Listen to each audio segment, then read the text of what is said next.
Chapter 1. Skeleton and Otherworld. A desolate darkness that evokes fear. Am I dead? Li Xiumon's hazy consciousness is thinking strongly. On the first day of crossing into another world, he was killed by the breath of a bone dragon. He might be the most unfortunate transmigrator. No, he doesn't want such an ending. Clearly, he has crossed into a magical and fantastical world. How can it end like this? Ding! Consciousness begins to awaken. In the darkness, a faint light appears, forming a line of text. Then, as if triggering a chain reaction, more glowing characters emerge from the darkness like fireflies. Ding! Your race has transformed into a low-level skeleton. Name, Li Xiumon Pound. Race low-level skeleton. Level LV1, LV10. The level cap for low-level skeletons is LV10, class none. Strength 410. Constitution 410. Mentality 810. Evolution requirement. Evolution of race can be achieved after strength, constitution, and mentality. Reach maximum points. Skills bone transformation LV1. Appraisal LV1. Status enslaved. Enslaved by the evil bone dragon. Pound. Bone deterioration. Losing nourishment from a living body. Bone quality begins to deteriorate over time. Constitution and strength points decrease. Experience points 0-100. Description: a weak, terrifying, and tattered skeleton. Even the only advantage of a handsome face is gone. A cannon fodder enslaved by the evil bone dragon. Pound. Probably can last a year before collapsing. The darkness is illuminated. Strange sights imprint themselves in his eyes. At the bottom of a dim canyon, skeletons wander in the rocky ground, resembling a hellish scene. Have I been resurrected? Li Xiumon raises his hand. But what he sees is not a body composed of flesh and blood, but a pair of dry, yellowish-black bony arms. The bony arms are pitted, with some areas cracked and missing bones, as if they could shatter at any moment. I've turned into a skeleton. Li Xiumon is startled, his body swaying, his mind in chaos. After a long time, he calms down, sits on the ground, and contemplates the skeletons around him. Although he has turned into a skeleton, he still retains his consciousness and intelligence. Compared to dying outright, this result seems somewhat acceptable. At least he's alive. As long as he is alive, there is hope. Now calm, he begins to summarize his situation. He opens the panel, which resembles a game interface, something he has had since crossing into this world. It is also his greatest secret and reliance. After transforming into a skeleton, at least this panel remains, giving him a chance to turn things around. He suspects that his ability to retain memory and consciousness after becoming a skeleton is due to this panel. His name now includes the surname Pound, likely a change that occurred during the transformation by the bone dragon. Pound. Additionally, the status is added enslaved and bone deterioration. When strength, constitution, and mentality all reach 10 points, he can obtain the opportunity for evolution. In short, the current goal is to level up, evolve, and enhance his strength. To level up, I must first gain experience, right? That means hunting other monsters, right? Li Xiumon focuses his gaze on the surrounding skeleton monsters and tries to use the appraisal skill on one of them. The void next to that skeleton pulses, and several rows of glowing characters appear. Name Pound's low-level skeleton, level LV3, skills hardbone LV1, status enslaved, bone deterioration. Description: a low-level skeleton enslaved by the evil bone dragon. Pound, its bones are quite hard, can probably last 2 more years before collapsing. In simple terms, he can't win. But not being able to win doesn't mean he can't scheme. The skeletons here, aside from him, have no intelligence. After all, they don't even have brains. He quietly follows behind the skeleton. When the skeleton status bar shows exhausted, it lies down. Before long, the status bar adds a sleep. Looking around, he confirms there are no other skeleton colleagues. He quietly picks up a large stone and sneaks up to the low-level skeleton's head. Confirming the skeleton's status again, he raises the stone high. Due to insufficient strength, his bony arms begin to tremble slightly. He swings the stone down hard, aiming for the sleeping low-level skeleton's head. With a loud bang, a sound louder than expected echoes in the empty cave, causing the blue flame in Li Xiumon's eyes to flicker. Cracks appear on the skeleton's head, and its status changes from asleep to unconscious. What is this called? This is called entering a deeper sleep. Without hesitation, he exerts force again, the bones of his arms creaking as he lifts the stone once more. Bang! On the second strike. This time, the skeleton's skull cracks open and collapses inward. Ding! Kill the low-level skeleton. Experience 30. Li Xiumon raises his head, cautiously looking around, especially towards Pound's direction, but he speculates that the skeleton's death won't attract Pound's attention. But speculation is just speculation.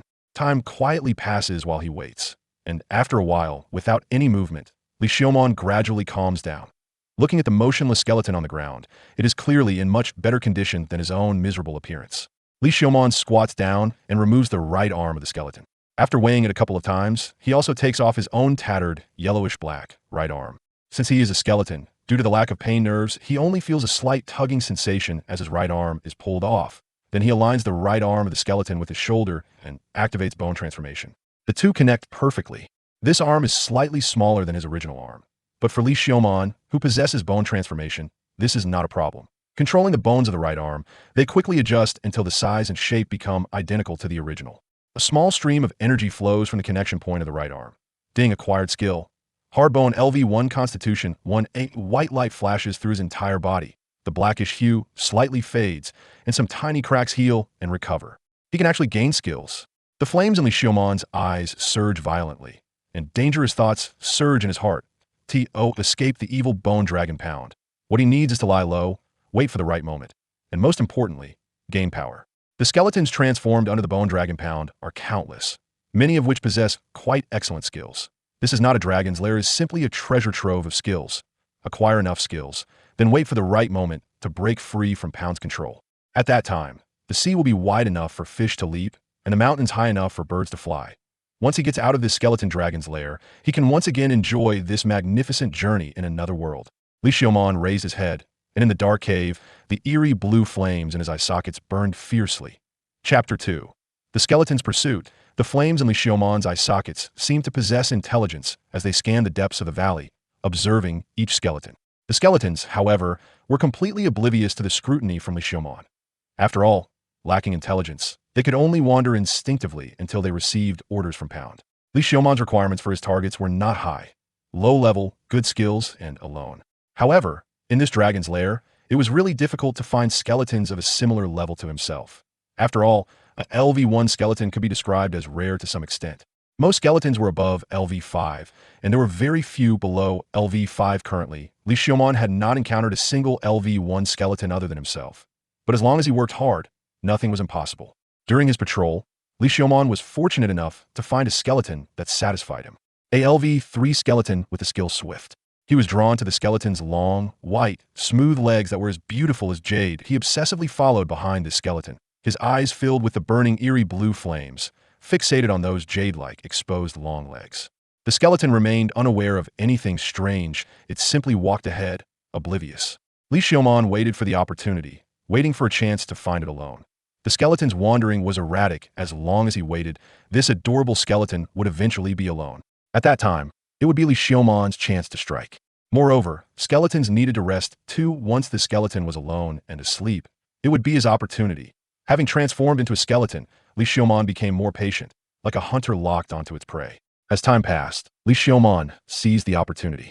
The skeleton in front of him had lain down, its body exposed on the ground, its pair of swift LV1 long legs emitting an enticing aura. Li Xiaomon did not rush to pounce. He continued to patiently wait until the skeleton's status bar displayed sleep before picking up a large rock and stealthily approaching. The eerie blue flames flickered slightly in the dark eye sockets. With a sudden smash, with a clang, the skeleton's tempting legs trembled, its head shattered and collapsed, and the eerie blue flames gradually extinguished. Ding killed a low-level skeleton, experience 30. Suppressing his slightly excited emotions, Li Xiaomon reached out to touch the skeleton's smooth legs. He tore off the better-conditioned right leg, then tore off his own right leg, aligned the joint, and activated bone transformation. They fused perfectly together. A familiar warmth surged from the connected right leg into his body. The cracks on his body recovered slightly, and the dark hue completely faded, leaving only a withered yellow. The rough surface of the bones also restored a little. Ding, acquired skill, Swift LV1. He adjusted the size of his leg bones and stood up from the ground. After testing the weight, he moved his legs, and the scenery on both sides rapidly retreated. The speed significantly increased. The strength of the bones seemed to have improved a bit. Li Xiaomon cracked his rib bones and pondered. Then, he stopped his rapid movement of the long legs. His current race was still the lowest level low-level skeleton, with a level cap of LV10. If he wanted to break free from Pound's clutches, evolution was essential. However, the requirements for evolution were that all three-dimensional attributes must reach 10 points. Can replacing higher-level bones increase the three-dimensional attributes? After continuously defeating 2 low-level skeletons, Li Xiaomon felt it was about time to take a break. After all, haste makes waste. He took a nap in the hidden cave he had discovered earlier to replenish his spirit and strength. Since he had no physical body, just a skeleton, it was natural that he did not feel hunger. However, it was also because he lacked the nourishment of a physical body, and his bones were exposed, continually deteriorating. His skeletal lifespan was only 1 year. Li Li Xiaomon carefully observed the panel and found that the time for his skeletal deterioration had slowed down. Originally, the panel estimated that his bones could last for only 1 year, now extended to 1 year and 1 month. Was it due to the increase in physical points? Li Xiaomon's sense of urgency eased slightly. It seemed he needed to be more diligent in borrowing bones from his adorable colleagues. After waking up, Li Xiaomon straightened his spine, relieving the tension in his lumbar region, then approached the other skeletons again, searching for desirable skills. Ultimately, he locked onto a LV4 skeleton with mighty LV1. Its thick arm bones faintly shimmered in the dim valley with an alluring pure white. After all, Li Xiaomon currently had hardbone to increase defense and swift to increase speed, but he definitely lacked in terms of strength. Following, lurking, waiting, and moving smoothly, the large rock came crashing down. Although the skeleton did not have a skill to enhance bone hardness, it was at LV4 Li Xiaomon had to hit it heavily twice to shatter its skull. Ding killed a low-level skeleton, experience 40. Experience points are full. Level up to LV2, free attribute points 1. The eerie blue flames in Li Xiaomon's chest and eye sockets suddenly swelled and then slowly returned to normal. The concavity from the missing bones began to grow and fill in little by little. Leveling up grants free attribute points. Finally, he discovered a stable channel for increasing attribute points. At the same time, the experience bar on his panel increased from 100 to 200. Li Xiaomon allocated the free attribute point to strength. A wave of tingling spread through him. The density of his bones seemed to have increased a bit. Then he tore off the skeleton's left arm bone, and after that he tore off his own left arm bone, aligned the joints, and activated bone transformation. After the familiar feeling, the increase in bone strength was not as noticeable. A pop-up appeared on the panel. Ding acquired skill mighty LV1. Li Xiaomon thought for a moment and tried to tear off the other arm bone, but as soon as he tore it off, the panel changed. The hard bone LV1 skill disappeared from the panel, and all his bones felt like something had been drawn out, becoming slightly weaker. Li Xiaomon quickly reattached the arm bone, and the skill returned. Is it really like this? Li Xiaomon looked at his skill panel, not too surprised. If he could continuously obtain new skills by replacing his limb bones, that would be too overpowered. The limit for skills obtained by replacing limbs was only 4. Each limb represented 1 skill. Now, it was more accurate to say he was borrowing skills from the replaced limbs rather than acquiring them. Fully integrate the skills from these limbs and make them one's own. One might need to evolve these limbs once that Li Xiaomon dealt with the skeletal remains in front of him and began to look for the last skill. It was important to develop a good habit of smashing 2 skeletons every day. With perseverance day after day, he believed he would eventually break free from the clutches of the evil bone dragon pound. Chapter 3. The Great Crisis of the Skeletons. It has been a week since he became a skeleton to a pawn in Pound's skeleton army. Li Xiaomon had silently smashed the heads of 10 skeleton colleagues. It seemed like a lot, but for Pound's skeleton army, this number was negligible. Li Xiaomon's current skeleton stats were as follows, namely Xiaomon Pound, race low-level skeleton. Level LV3, LV10, the level cap for low-level skeletons is LV10. Class none. Strength 510, Constitution 510, Mentality 810, free attribute points 1. Evolution requirement race evolution can be achieved 1 strength. Constitution and mentality are maxed out. Skills bone transformation LV1, appraisal LV1, hardbone LV1, strength LV1, agility LV1, stealth LV1. Status enslaved bone. Deterioration. Experience points 60300. Description: a fragile, eerie but versatile skeleton, a cannon fodder enslaved by the evil bone dragon pound, likely to collapse in 1.5 years. Stealth LV1 was taken from the left leg of a LV3 low-level skeleton. This skill significantly reduces the noise of his following and running. For Li Xiaomon, who often tails other skeletons for work, it is quite practical. With this skill combined with his agility and strength, he often doesn't have to wait for the skeletons to sleep. He can just grab a stone stool and smash it with his long legs. However, today Li Xiaomon was not following other skeletons to smash heads as usual. Because today, a group of guests arrived at the bone dragon's lair. These guests were different from the dull skeletons. They had goat horns, slender tails covered in fine scales, and a pair of pitch-black bat wings. If Li Xiaomon guessed correctly, these seemed to be succubi among demons. This group of succubi flew in the air, their eyes scanning each skeleton as if inspecting goods. Li Xiaomon was familiar with this kind of gaze because he had just been looking at other skeletons with the same gaze 3 minutes ago. Damn it, Li Xiaomon shrank his neck, hiding among the skeletons, hoping not to stand out too much. However, the versatile skeleton exuded that damned, unique, and unplaceable charm no matter where he was. His smooth, white bones seemed to tell others of his uniqueness with every inch. This was also thanks to a certain skeleton's hygiene standards, which made him always pay attention to maintaining his cleanliness.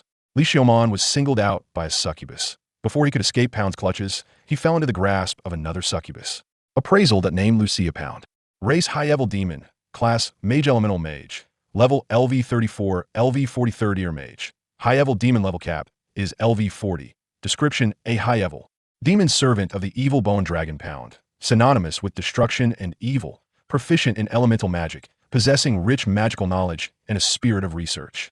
Good quality, a great research material. Lucia tapped on Li Xiumon's skull, satisfied. Li Xiumon could only pretend to be dazed. If he was discovered to possess intelligence, he would have no chance of escaping Pound's clutches for the rest of his life. However, as research material, he felt his future was bleak.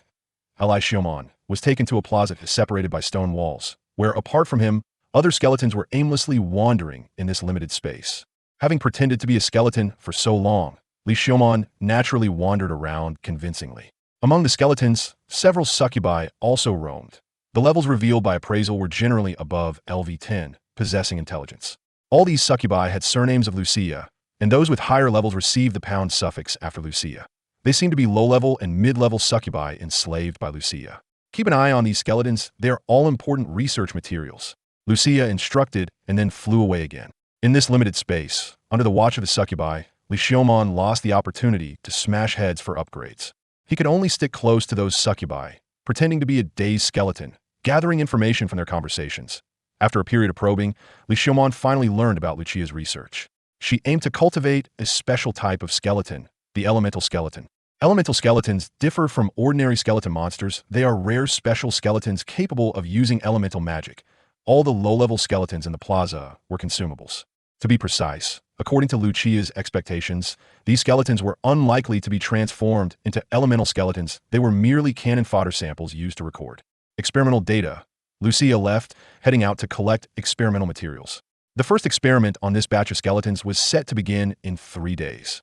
In the blink of an eye, the first experiment was about to start. During these 3 days, under the surveillance of the succubi, Li Xiumon did not get the chance to smash heads with other skeleton colleagues. Thus, neither his level nor attributes changed. But during these 3 days, Li Xiumon did not remain idle. That he took advantage of a few of his cute colleagues of falling asleep, knocked them out, and quietly replaced their limbs. The dazed skeletons were unaware of the changes in themselves. Now, the skills in Li Xiumon's limbs had been replaced by hardbone, self-healing, toughness, and fire resistance. All were survival and defense-related skills. Through his intentional and unintentional proximity to the succubi, he managed to gather important intel. The first experiment was related to fire, so he specifically equipped himself with the fire resistance skill. The first experiment officially began, and the high-level demon Lucia reappeared at the experimental site. Compared to 3 days ago, Lucia showed no changes. She had no intention of wasting time talking to low-level skeletons. She waved her hand, and 2 succubi grabbed one of the skeletons. Lucia walked in front of the skeleton and placed a hand on its head. Fire slime. Flames poured down like liquid, and the skeleton struggled wildly, its bones clashing and grinding together, producing a chilling sound. Soon, the low-level skeleton fell silent, collapsing to the ground and turning into dark remnants. Li Xiumon's non-existent scalp tingled, and he carefully checked his skill bar, confirming that his meticulously prepared skills were still there, allowing him to breathe a little. Easier that can't even survive the beginning? Truly useless. Next, Lucia's charming voice, however, carried no hint of allure to Li Xiumon. Soon, the second unfortunate soul was brought up. It stared blankly, raising its head, with flames quietly burning in its eye sockets. Lucia once again extended her hand and placed it on the skull's head. The same magic was used, and the fiery liquid poured down. This time, the skeleton didn't even last as long as the first one. It braced its legs and quickly fell to the ground dead. Next, Chapter 4. Skeletons bathed in flames. So far, more than 20 skeletons have been ruined, with only 3 managing to withstand the magma. But right after that, Lucia stuffed something strange into the chest of another skeleton. The ghostly blue flames in the chest and eye sockets instantly turned orange-red, quickly and cleanly burning into a pile of black chunks. Now, all the skeletons around Li Xiumon had disappeared, leaving him as the only one. Damn it, so conspicuous. Li Xiumon had been staring at the skeletons being roasted and didn't notice that the nearby skeletons had all been captured. He quietly turned his head, pretending to wander aimlessly towards the area with more skeletons. Staying a bit longer to observe the roasting performances of other skeletons might help him survive a little longer. But just as he moved, 2 succubi grabbed his shoulder blades from either side. Damn it, he couldn't move. Li Xiumon suppressed the urge to struggle, feigning a dazed expression as he was led towards Lucia. He absolutely couldn't reveal that he had intelligence, or he would undoubtedly die. Li Xiaomon was pressed in front of Lucia, and up close, she truly was an extraordinary beauty with an extremely alluring figure, and her horns, tail, and bat wings added a touch of charm. But at this moment, Li Xiaomon couldn't care less about how beautiful this demon was. He suppressed his trembling spirit, waiting for the flames to attack. Lucia examined Li Xiaomon without much interest. After all, to her, these skeletons only had instincts, no different from beasts or insects. Her right hand pressed against his smooth skull, and then her voice echoed in his ear. Magma. Magic power traced a magic pattern in her palm, and then, magic power continuously poured in, molten like flames cascading down his skull, flowing, until it covered every inch of his skeletal frame, as if a layer of fiery membrane had been applied to his bones. This was the first time Li Xiaomon felt pain since becoming a skeleton. The ghostly blue flames in his chest cavity and eye sockets danced wildly, trembling. His throat uncontrollably emitted strange sounds, like bones rubbing against each other. Crack, crack, crack. The bones were continuously charred and healed. The fire's resistance significantly weakened the effect of the magma, allowing him to endure until the magma ended. At this moment, his bones faintly glowed a light red, emitting steam, as if they were perfectly burned, ready to be forged like iron ingots. Such weak breath. Yet he managed to survive the magma. Lucia looked at Li Xiaomon with a hint of surprise. Then, the two succubi lifted him again, but this time not with their hands, but with invisible hands formed by magic. After all, the temperature of his bones was anything but normal. I hope you can still bring me surprises. Lucia took out that crystal, whether it was Li Xiaomon's illusion or not. This one seemed to be larger than the crystals of the previous 3 unfortunate souls. Special treatment? An excellent reward? The crystal was precisely stuffed into the ghostly blue flames in his chest. Then, the flames suddenly ignited and soared up. In an instant, the flames in his eye sockets were also dyed orange-red, and his entire body felt like a pile of kindling, burning fiercely. Super painful, compared to this. The previous magma was nothing but a hot spring. Crack, crack, crack. The sound of shattering echoed as all the bones were burned and cracked, and the entire skeletal frame turned bright red. It was like porcelain overfired in a kiln, about to collapse at any moment. Self-healing continuously healed the body that was on the verge of collapse, but against the speed of the skeletal collapse, it was merely a drop in the bucket. By now, he hadn't shattered into pieces, probably thanks to the resilience of his hard bones and fire resistance. So it really isn't working. Lucia looked at the skeleton frame collapsed on the ground, engulfed by flames, with a disappointed expression. This demon intentionally increased the dosage of the crystal stuffed into his body. She had based the lethal dosage of the crystal on the performances of each skeleton during the first round of magma. She never intended for them to survive. She probably just wanted to collect experimental data on their deaths. Li Xiaomon endured the pain and opened the panel. Even under the burning flames, the panel remained clear, unaffected. Free attribute points. Add to Constitution. He still had a few attribute points left from his last upgrade, which he had been saving for now. Ding! Constitution 1. When adding Constitution points, it can heal injuries to a certain extent. Like a warm flow surging from the bone marrow, the spreading cracks finally stopped. Then, self-healing and Constitution points activated simultaneously, the cracks slowly growing, mending, resisting the burning of the flames. Breaking, healing, breaking, healing. It seemed like a tug-of-war was playing out on his skeletal frame, and this skeleton emitted a painful croaking sound, until the might of the flames gradually weakened. Li Xiaomon felt a sense of liberation as if crawling out of hell. Ding! Constitution 1. Gain skill, Fire Magic 1. Unlocks 10 selectable professions, Elemental Mage. Elemental Mage is a type of magician that wields dangerous elemental magic, a master of destruction and devastation. Unlocks Evolution Path, Low-Tier Flame Skeleton. Low-Tier Flame Skeleton is a special variant of skeletons that has mastered the power of flames, with a level cap of 20. The flames completely receded into his body, and the orange-red flames gradually turned into ghostly blue. Lucia's expression shifted from surprise to disappointment. Did it still fail to transform?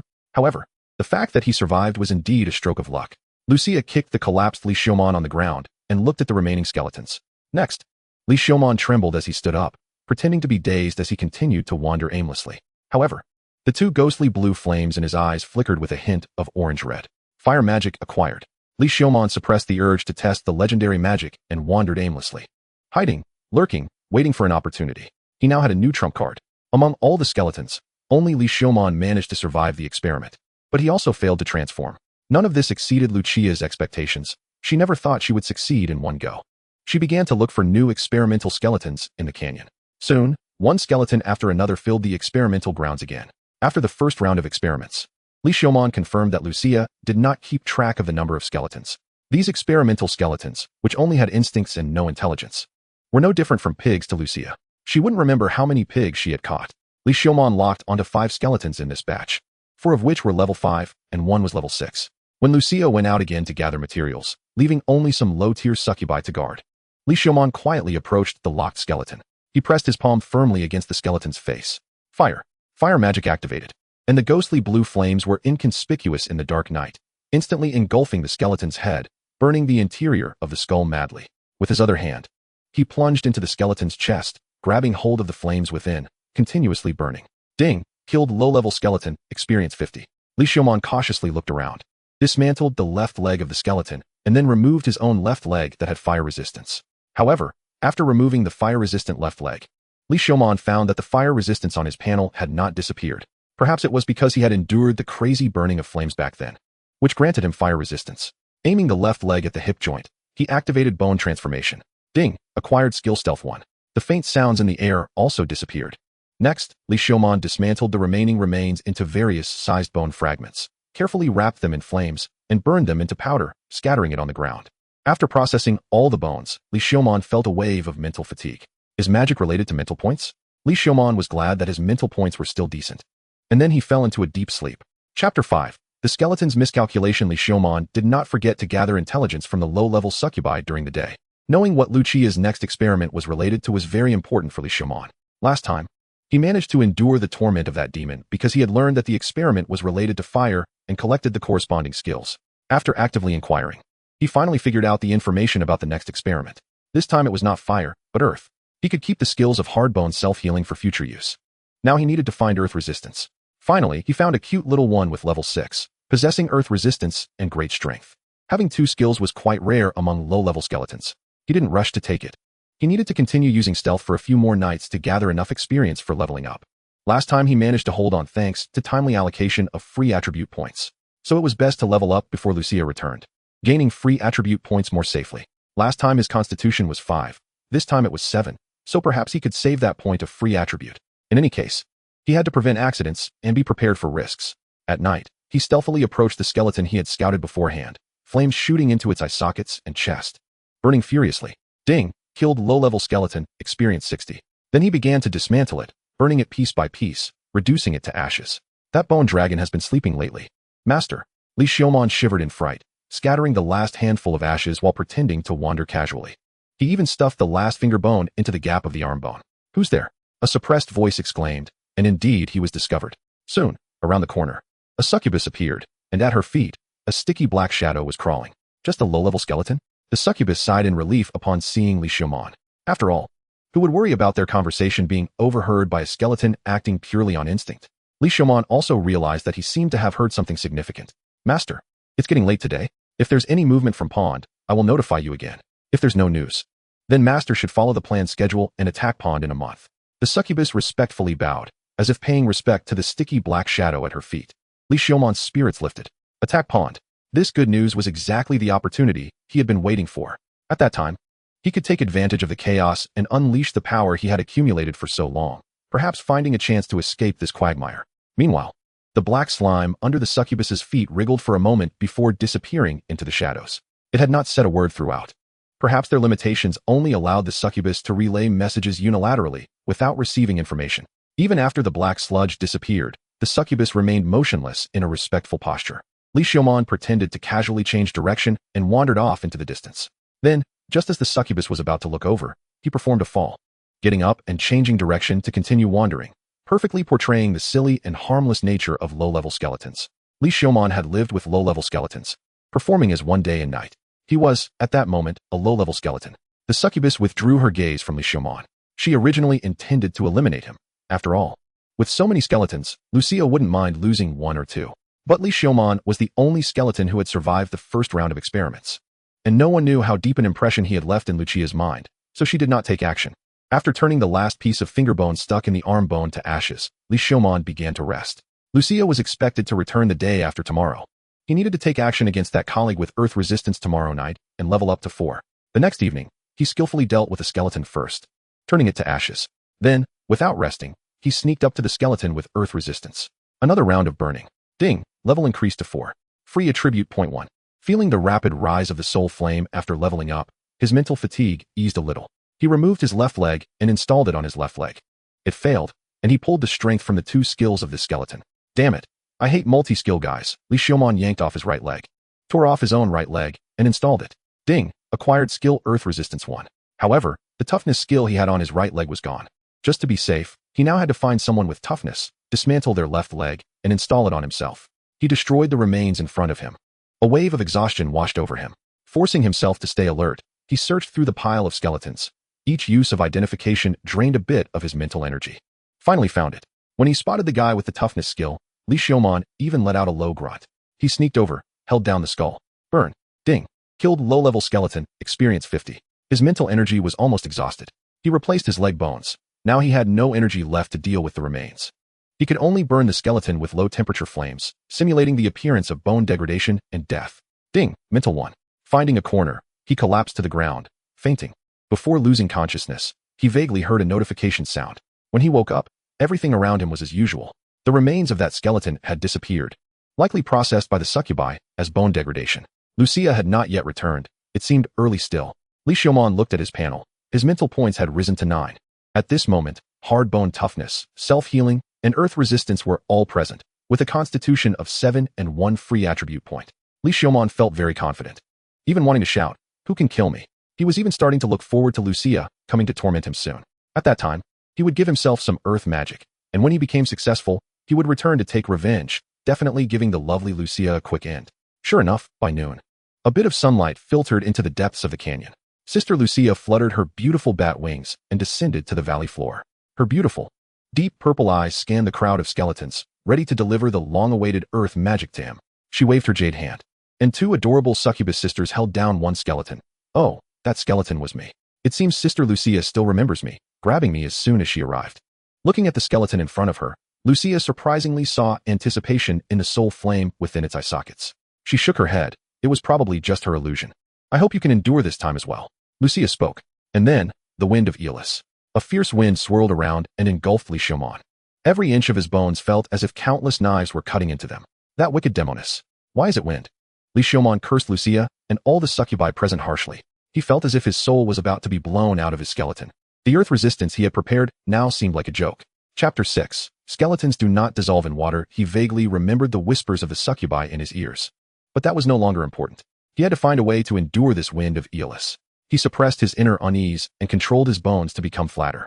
The resilience of his hard bones continuously strengthened his skeleton, with his arms protecting his chest cavity to prevent the soul flame inside from being extinguished. Self-healing kept healing the small gaps on the surface of his bones that were wind-eroded. The soul flame within compressed continuously, making the fire incredibly dense, so it wouldn't be blown out by the wind. But even so, the surface of his bones looked as if they had been gnawed by countless ants. Pocked and uneven. Around him, white bone powder mixed with the wind, continuously impacting his body. Li Xiaomon realized the importance of the resistance skill. If it weren't for the fire resistance last time, he probably wouldn't have been able to withstand the scalding of the lava. This time, he was truly suffering. The wind stopped. Only a broken skeleton remained standing in place, with the small blue flame burning in its chest cavity, seeming to extinguish at any moment.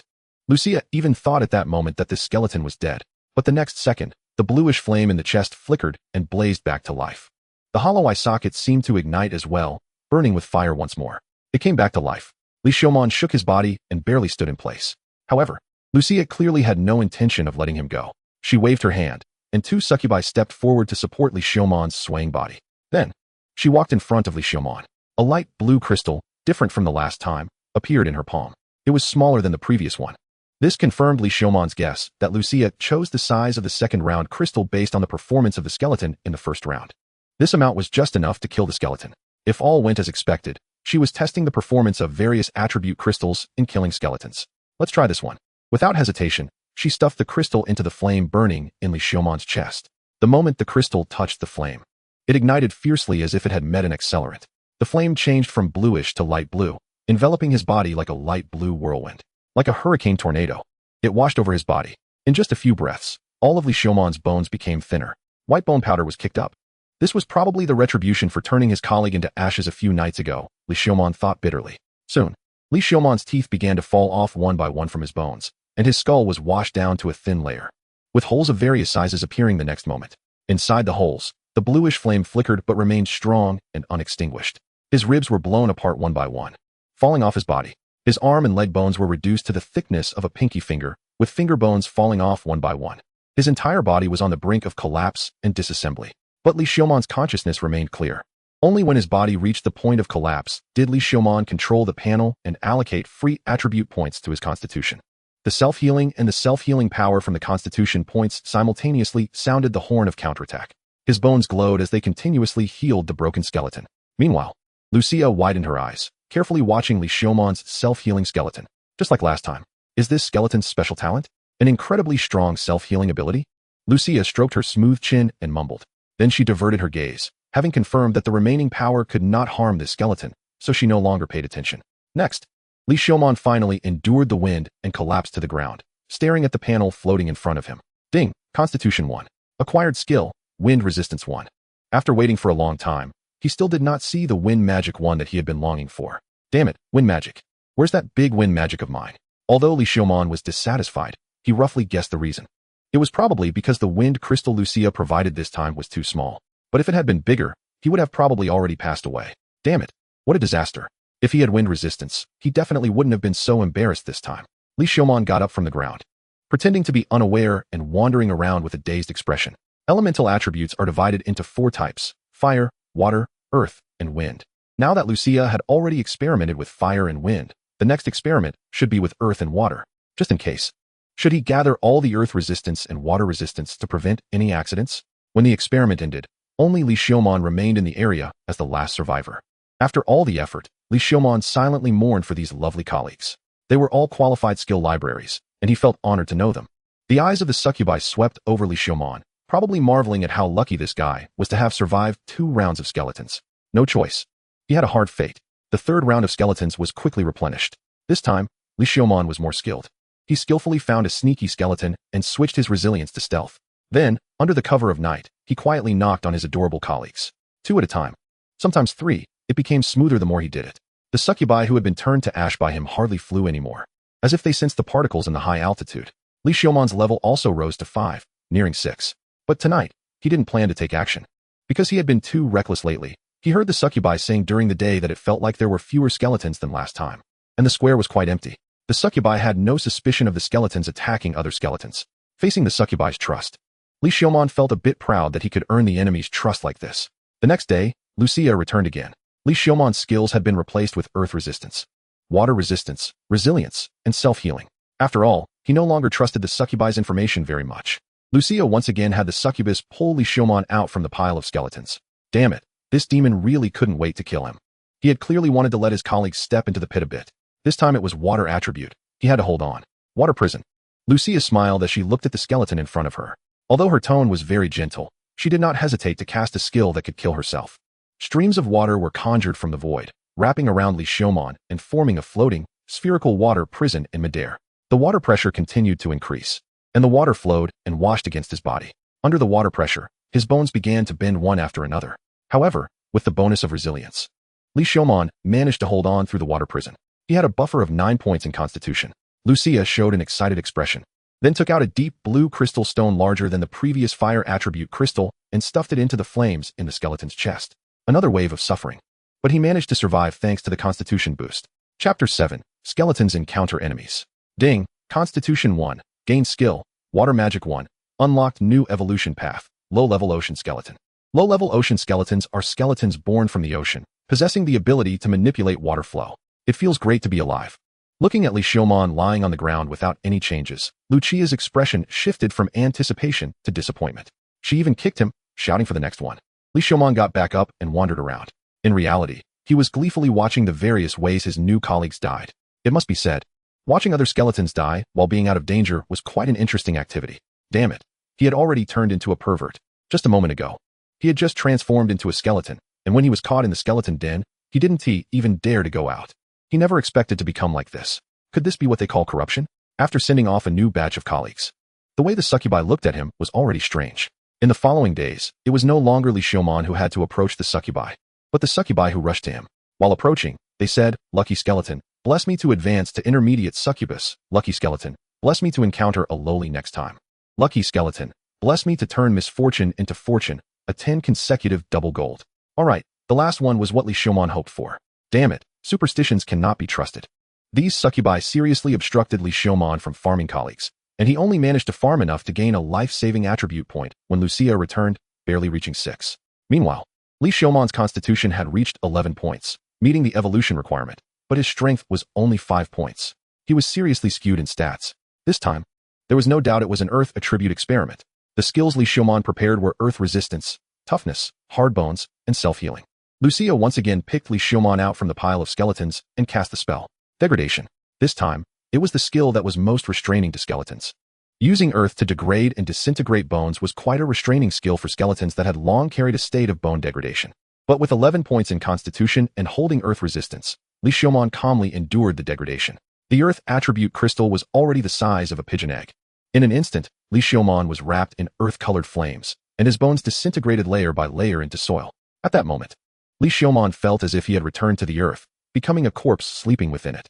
His body continued to decay, merging into the land. Not just the physical disintegration, but also the disintegration of consciousness. This was truly dangerous, Li Xiumon thought to himself. If it had been before, encountering the earth attribute that restrained skeletons would have been perilous. But for the current Li Xiumon, this type of attribute crystal no longer posed a threat to him. He could even withstand it without needing to boost his constitution. He was now a tank-type skeleton. Ding, Constitution 1, gained skill, Earth Magic 1. Unlocked new evolution path, low-level Earth skeleton. Low-level Earth skeletons are skeletons born from the Earth, possessing bones as hard as rocks and the power to manipulate soil and rocks. Level cap, 25. Shaking off the dirt from his body, Li Xiumon ignored Lucia's disappointed gaze and continued to wander. What a good demon. Giving him a complete set of elemental skills right off the bat, truly an angel investor on his path to escape. In the future, he would make her die a bit easier. Although the outcome was good, this demon indeed held on to the thought of killing him. Next, this fourth batch of colleagues also passed away one after another. Now only Li Xiumon, the only one who had survived 4 rounds of experiments, remained. Then, Li Xiumon was released. To be honest, Li Xiumon felt a bit reluctant. He still hadn't obtained the wind magic from the 4 elemental magics, and he was somewhat looking forward to it. Before leaving, a group of succubi even pulled out his finger bones. It was said that one succubus for each of the lucky skeleton's finger bones had a luck bonus. Under the supervision of Principal Lucia Pound, Li Xiumon returned from the Succubus Academy, filled with confidence. Now, he had the confidence to implement a dimensional strike against these foolish peers. He quickly changed into a complete set of divine gear. Swift 1 for his right leg, Stealth 1 for his left leg, Swordsmanship 1 for his right arm, and Great Strength 1 for his left arm. Especially the right arm with swordsmanship. That was an ultra-rare item, out of so many low-level skeletons in Pound's possession. Li Xiumon had encountered only one. After acquiring the swordsmanship skill, he even unlocked a new evolution path and profession. Low-level skeleton swordsman, wielding the sword, can execute sword techniques, making it a quite dangerous skeleton, level cap 20. Now, he could walk confidently among the low-level skeletons. Conceal, strength, timing. Li Xiumon did not forget these 3 points. The timing had appeared. Barring any accidents, in less than 20 days, a group would come to attack Pound. And he was to carefully lurk and level up in this less than 20-day period, gaining strength. Then seize the opportunity. After a week of hunting, Li Xiumon's level had risen to 7. After all, this was Pound's territory, and now there were also wisdom-type succubi wandering around. He did not dare to kill too many skeletons at once, only managing to take it slowly at a rate of 2 or 3 a day. Today, he targeted a level 10 low-level skeleton. After all, the level cap for low-level skeletons was only 10. Anything higher would be intermediate skeletons. Li Xiumon had already hunted quite a few level 10 skeletons. His bones transformed into claws, gripping the neck, while earth magic quickly degraded the cervical vertebrae and snapped it. Water magic directly flooded into the skull, extinguishing the soul fire. Fire magic crushed bones to ashes. The whole process was fluid and artistic. If there had been judges present, they would undoubtedly raise a score of 10 without hesitation. Ding, killed low-level skeleton, gained 100 experience. One step closer to level 8. Li Xiumon activated stealth, cautiously searching for the next skeleton. Today was lucky. It didn't take long to find the first solitary skeleton, and perhaps he could create a new hunting record tonight. Cautiously, he found a place with fewer skeletons to wander. Soon, Li Xiumon found another lone skeleton. He was extremely lucky. Li Xiumon approached without waiting for the skeleton to fall asleep. He was now confident in his ability to kill without drawing anyone's attention. He carefully crept closer, and the bones at his fingertips slowly grew into sharp claws. With a burst of strength, he struck hard at the back of the skeleton's head. He could see the soul fire in its eye sockets flicker, and a new status effect, stunned, appeared in the status bar. As the skeleton fell, Li Xiumon quickly moved in, his bone claws digging fiercely into the skeleton's eye sockets. Burning, the eerie blue flames raged in the pitch-black night, invading the skeleton's eye sockets and consuming the soul fire. Ding, killed low-level skeleton, experience 90. From start to finish, there was almost no noise. Li Xiaomon carefully set the skeleton down and was about to cast earth magic to bury it underground. But the next moment, a petite figure fell from the sky. Dark bat wings, goat horns, and a long tail covered in fine scales. Yes, a succubus. Name, Tris Lucia Pondhust race. Low-level, demon level. 1420 profession, dark mage description. An assassin mage hidden in the darkness, a low-level demon capable of wielding shadow and dark powers. You wouldn't want to be targeted by her, or you want to have a peaceful night's sleep. It's you. The succubus spoke. Without hesitation, Li Xiaomon dashed forward, a rib continuously writhing and growing into a sharp-boned sword. Then, he broke off a rib with his right hand and thrust it towards the succubus. You actually have intelligence. Tris felt a chill run down her spine. She recognized this skeleton. It was the one she saw communicating with her master that night. He actually possesses intelligence. Chapter 8. The understanding between skeleton and succubus. He heard the message he sent to his master that night. She saw him attacking other skeletons tonight. This succubus, this skeleton must die? In that instant, the goals of the skeleton and the succubus aligned perfectly. Shadow spike. Tris raised her hand, and sharp black spikes shot up from the ground, piercing towards Li Xiaomon. Li Xiaomon moved his legs like a phantom, skillfully dodging the black spike attacks. Humph, shadow bind. Tris sneered, and then the hard, sharp black spikes softened, coiling around Li Xiaomon like ropes. Burning, Li Xiaomon swung his sword, and flames instantly engulfed the entire bone sword. Because it was a bone sword formed from his own rib, the magical power flowed smoothly throughout the sword. The bone sword blazed fiercely, cutting through the black ropes with a spectacular strike. The black ropes were severed. Fire magic. How is it possible? Aren't you a low-level skeleton? Tris was taken aback. No one knew the skeleton's ferocity until it revealed its fangs. Li Xiaomon fiercely thrust towards Tris' heart. Tris was caught off guard, putting aside her disdain and soared into the sky. So what if she could use fire magic? As long as she was in the air, she would be invincible. She needed to show her true abilities and quickly deal with this strange skeleton. Li Xiaomon would never give her the chance to fly. The bone sword in his hand again wriggled and grew into a long, sharp spear. Then, he gripped the spear with his left arm, unleashing tremendous force. The flames in his eye sockets blazed fiercely as he hurled the spear. The spear, covered in eerie blue flames, drew an inconspicuous blue line through the air and violently pierced through Tris' bat wings. The succubus hadn't even reacted before she plummeted to the ground. Muckification. Li Xiaomon was quick, clapping his hands down towards the ground, simultaneously casting earth and water magic. The ground where Tris was falling transformed into a swamp in an instant, swallowing her without much sound. At this moment, Tris finally realized the danger. Disregarding the consequences, she opened her mouth, intending to call for other succubi to draw attention. But as soon as she opened her mouth, the thick, muddy mixture of earth and water surged into her mouth. No sound escaped. Li Xiaomon stepped forward, grasping the succubus's neck, and the sharp claws formed from the ends of his fingers skillfully sliced across her throat. Blood gushed out. Li Xiaomon felt no discomfort until the succubus's body stopped struggling and lost its warmth. Then he let go. Looking at the enchanting body of the succubus submerged in the swamp, Li Xiaomon couldn't help but think. Perhaps at the moment he was transformed into a skeleton by Pondhust, he had already lost something essential to becoming human forever. But soon, Li Xiaomon's slight melancholy was dispelled by the adorable numbers bouncing on the panel. Ding! Killed low-level succubus, experience 1400. Ding! Experience points full, level up to 8. Ding! Experience points full, level up to 9. Free attribute points 2.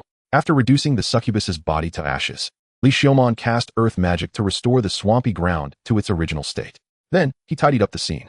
After all, the succubus was an intelligent species. The disappearance of one might not be as easy to handle as that of a skeleton. He then retrieved his rib spear, burned it with flames to remove the bloodstains, and transformed the rib spear back into its rib form, reattaching it at the break. Bones shouldn't be carelessly discarded. It would lead to calcium deficiency. Li Xiaomon then left the scene, returning to being the dull low-level skeleton that just eats and waits for death. He also reflected on the shortcomings of his actions tonight. After mastering magic, he had become overly confident and careless, which led to the succubus noticing him. In the past, he had always been careful, following closely and waiting for the target to fall asleep before cautiously making his move. After gaining the ability to easily deal with targets, he had let his guard down. This had to change, otherwise, it would happen again sooner or later. As Li Xiaomon aimlessly wandered, he contemplated his shortcomings in this regard. The disappearance of Tris seemed to have caused no stir. Perhaps a low-level demon wasn't as important and noticeable to Pondhust and Lucia as he had imagined. Li Xiaomon remained cautious and stayed in hiding, not venturing out to hunt other skeletons for several days. It wasn't until a week had passed, confirming that Tris' disappearance had truly gone unnoticed, that he resumed his hunting. In fact, Li Xiaomon wanted to lay low for a bit longer.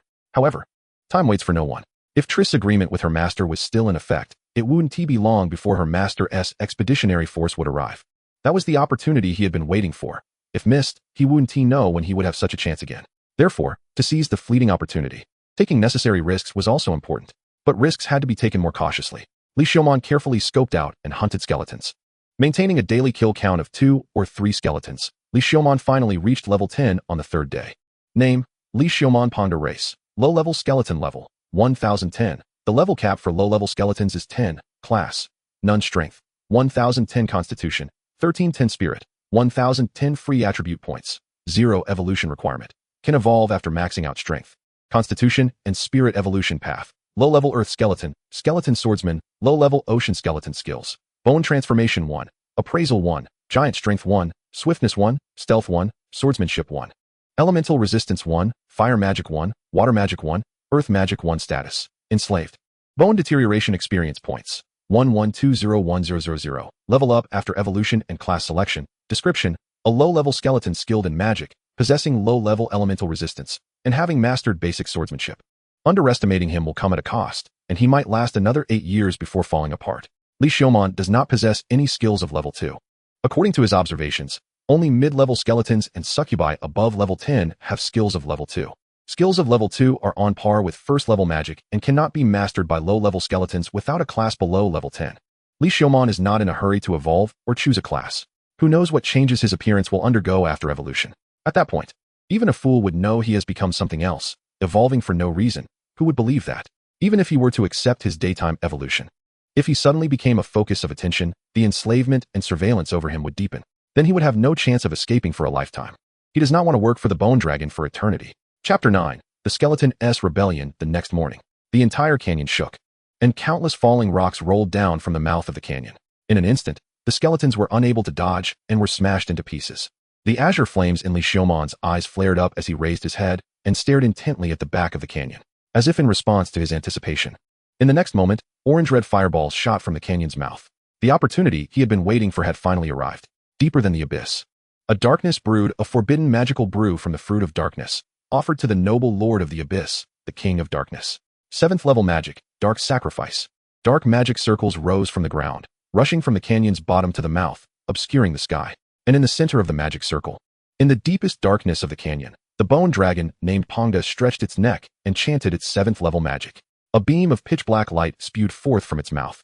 The canyon walls were instantly obliterated into nothingness under the black beam. A charming yet foul-smelling alcoholic aroma enveloped the entire canyon. The Holy Lord descended with a saving angel. That holy light would eventually shine upon every inch of the earth, praising the Lord's mercy. 7th level magic, judgment of the holy angel. As the chanting continued, a golden beam descended from the heavens. Like a golden curtain hanging down from the sky, it spread with a holy glow. One could vaguely see the phantom of an angel. Before that angel's phantom, a preacher in resplendent robes raised his golden scepter and chanted. Despicable humans who believe in the light goddess, do you wish to bear the wrath of the bone dragon Panga? Panga flapped its enormous bony wings. The gusts of wind instantly swept away countless nearby skeletons, but it paid no mind, charging towards the figure of the preacher. Although Li Xiaomon did not understand how Panga's bony, drafty wings could lift its body into the air, the very idea of applying science to magic was unreasonable. Panga charged towards the preacher's figure, only to be intercepted midair. A purple figure clad in heavy armor blocked Panga. That seemingly slender and small body stood firm with a giant sword, stopping the furious, imposing Panga. A high-level warrior class. Li Xiaomon felt it was best not to concern himself with the divine battle above his head as a low-level skeleton of his level. What he needed now was to seize the opportunity to escape Panga's clutches. If Panga were to be killed by that preacher and warrior here, it would be even better. As the bone dragon Panga was blocked by the two divine figures, other adventurers and soldiers rushed down the canyon eagerly. The ranged magic users stood at the canyon's edge, chanting spells and releasing magic towards the canyon's bottom. The skeletons here swarmed towards the humans, no longer their usual dazed selves. Even Li Xiaomon felt a surge of impulse to kill the invading humans at all costs. He quickly realized it was Panga's influence. If it were his former self, he would have been unable to control his rationality and would have charged towards those humans under Panga's command. But now, he could suppress the impulse and not be manipulated by Panga. However, to avoid drawing attention, Li Xiaomon still mixed in with the low-level skeletons. Cawing as he charged towards the humans, he mingled among the skeletons, not for any other reason, but to finish off the kills. If the humans heavily injured the skeletons here, Li Xiaomon would rush up without hesitation to stealthily finish off the kill, slaying the skeletons. When the skeletons here nearly killed the humans, he would recklessly charge in to push them aside and deliver a heavy blow. In short, it was all about finishing off the kills. At the same time, he made his way towards the edge of the battlefield. Watching the experience points on the panel jump continuously, Li Xiumon's jaw nearly split from grinning. Damn, this other world is far too generous to outsiders. Li Xiumon still did not reveal his true strength, lurking and waiting for an opportunity. Currently, the battlefield had not presented him with a chance to expose his true strength. Among everyone, if you cannot be the strongest, then be the one who hides the deepest. On this battlefield, whether friend or foe, there were countless beings stronger than Li Xiumon. As the humans continued their assault, the skeletons suffered heavy losses. The succubi had already flown to the canyon's mouth, attacking the mages at the canyon's entrance. The mages had no choice but to defend, and thus could not unleash magical attacks on the skeleton army. The skeleton army seized the opportunity and began to counterattack using their numerical advantage. At the same time, high-level skeleton mages joined the battle, casting necromantic magic. One by one, the corpses of fallen humans rose again, counterattacking the humans.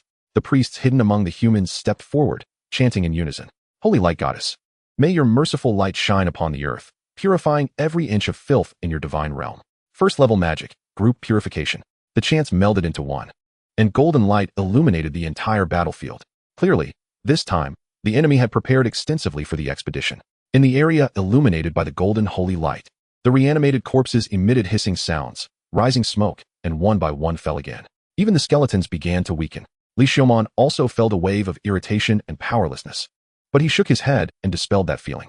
However, seeing the low-level skeletons around him all becoming lethargic, he too pretended to be affected. Lurking, hiding, he muttered. This time, the humans, emboldened, charged forward, brandishing their weapons. The numerical advantage of the skeletons and the momentum advantage of the humans have reached a stalemate, making the battlefield once again difficult to distinguish. Li Xiumon didn't care about the battlefield.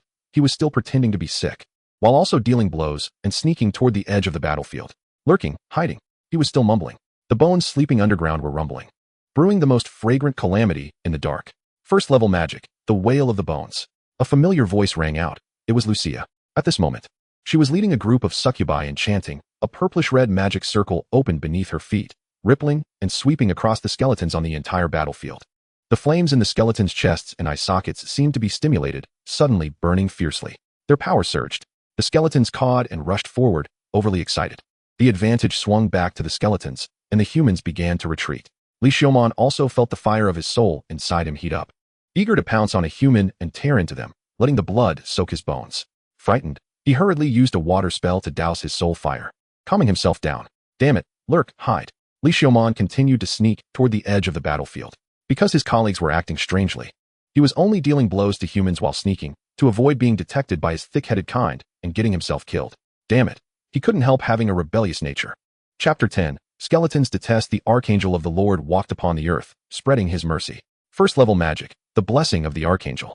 The priests chanting rose together, forming a chorus. In an instant, the weapons of the humans were coated in holy light, hacking at skeletons like a hot knife through butter, making Li Xiumon's scalp tingle. How long is this going to last? It just keeps coming.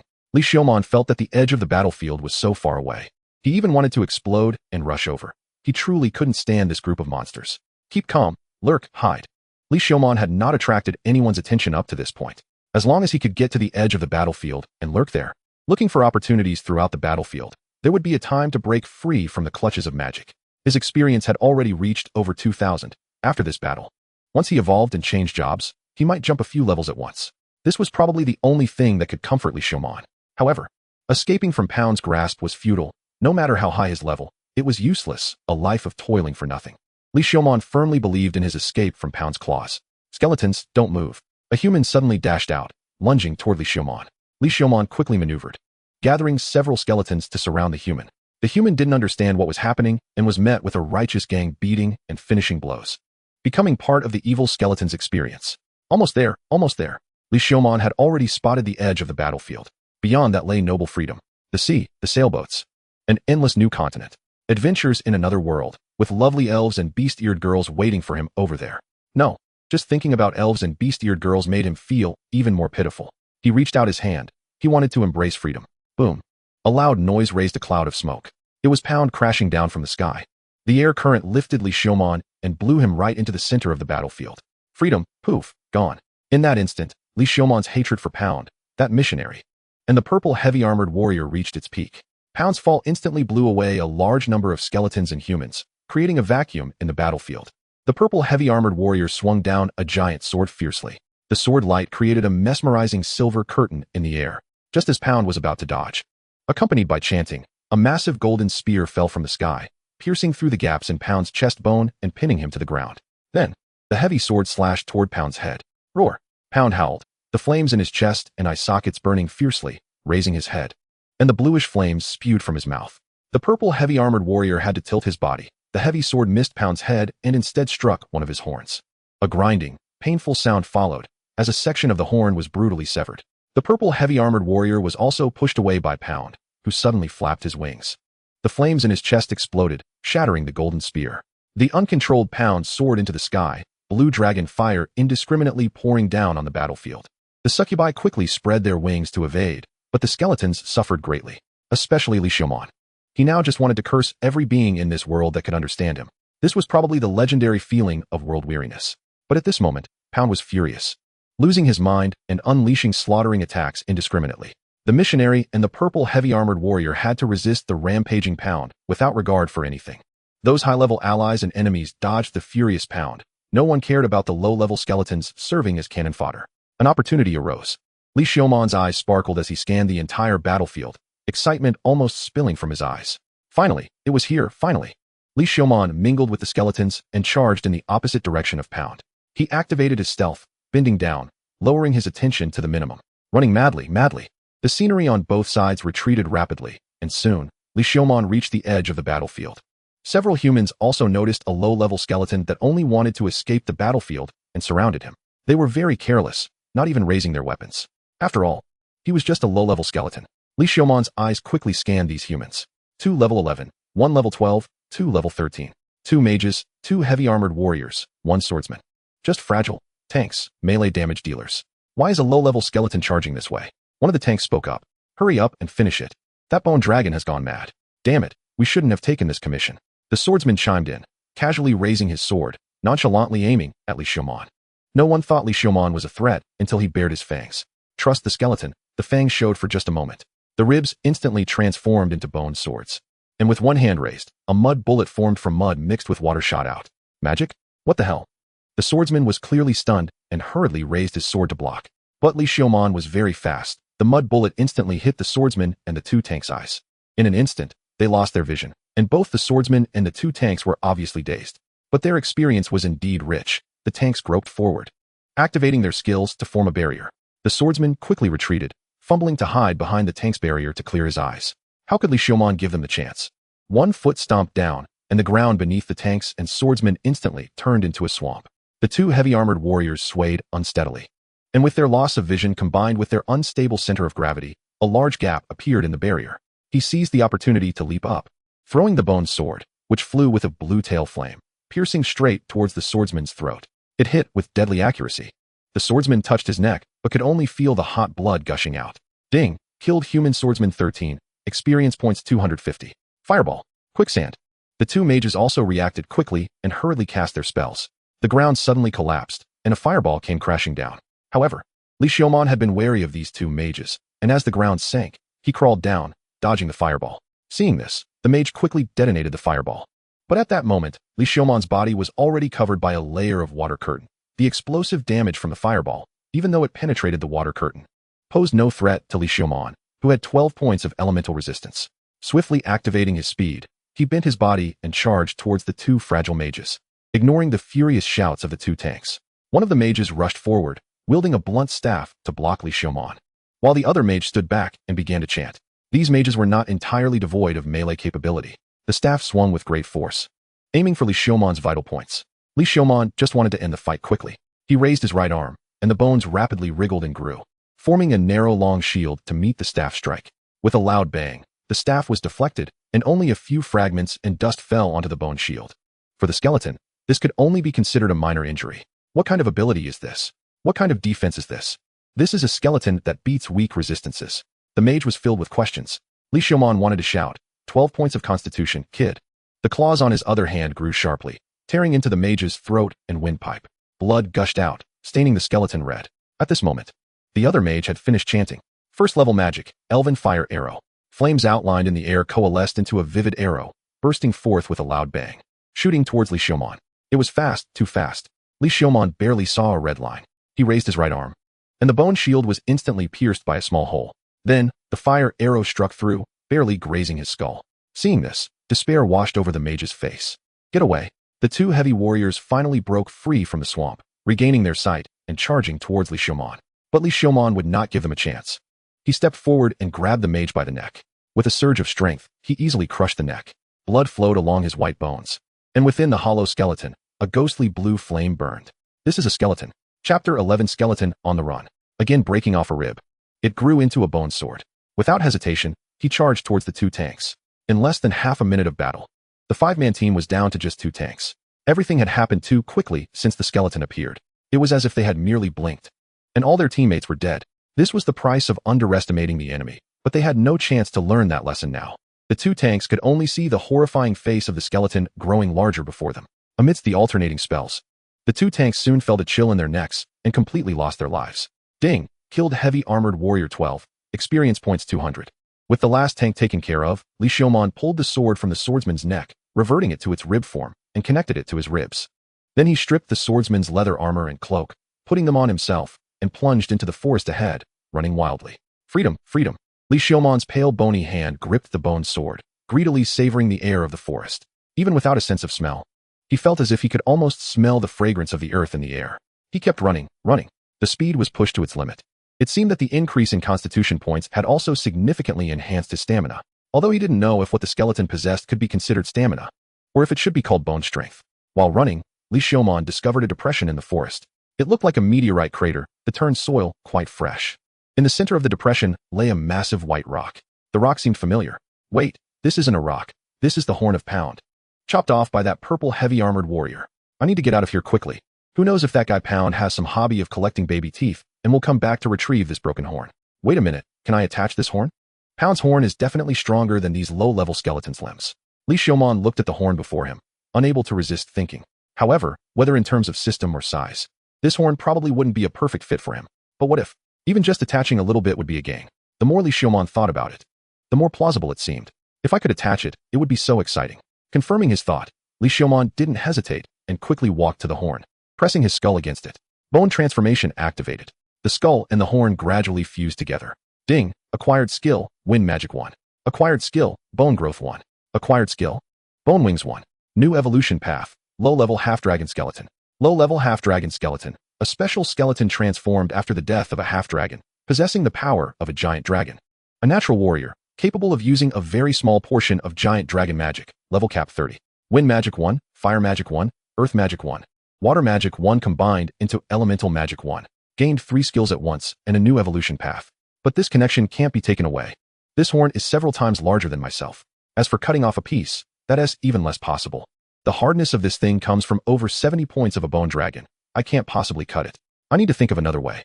A flash of inspiration struck Li Xiaomon. If my head is connected to this thing during evolution, does it count as part of myself? Will it evolve along with me? The more he thought about it, the more feasible it seemed. Could it be that I am the legendary genius? Li Xiaomon placed his head on the horn and began searching for the evolution section on the panel. Damn, the collected evolution paths are a bit too many, making it really hard to choose. In fact, he really wanted to evolve into an elemental skeleton. All attribute magic would be adaptable, and elemental magic could be used without chanting. After all, skeletons couldn't learn faith magic. They could only learn elemental magic and necromancy. Elemental skeletons were simply the dream skeleton. Mastering Wind Magic 1 gained a new evolution path, low-level sky skeleton. Low-level sky skeleton, a skeleton that wanders in the sky. Mastering the mysteries of the sky and the power of wind, a dangerous attacker from the sky. In the evolution path, low-level fire skeleton, low-level ocean skeleton, low-level earth skeleton, and low-level sky skeleton combine into low-level elemental skeleton. Low-level elemental skeleton, a skeleton that masters 4 elements, possesses adaptability to 4 elements, can use elemental magic without chanting. A dangerous magical skeleton, level cap 20. On the panel, lines of small text kept jumping up and down, and it was only then that Li Xiaomon noticed. Can the elemental skeleton really evolve? The level cap is just not high. It doesn't matter. With the noble chantless ability, what does a low level cap matter? No longer hesitating, he chose to evolve into an elemental skeleton. In an instant, 4 colors of flames surged from his soul fire, enveloping the entire skeleton. It seemed as if colors were blooming deep within the bones. The gaps between the limbs and the body completely fused together. with slight differences in size and color gradually assimilating into pure white. Meanwhile, the large lump connected to the horn of Pound on his head was continuously shrinking, appearing invincible and counterintuitive. Only after swallowing the entire horn did the light and flames on Li Xiaomon slowly recede. On the panel, the gray profession column finally lit up. As an elemental skeleton, Li Xiaomon naturally chose elemental mage as his profession, otherwise it would be a waste. He decisively selected elemental mage. Elemental mage, with each level up. Besides additional free attribute points, he gains 1 spirit and 1 constitution. The moment he chose his profession, all the data on the panel rapidly fluctuated. With levels and experience bars changing swiftly, the accumulated experience quickly surging against the level. Name: Li Xiaomon Pound Race. Low-level elemental skeleton level. 1320. Low-level elemental skeleton level cap is 20. Profession: elemental mage strength. 1130 constitution. 1530 spirit. 1330 free attribute points. 3 evolution requirement. Can achieve racial evolution after maxing out strength, constitution, and spirit skills. Bone change 2. Appraisal 2. Elemental magic 2. Elemental resistance 1. Agility 1. Stealth 1. Giant strength 1. Swordsmanship 1. Bone wing 1. Bone hyperplasia 1 status. Bone deterioration experience. 200-2500 description. A dangerous and cunning skeleton, versatile and skilled in disguise and elemental magic. Underestimating him will cost you your life. Never trust anything from this skeleton. It seems that the panel's description refreshes based on his actions. Chapter 12. The skeleton hates succubi at this moment. His bones had transformed into a texture resembling white jade, smooth like exquisite porcelain. The soul fire in his eye sockets and chest cavity had also turned a sapphire-like hue. Gently swaying, Li Xiaomon had no time to revel in his newfound power. He crawled out of the large pit created by Pound's horn and continued to run in the direction away from the battlefield. While running, he allocated all remaining attribute points to spirit, raising it to 16 points. After all, spirit determines the strength of magic. Li Xiaomon had not run far when a group of succubi blocked his path, all low-level demons, estimated to be over 10. Damn it! This group of succubi must have seen Pound's rage and fled here. Li Xiaomon forced himself to calm down, controlling his bones to revert to the rough, yellowed appearance of a low-level skeleton. At that moment, the succubi also saw Li Xiaomon in the darkness, lowering their guard. Not a human, just a low-level skeleton. One succubus spoke up. How did a low-level skeleton get here? Another taller succubus frowned. How could a skeleton defy Pound's orders and leave the battlefield? Li Xiaomon pretended to be dazed, wandering through the group of succubi towards the depths of the forest. Fireball. But the next moment, without any warning, a fireball was hurled at Li Xiaomon. The succubi made their move. He could no longer pretend. Li Xiaomon swiftly sidestepped, narrowly avoiding the fireball. The few succubi had only acted out of caution and never expected this low-level skeleton could dodge. At that moment, seeing Li Xiaomon evade, they were momentarily stunned. This is a low-level skeleton? Wind vortex. Li Xiaomon raised his hand, and a fierce wind suddenly erupted. The 2 nearest succubi were swept down from the air to the ground. He then clapped his hands to the ground, simultaneously casting earth magic and water magic. Swamp. A large area of ground turned into a soft swamp, engulfing the succubi that had fallen. Burning. Flames surged, consuming 2 succubi. Ding. Killed succubus 12, experience 200. Ding. Li Xiaomon was now level 13, having mastered elemental magic 2, theoretically a first-tier elemental mage. But he had never learned magic and could not use first-tier magic.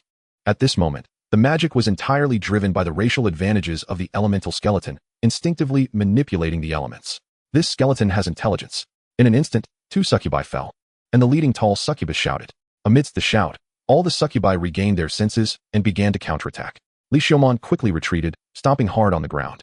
The muddy water in the swamp exploded, splattering mud and momentarily hindering the flying succubi. Li Xiaomon then plunged into the depths of the forest.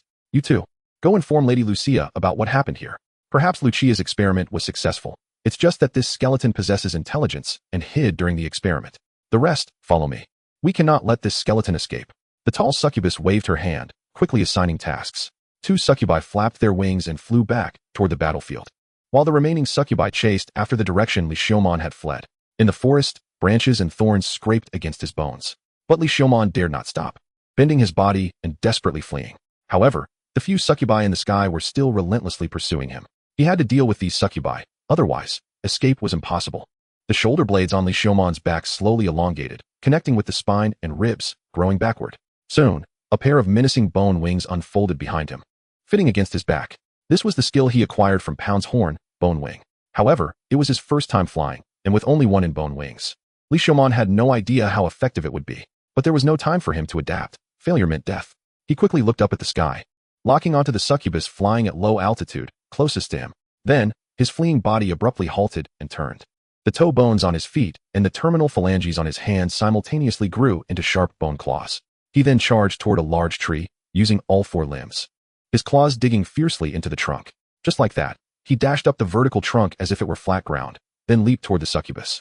The succubus hurriedly flapped her wings to dodge, while simultaneously casting wind magic to blow towards the skeleton. Li Xiaomon unhesitatingly spread his menacing bone wings, flapping them fiercely, increasing his speed again as he passed through the raging wind and grabbed the flying succubus. The flying succubus wobbled. Got you. The sound of bones grinding echoed in the succubus's ears, sending a chill down her spine. In the hollow eye sockets, blue flames burned quietly. Then, the bone claws ruthlessly pierced through the succubus's throat. Ding! Fireball! Wind bullet! Deterioration! The remaining succubi surrounded the skeleton, unleashing magic all at once. Li Xiaomon used the falling corpse of the succubus as a springboard, spreading his bone wings, exerting force with his leg bones, and leaped again, dodging the magic. 3 succubi noticed this and flapped their wings, transforming their hands into pitch-black claws as they charged at Li Xiaomon. They were the warrior class among the succubi. The 3 succubi wielded their claws, skillfully flying in the air and slicing through Li Xiaomon's bones. The remaining mage class provided support from a distance, bombarding Li Xiaomon. Li Xiaomon showed no mercy. He grabbed one of his own ribs and transformed it into a bone sword, with azure flames instantly engulfing the entire weapon. Then, he tightened his left arm, and the bones wriggled to form a narrow bone shield. Seeing an elemental mage take on a warrior stance, the nearby melee succubi felt their worldview collapsing. Adjusting his body's position in the air with elemental magic, he suddenly flapped his wings, propelled by wind magic, and lunged at the nearest succubus.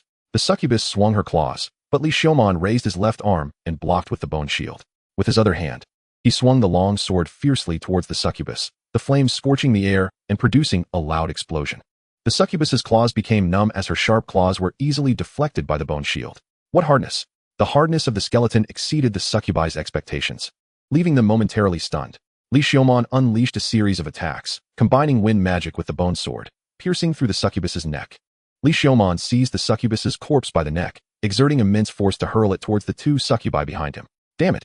The 2 succubi chasing from behind cursed, their hatred for this skeleton reaching a peak. But Li Xiaomon showed no mercy to his enemies. He swung his arm and threw a fireball after the corpse. Boom! The fireball exploded, pushing the 2 succubi away. He quickly turned around. The bone sword in his hand rapidly elongated into a spear, while wind magic enveloped the spear in a vortex. The spear was thrown, spinning as it advanced under the influence of wind magic, brutally piercing through one succubus's arm.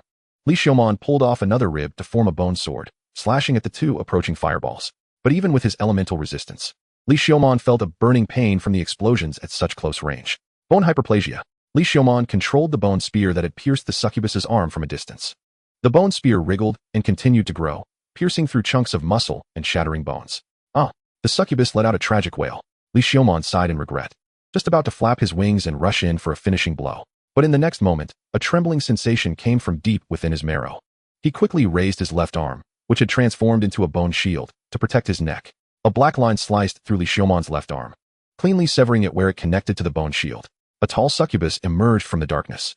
The dagger in her hand gleamed coldly as she slashed towards Li Xiaomon's bone wings. If this dagger hit, Li Xiaomon would lose his ability to fly. Losing the ability to fly in battle against the succubi would leave the skeleton completely passive. The tall succubus was confident that this intelligent skeleton would dodge. But Li Xiaomon did not evade. He lunged at the tall succubus, his claws embedding deeply into her skin as he embraced her. He didn't care at all about his severed bone wings. Grabbing the severed bone wings, he fiercely drove them into one of the succubus's bat-like wings. The succubus, along with Li Xiaomon, plummeted toward the ground. The succubus tried to push Li Xiaomon away, but he held on tightly, his fiery eyes fixed on her.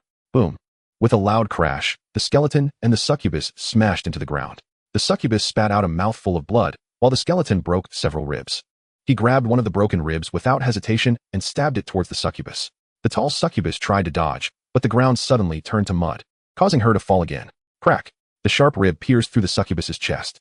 Bone hyperplasia. It then grew wildly, piercing through her heart. Ding! Killed low-level demon 15. Experience 400.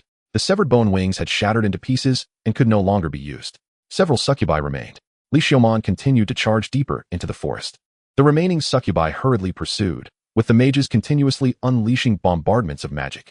Now that the skeleton's bone wings were severed, they felt secure in the air. But in the next instant, a white shadow shot up from the ground, flapping bone wings to soar into the air. How did it grow wings again? The succubi felt a chill run down their spines. Upon closer inspection, they realized that the skeleton's arm bones and left leg bone had disappeared, leaving only a pair of bone wings. He had disassembled his arm bones and one leg to grow wings. The succubi had never experienced such an extreme turn of events in their lives.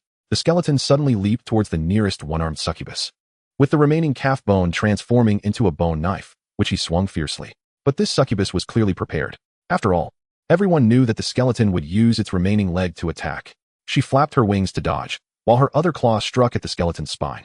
But in the next moment, the skeleton endured the blow and dove into her embrace. Then, opening its mouth, its teeth sharpened and sank into her neck.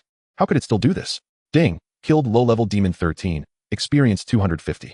Li Xiaomon used the succubus's corpse as a springboard, pushing off with one leg, his bone wings flapping as he charged towards the nearest succubus.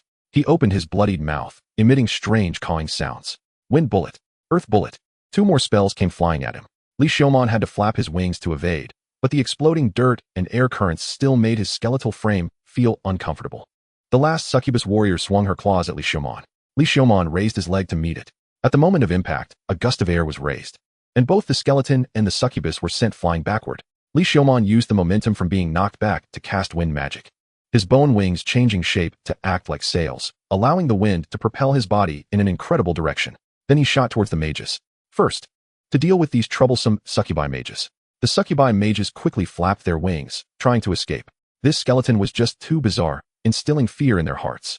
Li Xiaomon shielded his body with his bone wings, blocking several spells, and lunged at the nearest succubus mage.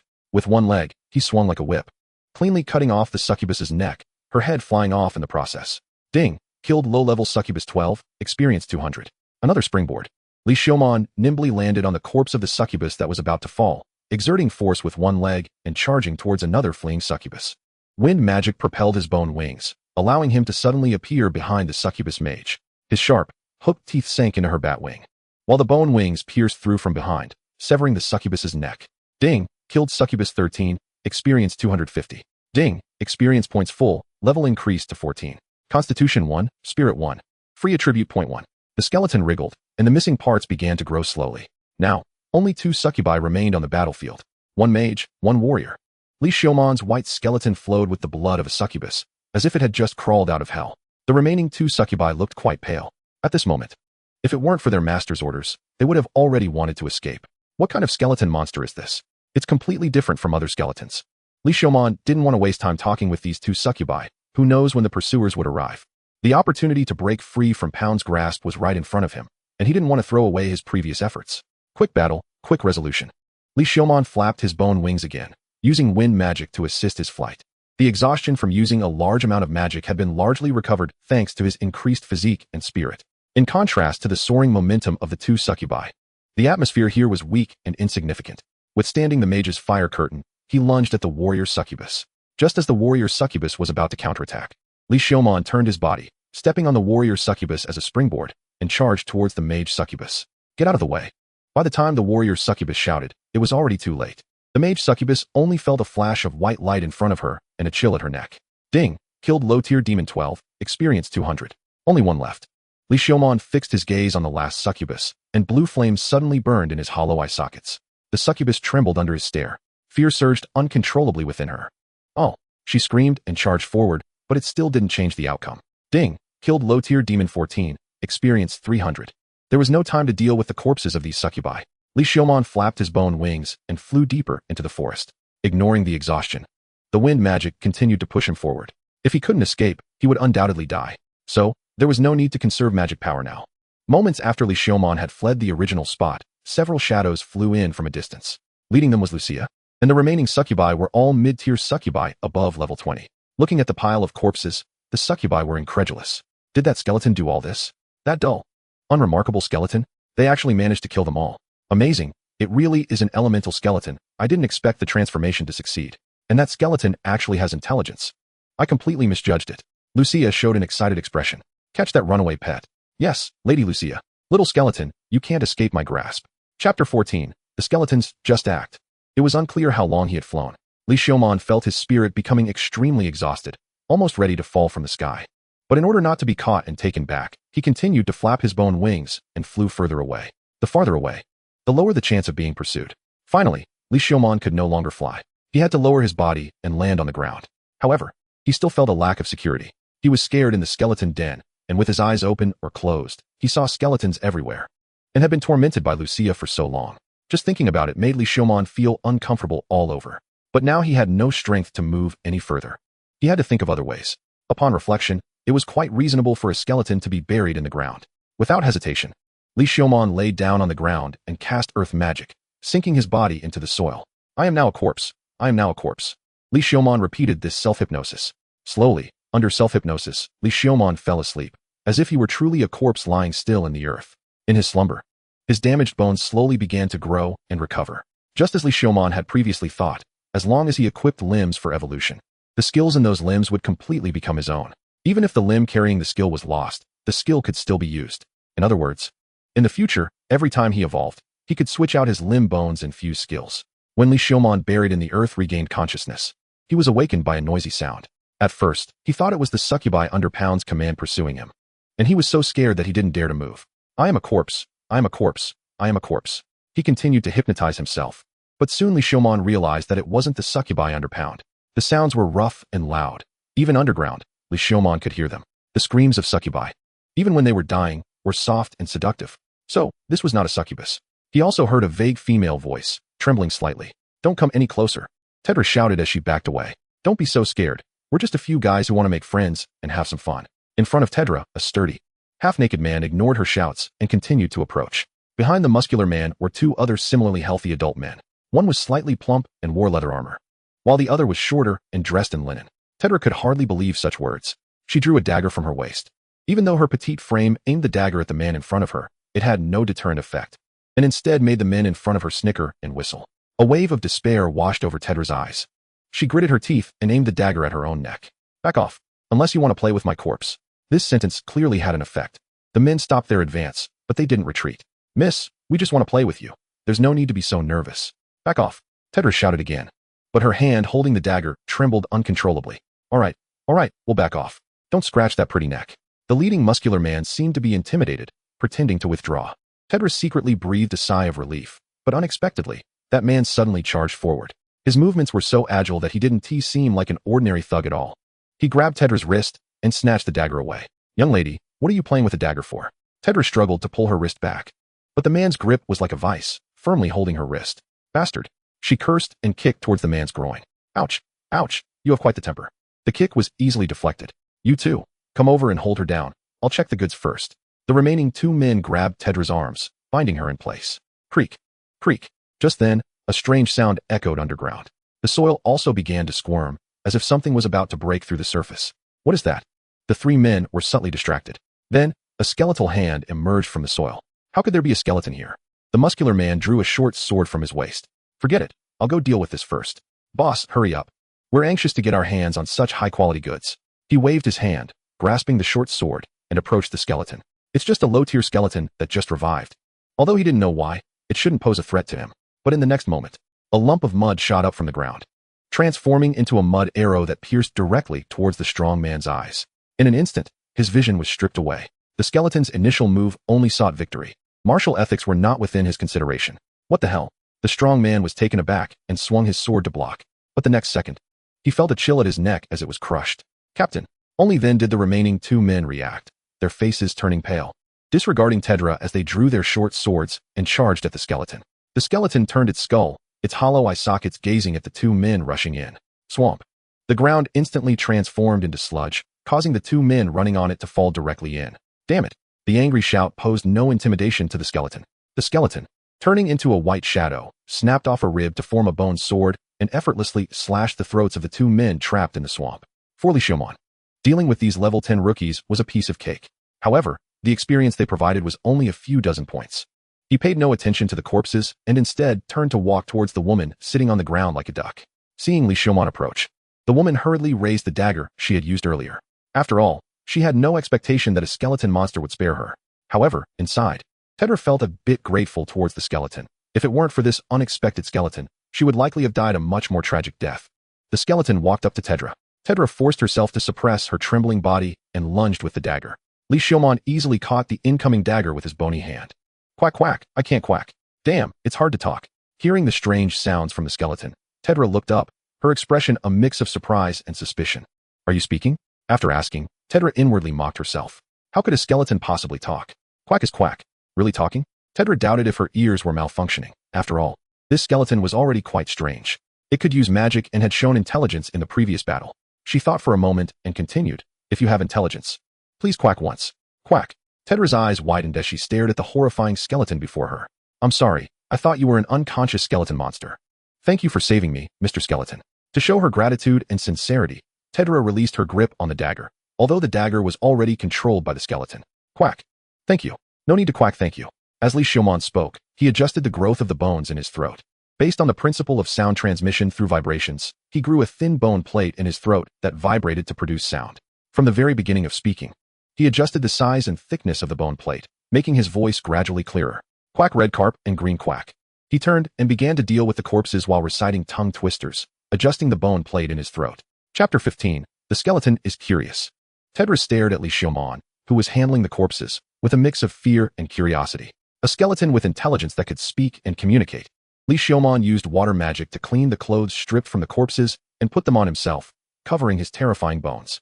At the same time, he draped a cloak over his skull and cervical vertebrae. Then, he approached Tedra again. Now, it's time to settle the payment for saving you. Li Xiaomon spoke. He saved this woman not only out of a sense of justice, but also to gain assistance. However, he was a skeleton. The race was inherently positioned against humans, making it impossible to easily trust a human. He would not entrust his life and death to a woman he had just met, even if she were beautiful. Looks did not equate to justice. Emerging from the succubus lair, Li Xiaomon understood this principle well. Of course, Tedra swallowed hard and continued. I am a merchant and understand the principle of equivalent exchange. Li Xiaomon could also see Tedra's reluctance. Now, you have two choices. Li Xiaomon extended two bony fingers. First, you give me an amount of money that you think is equivalent to your life, then leave, and we will have nothing to do with each other again. Second, help me infiltrate human society, but if you choose this option, your life must be in my hands for me to feel at ease. Li Xiaomon spoke slowly, his voice hoarse due to just mastering speech. Equality is very important. Because he was a skeleton, his life would be at the mercy of this woman once he entered human society.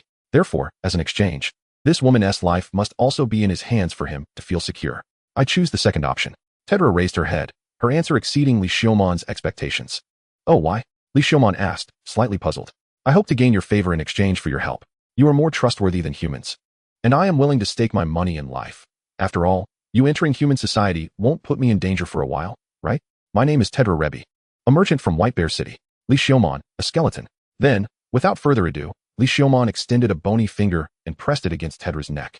Following that, the bone at his fingertip began to grow, forming a white bone necklace that was placed around her neck. The necklace was shorter than her head circumference, making it impossible to remove. If you betray me, this necklace will directly pierce your neck. Li Xiaomon succinctly explained the function of the necklace. A very beautiful necklace. Thank you. Tedra put on a relaxed facade, but Li Xiaomon could still detect the fear hidden beneath her seemingly relaxed expression. If you're afraid, you can still back out now. No. She shook her head firmly, her red hair swaying like flames. That is good. Afterward, Li Xiaomon and Tedra walked toward the direction of the town. Li Xiaomon had already exposed his intelligence to pound and killed so many succubi. Unless something unexpected happened, Lucia would definitely come after him. And to evade pursuit, a human city was the best hiding place. Through their conversations along the way, Li Xiaomon also learned about their current location. They were in the territory of White Bear City, within the Duchy of Mand in the Lance United Kingdom. The Lance United Kingdom is a vast kingdom composed of 9 duchies. The main race of the kingdom is humans. White Bear City is governed by the noble Earl Wit. Without attracting the attention of the guards, they entered White Bear City, and Li Xiaomon finally let out a sigh of relief. Passing through the towering walls that seemed to stretch endlessly, they entered the city. The houses were arranged in an orderly manner, and the architecture was not much different from the medieval style in Li Xiaomon's illusions. However, the streets did not have the dirt and disorder typical of medieval streets. Perhaps because of magic. The most prominent feature in the city was probably the huge tower located at its very center. What's that tower? Li Xiaomon asked Tedra. Huh? You don't even recognize the city landmark tower? Do you not have any memories before you became a skeleton? Stella looked at Li Xiaomon in surprise, as if she were looking at a primitive man. Li Xiaomon was originally from another world, and the setting of not having memories before becoming a skeleton suited him perfectly. So he admitted it. No wonder then. Knowing that Li Xiaomon had no memories of his past life, Stella stopped being surprised. The landmark tower is a marker for the underground city. Every landmark tower has an underground city beneath it. Every town has a landmark tower and an underground city. An underground city? The underground city has countless monsters and resources. 90% of the magical materials in this world are mined from underground cities. Some high-quality magical items and equipment are also obtained from underground cities. This includes job change scrolls for non-religious professions, which are also found in underground cities. In ancient times, intelligent beings were quite weak and even faced extinction at one point. It was not until the underground city appeared that intelligent beings conquered it and gained job change opportunities. Step by step, relying on the underground city to dominate the world. Stella patiently began to explain this to the amnesiac skeleton. Li Xiaomon quietly listened, digesting this information. Although called an underground city, the underground city is not underground. Long ago, someone tried to dig down from the landmark tower, but they never reached the underground city. You can only enter the underground city through the landmark tower. However, because the underground city extends downwards in layers, it is called an underground city. It is said that deep layers of the underground city have scenery indistinguishable from the surface, where one can see the sky. Of course, the underground city of White Bear City does not have such deep layers. Layers? Li Xiaomon asked again. Hearing Li Xiaomon's inquiry, Stella quickly continued. The underground city is divided into different levels based on the number of layers. The deeper the layers, the more dangerous it is, but the resources are also richer. There are 10 levels based on the number of layers. Below 10 layers is a first-tier underground city. Below 20 layers is a second-tier underground city, and so on. Up to a 10th-tier underground city with over 90 layers. Why is a 10th-tier underground city described as having over 90 layers? Seeing Li Xiaomon's eager inquiry, Stella changed her tone and continued, because no one knows the exact number of layers in a 10th-tier underground city. No one has completely conquered the deepest layer of a 10th-tier underground city, so it's uncertain whether it has fewer than 100 layers or exactly 100. I see. So it's like a monster farming dungeon, Li Xiaomon remarked. Farming what? Now it was Stella who looked puzzled. It's nothing. Li Xiaomon once again looked at the landmark tower of White Bear City, feeling a bit unusual. The existence of this underground city felt like a game.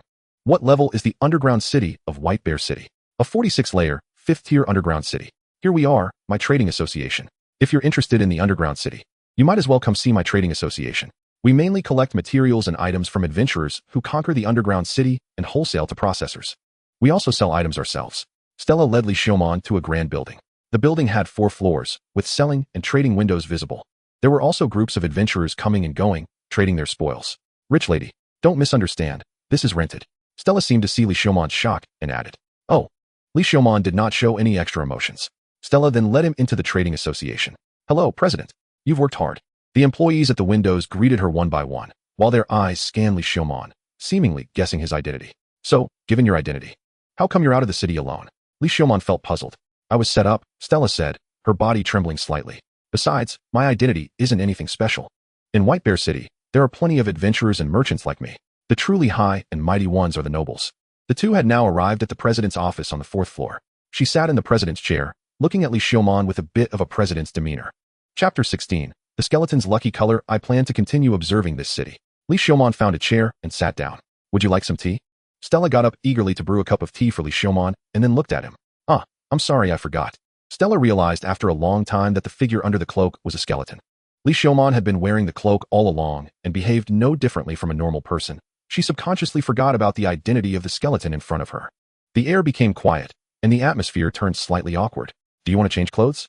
In the quiet air, Stella realized she had to do something. So she spoke up. That would be troublesome. Li Xiaomon stood up. Master, here are the clothes you requested. Soon, a few pieces of clothing were brought in by a cat-eared maid. A cat-eared beast girl maid. Li Xiaomon glanced at Stella, who looked at him with a knowing expression. After that, the maid left, and Stella sat at the desk, looking at Li Xiaomon without any intention of averting her gaze. Although he had been exposed before, suddenly having to undress in front of a woman was still a bit. Is there a changing room or cubicle? Oh yes, there is. The clothes he changed into were thicker, and the heavy cloak covered his face, so he could only see a shadow in the mirror. If it were night, perhaps one could see the eyes burning with ghostly fire in the shadow. This eliminated the last risk of exposure for Li Xiaomon. Stepping out of the changing room, Stella was standing outside. It suits you very well. Thank you. I need to go out for a bit. Then here is some money for you. Be careful. A gold coin can be exchanged for 10 silver coins, and a silver coin is worth 100 copper coins. Stella reminded him. As Li Xiaomon went out, he did not go anywhere else, but headed straight for the landmark tower. Even while hiding in the city, Li Xiaomon did not feel at ease. Only with his own strength could he truly find peace of mind. After all, you can hide for a moment, but not for a lifetime. If Pound attacked this city, how could he hide? The underground city was a trial ground where he could quickly gain strength. Moreover, conquering the underground city was such a romantic term. Li Xiaomon arrived at the base of the landmark tower, and from a close distance, the tower looked even more impressive. It rose straight up into the clouds, like a vine hanging down from the sky. Beneath the landmark tower, there were countless large and small holes. Scattered adventurers, equipped for battle, walked toward the holes. The vast majority were entering as part of a team. Based on their attire, one could see swordsmen, heavy armored warriors, mages, and priests. He did not plan to enter today. He was just here to take a look. Suddenly, the two flames of soul fire in Li Xiumon's hood shrank sharply. Following his gaze, he could see two figures approaching. A man with blonde hair and blue eyes, handsome and elegant, was dressed in a missionary's robe. He was laughing and talking to his companion, a heavily armored purple figure who was walking indifferently. It was the missionary who had fought against Pound and the purple armored warrior. The giant sword carried by the purple armored warrior was the one that had once cut off one of Pound's horns. Li Xiumon stiffly averted his gaze, pretending not to notice them passing by. The face of the purple armored warrior was obscured by a helmet, making it impossible to see their expression. The missionary continued talking to his companion, seemingly unaware of Li Xiumon.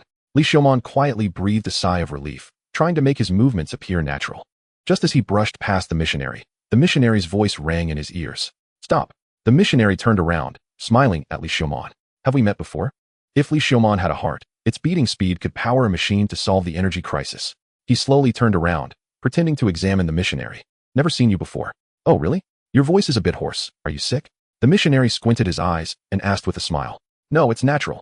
Li Xiumon felt all his joints creaking under the pressure. It was too intense. "Oh, then." He reached out his hand towards Li Xiumon. Looking at the approaching hand, Li Xiumon's legs almost instinctively wanted to run away, but he still suppressed the urge to flee. "Kate, we've already delayed for a long time." The purple armored warrior spoke. It was not the deep voice Li Xiumon imagined, but rather a pleasant and spirited female voice. Just from the sound, Li Xiumon could already feel the overwhelming pressure. "All right."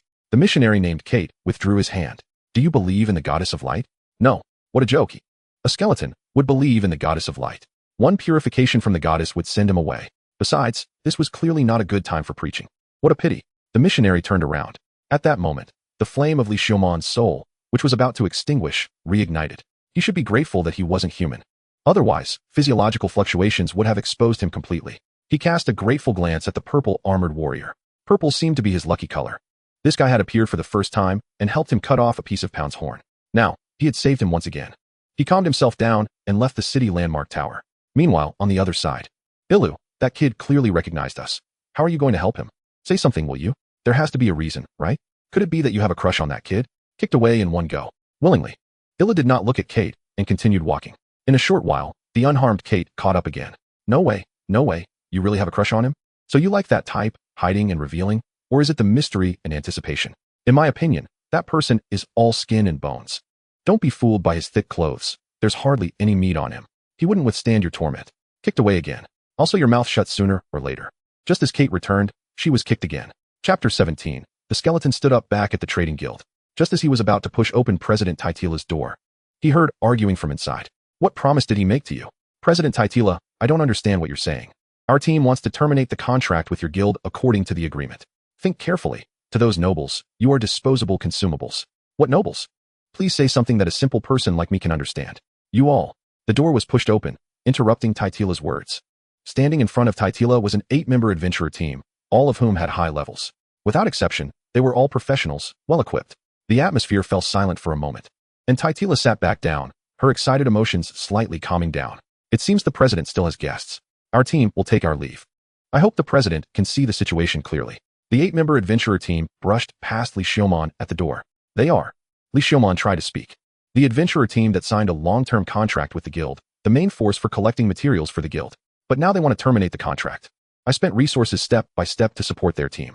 Titila's tone was somewhat agitated. "According to the contract, terminating the agreement should come with a penalty, right?" Li Xiumon spoke. "The contract is like that, but the guild previously received a large order for materials, with a price that was exaggerated. If swallowed, the guild scale would double. But this type of material only exists below the 20th floor of the dungeon. We can't do without this team. If they leave, the guild won't be able to fulfill this order, and the penalty would bankrupt the guild." Titila gritted her teeth. This is probably all the work of the person behind them. This materials order is likely a bait laid out by him. Titila felt a chill run down her spine. Then, knock, knock, knock. "Come in." "Master, no adventurer teams outside are willing to take on your task." "Raise the price." "Master, it's already at the highest. If you raise it any further, the guild might go bankrupt directly." The cat-eared maid's ears twitched as she explained. Titila slowly sat down in her chair. feeling as if an invisible hand was inserting itself into her fate, manipulating it at will. For him, this was simply a game, and she might just be the prize of the final victory. Creak. The door was pushed open again. Titila looked at the person in front of her, showing no surprise at all. The luxurious clothes could not hide the large belly. Li Xiaomon bet that the tailor must have suffered a lot to make this outfit. If he was not mistaken, this should be the noble that Titila spoke of. Is this interesting? She asked. Titila, what are you talking about? I heard about your guild's predicament and came running over. If you're willing, I can help you through this crisis. And then, you just need to be my lover. Huh. Or, the guild goes bankrupt, you become a slave, and then I buy you back. That way, you would have lost your dignity. The noble in front of her showed no signs of hiding his desires. He was truly a pure fellow. To this extent, you can make me bankrupt. But you will never make me a slave. Titila spoke coldly. Hee.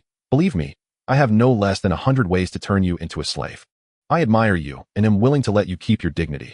Otherwise, you would have already become a slave. So it really was you who made a move today. Titila suppressed her anger and spoke. Think carefully. Does being my lover embarrass you? You're just a commoner. If you conceive my noble bloodline's seed, it could bring honor to your family. Tella has already given up trying to speak. Just the thought of sharing the same air with this pig makes her feel nauseous. Li Xiaomon also remained silent. Stand out. Don't put that kind of pressure on this skeleton. How long have he and Tella known each other? Besides, he is Tella's benefactor. Not the other way around. To him, Tella is just a convenient tool, easily replaceable, though perhaps no one else would be as useful as she is. While he appreciates her to some extent, it hasn't reached the point where he would stick his neck out for her. Offending a noble for her isn't worth it. Even if that noble is indeed quite disgusting. By the way, who are you? I don't think I've seen you before. The noble pig looked at Li Xiaomon. Damn it. I've intentionally lowered my presence, so why is he still fixated on me? In reality, the noble pig just found Li Xiaomon's aura somewhat uncomfortable, almost like a monster's. This kind of aura is only found on true adventurers, aside from monsters. Excluding monsters, this guy's identity is self-evident. Li Xiaomon was trying to think of how to respond. After all, he was rather averse to engaging in any conversation with this guy. I see. You're the adventurer that this bitch hired, right? The noble pig pointed at Li Xiaomon and cursed. Good. Very good. Kid, you've successfully caught my attention. I'll make you understand what the price of angering me will be. What a nauseating version of a domineering CEO in another world. State your name. Skeleton. What a disgusting code name. Tella, you've really found a great adventurer. See you at the slave market. I hope the slave trader can teach you some skills in bed. After the noble finished speaking, he turned to Li Xiaomon with his greasy face. Also, skeleton, you'll die in the dungeon. The noble pig left. Sorry for dragging you into this. I'm going to the dungeon. When is the delivery date? Li Xiaomon spoke up. At this point, he could only help Tella and try to gain some favor. Are you willing to help? It's quite dangerous. I don't want to. Of course, aren't we allies?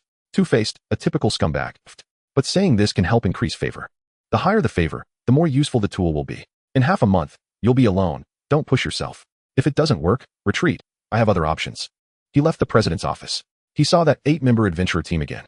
Upon seeing Li Xiaomon, the leader of the team became interested. Isn't this the skeleton? A one-person team skeleton? I really am a skeleton, Li Xiaomon said seriously. He understood that the more he affirmed this, the less this group would suspect his identity as a skeleton. After all, he was hiding his appearance, and it wouldn't be good if someone noticed. By calling himself a skeleton, he made others see him as a weirdo, making it less strange for him to hide his looks and drawing attention. Then I'm a zombie. Saying this, he mimicked a zombie and made a couple of noises. All right, skeleton, I hope to meet you in the dungeon. Remember my name. Hound Adventure Team's Shiokido. The Hound team will take you down, skeleton. Seeing Li Xiaomon's lack of response, Shiokido lost interest in continuing to tease him. Hope you don't chip a tooth. Ha ha ha. That depends on whether your skeleton's bones are hard enough. Our team will hunt you down in the dungeon. There's no other way since you stand with the president. This makes our team seem ruthless. So, you'll die a miserable death. He leaned close to Li Xiaomon, maintaining a smile, and whispered a death threat. Li Xiaomon said nothing and just watched Shiokido leave. Is the noble pig planning to use me as a pawn? Then he felt a tug at the hem of his clothing. He turned his head. It was that cat-eared maid tugging at his clothes. Damn it, from this angle. The cat ears are ridiculously cute. Thank you for standing by the master. Li Xiaomon shifted his gaze away from the maid's ears. What guilt could a skeleton have? The skeleton only wants to gain favor. Chapter 18 Skeleton in the Dungeon. He wore leather armor. The vital areas were made of special magical metal, providing magical defense. On his back, he carried a long, straight metal staff, the top embedded with a light blue magic stone. This staff was the most expensive piece of equipment he owned, and also the most expensive from the Revi Trading Company. The staff's performance was mediocre, lacking even the most basic functions of shortening incantations and magic conduction. It could only enhance magical effects and was incredibly sturdy. Made from some of the hardest metals in the world, it caught Li Xiaomon's eye immediately. Be careful. Don't push yourself. Li Xiaomon would never push himself. He always prioritized his life. Without hesitation, he dove into the dungeon. A long downward passage appeared before him. The ends of the passage emitted a dim blue glow, creating a dreamy atmosphere. He scanned the stone walls, took out the staff from his back, and continued down. The first dungeon exploration officially began. After a long passage, he officially entered the first layer of the catacombs. It resembled a massive cavern, and he could see other adventurers moving about, selling items. Almost no monsters were visible. After all, this layer was filled with level 1 monsters, all cleared out by adventurers. He didn't even need to pull out a map. The walls were marked with directional signs. Following the signs, he easily passed through the first layer's maze, encountering only a few murky level 1 slimes, each contributing 1 experience point. The first layer of the maze connected to the second layer through countless openings. Li Xiaomon casually chose a cliff and jumped into the second layer. Then he pulled out the map and found a dark river. Following this river would lead directly to the 8th layer of the dungeon. The 1st to 10th layers are interconnected, while between the 10th and 11th layers, there is a single passage that must be traversed. Li Xiaomon initially thought he would have to defeat something to enter, but that wasn't the case. After the 30th layer, a dungeon would appear to enter the next layer. Before that, there were only special types wandering in the layers. Special types are unique forms of ordinary monsters, significantly stronger than regular monsters, but they are hard to encounter. As for their appearance, they have horns. Horns in the dungeon are like crowns. Ordinary monsters do not grow horns, only special monsters do. Li Xiaomon crawled out of the dark river, now at the 8th layer. He waved his staff and cast fire magic to dry the clothes on his body. Crack! A green-skinned dwarf charged at Li Xiaomon, with a big nose and long ears. It was a goblin. Race, goblin level, 8 class, none description, a common monster with a certain degree of power. Don't underestimate it just because it looks inconspicuous. Perfect for practice. Li Xiaomon tightened his grip on the magic wand, activated his immense strength, and swung the wand down hard on the goblin's head. The skull shattered instantly, and the entire body flew out, crashing against the stone wall, then bounced off and hit the ground, twitching a couple of times before falling silent. Ding! Goblin 8 killed. Experience 20. What a useful magic wand. Li Xiaomon joyfully waved the wand a couple of times, producing a swishing sound. He felt that this wand could last him a long time without needing a replacement. Then, he stepped over the goblin's corpse and moved deeper into the maze. He was going to grind levels. Soon, Li Xiaomon encountered the second goblin. He quickly approached and knocked the goblin down with a punch. Caw caw caw. The goblin struggled wildly, but Li Xiaomon didn't care. He stepped on the goblin's neck while raising the wand. With a crack, he smashed it down. The arm bone was shattered. Then, he lifted his foot and let the goblin go, stealthily following behind it. He aimed to trace the source and eradicate the root.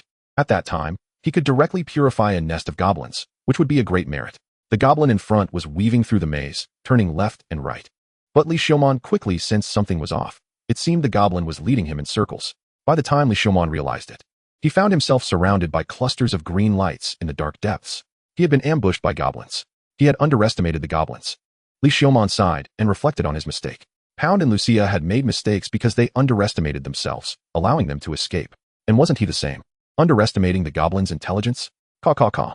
The goblin in front stopped and began to screech.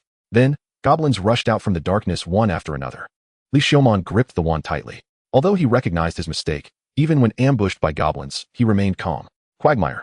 The wand was forcefully thrust into the ground, and the magic stone at the tip glowed with a ghostly blue light. In an instant, the ground collapsed around Li Xiaomon, turning into a quagmire. All the goblins were trapped in it, unable to move. The magic stone embedded in the wand was a high-quality water magic stone, providing a significant boost to casting this water attribute magic. However, Li Xiaomon couldn't move now either. Inside the cave, with stone walls on both sides, he couldn't spread his bone wings to fly. He could only stand in place and raise the wand. Fireball. A miniature magic circle opened at the tip of the wand, and the fireball shot out accurately, hitting a goblin. One-hit kill. Fireball. He quickly adjusted the wand and aimed at the other goblins. Fireballs flew one after another.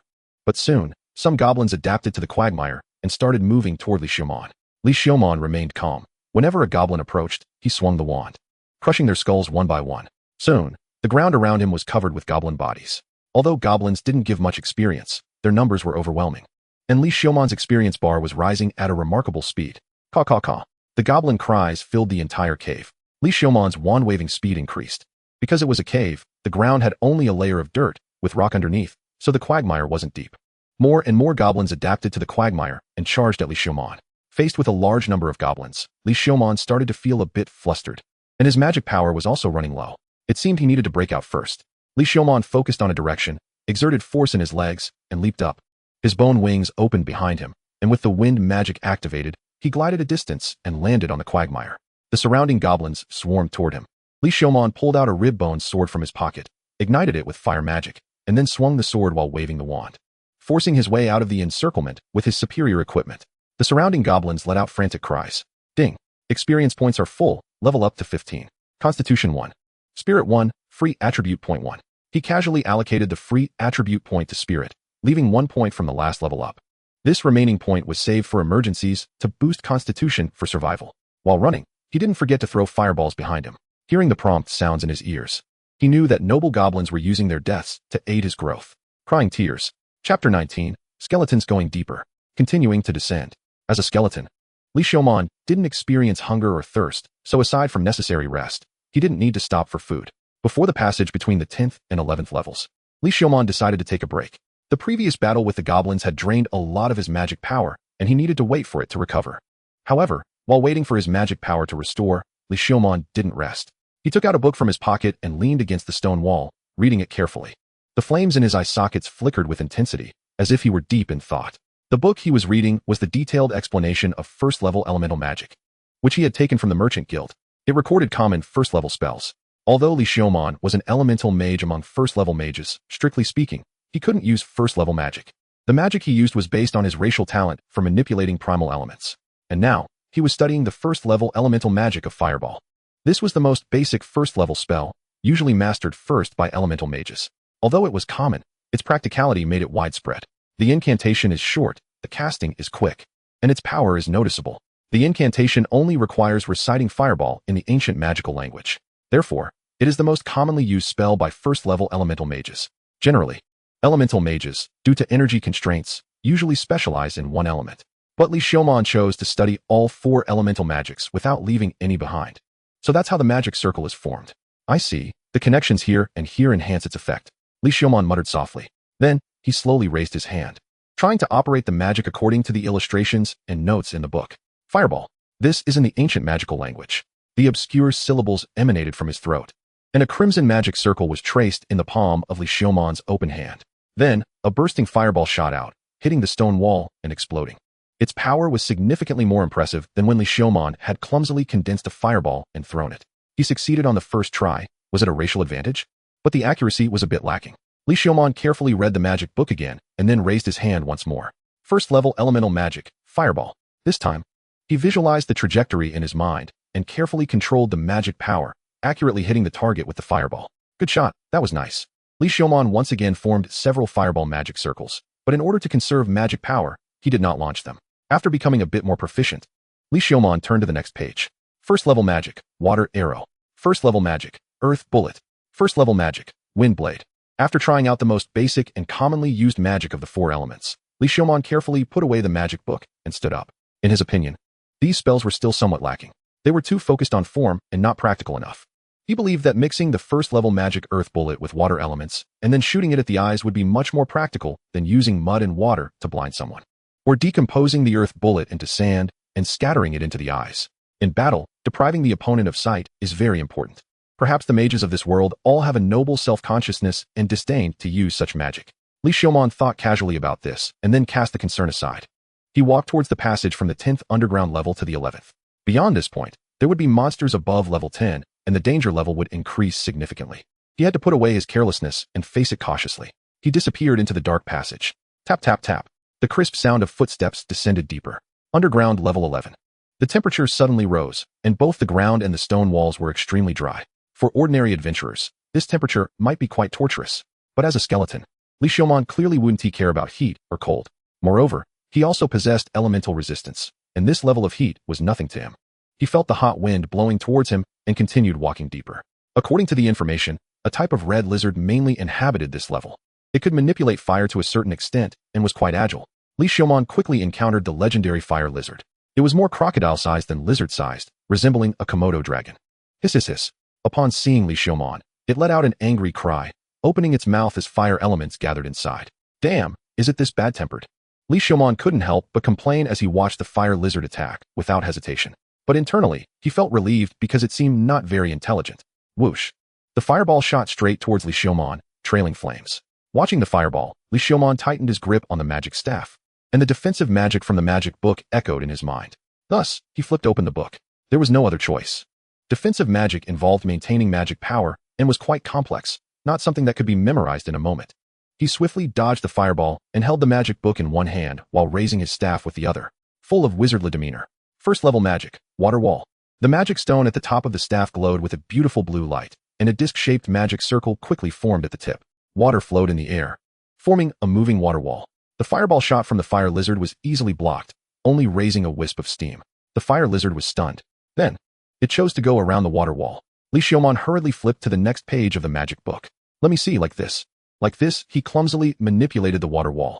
However, his clumsy control couldn't match the fire lizard's agile movements at all. The water wall, aside from the initial moment, did not manage to block a single fireball. Damn, broken magic. Li Xiaomon closed the magic book, tightened his grip on the staff, charged forward, and drew a shadow in place. Hiss hiss hiss. The fire lizard spat out a fireball.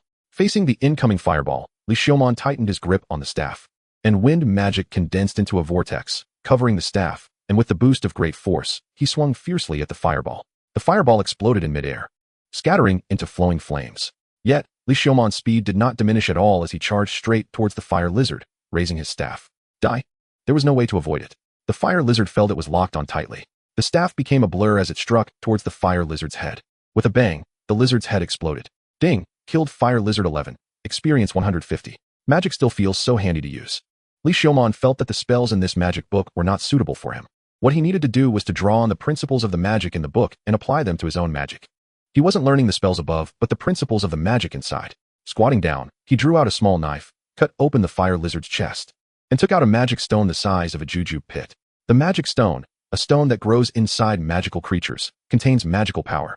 It is generally the most valuable thing on a magical creature, and the lizard's skin is also quite valuable, but Li Xiaomon couldn't carry too much luggage. His destination was the octagonal fire crystal growing below level 20. After stuffing the magic stone into his waist pouch, Li Xiaomon continued to move forward. Chapter 20, A Skeleton with a Passion for Baseball. In a cavern on underground level 12, Li Xiaomon leaned against the stone wall, reading the magic book while forming magic circles. Now was his rest time. After level 10, the terrain became much more complex, and the monsters grew stronger. Therefore, passing through each level took more time. If it were an adventurer squad, they could alternate between main forces to descend faster. This connects here, this can be removed. Li Xiaomon carefully traced a light blue magic circle on his left arm. He was trying to modify a spell. After all, the spells in the magic book were too awkward to use. The primitive use of elements had too low an effect. The spell he was modifying was a first-level magic, water wall. First-level magic, water shield. The magic circle lit up with a beautiful blue glow, and water flowed in a vortex, condensing on his left arm. Then, a round water shield formed in front of his forearm. The water flow that made up the shield swirled and flowed slowly, looking like a crystal-clear gem. He tried swinging his left arm, and the left shield flexibly locked onto his left hand, moving along with it. It felt as if he was holding a real shield. Ding! Proficiency reached the requirement. Gain skill, Magic Analysis 1. Li Xiaomon felt a jolt of energy. The world seemed to become clear in an instant. Looking again at the water shield on his arm, he could even see the flow of magical power directly. This part is wrong. How did I not notice it before? If connected this way, the effect would be even better. Li Xiaomon instinctively adjusted the magic circle of the water shield. The surface of the water shield rippled, and the vortex became more stable and solid. Even the magic power consumption required to maintain the water shield became slightly lower. Picking up the magic book again, he felt that those complex magic circles seemed to have become a bit simpler. What a great skill. Li Xiaomon dispersed the water shield and designed magic circles for other elements based on the water shield. First level magic, earth shield. First level magic, fire shield. Damn, it's on fire. First level magic, wind shield. All 4 elemental shields were successfully designed. The earth shield was no different from a normal shield. The wind shield could deflect and redirect attacks to a certain extent, while the fire shield was flashy but impractical. However, it should be able to burn incoming arrows and such. Familiar with these new magic circles, and having restored his mana, Li Xiaomon left the cave and headed for the 13th floor. The moment he stepped into the 13th floor, a poisoned arrow shot towards him. Li Xiaomon raised his staff, causing sparks to fly as he deflected the arrow. Lucky, a mage appeared. That staff looks quite valuable. It seems he can make a good profit this time. No time for nonsense. It would be troublesome if he cast magic. For warriors, 2 heavy armored soldiers, a swordsman, and an archer. 1 at level 16, 2 at level 15, and 1 at level 14. Without further ado, the 2 heavy armored soldiers charged at Li Xiaomon, seemingly trying to distract him. The swordsman moved behind the heavy armor, seemingly ready to strike at the right moment for a fatal blow. The archer, positioned farthest away, shot 2 shadow arrows. Earth shield. Li Xiaomon raised his arm, and the magic circle was instantly completed, forming a yellow-brown round shield on his left arm, deflecting the incoming arrows. Kid, don't blame us when you're dead. It's just your bad luck. The heavy armored soldier closed in, colliding with Li Xiaomon. The other one swung a giant sword and shouted, "Sharp edge." The blade of the giant sword glimmered with a cold light. Warrior's combat skill? Li Xiaomon stepped back, the earth shield blocking in front of him. Slide step. The swordsman vanished, leaving only an afterimage at his original position. The sword light pierced from behind him. Attacked from behind and below. Li Xiaomon changed his footing, crashing into the giant sword of the heavy armored soldier. The left arm's earth shield clashed with the giant sword, creating a deep cut, not shattered. The heavy armored soldier exclaimed. Li Xiaomon twirled his staff to counter the swordsman's combat technique from behind, his body slightly sinking as he was knocked away by the other heavy armored soldier. The archer quickly shot 3 arrows in AV formation towards the airborne Li Xiaomon. The swordsman easily pierced through Li Xiaomon's heart, chest, and neck. Good job, Will. Will felt a bit strange. Why did his arrows penetrate so easily, without feeling like they passed through flesh? But he didn't think too much about it. After all, the arrows piercing through the neck and heart were real. The big kill is mine. Will saw both the swordsman and heavy armored soldier rushing towards the corpse and quickly shouted, following closely behind. It was impossible to expect this group of thugs to leave anything for him. But just as the swordsman got close to the corpse, it suddenly moved. First tier magic. Mud bullet. Li Xiaomon's modified magic, original magic earth bullet. The mud bullet instantly hit the swordsman squarely in the face, depriving him of his vision in an instant. He faked his death. Fall back. The heavy armored soldier quickly tried to shield the swordsman, but Li Xiaomon wouldn't give them the chance. First tier magic, quagmire. The ground instantly turned to mud, causing one heavy armored soldier to sink halfway due to his weight. The other one noticed the danger in time, jumping several times to avoid the mud's reach. But the swordsman, who had lost his sight, wasn't so lucky. He had no idea what was happening as the ground softened and he sank in. Even the swordsman's skill, slide step, couldn't be used. First tier magic, fireball. A bright red magic circle was drawn at the tip of the staff. No, get away. The shout from his teammates was the last thing the swordsman heard. Fireball. The fireball accurately hit the swordsman's head and exploded. Ding, killed swordsman 15, gained 350 experience. Die, rapid fire. Several arrows shot towards Li Xiaomon again. Li Xiaomon quickly dodged and charged towards the heavy armored soldier trapped in the quagmire. First tier magic, fireball. Immovable fortress. The heavy armored soldier shouted, raising his thick shield in front of him, his entire armor glowing yellow. The fireball hit precisely, exploding and raising a cloud of smoke. As the smoke cleared, the heavy armored soldier appeared disheveled, with cracks appearing on his armor and shield. I want you dead, he shouted as he charged at Li Xiaomon. The earlier explosion had dried the quagmire, giving him a chance to escape. Li Xiaomon gripped his staff tightly, throwing several fireballs, but they were all blocked by the shield. Since that's the case, Li Xiaomon tightened his grip on the staff and, with a powerful force, swung it down hard at the returning heavy armored soldier. The heavy armored soldier raised his shield, not paying much attention. After all, how much strength could a mage possibly have? The shield shook violently, slightly denting, as a tremendous force struck it, causing him to lose hold of the shield, which flew out of his hands. Immovable. He sensed the danger and was about to activate his skill, but the staff, if he wasn't mistaken, swung faster than pure metal. Immovable, my ass. The staff struck his head. A cracking sound echoed as the helmet shattered and flew off. The staff was enhanced with wind magic, creating a vortex that had a tearing effect. His head buzzed, and under Li Xiaomon's assessment, his status bar was directly hit with a stiffened state. Targeting the cracked area, Li Xiaomon struck again. This time, the head caved in and then exploded due to the wind pressure. Ding, killed heavy armored soldier 15, gained 350 experience. Experience increased again. Blood stained the staff as Li Xiaomon wiped the blood off the staff on the corpse, resting it on his shoulder. Haven't even said hello yet. And here comes the skeleton. Then, obediently get your head smashed by the skeleton. Chapter 21. The skeleton will definitely next time. Skeleton? What codename is that? The remaining heavy armored soldier and archer exchanged glances. Brother, I think we have a misunderstanding, the heavy armored soldier said. After all, it's essential to adapt to the situation. Sorry, it has nothing to do with misunderstandings. Because I am a skeleton, and you are human, so I want to kill you. Li Xiaomon charged towards the heavy armored soldier, raising his staff to strike. Shield bash. The heavy armored soldier raised his thick shield with his left hand to meet the staff. Sharp edge. With his other hand, he swung the giant sword towards Li Xiaomon. First tier magic, wind shield. The magic circle on Li Xiaomon's left arm changed. The yellow-brown rocky round shield disappeared, replaced by a circular wind vortex. The heavy sword struck the wind vortex. The heavy armored soldier only felt an invisible force pulling at his sword blade, diverting it from its original path. What kind of magic is this? The heavy armored soldier quickly pulled back the sword blade, adjusting his center of gravity. At this moment, several arrows shot from behind towards Li Xiaomon. Li Xiaoman paid no attention at all. If there is one thing skeletons fear the least, it's probably arrows. The arrows aimed at his head were deflected, while those aimed at his chest bizarrely pierced through again. At such a close distance, the heavy armored soldier finally saw clearly. The body under the clothes had no flesh and blood, only a stark white skeleton. The arrows passed through the gaps in the bones. You really are a skeleton. The heavy armored soldier felt a chill run down his spine, causing his movements to become chaotic. Then, he was repeatedly struck by Li Xiaoman's club. Didn't I say it earlier? Li Xiaoman said while striking. Speaking of which, it's about time.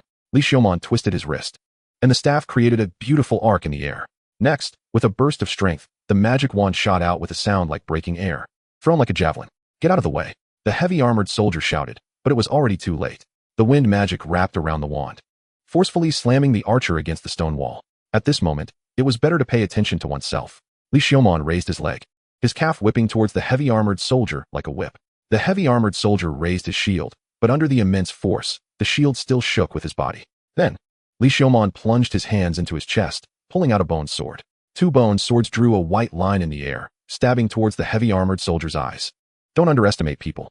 Monster! The heavy armored soldier yelled and swung his heavy sword towards Li Xiaoman. Flames flared in Li Xiaoman's eyes, and a pair of fierce bone wings spread out behind him. The bone wings flapped, momentarily suspending Li Xiaoman in the air. A heavy blow. The heavy armored soldier slashed upwards with his heavy sword.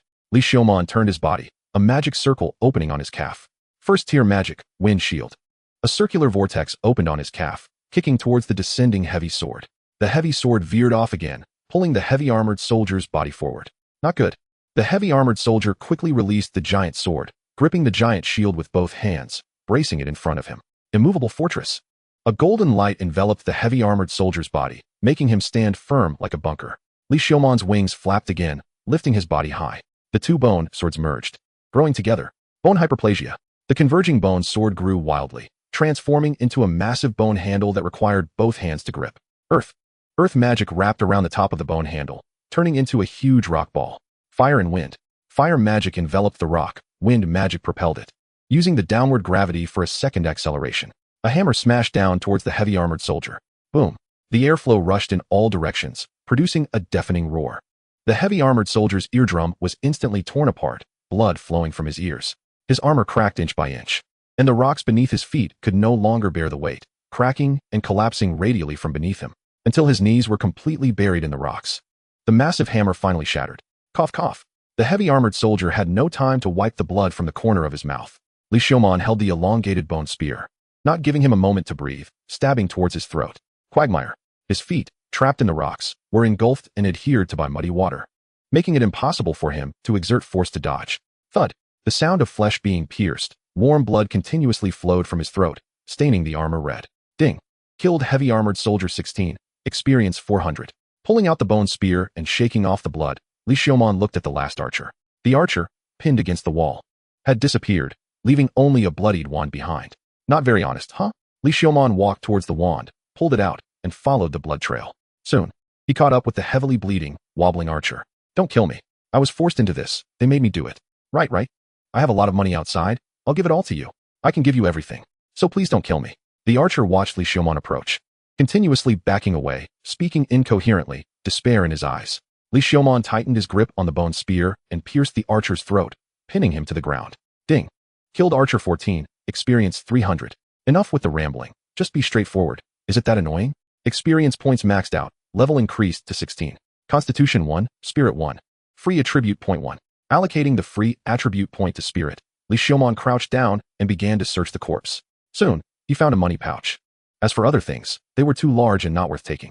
Returning to the original spot, he continued to loot the other corpses, acquiring a considerable amount of gold coins. Indeed, killing and arson bring in money quickly. Li Xiaoman placed the money pouch in a bag and then hid it on his spine. Tied to his spine, he felt at ease. Miners, please do not imitate. Then, using magic to sink the corpses into the ground, he continued deeper. Passing through the 13th layer, he entered the 14th layer. In the 14th layer, according to the map description, there weren't many monsters, and there was a hot spring present. A nice place to rest. Moreover, there was a temporary town formed by humans, serving as logistics for adventurers, providing selling, accommodation, transport, and supply services. Li Xiaoman stepped into the town and quickly found a shop following the map. Rebbe Trading Company's temporary shop in the dungeon. Yes, this is the place. The Rebbe Trading Company, set up by Tai Dila, Also established points for purchasing and supplying in the dungeon. Li Xiaomon walked into the shop. What can I do for you, customer? The woman at the counter smiled and asked, do you buy materials? Li Xiaomon poured out the magic stones he collected along the way. So many magic stones. Seeing the pile of magic stones on the counter, the shopkeeper's eyes sparkled. Buy your attire. Could it be that you are the skeleton gentleman sent by headquarters? After carefully assessing Li Xiaomon's outfit and the uniquely crafted all-metal wand on his back, she quickly spoke. Skeleton gentleman, is it true that you are a one-man team? Exploring the dungeon alone? You really have no teammates? So it is true that you are a one-man team, and you can collect so many magic stones alone. Could it be that you are a second-tier professional? The girl at the counter almost leaned half her body out of the counter, gazing eagerly at Li Xiaomon. Sorry, I got a bit too excited. Seemingly realizing her inappropriate behavior, she blushed and pulled her body back. I am Rachel Zafonte, the owner of this shop. I am very glad that you, skeleton gentlemen, are willing to help the Revi Trading Company. Just an equal trade. Please exchange these magic stones. Ah, that is true. Sorry for the delay. Rachel sorted the magic stones, weighing and pricing them. Is this price satisfactory to you? Yes. Then please take the gold coins. If you need accommodation, please move to the second floor. I can provide free food and lodging for you, skeleton gentlemen. Rachel almost leaned out of the counter again. No need, time is tight. After processing these materials, I need to continue descending. Li Xiaomon declined the invitation and retied the money pouch around his waist. What a pity. If you need anything next time, skeleton gentlemen, you can come again, and lodging will still be free. Rachel sighed with regret. I'll definitely come next time. Chapter 22 The Caution of the Skeleton. I will remember this, skeleton gentlemen. Rachel replied seriously. By the way, if you continue to descend, please be careful. About this time yesterday, the hyena adventurer team passed through here, delving deeper. Although they shouldn't have fallen to the point of attacking you, I still hope you can be a bit cautious. Rachel reminded him seriously. I will be careful. Thank you for the reminder. Li Xiaomon tied the wand to his back, nodded at Rachel, and left the shop. Those guys entered the dungeon earlier than him, and with their numerical and experience advantages, it was only natural for them to be ahead. Moreover, they had already issued death threats against him, so he didn't need to hold back. Passing through the 14th layer, he couldn't enjoy the hot springs because being a skeleton meant he would be hunted down if he took off his clothes. By the 15th layer, the familiar fire lizards were gone. Instead, upright red lizardmen appeared. With red scales and skin identical to lizards, they were exuding heat, resembling an evolved form of fire lizards. Since they were humanoid, Li Xiaomon suspected they possessed a certain level of intelligence, so he remained cautious. The level 15 lizardmen were a sufficient threat to him. However, the experience they provided was quite generous. Li Xiaomon tightened his grip on his wand and cautiously approached the lizard man in front of him. First tier magic, Windstone Spike. 2 layers of magic circles overlapped, one blue and one yellow, slowly unfolding. The earthy yellow spiraled stone spike gradually materialized, wrapped in a vortex formed by wind magic, constantly rotating. This was one of the experimental spells Li Xiaomon had developed, a combination magic of wind and earth, the Windstone Spike. As the wind vortex continued to spin and accelerate, the spiral on the stone spike became indistinct. It was only when it reached a critical point that Li Xiaomon shot out the stone spike. A sharp sound of breaking air echoed as the spike transformed into a phantom, spinning and shooting out, creating a lengthened wind vortex that pierced through the lizardman's skull and then exploded. Ding! Killed Fire Lizardman 15, experienced 300, instant kill. Li Xiaomon slowly lowered his wand and took out a notebook from his ribcage. This was a blank notebook he had obtained from Rachel, used to record and improve the spells he had modified and created. This included the Shield series, Swamp series, and the current Mixed Magic series. High power, high consumption, and extremely long charge time. The improvement direction was to shorten the charge time and consumption. Li Xiaomon closed the notebook and returned it to his ribcage. Moving towards the Fire Lizard Man, he drew a small knife, sliced open its chest, retrieved the magic stone, and stuffed it into his waist pouch. Clang! What sound was that? Li Xiaomon raised his head, alertly looking around. It was silent, without any movement. Was it an illusion? Li Xiaomon tightened his grip on his wand, stood up, and cautiously scanned the surroundings. Clang! It was not an illusion. It sounded like something shattering. Where was the sound coming from? Li Xiaomon looked around at the stone walls. Stone walls, with no signs of movement.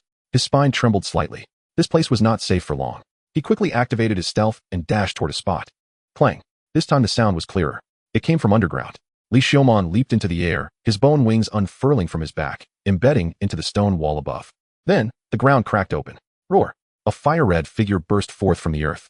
Its massive body was engulfed in blazing flames. A pair of elongated fire-red horns protruded from its head. It resembled a gigantic version of an ordinary fire lizardman. It was a special breed of lizardman. Name, Lizardman King. Level 20, Profession, Monster Warrior. Description, a dangerous variant of Lizardman, the king of lizardmen, possessing the strongest physique, magic power, and high affinity for flames. Level cap 20. Its fire-red eyes scanned the surroundings, locking onto Li Xiaomon, who was hanging upside down on the stone wall. Roar! The deafening roar charged toward Li Xiaomon. Not good, not good, not good, not good, not good. Li Xiaomon's hands transformed into sharp claws, gripping the stone wall as he crawled deeper into the maze like a giant spider. The Lizardman King raised its hand, and fireballs began to rise, swirling around its body. Then, with a wave of its hand, the fireballs were hurled at Li Xiaomon one after another. Li Xiaomon could only jump down from the stone wall and land on the ground. Just before he had been, the fireballs exploded, sending debris flying and creating a cloud of smoke. Then, from within the smoke, a figure using all fours charged through, lunging at Li Xiaomon. Swamp. He thrust his wand into the ground, creating ripples that transformed into a large area of swamp. The Lizardman King instantly sank into it, but only for a moment, as the Lizardman ignited in flames, evaporating the moisture in the swamp. Then, its body sank slightly before leaping up, opening its massive jaws. The fire element quickly charged, transforming into a pillar of fire that spewed forth. First-tier magic, water wall. Facing the rushing fire pillar, the water shield was too small. The magic circle was completed in an instant, with water flowing from all sides converging to form a water wall in front of him. Hiss! The water vapor exploded, filling the entire space. Seizing the opportunity, Li Xiaomon retreated. But the next moment, a massive figure burst from the side of the steam, its flaming claws slashing toward Li Xiaomon's chest. He was sent flying, crashing to the ground, then bouncing back up. The Lizardman King followed closely, charging and pouncing down on him. Wind. Li Xiaomon used wind magic, blowing to the side to evade the stomp. At the same time, he propelled himself upward, slamming his wand against the Lizardman King's knee. Bang! A muffled sound echoed as the wand was deflected. What defense! The Lizardman King was not comparable to an ordinary lizardman. It was not just level 20. It was the king among all level 20 lizardmen. The lizard raised its foot, kicking toward Li Xiaomon again. Li Xiaomon could only cross his wand to withstand the blow, his body sliding backward under the immense force. Watching Li Xiaomon slide away, the Lizardman King raised its claws, firing off fireballs one after another. First-tier magic, water shield. Li Xiaomon opened a water shield with his left arm, dodging the fireballs while sprinting toward the narrow corridor. This lizardman was several times larger than an ordinary lizardman, so perhaps he could use the terrain to evade. The lizardman chased closely behind. At the same time, more and more lizardmen gathered in the corridor. This guy could command other lizardmen. Before long, he ran straight into a group of lizardmen. The fire-red scales formed a mass, igniting like a flame ahead.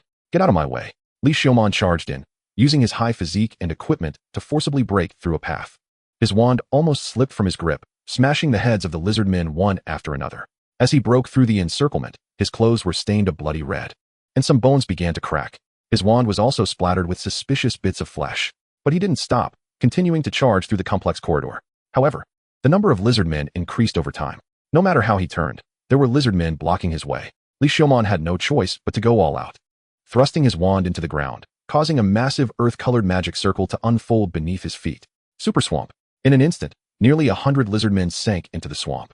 Such a large-scale magic drained most of Li Xiaomon's magic power, shrinking the soul fire within him. Fly up, with his bone wings spread wide. Li Xiaomon concentrated like never before, blowing wind magic toward the ground. In the narrow passage, I flapped my wings, precisely controlling the wind magic to barely avoid crashing into the stone wall. Just a slight misstep would send me directly into the wall, falling into a quagmire of lizardmen. I twisted and turned through the corridor, nearly colliding with the stone wall several times, but each time I was forcefully pulled back by the wind magic. I broke free from the encirclement again. Li Xiaomon promised that if he had to do it all over again, he would absolutely crash into the wall. A cliff appeared ahead. Behind him were the pursuing lizardmen. There was no time for hesitation. He dove down. After all, hiding below first and waiting for the lizardmen above to leave before flying up seemed like the best option. Below the cliff, there were protruding stone spikes everywhere. Li Xiaomon continuously maneuvered his bone wings to avoid the spikes. He had no idea how deep he had plunged. When he landed, everything around him was pitch black. He retracted his bone wings and raised his magic wand. Infusing a bit of magical energy, the magic stone at the tip lit up with a faint blue glow, illuminating the surroundings. The rough stone walls disappeared, replaced by beautiful crystal walls made of crystal. Under the blue light, they sparkled with a dreamlike sheen. Where was this? According to Li Xiaomon's prior investigation of this underground city, there was no layer that looked like this. In any case, it was better to explore cautiously. He knew himself best. In such a strange place, it was safest to stay put and wait for the lizardmen above to leave. Yes, that's right. Li Xiaomon leaned his wand against the wall, using the light from the magic stone at the tip to take out the magic book wedged between his ribs, and started reading. Chapter 23. The skeleton saved by the beautiful heroine. However, things did not turn out as calmly as he had imagined. When Li Xiaomon looked up, a figure had been standing beside him for who knows how long. Using the light from his wand, she silently stood next to him, looking at the book detailed explanation of first-order elemental magic. Caw caw caw. Li Xiaomon was startled into his original skeleton voice. He quickly grabbed the wand leaning against the wall and distanced himself from the person beside him. And this person was no one else but the purple heavy-armored warrior who had cut off Pound's horn. Sorry, did I scare you? After a moment of silence, she spoke. No, not at all. Li Xiaomon shook his head. He just wanted to leave this place as soon as possible. Who cares about the dangers here? Staying next to this humanoid Tyrannosaurus was the biggest danger. He even thought about flying back to fight the Lizardman King on the 15th floor to the death rather than stay with this person. If his identity as a skeleton were exposed, this person could tear him apart 12 times over. Holding his wand, he groped his way in one direction. The person silently followed him. He turned and walked to the left, and she silently followed to the left as well. Damn, was he being targeted? He stopped. And the figure behind him also halted. Turning around, the person pretended to casually wipe her sword. Do you need something? My magical item is broken. Can I borrow some light? She replied. What about your cleric companion? Not a companion. They should be dead. How could someone say such cold words with a temperature of 36 degrees? I have a lighting magical item. Do you want it? Li Xiaomon took out the magical item from his backpack and handed it to Illumin. Thank you so much. Illumin took the magical item and pressed the button. With a snap, the magical item shattered into a handful of fragments. Wow, you have a strong grip. Li Xiaomon could only say this. He looked at that hand. It seemed she could crush his skull directly. So, can I hire you? No. How about this amount? He opened the money pouch. Hiss, if you don't mind. Li Xiaomon decided to bow to capital. This bag of gold coins could probably support an average person for a lifetime. In fact, he wanted to refuse. However, refusing such a large reward would seem a bit suspicious. Great. My name is Illumin Tilde. I will ensure your safety, don't worry. She took off her helmet, letting her purple hair cascade down, revealing a dreamlike color. What impressed him the most were her eyes, sparkling like purple gemstones, appearing unreal under her purple eyelashes. Her fair face showed no flaws, resembling exquisite porcelain. In her right ear, she wore a sapphire earring that glimmered with magical light, indicating it was a high-quality magical item. This face was so beautiful it didn't seem human. It wasn't that there weren't more beautiful humans than her. It was just that her beauty gave an impression of not being human. You should put the helmet back on. Li Xiaomon forcibly shifted his gaze away from her face and said, Why? You are too beautiful. It makes me feel ashamed to look at you. No woman would dislike being complimented on her beauty. Li Xiaomon recalled this saying. Sure enough, the person next to him seemed a bit pleased but did not put the helmet back on. After that, the two did not speak. Li Xiaomon contentedly acted as a living light bulb, listening to Illumin's guidance as they turned left and right. Illumin held a drawing board, sketching a map. Li Xiaomon observed. Her drawing was standard and clear. After some time, Illumin's voice broke the silence. We've explored enough. Let us take a break. Okay, then. Looking at the drawn map, Illumin guided Li Xiaomon into a cave. Let us light a campfire. Do you know where this place is? This underground city seems to have no lair like this. Around the campfire, Li Xiaomon asked curiously. You don't know how you got in here? This time it was Illumin who was surprised. I fell in while being chased by a special kind of Lizardman King on the 15th floor. Li Xiaomon answered truthfully, as there was no need to hide. I really don't know whether to say you're lucky or unlucky. This is a hidden special maze. Illumin answered the question without further inquiries, continuing to roast the meat she had just hunted, sprinkling on some seasoning. Then she handed a skewer to Li Xiaomon. I'm not very hungry. All right. Illumin ate the roasted meat heartily, with no sense of decorum, making Li Xiaomon feel a long-lost sense of hunger. After finishing the meal, Illumin casually wiped her mouth with her cloak and took out a cup. Is there any water? Oh yes. Li Xiaomon extended his hand, and a stream of water condensed from the air, flowing into Illumin's cup. The two did not speak further. After eating and drinking enough, Illumin stood up and began to remove her heavy armor. Li Xiaomon instinctively averted his gaze. Once all the armor was off, Illumin began to clean and maintain her armor. Li Xiaomon also caught sight of her body beneath the armor, primarily out of curiosity. Moreover, she was properly dressed under the armor. Being overly concerned about this, and that seemed rather strange. Standing over 1.7 meters tall, her legs were exceptionally long, with tightly toned muscles. Wearing armor. It was hard to tell, but I didn't expect her figure to be so good, with curves in all the right places.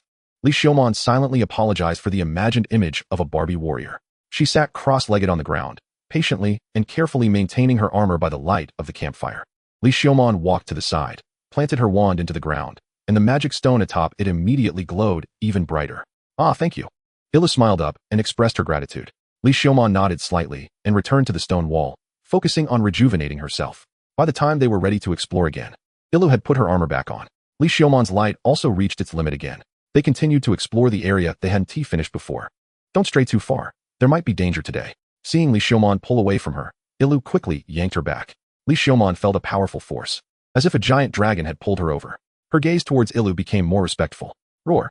A tiger covered in bones lunged out from around the corner, almost reaching Li Xiaomon before she could react. The pressure was overwhelming. There was no doubt she would die instantly. But the next second, a hand covered in purple armor grabbed the bone tiger by its neck. Crack! The neck was easily snapped. Don't worry, I'll protect you. Ilu turned to Li Xiaomon and said, Damn, this is too much. If I were a girl, I'd probably be smitten by now. Chapter 24. The skeleton's assistants. It seemed like they were getting close to the core. Ilu looked at the tiger's corpse in her hands and muttered to herself. What core? Li Xiaomon asked. The center of this maze. I'm here to get something from the center of the maze. Li Xiaomon obediently refrained from asking further.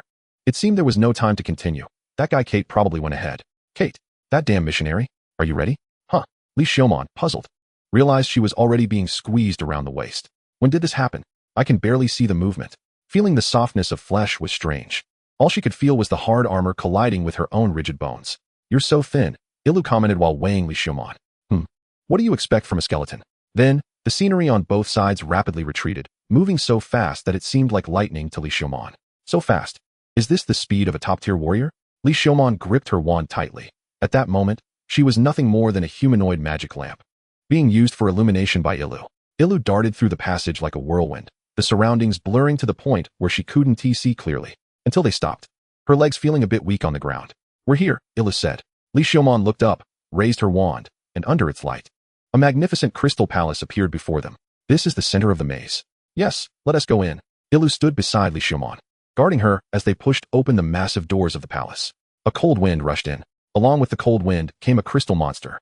It seemed to be a crystal golem, and not just one, but a whole swarm of crystal golems surged forward. Li Xiaomon could feel that any one of these golems could easily kill her. Illumination.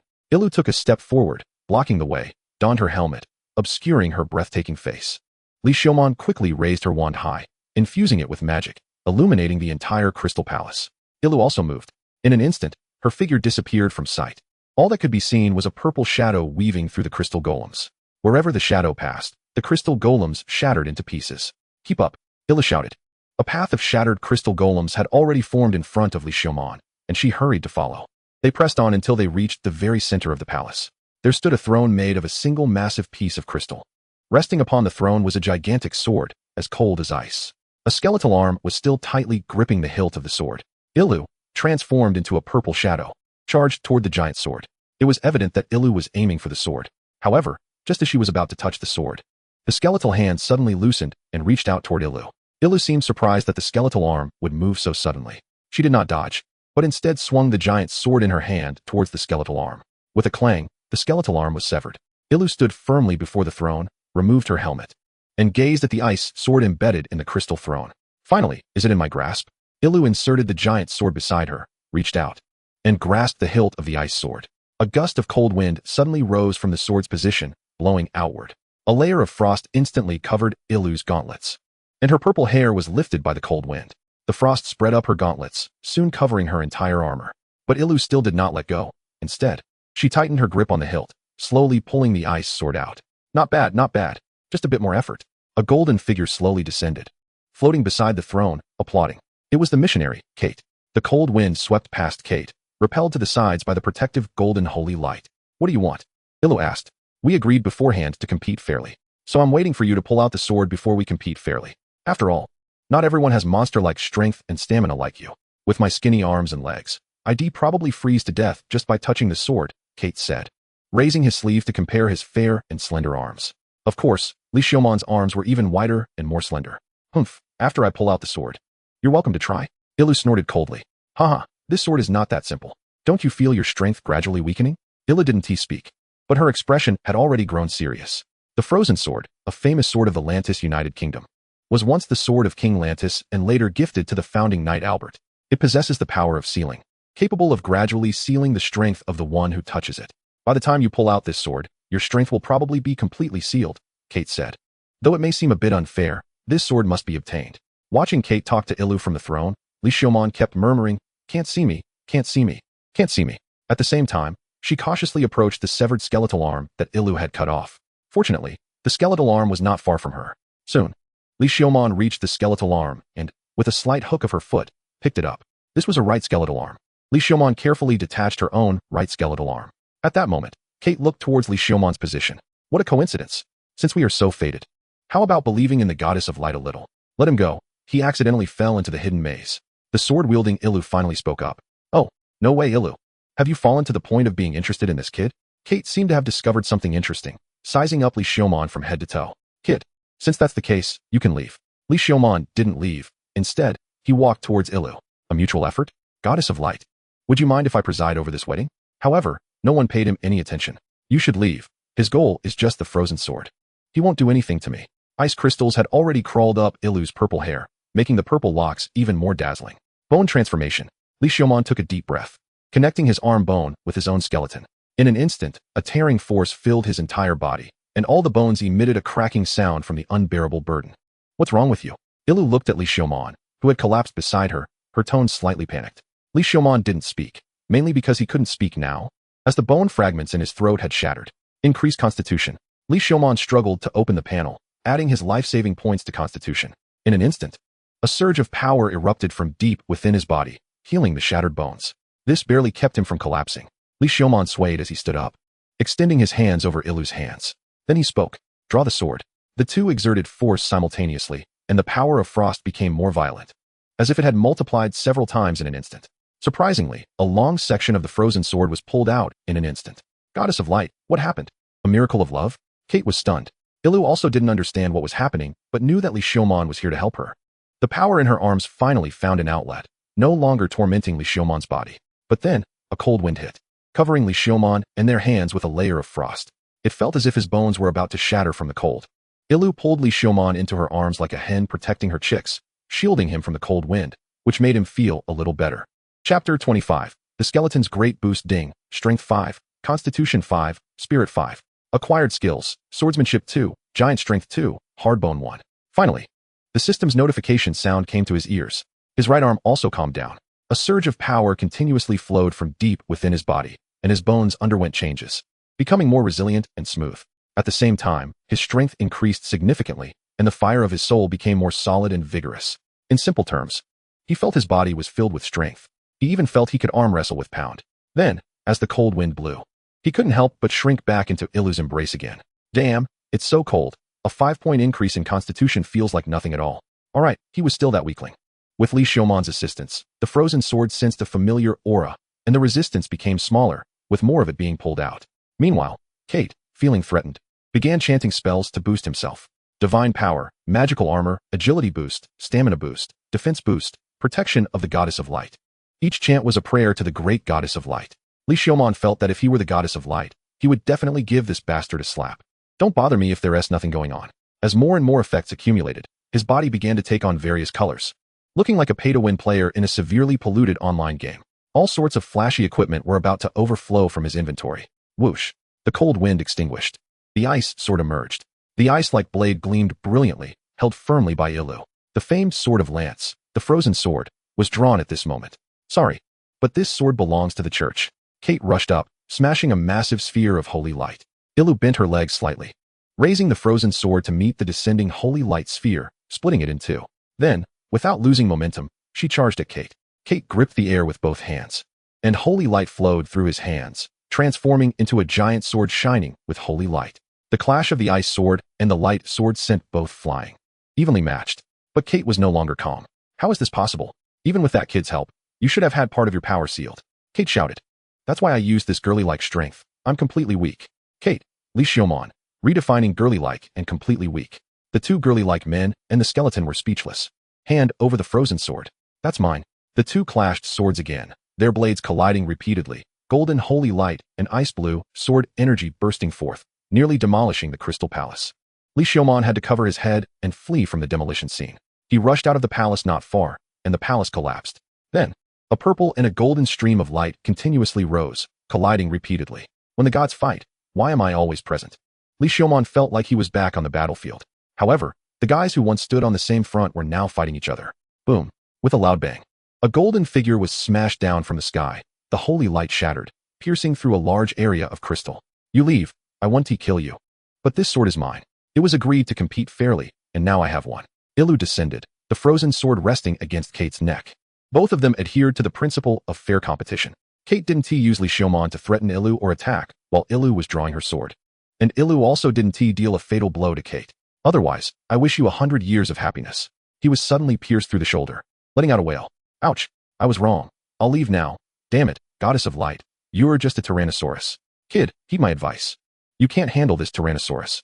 Alright, I'm leaving. Watching Ilu raise her sword again, Kate cursed as he left the scene. Only Li Xiaomon and Ilu remained in place. Thank you, otherwise, I wouldn't have been able to get this sword this time. Ilu expressed her gratitude to Li Xiaomon. Afterwards, she went to the collapsed palace to retrieve her original great sword. Even though the palace had collapsed, it left no trace on this sword, indicating that it was also a good sword. Do you have anything you want? Or do you have any wishes? I will help you fulfill them to the best of my ability. It was clear that Ilu was in a good mood. But Li Xiaomon didn't really want anything at that moment. He had already gained significant benefits from this journey. If he asked for gold coins or something now, it would seem too unambitious. You can think about it slowly. I will wait for you in White Bear City. You can come to this address to find me.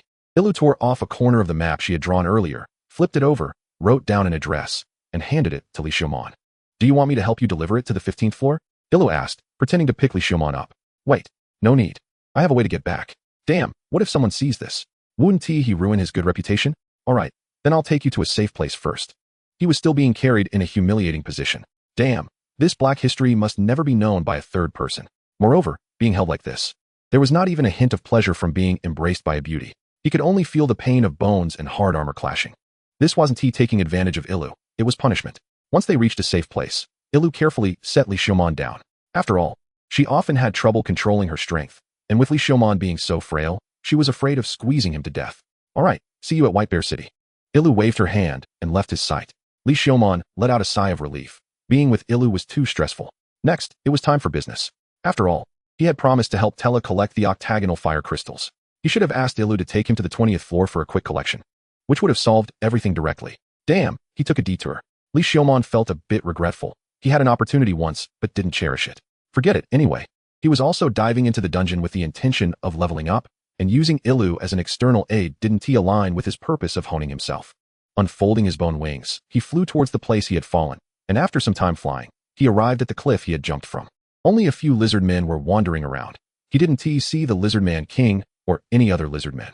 It seemed that the Lizard Man King had left, leaving some lizard men to guard here. In that case, he could gladly accept this experience. Li Xiaomon flapped his wings and rushed towards one of the lizard men with lightning speed, drawing his bone sword from his chest and stabbing it into the lizardman's neck. The blade penetrated precisely, and scalding blood gushed out as he pulled the sword out. Ding!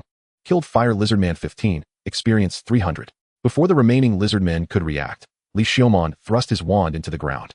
Swamp. A yellow-brown magic circle accurately opened beneath the feet of several lizard men, causing the ground to collapse. First-level magic, Fireball. Fireballs engulfed the lizard men. His spirit increased by 5 points at once, greatly enhancing the speed, power, and finesse of his magic release. Satisfied, Li Xiaomon threw his wand and pinned the last lizard man trying to escape against the stone wall, then raised his hand. First-level magic, Fireball. Ding! Killed Lizardman 15, experience 300. Level increased to 17. Constitution 1, Spirit 1, Free Attribute Point 1. Chapter 26, Skeleton and Lava Strength. Raging within me. Li Xiaomon felt the thrill of leveling up as the fire in his chest joyfully surged. At the same time, his right arm glowed again. An extra burst of power surged from his right arm to the other bones, causing a warm sensation at the connection between his arm bone and shoulder. What is going on? The suddenly overpowered Li Xiaomon knelt on one knee, clutching his shoulder. A ghostly blue light erupted from his shoulder, seemingly trying to penetrate his clothing. Hasn't the power of this arm been digested yet? Li Xiaomon clutched his arm, wanting to tear it off. Who knows what level the owner of this arm is? Just one arm has such overwhelming energy. But the arm was tightly connected to him, glowing with a pale white light, and he couldn't pull it off at all. He could only endure the pain, letting the scalding heat flow through his body, almost melting his other bones. However, this time, it was clearly milder than last time. It didn't directly tear his body apart without reason. Thanks to his significantly enhanced constitution, Li Xiaomon finally withstood the onslaught of energy. Ding! Strength 1. Just as he was about to curse after enduring the pain, he swallowed his words. Damn, what else with this stick and jujube? Is this training? Li Xiaomon stood up, making a gripping motion with his right arm. Fortunately, this arm didn't show any signs of losing control. When he was attacked by the energy from this bone arm, Li Xiaomon could feel that the power within the bone arm had only consumed a small part. At least the remaining energy would have to torment him many more times before it was exhausted. And because his constitution was too poor, he felt the pain. If it had been his previous constitution without any attribute points, he might have been blown apart directly.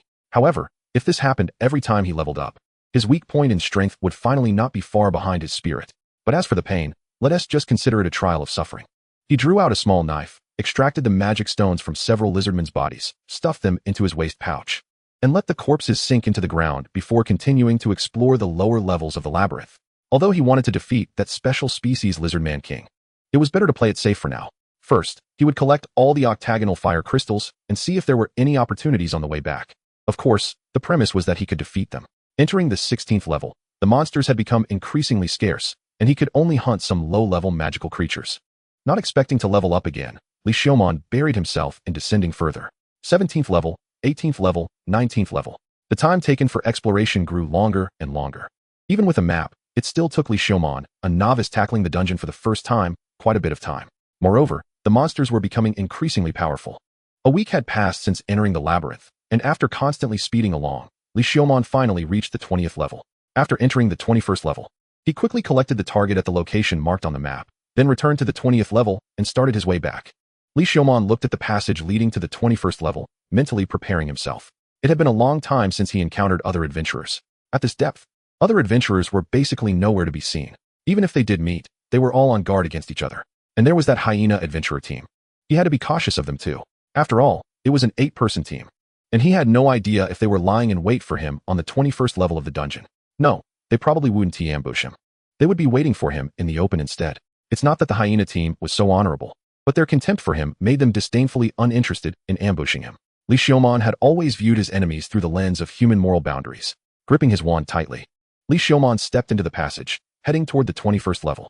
As he delved deeper, the air grew hotter, filled with a dry heat and faint sparks.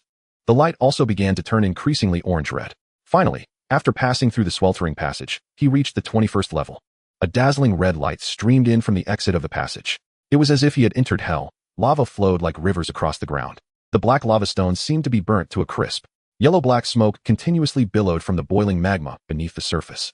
From the 21st level of the dungeon to the 30th level, it was the world of lava. Even from the introduction of the maze. When he saw the description and illustration of this maze, Li Xiaomon was still deeply shocked when he actually encountered it for the first time. He surveyed his surroundings, feeling a thrill as an adventurer. The sensation of reaching places that humans could not possibly access, witnessing incredible sights, and exploring was intoxicating to him. Let's explore first. However, in this place, it seemed that the swamp was of no use, and even water magic was quite strained. Li Xiaomon regretfully tapped the pitch-black ground with his wand. Then, he took out a map and began to plan his route to the nearest collection point for octagonal fire crystals. With the path planned, Li Xiaomon gripped his wand tightly, eager to explore this hell of lava. As a skeleton without flesh and blood, he could wander through this lava hell with greater calm and joy. Whoosh! A blob of molten lava suddenly shot towards Li Xiaomon from the river of magma. Li Xiaomon pushed off the ground and nimbly dodged the molten lava. Looking into the magma, just as described, there was something lurking in the magma, waiting to attack. Li Xiaomon looked at the magma river and was not surprised. He then raised his wand, as if waiting for something. Sure enough, a moment later, a bizarre figure emerged from the magma. It resembled a giant crocodile, but had 6 claws with red webbing between them. Molten lava flowed through the grooves of its scales, looking ferocious. Species: Lava 6-legged crocodile level, 19 profession, monster warrior description, a crocodile that lives in molten lava, with excellent fire resistance, capable of manipulating lava and flames. A dangerous hunter lurking in the magma. It did not show any courtesy to Li Xiaomon and opened its mouth to bite, with magma continuously flowing from its mouth. Like a rabid dog drooling while trying to bite, Li Xiaomon stepped back to create distance and raised his wand. First tier magic, Earth Spike. Sharp earth spikes rose from the ground, piercing towards the fire crocodile. The crocodile used all 6 limbs to dart around like a fiery red phantom and then leaped up to bite him. Just in time, Li Xiaomon tightened his grip on the wand, planted his feet firmly on the ground, twisted his waist, and swung his shoulders and arms to fiercely whip out the wand. Great Power Level 2 activated autonomously. With a thunderous bang, he struck the crocodile's head. In an instant, the crocodile flew out, smashing against the stone wall. Then bouncing on the ground, its flesh bursting open to reveal cracked bones. Quite tough, Li Xiaomon remarked. The crocodile realized it had met a formidable opponent and hurriedly crawled towards the magma, trying to escape. Li Xiaomon would not give it that chance. He enveloped his wand with wind magic, transforming it into a propelling whirlwind, and, accompanied by Great Power Level 2, hurled the wand forcefully. Then, with a loud bang, it pinned the crocodile to the edge of the magma. Roar. With the crocodile's frantic struggles, scalding blood continuously oozed from the pinned wound. Meanwhile, Li Xiaomon calmly raised his hand, aiming at the crocodile. First tier magic, wind spiral cone. A yellow, indigo, and blue magic circle opened in his palm, forming a conical stone spike in a swirling wind. As it reached the critical point of rotation, the stone spike shot out, instantly overturning the crocodile's upper jaw and skull. Ding! You have killed the lava's six-legged crocodile, gaining 550 experience points. Li Xiaomon happily approached to pull out the wand pinned in the crocodile's body and extract the magic stone. Chapter 27. The skeleton's attack and defense easy to execute. Because the lava eight-legged crocodiles in this layer mainly lurked in the magma, it was quite difficult to hunt them except when they attacked. Therefore, Li Xiaomon did not spend too much energy hunting these creatures. Time was running out, so he headed straight for the octagonal fire crystal collection point. After taking a wrong turn or two, Li Xiaomon finally arrived at the collection point for octagonal fire crystals. It wasn't that he was a directionally challenged skeleton. Rather, the hand-drawn maps of this world were too abstract. The hand-drawn map by Lord Ilu was clearly much more refined. Besides the fact that the guy had to break 3 specially made steel lead pencils on average to complete a drawing, everything else went smoothly. The octagonal fire crystals grew on a small black island at the center of the magma, sparkling beautifully. However, the vast majority of the crystals were 4 or 5-sided. Those that grew to 8 sides were extremely rare and considered top grade. In addition to the fire crystals, there were also some lava crocodiles lounging on the small island, strolling leisurely. These fire crystals also had certain benefits for the fire crocodiles, so to collect these fire crystals, Li Xiaomon had to deal with these crocodiles first. A bit troublesome, Li Xiaomon muttered, carefully observing. In addition to the fire crocodiles on the island, there were also many fire crocodiles hiding in the magma below, so he could not be careless. Soon, Li Xiaomon found the highest-ranking leader among this group of fire crocodiles, a second-tier fire crocodile at level 21. First, he needed to deal with this fire crocodile. The fire crocodile was lazily lying at the highest point of the island, surrounded by high-sided fire crystals. Li Xiaomon found a good sniping position, raised his wand, and aimed at the fire crocodile. Yellow, indigo, and blue magic circles opened at the tip of his wand. Lock on. First tier magic. The blue water ball compressed, and the earth-colored rock wrapped around the water ball to grow into an earth spike. Then, the wind magic formed a whirlwind that enveloped the stone spike, slowly starting to rotate. As it spun, water vapor gradually seeped out of the stone spike, creating flowing patterns on the earth spike. The rotation speed increased, and the whirlwind formed a tail behind the earth spike. The wand trembled slightly, as if the earth spike was about to break free and shoot out at any moment. Charge, and charge some more, until it reached the limit of rotation. Water flow wind spiral cone. The water flow earth spike sliced through the air, emitting a light whistle as it shot straight towards the fire crocodile. It hit accurately, spiraling through the fire crocodile's neck. The water ball inside exploded within the fire crocodile's body, dousing its scales, producing a sizzling sound, and raising a white mist. The fire crocodile's temperature dropped sharply, and the magma-like blood flowing inside it rapidly cooled, solidifying within its body. Ding! You have killed the lava six-legged crocodile, gaining 800 experience points. The experience bar of 5,000 points surged significantly in an instant, not giving the remaining fire crocodiles a chance to react. Li Xiaomon flapped the bony wings on his back, leaped up, and flew towards the small island. This layer's open scene finally allowed Li Xiaomon to utilize his aerial advantage. He flew in the air, raised his wand, and aimed at the remaining fire crocodiles. First-tier magic, charging again. This time he faced other first-tier fire crocodiles. So he did not use the attribute wind spiral cone, only opening 2 magic circles. Wind spiral cone. The earth spike, propelled by wind magic, spun and made a whooshing sound as it shot towards a fire crocodile. Once again, it hit accurately, taking down a fire crocodile at level 18. Then he flew higher, dodging a barrage of lava fireballs, and raised his wand again. First-tier magic, wind spiral cone. Growing increasingly skilled, Li Xiaomon gradually improved his proficiency with this magic during battle. As he hit the 4th fire crocodile, the remaining fire crocodiles seemed to realize the danger, no longer engaging Li Xiaomon in a fight, and all dove back into the magma. Using the magma to evade Li Xiaomon's attacks, whenever he flew low, they would pop their heads out of the magma and spit fireballs at him. Have these crocodiles become sentient? Li Xiaomon looked at the group of crocodiles lurking in the magma and couldn't help but make a sarcastic remark. However, his goal was not to hunt these fire crocodiles. It wasn't worth getting into a deadlock with them. He landed on the island and began searching for the octagonal fire crystal. Seeing this, the fire crocodiles attempted to sneak onto the island. When the fire crocodiles made their move, Li Xiaomon flew up into the sky and unleashed a whirlwind. The fire crocodiles crawled back into the magma. Li Xiaomon landed on the island again and climbed back up. After several back-and-forth exchanges, 2 more fire crocodiles died. But Li Xiaomon didn't mind dragging it out with them since it was just leveling up for him. Finally, The fire crocodiles learned their lesson under the corpses of their companions and did not attempt to crawl onto the island again. Li Xiaomon began to quickly search for the octagonal fire crystals. While other adventurers might need to collect a certain number, Li Xiaomon identified them one by one with remarkable efficiency. Soon, he collected more than the required amount of octagonal fire crystals and flew off the small island without looking back. Mission accomplished. It was time to head back. However, he still hadn't encountered that hyena adventurer team. Could it be that they didn't believe they could enter the 21st level and were waiting for him on the upper levels? If that's the case, then the roles of attack and defense had switched. He had already completed his mission, and they had lost their best opportunity to ambush and hunt him. Now, it was his turn to hunt them. After all, they had threatened to kill him, which made them enemies. Enemies must be eliminated. Returning to the passage, he was back on the 20th level. Li Xiaomon didn't rush and began searching for traces of the hyena adventurer team on the 20th level. After spending a day without finding them, he only hunted some lizard men. Therefore, Li Xiaomon gave up searching on this level and entered the 18th level. Then he found them. The fire of soul in Li Xiaomon's eyes flared up. He gradually became excited. The 8-person group was organized and exploring efficiently. 2 heavy armored warriors, 2 swordsmen, 1 archer, 2 mages, and 1 priest. The heavy armored warriors were positioned at the front and rear ends of the team. The 2 swordsmen were on the left and right flanks, while the remainder was in the center of the team. The team leader, Ziyukiduo, was the mage at the center, commanding the team from a protected position. It was challenging to carry out a decapitation attack and directly eliminate Ziyukiduo.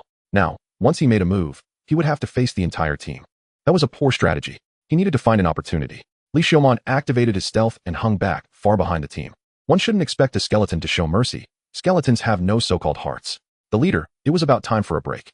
If you ask me, that skeleton probably couldn't even reach this level alone.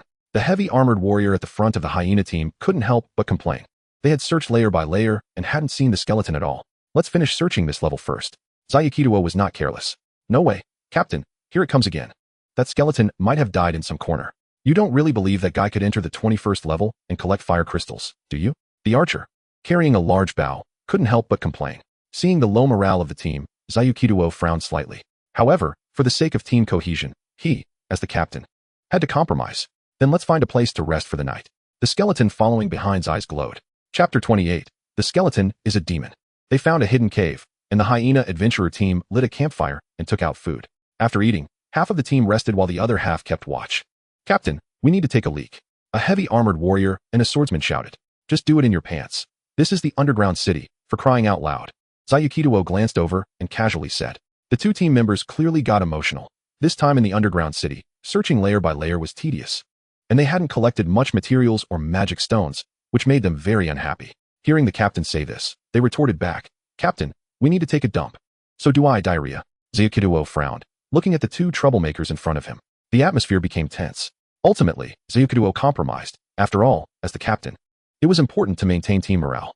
Hurry up and get it over with. The heavy armored warrior and the swordsman reluctantly walked off together. They walked far away before stopping, taking out a pack of tobacco and rolling paper. Carefully rolling the tobacco, they lit it and took a deep drag. Ah, refreshing. If you ask me, the captain is really something. This whole thing is just for show. He wants to perform well in front of those noble pigs, reaping the benefits while we toil away. The heavy armored warrior exhaled a smoke ring and cursed. Since they were far away, he wasn't worried about Ziyukiduo hearing him. Who knows, maybe that skeleton really did sneak into the 21st level and collected the octagonal fire crystals. Haha, be careful, since that skeleton is so strong. It might turn around and hunt us instead. Haha, this is hilarious. You say some funny stuff. Holy crap, the skeleton is here. The swordsman drew his sword in a flash. Ha ha ha, this is too funny. Can you perform again? Damn, it's really here, stop laughing. The swordsman said as he raised his sword, his expression serious. Ha ha. Suddenly, he felt a pain in his neck. Blood gushed out. The cigarette fell from his lips, landing on the ground and igniting a spark. He turned around in disbelief, but he could no longer see the people behind him. What were you and your teammates talking about? Mind sharing with the skeleton? Li Xiaomon drew his bone sword and casually deflected the swordsman's thrust. How dare you? The swordsman felt a retreating urge. Why wouldn't I dare? Li Xiaomon casually dodged the swordsman's attack. Sword chi slash. The swordsman swiftly unleashed 2 sword chi strikes aimed at Li Xiaomon. Li Xiaomon raised his hand, and the rock shield that had already been prepared covered his left arm, easily deflecting the sword chi. But the swordsman showed no hesitation and turned to run toward his team. Really now, running away so urgently? Quicksand. The wand struck the ground, causing ripples to spread toward the swordsman's feet. In a panic, the swordsman suddenly sank into the pit. You can't escape now. Realizing this, he raised his sword horizontally behind him. The wand came crashing down on his sword, bending the blade into an exaggerated arc under the immense force. Li Xiaomon swiftly swung his bone sword with his other hand, slicing a white light toward the swordsman's neck. The swordsman hurriedly released the sword and leaned back. But the bone sword that was originally aimed at his throat sliced off his nose. Just as he was about to scream, a hand tightly covered his mouth. Quiet. The skeleton extended a finger from underneath the cloak, gesturing for silence. In the next moment, the hand covering his mouth spewed flames, flowing down his throat and into his body. The pain drove him into a frenzy, but he couldn't even let out a sound. Finally, it was burned to charcoal from the inside out. Ding, killed swordsman 16, experience 350. Looking at his masterpiece, Li Xiaomon released his grip with satisfaction. 6 left. Li Xiaomon's body surged into the darkness. Why hasn't he returned yet? Xiao Qito watched anxiously as the heavy-armored warrior and the archer left, a sense of unease rising in his heart. Just as his body was engulfed in unease, the heavy-armored warrior returned. Why are you the only one back? Where is he? The heavy-armored warrior did not respond and walked straight towards the other team members. I asked you a question. Without hesitation, the heavy-armored warrior drew his sword and pierced the sleeping mage. Ding, killed light mage 16, experience 350. Enemy attack. Xiao Qito was momentarily stunned, then shouted, drawing his wand to begin chanting. The heavy-armored warrior lunged at another archer who was waking from a dream, grabbing him by the throat. Stop casting spells, or I'll kill him, he shouted. Shameless. Xiao Qito cursed inwardly. If he continued casting spells now, he would lose the hard-earned prestige he had built up in the team. Captain, save me. The archer, now fully awake, cried out in panic. Brother, don't make things too tense, otherwise, neither of us will be fine. Xiao Qito's chanting stopped, and he exchanged glances with the other team members. The surviving swordsman gripped the hilt of his sword, while the heavy-armored warrior stood in front of Xiao Qito, and the priest stood beside him. It's you who won't be fine. I'm doing just fine, Li Xiaomon said, chopping off one of the archer's arms. The scream pierced the nerves of every team member. Don't blame me, blame your captain, who told him to make small moves. Li Xiaomon's voice was like a devil's whisper, stirring everyone's nerves. Skeleton. Xiao Qito's eyes were about to burst. I didn't attack you. Do you really want to take it this far? Xiao Qito's knuckles were white with the pressure of gripping his wand. Little skeletons are timid and can't handle threats. If threatened and not resolved, they can't sleep at night. Li Xiaomon hid behind the archer, retreating little by little, using the archer as a meat shield. Young Xiao Qito, do you think your team members are important to you? Then let's play a game. Now I want you to cut off one of your fingers. Otherwise, I'll chop off this poor archer's only arm. Come on. Quickly beg your wise captain. Li Xiaomon patted the archer's face. Captain, please save me. I don't want to lose an arm. How pitiful, if this one arm is gone. How will I live in the future? Just thinking about it makes me want to cry. So, young Xiao Qito, you now have 10 seconds. Boom.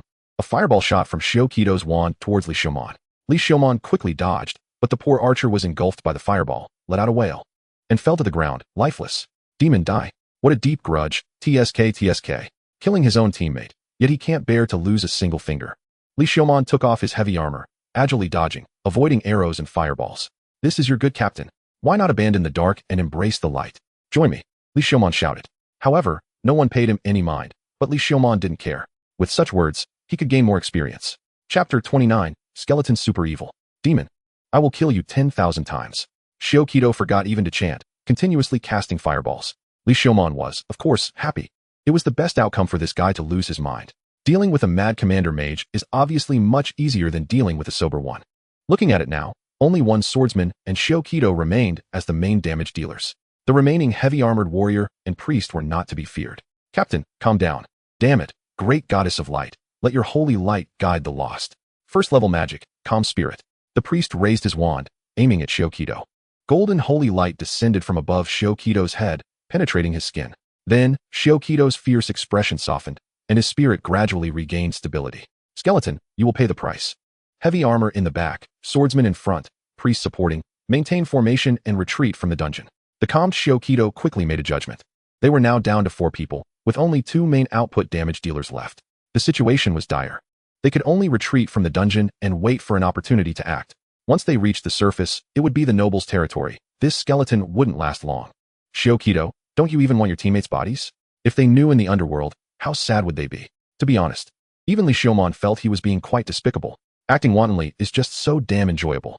I'll send you off, with the blessing of calm. Xiao Qito showed no signs of anger, directing the team to retreat in an orderly manner. Li Xiaomon remained unbothered, hanging at the back of the team, constantly casting spells to disturb them, giving the hyena squad no time to rest. Meanwhile, the heavy-armored warrior at the end of the team became increasingly sluggish, his injuries mounting. Xiao Qito also grew more haggard. Even with the magic boost, he became agitated and hysterical. The atmosphere within the team became increasingly grim.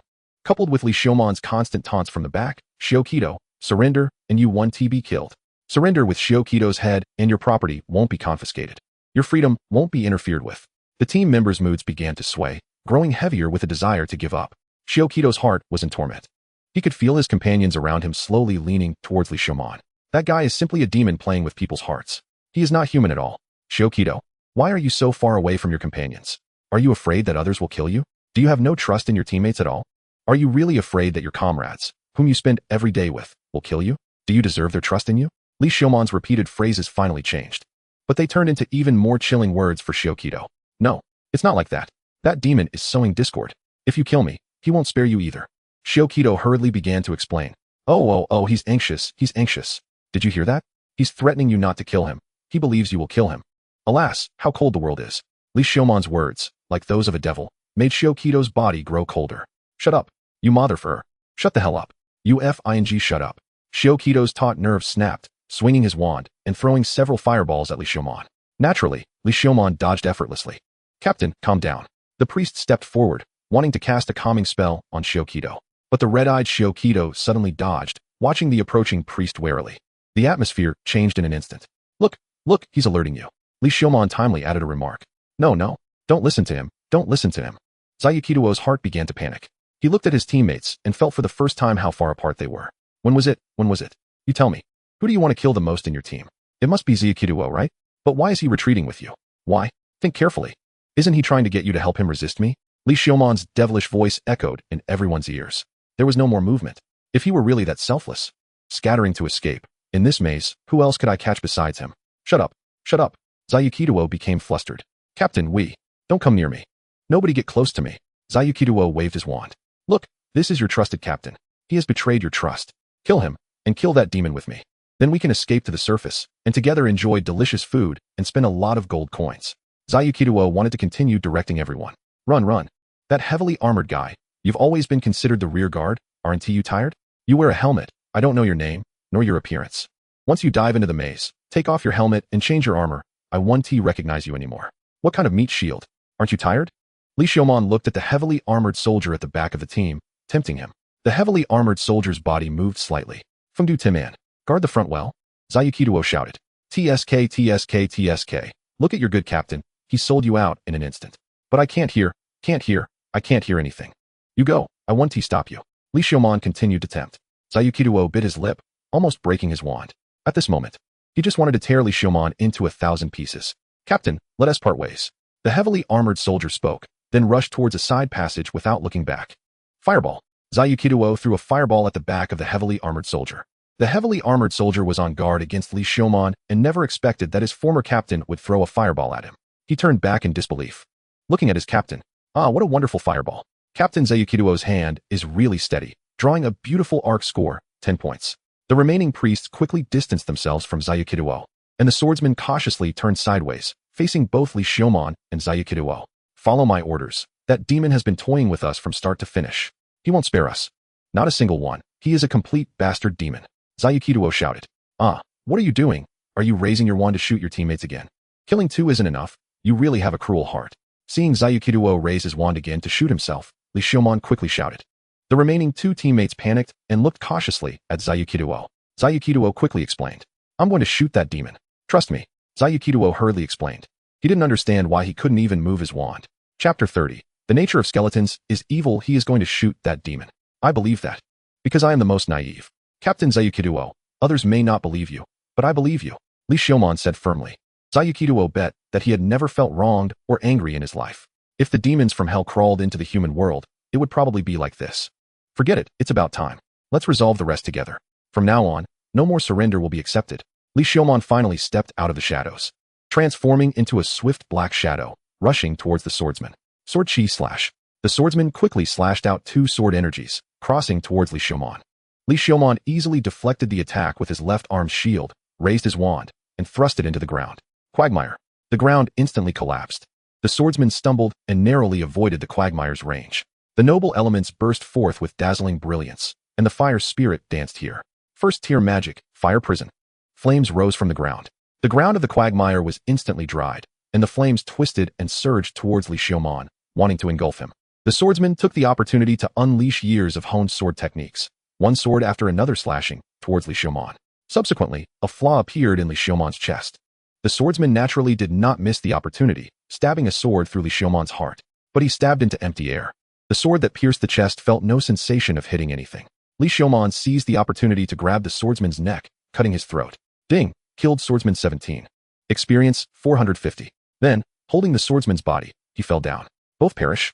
Zhao Qiduo, who was watching from a distance, felt it was unbelievable. Is this it? Something is wrong.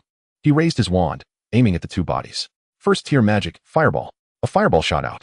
Li Xiaoman could no longer pretend to be dead and could only push away the swordsman's corpse and stand up. The feeling of failing to deceive made Li Xiaoman feel quite displeased. He pulled out the sword embedded in his chest and hurled it fiercely at Zhao Qiduo. Zhao Qiduo, who was prepared, quickly dodged and looked at Li Xiaoman's chest. You were stabbed through the heart and you're fine. You really are a demon. Not a demon, a skeleton. I said it as soon as we met. Li Xiaoman transformed into an afterimage, charging towards Zhao Qiduo. At this moment, Zhao Qiduo had not given up hope. He rushed towards the priest and shouted, "Run." Then as he passed the priest, he pushed the ladder hard backward. Li Xiaoman did not hold back either, thrusting his sword forward and piercing the priest's heart. Ding! Killed priest 16, experience 350. Immediately afterwards, a fireball shot from the blind spot, using the priest's body as cover.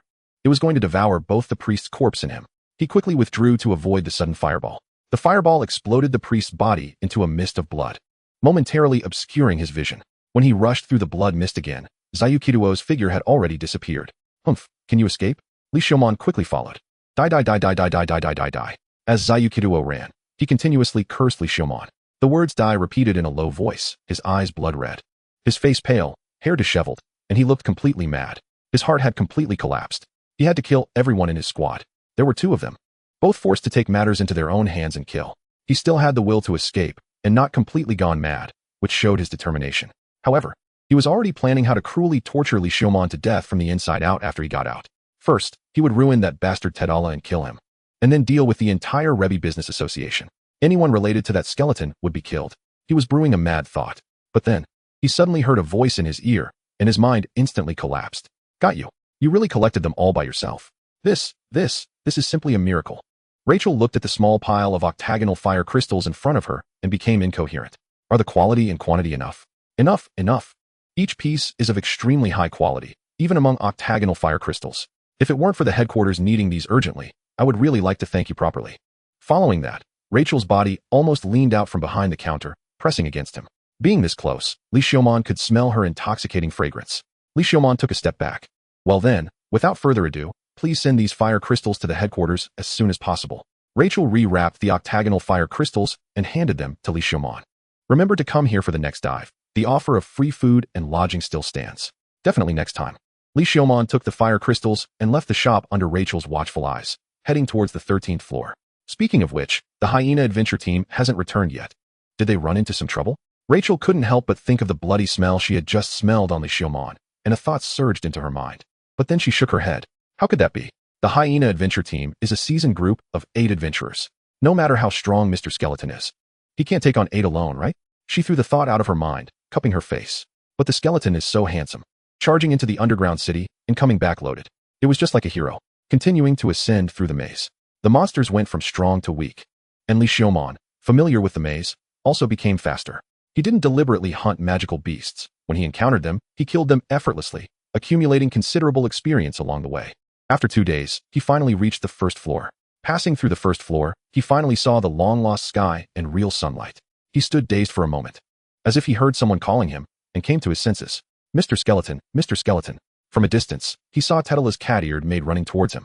The gloom experienced in the maze was half swept away. The cat-eared maid's destructive power was simply too strong.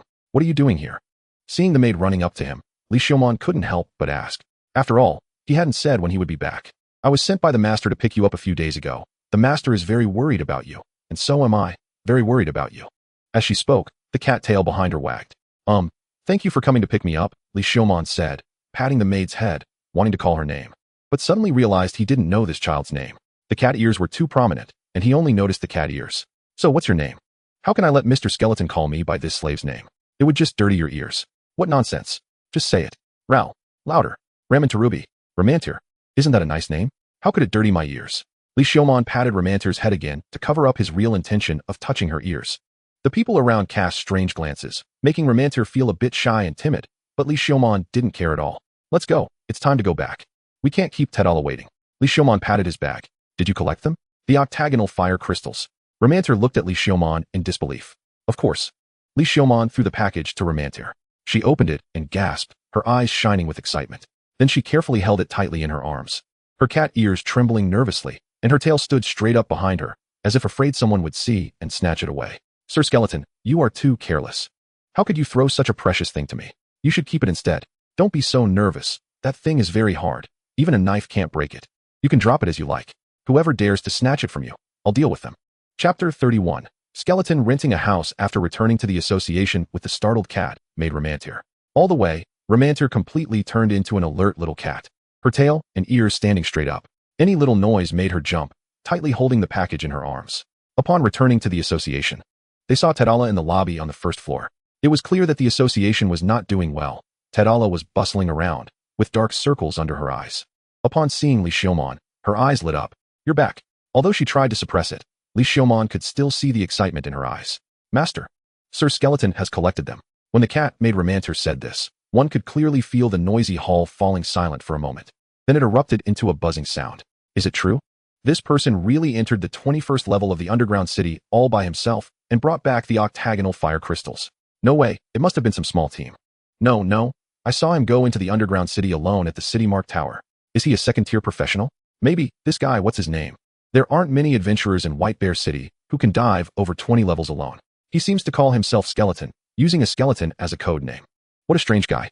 Everyone looked at Li Xiaomon as if he were a rare treasure, and the cat made Romanter seem to realize she had misspoken.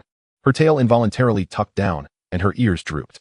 I'm sorry, I let it slip, she said carefully, seeming very worried about being punished. It's okay.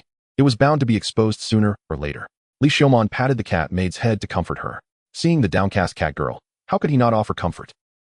Anyway, it's good that you brought them back. I'll give you the money from selling them later. Although that was a large sum of money, Tedala was very satisfied that this time she could save the association. Moreover, Li Xiaomon was a benefactor to her. However, according to that guy's way of doing things, it won't be easy for you. Li Xiaomon reminded her that it would be quite easy for that nobleman to target a small business in White Bear City. We can only take it one step at a time and deal with it as it comes. Tedala felt a bit helpless. She also didn't understand why that merchant was so obsessed with her. She had some looks, but there were certainly others in White Bear City who were more attractive than her. If you can deliver these octagonal fire crystals, then that part of the money can be invested in your association as shares, Li Xiaomon suggested. Oh, Tedala's eyes sparkled. This was a good proposal. After this dungeon expedition, Li Xiaomon had already shown his strong capabilities. Having such a powerful ally tied to the interests of the merchant guild would definitely be beneficial. You don't have to consider my feelings. Your strength is more favorably treated by those big merchant guilds. Tedala resisted the temptation of profit and shook her head in refusal. You know my situation. Those big merchant guilds are destined not to accept me. Li Xiaomon shook his head. It was only then that Tedala remembered that the person in front of her was not human, but a genuine skeleton. Because Li Xiaomon acted so much like a human, she often unconsciously forgot this fact. However, Tedala felt a bit disappointed that Li Xiaomon was not willing to bind himself to her guild, but was merely making a reluctant choice. However, I'm not completely forced into this. Your guild is free enough. I also have faith in your guild. Consider it an investment in your guild. Li Xiaomon seemed to see through her thoughts and added, being seen through, am I that easy to read? Can this skeleton see into people's hearts? After that, Li Xiaomon left the guild. This dungeon journey had earned him a large amount of gold coins, more than half of which came from Ilyalu's rewards. He obtained a total of 330 gold coins, 20 silver coins, and several copper coins. In this world, the purchasing power of a copper coin is roughly equal to half a large loaf of bread or a bowl of corn chowder. Half a loaf of bread is enough for an average person to fill their stomach. The purchasing power is quite strong. An average person lives on about a quarter of a gold coin per month, which is 2.5 silver coins. If housing is included, an additional quarter of a gold coin is needed. Li Xiaomon came out this time to rent a residence. After all, living in the guest room of the guild was very inconvenient for him as a skeleton, and it was too small. He wanted to rent a quiet place with a large bathroom, preferably with a small yard and a basement. Clearly, this requirement would not be cheap. But Li Xiaomon could confidently shout that he was not short of money. He could even say he had quite a bit of assets. The heavy gold coins gave him unprecedented confidence. Following Tedela's recommendation, he found a rental agency. When he mentioned that he was referred by Tedela, the staff welcomed him warmly and sent someone to show him the houses he chose. Soon, Li Xiaomon selected a house in a suburban area 3 streets away from the Revi Guild. This was an exquisite two-story small building with a small yard enclosed by a fence. Since the surrounding area was suburban with few residences, the owner said he could expand the fence around the yard. Inside the house, there were 2 rooms, an attic, and an oversized bathroom that was as large as the rooms. The living room was very open, and there was a separate kitchen and dry toilet outside the house. Well, the latter 2 wouldn't be of use. Who knows if the little fairy needs to use the toilet, but skeletons do not. In the basement, there were also 2 dark rooms, and Li Xiumon's skeletal nature instantly fell in love with the dark basement. After tidying it up, this basement would be his room. As for the rent, it wasn't too cheap considering it was quite a large piece of land. The rent was 1.5 gold coins per month. Monthly payments were not supported. Only quarterly and yearly payments could be chosen. Li Xiumon generously paid half a year's rent, which was 9 gold coins. Who knows when Lucio would find this place? He could leave at any time, so there was no need to rent for too long. The layers of the dungeon in White Bear City were not too many. Once he completed the entire dungeon, he would leave and explore other deeper dungeons. After signing the contract, because the contract had magical effects, Li Xiumon had to sign his full name. The surname he received after being turned into a skeleton by the evil bone dragon panned. Li Xiumon panned, signing his full name with a bit of displeasure. Li Xiumon entered his small building. Everywhere was covered in a layer of dust. It seemed he needed to clean it thoroughly. Li Xiumon raised his wand. Elemental spirit of water, reveal your greatness here, and let miracles unfold. Cleanse. Since no one was around, Li Xiumon didn't feel shy and began to chant in a somewhat dramatic manner. There was a sense of liberating joy. He expended a large amount of magical power, using wind and water magic to clean the entire small building. It seemed that detailed explanation of first-level elemental magic did not only record flashy and useless spells. Some basic spells were indeed quite practical. Li Xiumon pulled off his hood and lay flat on the ground, his bony skull pressed against the floor. So refreshing. Then, he took off the magical light armor that protected his vital parts, and the leather armor. Then came the inner clothing, which had many holes. So torn. It needed to be thrown away. Finally, he sat cross-legged on the ground wearing only his big shorts. The magical light armor was very valuable and sturdy, with no damage. The leather armor had some minor damage, but it was far from being unusable. The battle-damaged version instead added a bit of a domineering aesthetic. He took out a well-preserved short-sleeved shirt and put it on, then slipped on some slippers. Big shorts, short sleeves, and slippers. He completely looked like a laid-back skeleton. Living alone was so nice. After staying in the dungeon for so long, he really needed a good rest. Unfortunately, skeletons can't eat. Otherwise, he would want to treat himself to some good food. Chapter 32. A skeleton's moment of leisure after resting for a whole day. Li Xiumon suddenly remembered. He seemed to have an appointment to meet Ilyalu. Having rented the house, he became so relaxed that he actually forgot such an important matter. Li Xiumon slapped his head. Then he started to search his body. However, Ilyalu had written down the address for him. Left pat, right pat, up pat, down pat. Nothing. Nothing. Li Xiumon hurriedly searched carefully again. Inside his skull, ribs, pelvis, leg bones. Still nothing. Wait a minute. Think carefully about where he had put it. That's right. Think carefully and trust your memory. Li Xiumon frowned and thought. Oh, in the inner pocket sewn into his jacket. Luckily he remembered. Li Xiumon patted his head and went to find that tattered jacket. To find that tattered jacket. The tattered jacket. Damn, I must have thrown it away. Li Xiumon was shocked and grabbed the cloak on the hanger, rushing out of the house and looking at the trash can outside the yard. He threw open the trash can. Empty. Just like his head, completely empty. Damn, does the magical world really need to be this diligent in cleaning? Li Xiumon cursed internally. This is troublesome. What was the address written on that note? Ma Malu Street. What was it? Wenlu Street. Ma Wen what Street? Damn, I can't remember it all. There's no way to recall the more detailed address. Since that's the case, I might as well just stand someone up. Li Xiumon decided this was an act of force majeure. However, today he really couldn't just stay at home any longer. He had to go out for a walk. Back home, he hung the cloak back on the rack, took off his short sleeves, and slipped into the bathroom. Before heading out, he decided to enjoy a bath first. Water and fire. The red and blue magic circles opened in his palms, with water and flames intertwining as they fell into the bathtub. The bathtub was made by Li Xiumon using earth magic. After testing the water temperature, Li Xiumon submerged himself in the tub. He could feel the water flowing over his ribs, pelvis, and spine. As he submerged his head, water filled his skull in an instant, then bubbled out from his eye sockets. The flames in his chest and eye sockets burned in the water without any impact, swaying comfortably. After all, it was the fire of the soul, formless and impossible to extinguish with such water. After soaking for a while, Li Xiumon left the bathtub. The red and indigo magic circles opened above his head, and the wind magic heated by fire blew downwards, drying the moisture from his bones. Then, Li Xiumon dressed piece by piece, putting on leather armor, light armor, and draping the cloak over himself. A long wand was strapped to his back. He pushed the door open and left this little home of skeletons. Today, he was going to check out the Adventurers Association in White Bear City. The Adventurers Association mainly handles the scheduling of adventurers. Their work includes exploring dungeons, fending off wild magical creatures, hunting dangerous monsters, and even engaging in wars. They typically operate on a system of issuing tasks and rewards, categorizing tasks by difficulty to reasonably mobilize adventurers. In White Bear City, the three main forces for dungeon exploration are the nobility, the Adventurers Association, and the Merchant Guild. Li Xiaomon wanted to handle some paperwork at the Adventurers Association. He didn't have the usual residency permit, Lord Resident certification, or kingdom citizenship documentation to prove his identity. However, he might still have a chance at obtaining an adventurer's certificate. This would greatly help him disguise himself as a human and blend into the human world. He couldn't stay in White Bear City forever. He would eventually need some form of identification when leaving for other cities. His purpose for renting a place was also to facilitate obtaining the adventurer's certificate. The adventurer's certificate required proof of residence, like a residency permit. But Li Xiaomon didn't have one. The issuance of a residency permit required identification documents. Thus, a loop was created. To obtain an adventurer's certificate, he needed a residency permit, but he didn't have one. So, he had to first get a residency permit before returning to apply for the adventurer's certificate.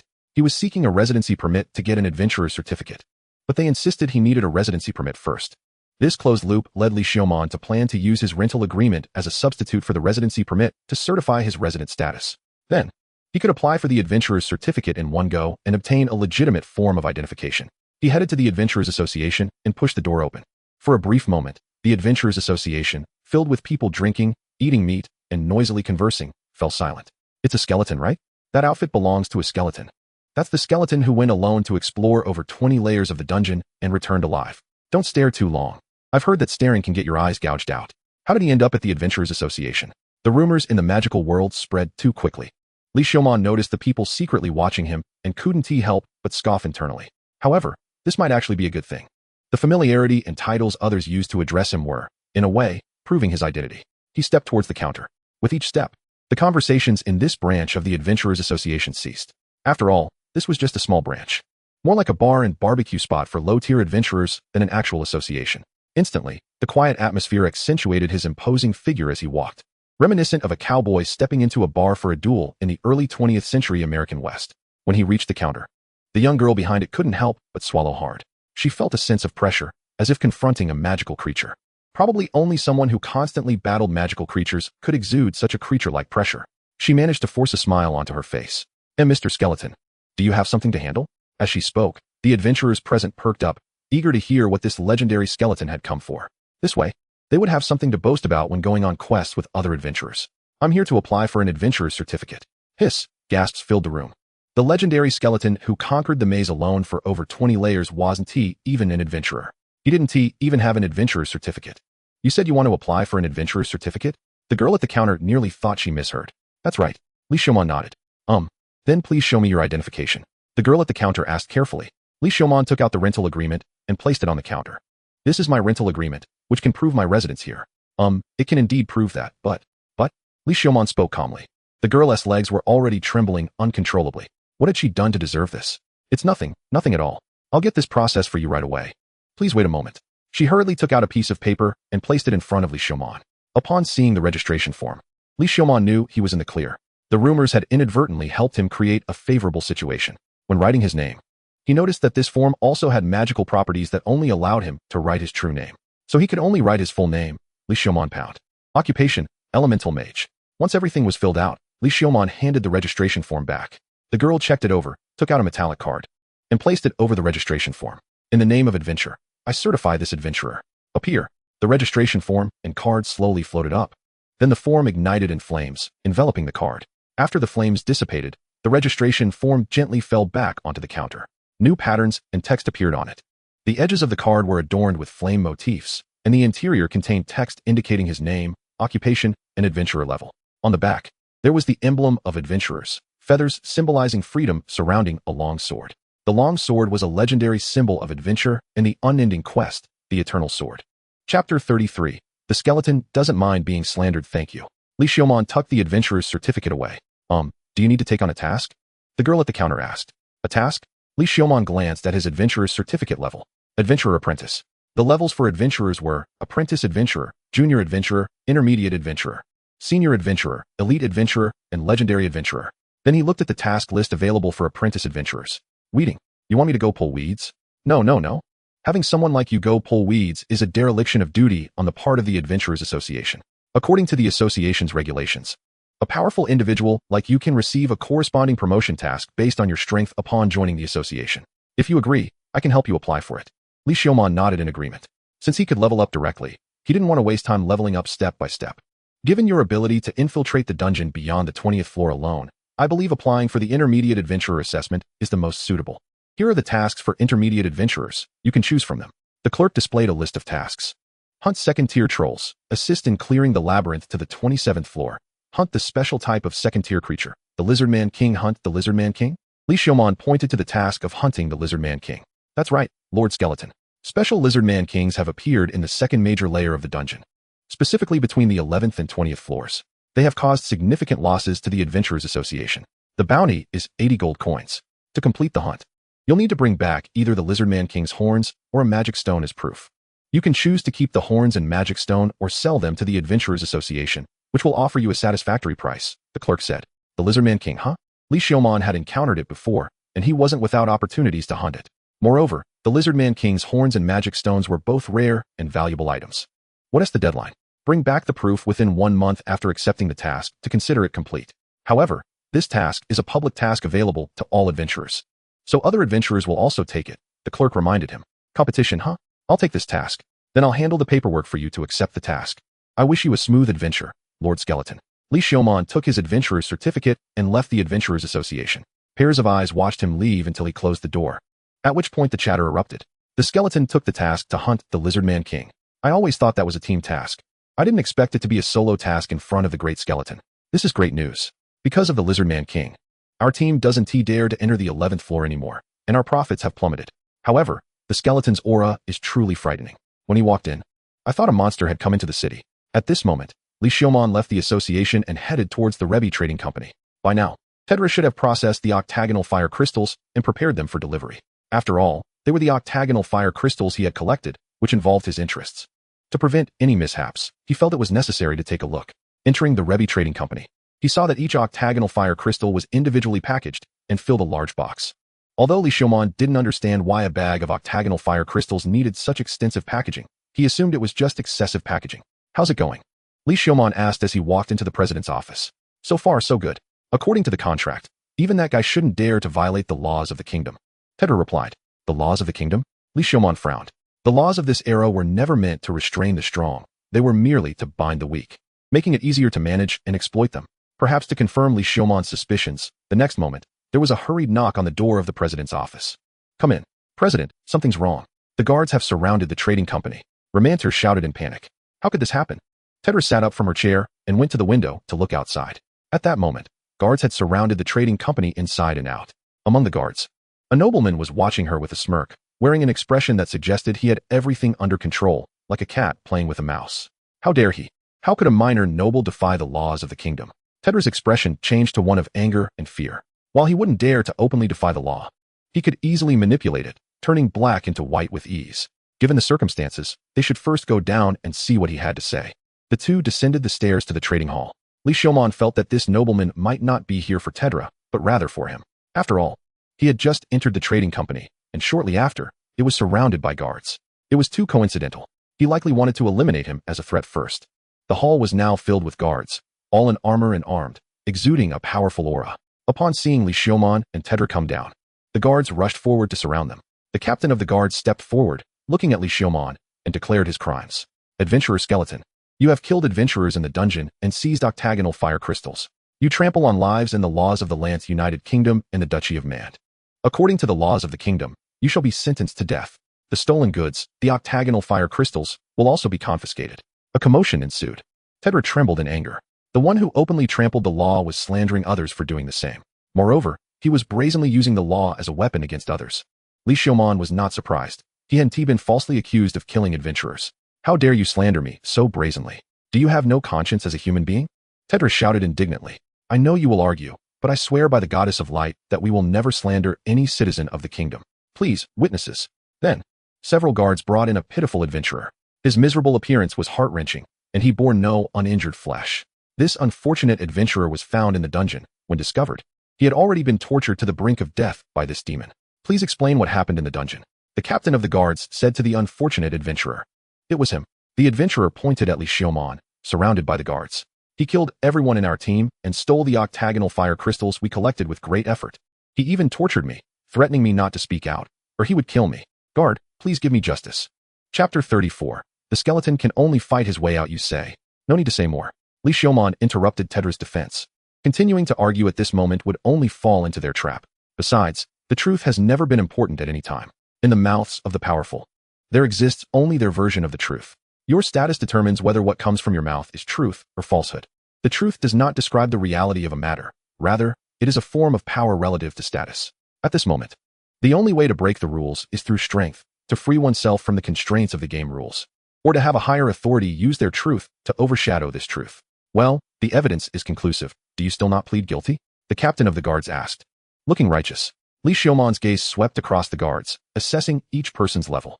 He did not possess the higher truth that comes with greater power. So, I can only kill my way out. I clearly just wanted to slowly conquer the underground city of White Bear. I have confirmed the distribution of the guards and the locations of the hidden experts, as well as that arrogant noble pig looking down on the situation with a playful gaze. He looked at Li Xiaomon with contempt, as if he were looking at an insect caught in a net. Killing the noble pig, spreading my bone wings, and escaping from White Bear City has a 100 chance of success. I must be quick about it. I said to you, do you plead guilty? Before the words were finished, the captain of the guards felt a sharp pain in his neck. I plead guilty. Ding, killed heavy armor soldier 11, experience 80. Li Xiaomon drew his bone sword and wiped the blood off it. I plead guilty, so I have to kill for my crimes. While saying this, he raised his magic wand and broke the neck of another guard who was frozen in shock. Killed human 7, experience 10. Everyone was stunned. How dare he? How dare he?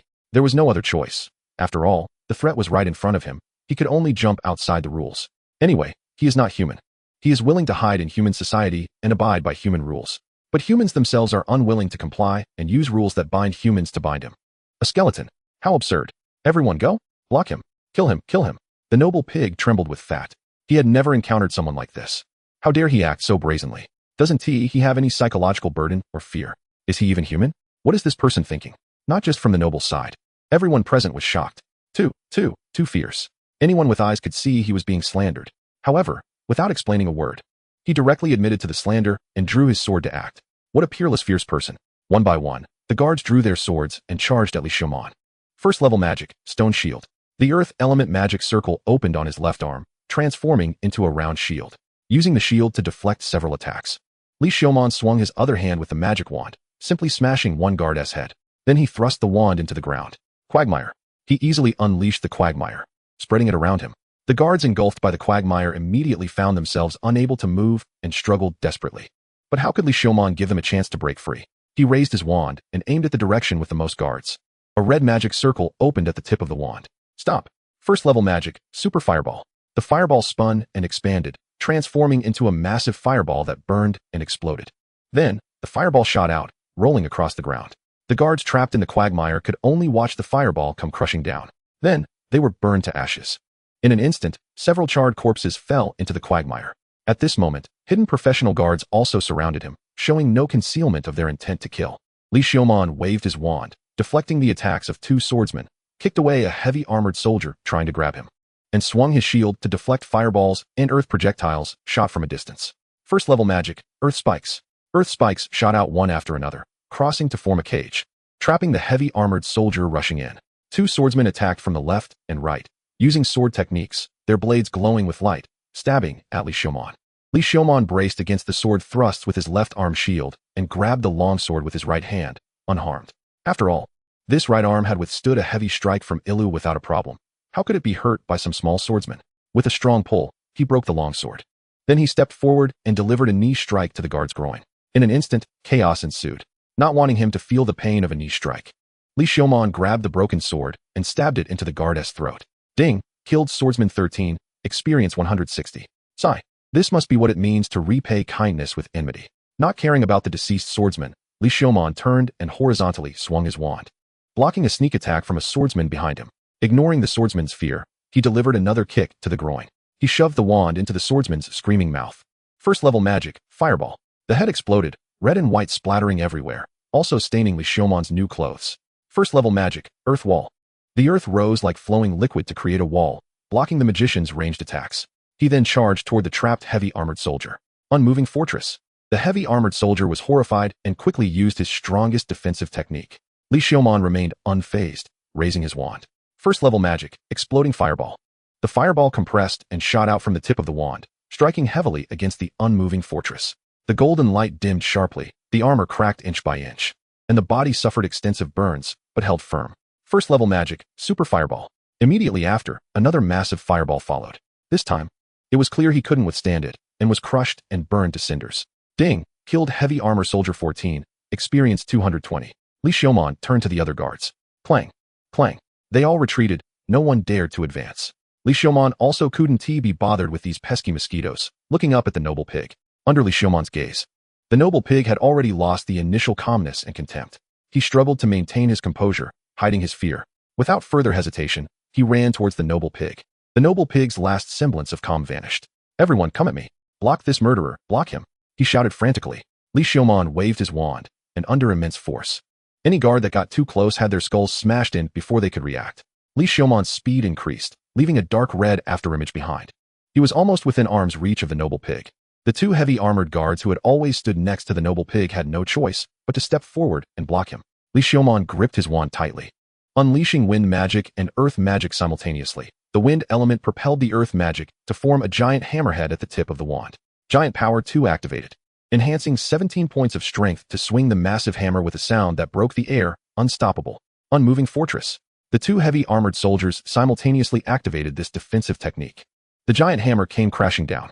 The ground instantly cracked and collapsed, visible air currents swirling up debris and blowing in all directions. Shields shattered inch by inch. The golden light dimming rapidly, and the heavy armored soldiers all spat out blood.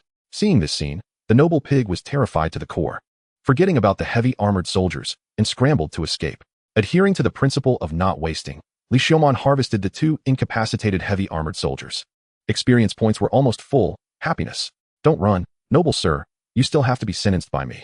Watching the fleeing noble pig, Li Xiaomon threw his wand, pinning the noble pig crawling on the ground. Ah, like the wails of a slaughtered pig. How dare you? I am a noble. You a commoner. How dare you lay hands on a noble? What do you take the laws of the kingdom of Lance for? I am not a commoner, just a skeleton. Li Xiaomon crushed the noble pig's head. The onlookers were stunned. Without hesitation, he killed. What a madman. Li Xiaomon straightened up, and where his gaze fell, everyone avoided eye contact, trembling slightly. The experience of nobles is not necessarily greater than that of commoners. Chapter 35, Skeleton and Princess. Although he wanted to enjoy the attention a little longer, it was clearly not the time. This noble pig was just an ordinary noble of White Bear City, with little power. True nobles were not something Li Xiaomon could contend with at the moment. Before attracting the attention of those guys, the most important thing was to start running. He unfolded the bone wings on his back, driven by wind magic, raising a cloud of dust and transforming into a stream of light, rushing toward the city outskirts. The sound of breaking air immediately attracted the attention of many commoners. However, Li Xiaomon still underestimated White Bear City. In the center of the city, a dazzling magic circle was raised. Then, at the center of the magic circle, yellowish magical energy quickly condensed into a rocky spear. Li Xiaomon suddenly felt a sense of being locked onto. It was a high-level long-range magic. Spirits of the sleeping earth, your faithful followers pray to you for the miracle of stone, transforming into a spear for pursuit. Third-tier magic, Earth Spirit Spear. Li Xiaomon twisted his body, gripping the magic wand tightly. First-tier magic, Wind Wall. First-tier magic, Earth Wall. First-tier magic, Fire Wall. First-tier magic, Water Wall. The magic stone at the tip of the wand lit up with a beautiful blue halo, and the four-element magic circle unfolded layer upon layer at the tip of the wand. Then, in the void, the four colors of elements transformed into a whirlwind, heavy rock, blazing fire, and flowing water, forming walls. Whoosh! The sound of breaking air cut through the sky. The long earthen spear shot straight toward Li Xiaomon. The three layers of walls were penetrated one by one, reaching the final water wall. The water surface rippled, blocking for a moment, but was still pierced by the earthen spear. The sharp tip carried the remaining force and stabbed toward Li Xiaomon. Li Xiaomon extended his right hand, and the earth element magic circle opened in his palm, transforming into a circular stone shield. Bang!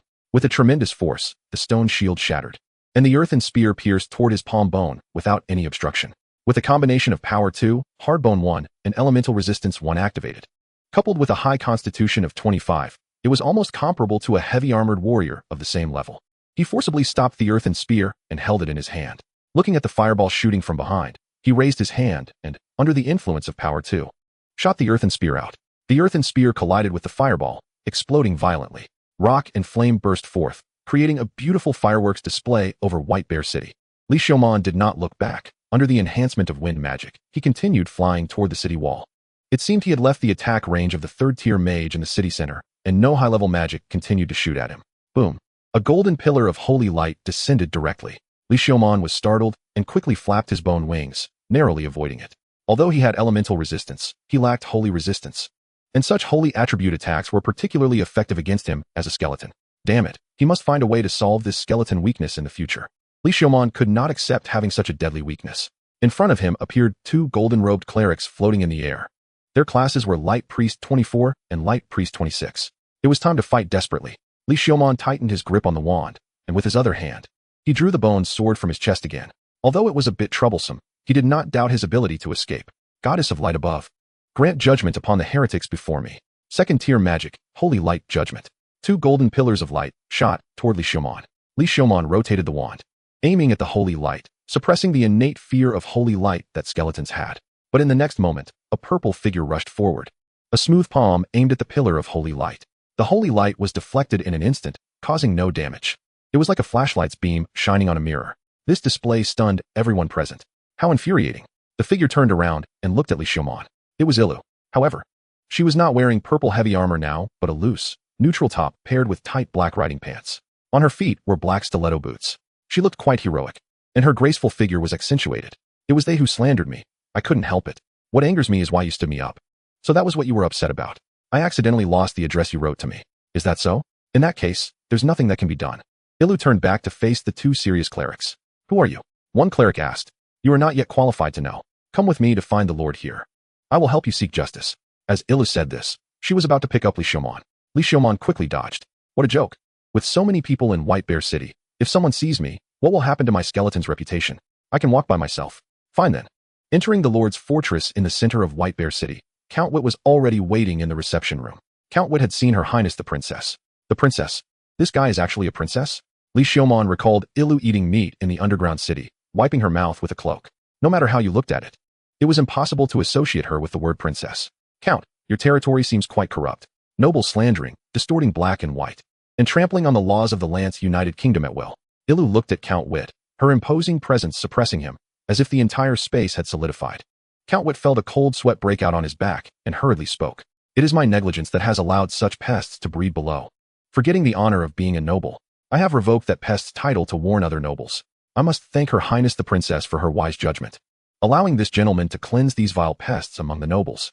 As the Lord, I will reward this gentleman for his courageous actions. What a ridiculous truth. Being manipulated by nobles at will, putting on whatever posture they desired. The truth was about to be distorted. Li Xiaomon's massacre could also be turned into a courageous act of cleansing pests. I hope you can keep your nobles in check. Do not let such things happen again. Ilu reminded Count Wit, standing up to leave. It is an honor for White Bear City to have Her Highness the Princess come. I will prepare a banquet for your highness, I wonder. Wit, seeing Ilu leave, quickly spoke, wanting to connect with her. It was as if the unpleasant things that just happened were mere illusions. Not interested, and I am not a noble, so don't expect me to provide any political assistance. I'm leaving. After leaving the castle with Ilu, Li Xiaomon found himself at a loss for words. The princess, it's the first time in 2 lifetimes I've seen a living princess. Your Highness the Princess, don't call me princess, Ilu spoke. An 80-episode tragic royal princess drama suddenly appeared in Li Xiaomon's mind. For the sake of the royal family, you can only marry him. Father, all you see is the country. When have you truly looked at me? Your daughter, you are a princess. You must fulfill your duties as a member of the royal family. A princess is like a bird in a cage. Sigh, I really want true freedom. Step out of this castle and never think of coming back. Chapter 36. The skeleton is toyed with by the princess. Don't think too much. I am not a real royal princess. Ilu seemed worried that Li Xiaomon might misunderstand. In fact, Li Xiaomon's mind was already playing out the scene of the princess escaping on her wedding day, and the king sending troops to chase her. Not a real royal princess? Li Xiaomon was somewhat confused. The title of Sword Princess is conferred by the kingdom, an honorary princess. No nobility, no fief, and does not accept royal orders. That makes sense. Li Xiaomon was still pondering that Mantild is not a noble surname from any principality or kingdom. Moreover, being a princess is too delicate, it doesn't suit me.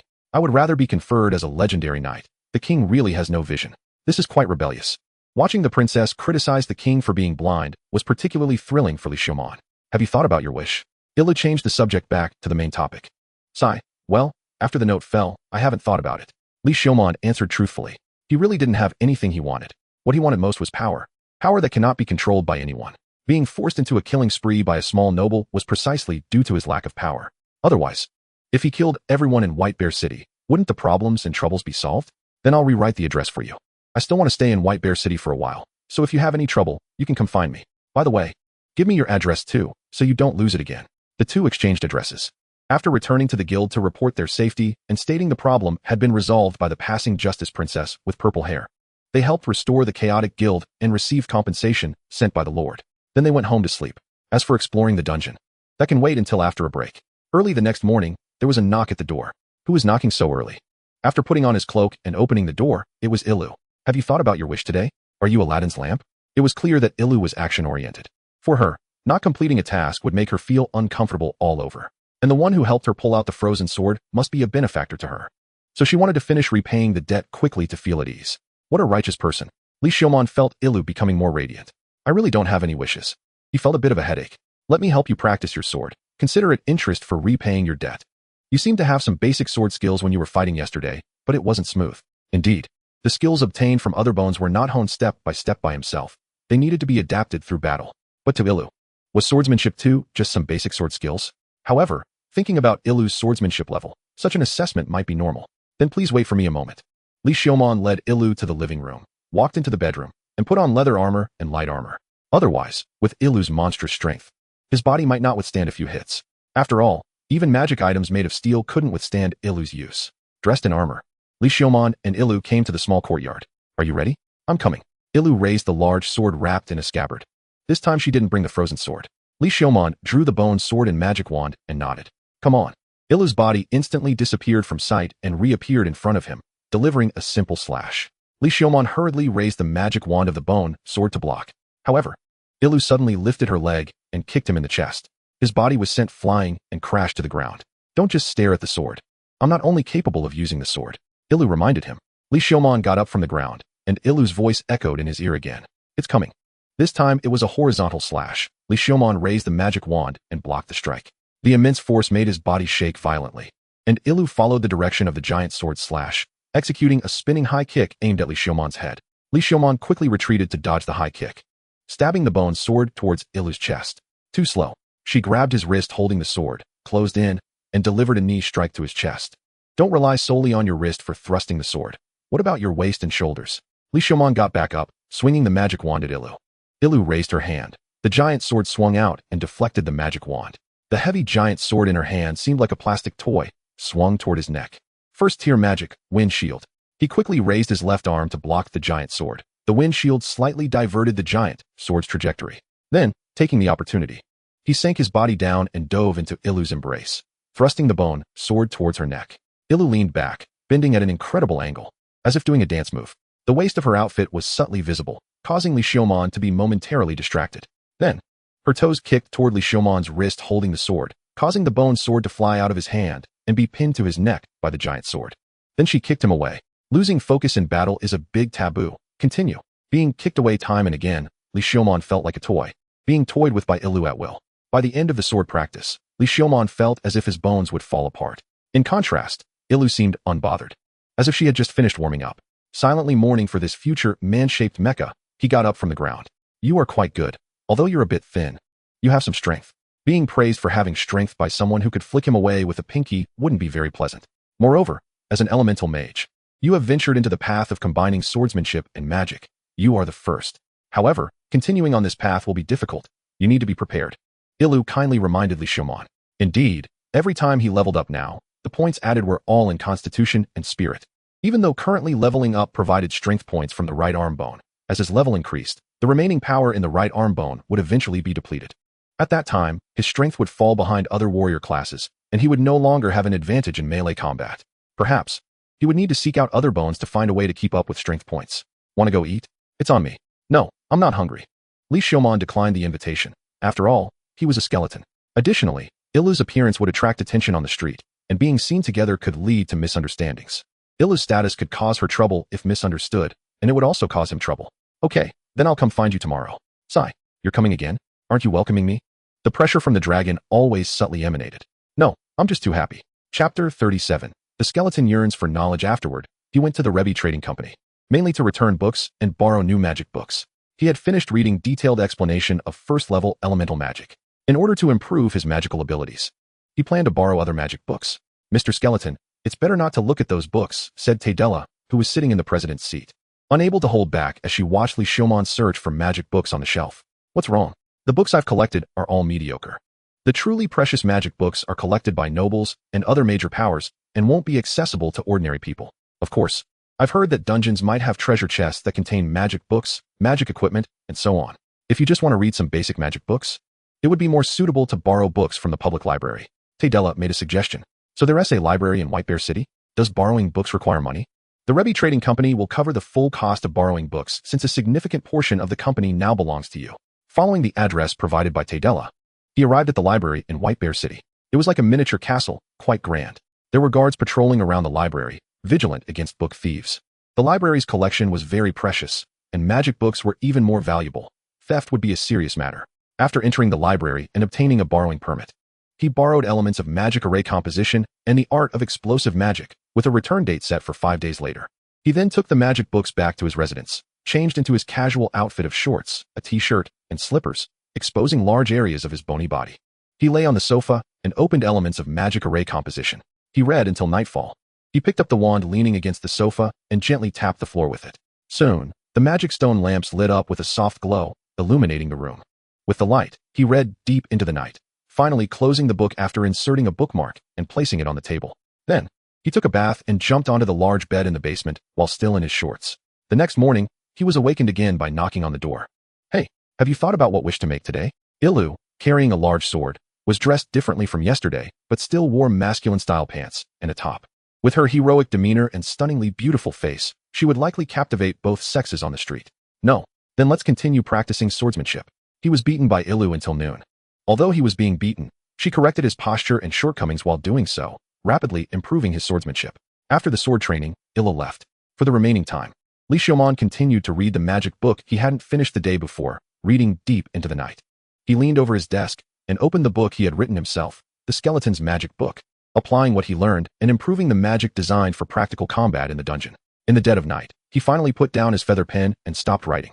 In the darkness, the ghostly fire burned in the skeleton frame as he sat upright in the chair, creating an eerie atmosphere. Time to wash up and sleep. The next day, knock knock knock. Do you have a wish? No wish, keep fighting. The skeleton was toyed with for the entire morning. However, the combination of swordsmanship and his improved new magic made Ilu sweat slightly, her cheeks flushed, and purple strands of hair sticking to her forehead, giving her a unique charm. It seemed to have slightly warmed her up and excited her. The following day, she adapted to the improved magic and easily toyed with the skeleton again. That afternoon, Li Xiaomon finished reading elements of magic array composition, as it didn't contain much content. He had only read it completely, but hadn't fully grasped it yet. Putting down elements of magic array composition, he opened another book, The Art of Explosive Magic. This magic book mainly introduced explosive-type magic and the basic theory of explosive magic. The author's feelings and love for explosive magic were evident throughout the text. Li Xiaomon began to read it carefully, taking out some manuscript paper to draw magic arrays. He wanted to create a new magic that simulated the effects of gunpowder using his current knowledge combined with explosive magic, which was not difficult. Ultimately, he created a new magic, first-level magic, explosion. He tried to cast it, and the effect was quite good. Then, Li Xiaomon extended his right arm and activated Bone Change 2 and Bone Hyperplasia 1. His bones began to twist, grow, and gradually elongate into a long bone tube. Bone Hyperplasia formed a conical bone bullet inside the tube. Next, a red magic array opened at the base of the bone tube. Boom. The inside of the bone tube exploded with a buzzing sound. His whole body shook violently as the bone bullet shot out of the tube like a bullet. However, the accuracy was extremely poor. After pondering for a while, he had the inner wall of the tube grow again and engraved grooves. The wind magic array also opened at the base of the bone tube. The accuracy improved significantly, but it still didn't meet Li Xiaomon's expectations. He readjusted the length, grooves, and fit, experimenting continuously. At the same time, to allow for rapid firing, he created a cylindrical magazine at the end of the bone tube. In order to achieve concentrated firepower suppression, he also made multiple bone tubes. Finally, he looked at his left arm. Wow, a Gatling gun. Ding. Proficiency reached the requirement. And Magic Analysis 1 was upgraded to Magic Analysis 2. The flow of magic energy became clearer. The magic knowledge he had memorized over the past few days surged from his mind, deeply etched in the depths of his soul, completely becoming his own knowledge. just like a mage who had immersed himself in elemental magic for many years, wielding this knowledge with ease. A strong desire for knowledge surged within him, wanting to quickly acquire new knowledge to make up for his shortcomings. He opened the art of explosive magic, which he hadn't finished reading, and uncontrollably buried himself in it, greedily absorbing the knowledge. His memory also improved significantly, nearly achieving photographic memory. After finishing the entire book, he was still not satisfied and opened Elements of Magic Array Composition, which he had already read once, to go through it again from start to finish, feeling somewhat satisfied. At this moment, the sky was already dimly brightening. There were about 2 hours left before Ilu would come to toy with him again. He hurriedly took time to lie down in bed and sleep, replenishing his exhausted spirit. Knock, knock, knock. The knocking woke the skeleton from its deep slumber, and he reluctantly gathered his spirits to open the door. Do you have a wish? If not, continue with your training. Your spirit seems a bit low today. He didn't understand how she could see that he was lacking energy, even through the cloak. Was it a strong person's intuition? I stayed up late last night. What were you doing staying up late? Studying. Shouldn't you rest? No, practice swordsmanship. Finding excuses was the beginning of laziness. To hone a skill well, persistent dedication is essential. Li Xiaomon raised his bone sword and charged at Ilu. Then, he was toyed with for the entire morning. Chapter 38. The skeleton cannot move in the afternoon. I went to the library to return some books and borrowed 2 more magic books, Milestones in the History of Magic Development and Magic Energy Analysis. Then I stayed up all night again. Damn. The acquisition of magic analysis too made him eager to gain new knowledge to supplement himself. He could feel that this was a subconscious instinctive reaction. His foundation of magical knowledge was too weak, and the level of this skill could drop at any time. That's why he instinctively sought knowledge to stabilize the skill's level. First, he needed to catch up on some sleep. Otherwise, he wouldn't be able to withstand Ilyalu's teasing. Knock, knock, knock. Say your wish. Why do you seem more tired today? Is the wish your opening line? Did you stay up late again last night? Yes. Ilyalu stared at Li Xiaomon for a moment, revealing a beautiful smile, full of meaning. She didn't say much, just raised her great sword. Then let's continue practicing swordsmanship. Was it just an illusion? It felt like this guy was a bit heavier-handed today. Fortunately, he didn't kick him in the waist. In the afternoon, he continued reading, increasing his understanding ability and photographic memory, allowing him to understand these 2 magic books more quickly and easily, resisting the urge to keep reading. Li Xiaomon lay back down on the bed, forcing himself to sleep, until he was jolted awake by a knock on the door. He crawled out of the dark basement and put on his cloak. He felt good today. Had he thought of a wish? No, let us fight. Okay. Concise and to the point. Then he was ruthlessly beaten. However, after the battle today, Ilyalu did not leave. Li Xiaomon keenly sensed a special aura. I'm leaving White Bear City this afternoon. Please let me sit for a while. Li Xiaomon felt a moment of daze, his heart empty. He invited Ilyalu into his home and brewed a cup of very expensive red tea with a name he couldn't remember, specially bought for Ilyalu. After all, she was his swordsmanship teacher, and he felt embarrassed to ask her to drink plain water every time she came. So he specifically bought red tea. Her long, slender fingers wrapped around the teacup handle, and she took a small sip before putting it down. Where are you planning to go? To a place with dungeons and monsters. Stopping fighting will dull a warrior's sword, Ilyalu said casually. The atmosphere was quiet for a moment. It's always me asking you about your wishes. Do you want to hear my wish? I want to become a sword saint, the strongest legendary hero class among warriors. That's an impressive dream, Li Xiaomon praised. I thought you would laugh. Ilyalu looked at Li Xiaomon in surprise. Why? Becoming the strongest in your field is a remarkable goal. Only the weak, who dare not even step onto the path toward their goals, would mock in jealousy, Li Xiaomon said seriously. So, does that mean you and I are both strong? No. I'm just a weak person with self-awareness. And I'm afraid if I laugh, you will hit me. Ilyalu thought she had been too harsh on Li Xiaomon these past few days. Now that I've shared my wish, what about yours? Even if I can't fulfill it. It's fine, just say it. Li Xiaomon seriously contemplated. Letting go of his thoughts, he realized he had many goals he wanted to achieve. Overwhelming power, restoring flesh, feasting and revelry every night. He truly was an evil skeleton. He looked at Ilyalu and felt that she was really powerful. Determined with a goal, moving forward steadily.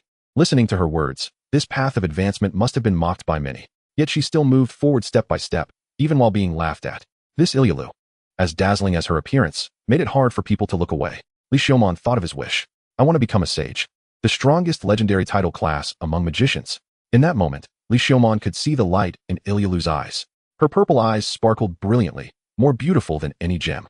Are you serious? Serious. Haha. She burst out laughing, bending over and holding her stomach. Afterward, she managed to straighten up and wiped away the tears of laughter. No, that's not meant to mock. It's a happy laugh. After straightening up, she quickly explained. It seems that helping you achieve this wish will be a long and arduous journey.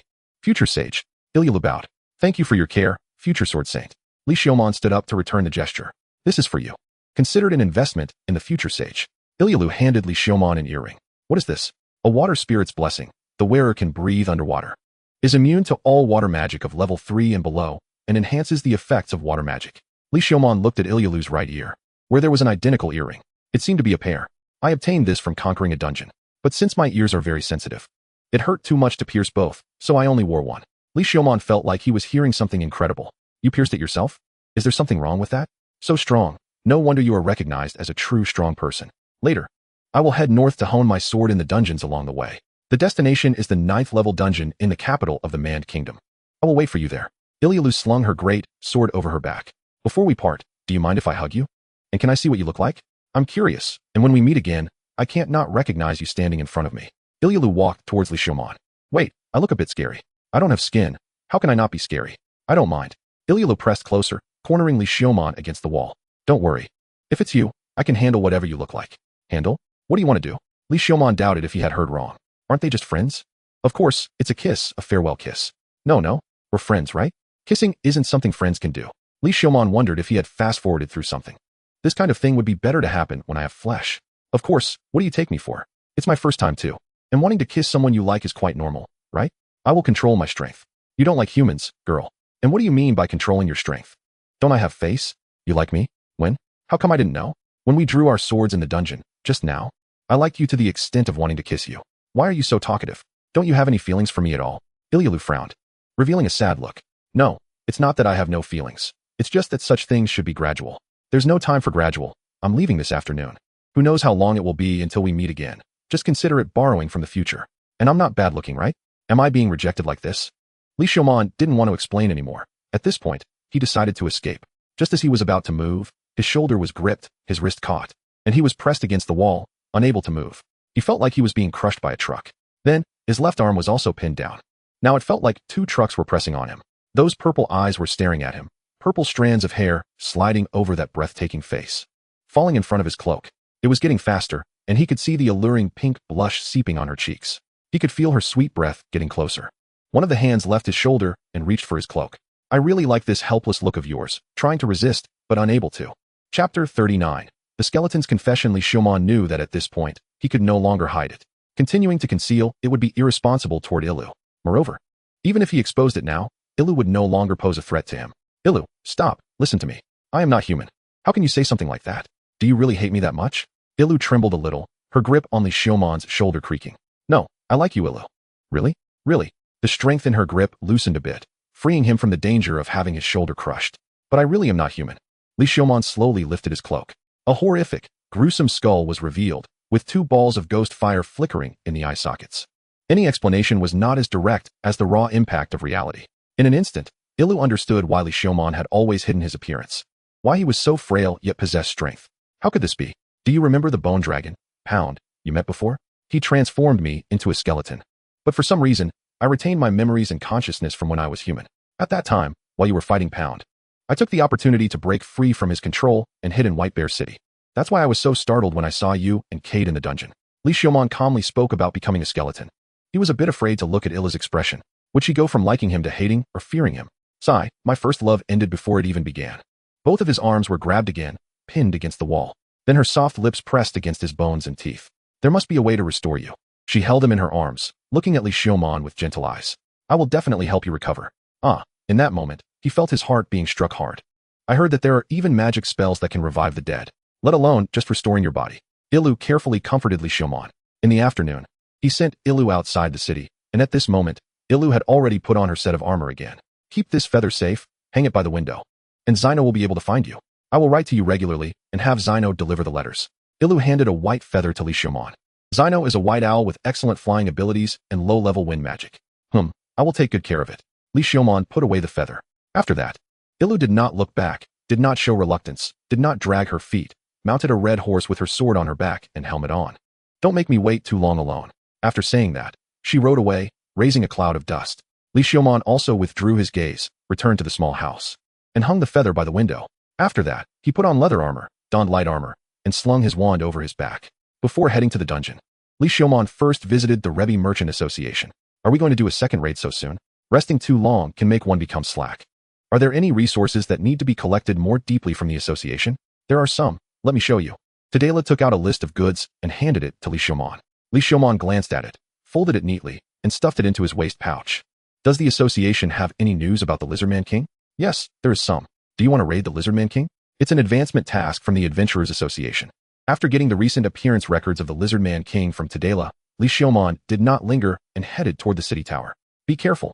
Catgirl Romantir escorted Li Xiaomon to the city tower. You two, wait for me to come back.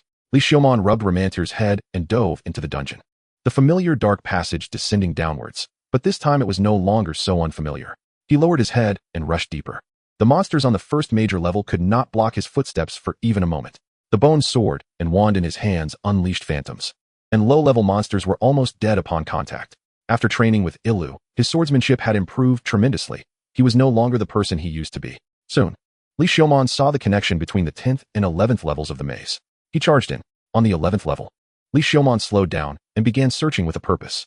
After all, the Lizardman King's main roaming area is around the 11th and 20th levels.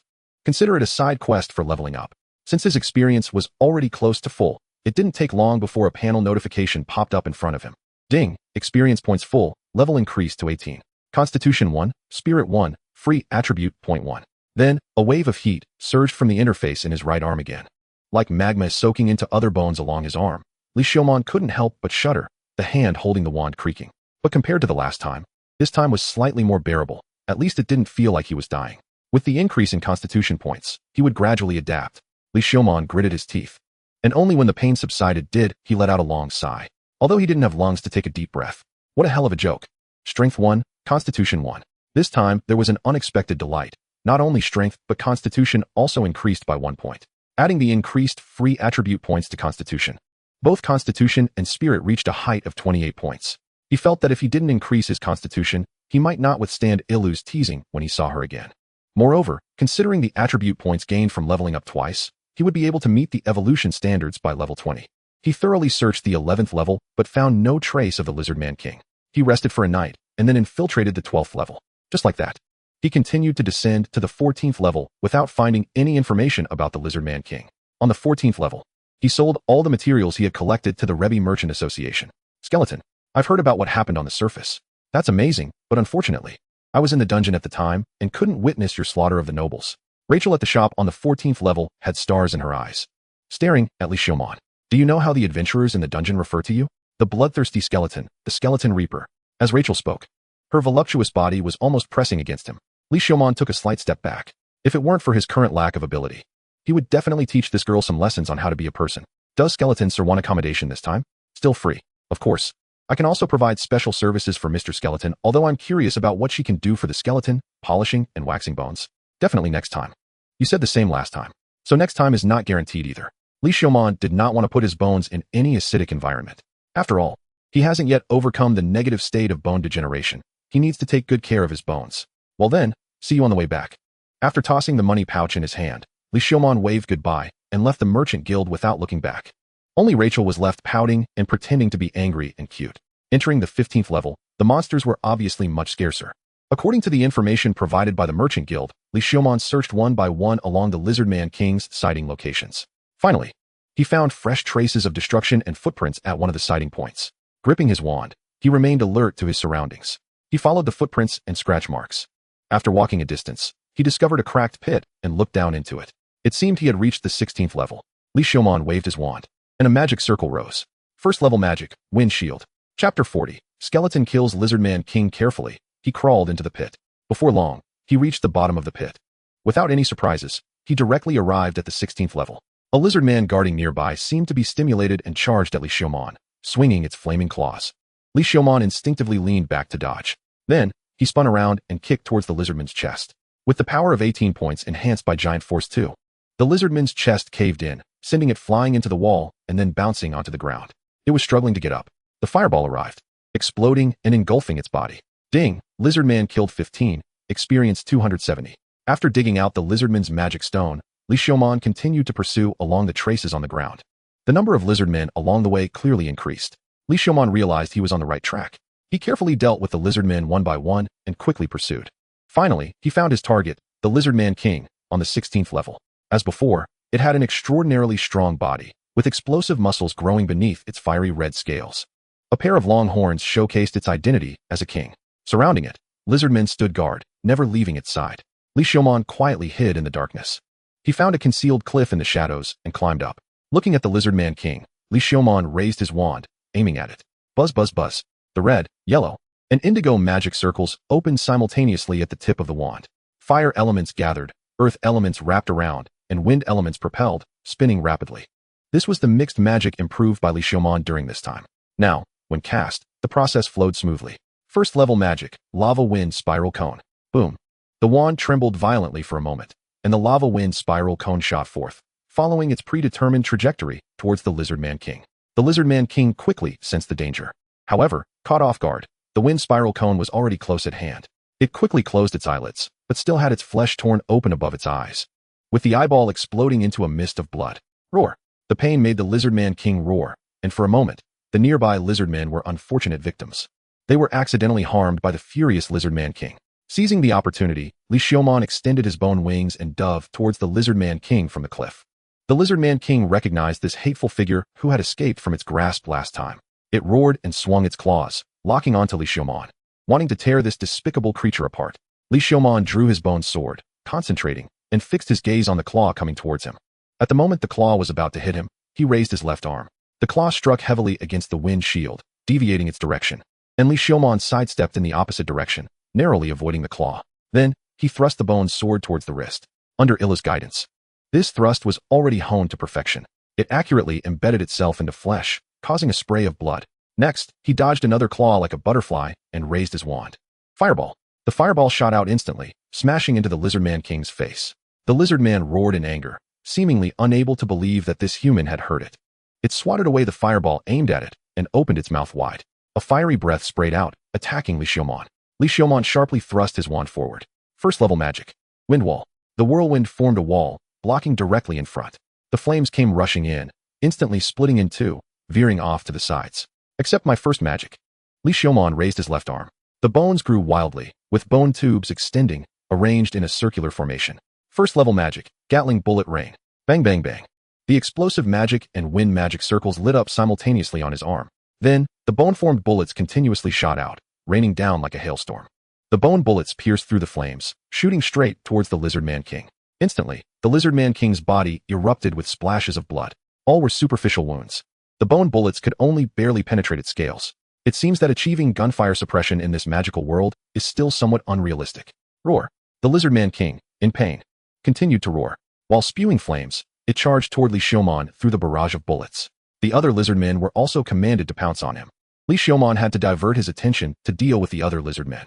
The bone sword danced, creating a curtain of blades that shredded every lizardman rushing forward. Li Xiaomon fused the bone sword with the arm bone, gripping his wand tightly, while his other hand continued to unleash the bullet rain. Swamp. A large area of swamp appeared. All the lizardmen froze in place. Li Xiaomon seized the opportunity and charged towards the Lizardman King. While rushing, his left hand sprayed the bullet rain towards the Lizardman King's face. The Lizardman King covered its face with one hand and kicked towards Li Xiaomon with the other. Li Xiaomon's mind focused. Sharp earth spikes shot towards the lizardman's soles. Then, he waved his wand, sweeping it from below to above towards the lizardman's groin. The lizardman kicked and shattered the earth spikes, pulling back its thigh to block the wand. With its other hand, it held a bursting fireball, smashing towards Li Xiaomon's body. Li Xiaomon, whose insidious plan was seen through, remained calm. The bones on his left arm grew again, forming the Gatling bone head, twisting like clay, turning into a huge bone shield covering half his body. It took the fireball head on, and the bone shield turned blackened. Li Xiaomon thrust the bone sword out from behind the shield, attacking the lower three paths without fail. The Lizardman King grew increasingly furious. The ground turned to mud, and the earth spikes stabbed at its backside, while the sword aimed at its vital parts. The Lizardman could only feel that all its strength was like hitting cotton, unable to exert itself. Very soon, the wounds on the Lizardman King increased, with blood oozing from numerous gaping holes. The status bar also showed weakness. Just when Li Xiaomon thought he had stabilized the situation, the Lizardman let out a fierce roar. Orange-red flames erupted from beneath its scales, engulfing its entire body in a thick layer of fire. The rocks beneath its feet melted into magma. Its fiery eyes locked onto Li Xiaomon. Second stage? Li Xiaomon attempted to create distance, but a close-range fiery punch struck down heavily, sending his body flying. The bone shield shattered under the immense force, breaking into numerous pieces. First-level magic, water bind. A blue magic circle opened at the tip of the wand. Water flowed from all directions, coiling around the Lizardman King like tentacles, binding it tightly. But before Li Xiaomon could breathe a sigh of relief, the flames on the fire lizard surged once more. With a sizzling sound, the water transformed into white steam. First level magic, water shield. First level magic, water film. 2 consecutive magic circles unfolded. Water formed a shield that floated in front of his left arm. Then, his entire body was covered with a thick layer of flowing water. Holding the wand in his left hand and the sword in his right, he resolutely charged towards the Lizard Man King. Water and fire collided continuously. Water kept gathering from the tip of the wand, flowing towards his body to replenish the water covering him. The wounds on the Lizard Man King multiplied. Li Xiaomon's own cracks also increased, relying on his resistance to the elements. He swung his sword again and again, enduring the searing flames. The sword techniques honed by Ilu revealed their fangs, accurately targeting the Lizard Man King's vital points with successive strikes. At the same time, he incorporated magic into his fighting style, weaving spells into his sword techniques. Finally, he leaped up, ignoring the cracking bones bathed in flames, and drove the sword into the Lizard Man King's neck. Then, with a twist of his left hand, the wand followed the gash and pierced into the neck. First level magic. Water explosion. Ding. Defeated elite monster, Lizard Man King. Experience 1000. Obtained green treasure chest. The green treasure chest from defeating an elite contains special items. Opening it will have a chance to obtain magical items, spell books, job change books, special items. Ding. Unlock special feature, quality. Quality will label the item quality for players, ranging from low to high, white, green, blue, purple, red, orange, gold, and rainbow.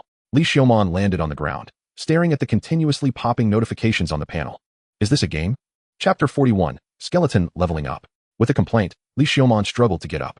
A crackling sound came from his bones, as if they were about to shatter at any moment. He disregarded the lizard man in the mire. After cutting off the lizardman's horns and magic stones, Li Xiaomon quickly left the scene. Turning left and right, he slipped into a cave marked on the map. Once inside, he finally felt at ease. Leaning against the cave wall, he examined the green glowing treasure chest that floated in front of him. He tentatively reached out to touch the chest and slowly opened it. As the chest opened, a green beam of light rose from within. Ding! Obtained item, Lizard King Gauntlet Green. The Fire Lizard King Gauntlet, crafted from the Lizard King's horns, contains the power of flames. Using it will enter a flame possession state. Cooldown, 24 hours. A pair of dark red gauntlets floated out of the chest. They were engraved with flame patterns, looking exceptionally extraordinary. Is this a magical item? Li Xiaomon examined the gauntlet, mumbling to himself. Then he equipped the gauntlet on his right arm and tried to slash with the bone sword. The gauntlet glowed with a red aura, deflecting the bone sword. Not bad. Not bad. Li Xiaomon looked at the gauntlet, quite satisfied. Then he tried to check the other items on him and activated identification. Sure enough, a quality column appeared for the items. Those sturdy magical light armors were all whiteboard equipment without exception. The earrings gifted by Ilu were of blue quality. Surprisingly, his wand was also of blue quality. The special alloy wand, made from various hard alloys and inlaid with precious high-level water magic stones, is super hard and can enhance water magic effects. Just the effect of being super hard alone reached blue quality? How tough is this wand? No matter how Li Xiaomon abused it, it showed no signs of wear. He raised the gauntlet and tried to unleash one of its magical effects. Fiery red flames instantly engulfed his entire body, wrapping him in fire. It was like he had become an evil spirit knight. He raised his hand and casually conjured a fireball. The flames within him seemed inexhaustible. This was exactly the state of the Lizard Man King in the second stage. In other words, he had now gained the abilities of the Lizard Man in the second stage. He tested the power of the fireball. It was about the same as the one he cast. After burning for about 3 minutes, the flames dissipated, and the gauntlet entered a 24-hour cooldown. It could serve as a finishing move. After that, Li Xiaomon quietly waited for his mana and body to recover before leaving the cave and delving deeper. This time, his target was not just the Lizard Man King. He aimed to conquer the lowest possible layers and level up to 20 before evolving. On the 4th day of entering the dungeon, Li Xiaomon again advanced to the 21st layer. The ground was still covered with magma and charred rocks. He held the wand in his hand, with the Lizard Man King's red horns strapped to his back. Since the Lizard Man's horns were too large, they wouldn't fit in his bag, so he had to carry them on his back. This made his current appearance quite conspicuous. To quickly level up, he took out the Lizard Man King's magic stone, infused it with mana, and attracted the lava six-legged crocs lurking beneath the molten rock. Soon, lava fireballs erupted from below the magma. 3 fire crocs crawled out of the lava, rushing towards Li Xiaomon in unison. Not bad, very spirited. Li Xiaomon drew the bone sword from his side and charged forward. He agilely dodged the fireballs and raised his wand. Water flow. The magic circle lit up, and water shot out like a whip, wrapping around the nearest fire croc. He then leaped up, bringing the bone sword down in a slicing motion. The crocodile, entangled by the water, had nowhere to escape and raised its head to spit out a fireball. The other 2 fire crocs quickly lunged at him, jaws wide open. Too slow. Ground spikes. Sharp spikes erupted from the ground, momentarily blocking the other two fire crocs. The incoming fireball was split apart by the bone sword enveloped in strong winds. The bone sword pierced through the fire croc's skull, pinning it to the ground. Ding. Killed lava six-legged croc 19. Experienced 600. One-hit kill. Li Xiaomon stepped on the fire croc's head, pulled out the bone sword, and waved the wand. The wand, wrapped in a vortex of wind, blew up a fireball that came at him, and the flowing flames enveloped his body without causing any harm. Roar. Two fire crocodiles prowled without approaching, emitting threatening low growls, and the corpse of their companion made them aware of the danger. Until the two of them, one in front and one behind, surrounded Li Xiaomon in the middle, and both exhaled lava as they charged forward. Seizing the opportunity, Li Xiaomon extended his bone wings, exerted force with his legs, and leaped into the sky. At the same time, he raised his magic wand. First level magic, wind spiral cone. A yellow and indigo magic circle opened, and earth elements rapidly converged into a spiral stone cone, propelled by wind magic. Then, with a sound that tore through the air, the stone cone spun and left an afterimage in the air, hitting one of the fire crocodiles.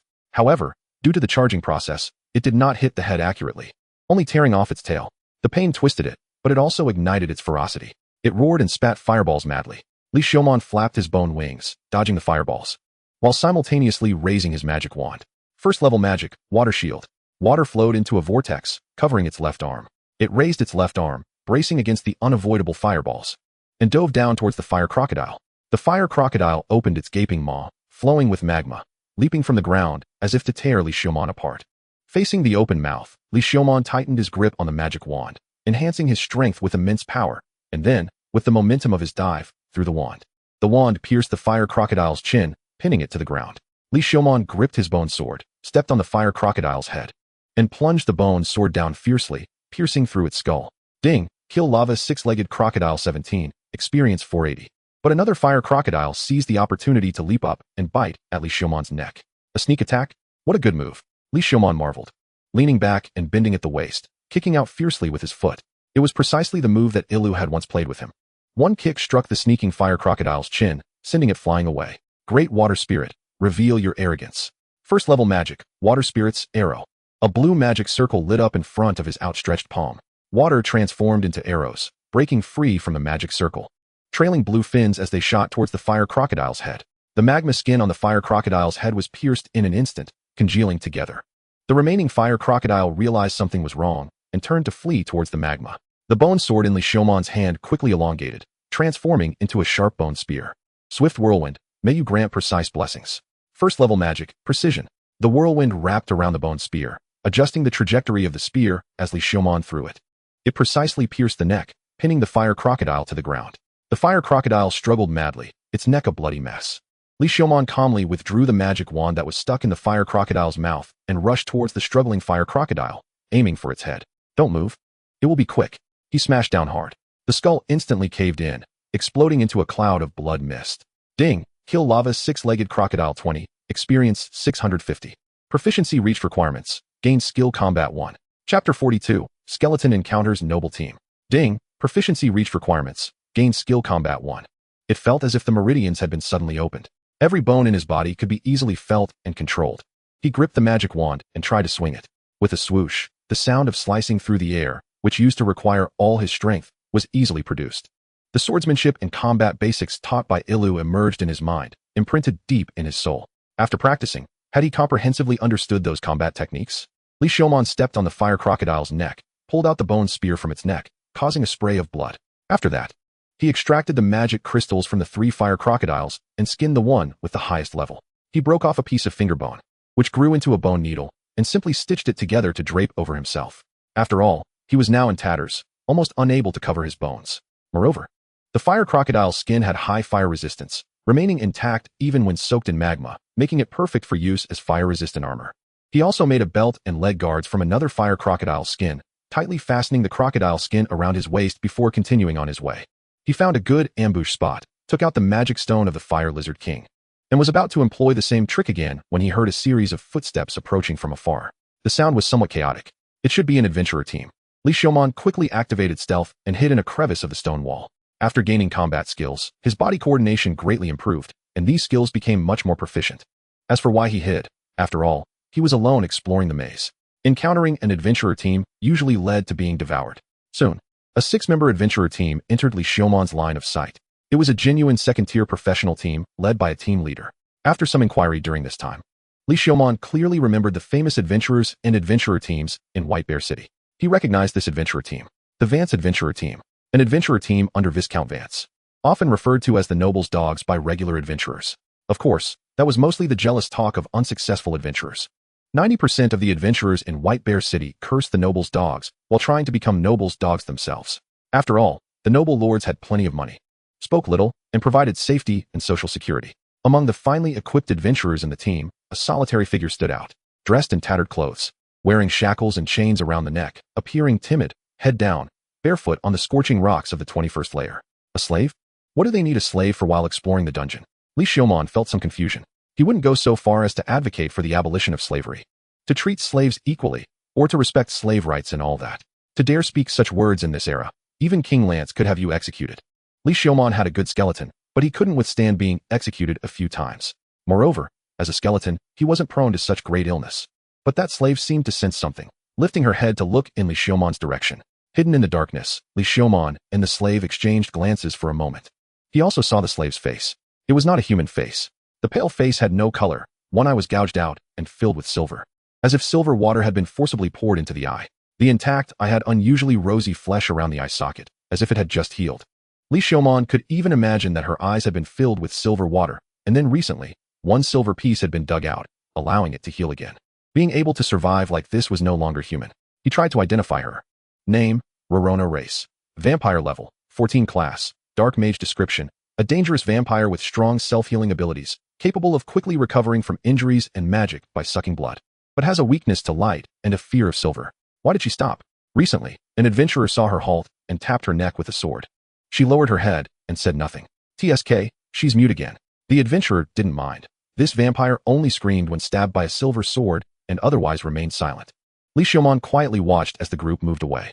The vampire slave did not reveal his presence. Li Xiumon was grateful, but not to the extent of wanting to rescue her. Rushing to anger for a beauty? It felt a bit inappropriate to say, as he seemed to be on the side of the beauty, while the one rushing to anger was Ilu. Li Xiumon walked in the opposite direction of the adventurer team, continuing to grind levels with the Fire Lizard Man King's magic stone. However, he soon noticed something unusual. The fire lizards seemed to have disappeared. No matter how he used the magic stone to lure them, none emerged from the lava. He thought of the strange adventurer team he had just encountered. As soon as he saw that team, the fire lizards vanished. Quite odd. Li Xiumon decided to abandon this level and enter the 22nd level. The 21st and 22nd levels were separated by a broken lava waterfall. To descend to the next level via the waterfall, one had to follow a specific pathway. A misstep could lead to certain death in the magma. Following the nearest path, Li Xiumon carefully climbed down to the 22nd level. Upon arrival, the fire lizards were not missing like they were on the first level.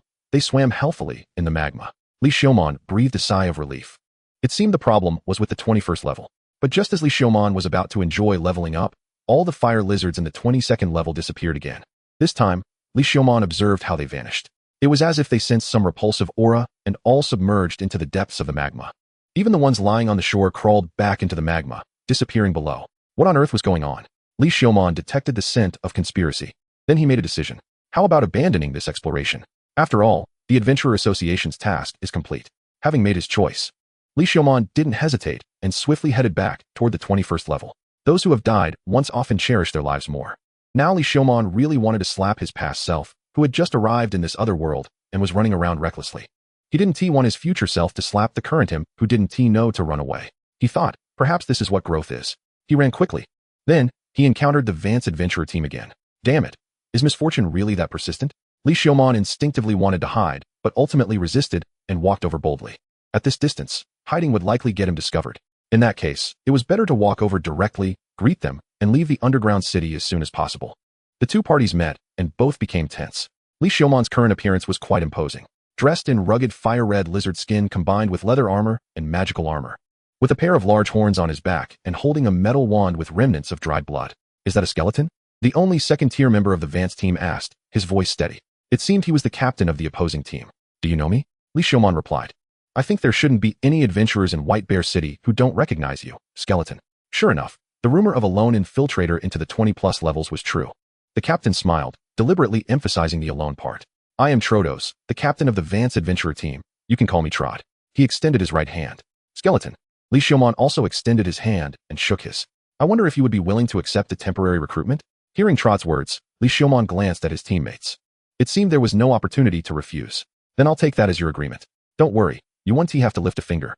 And the reward won't be small. It appeared they didn't want him to spread the abnormalities here. The unusual behavior of the fire lizards was indeed orchestrated by this group. What could their purpose be? Chapter 43. Skeletons fear no vampires. After giving Li Xiaomon a sum of gold coins, Trod began introducing the members of the team. First tier heavy armor warrior, Tearman. You can call him Rhino. He pointed to the burly heavy armor warrior at the front of the team. First tier elemental mage, Laridolonk, nicknamed Jellyfish. The black-haired girl in the middle of the team nodded. First tier light priestess, Trina Xiaomon, nicknamed Tulip. The blonde girl next to the black-haired girl smiled.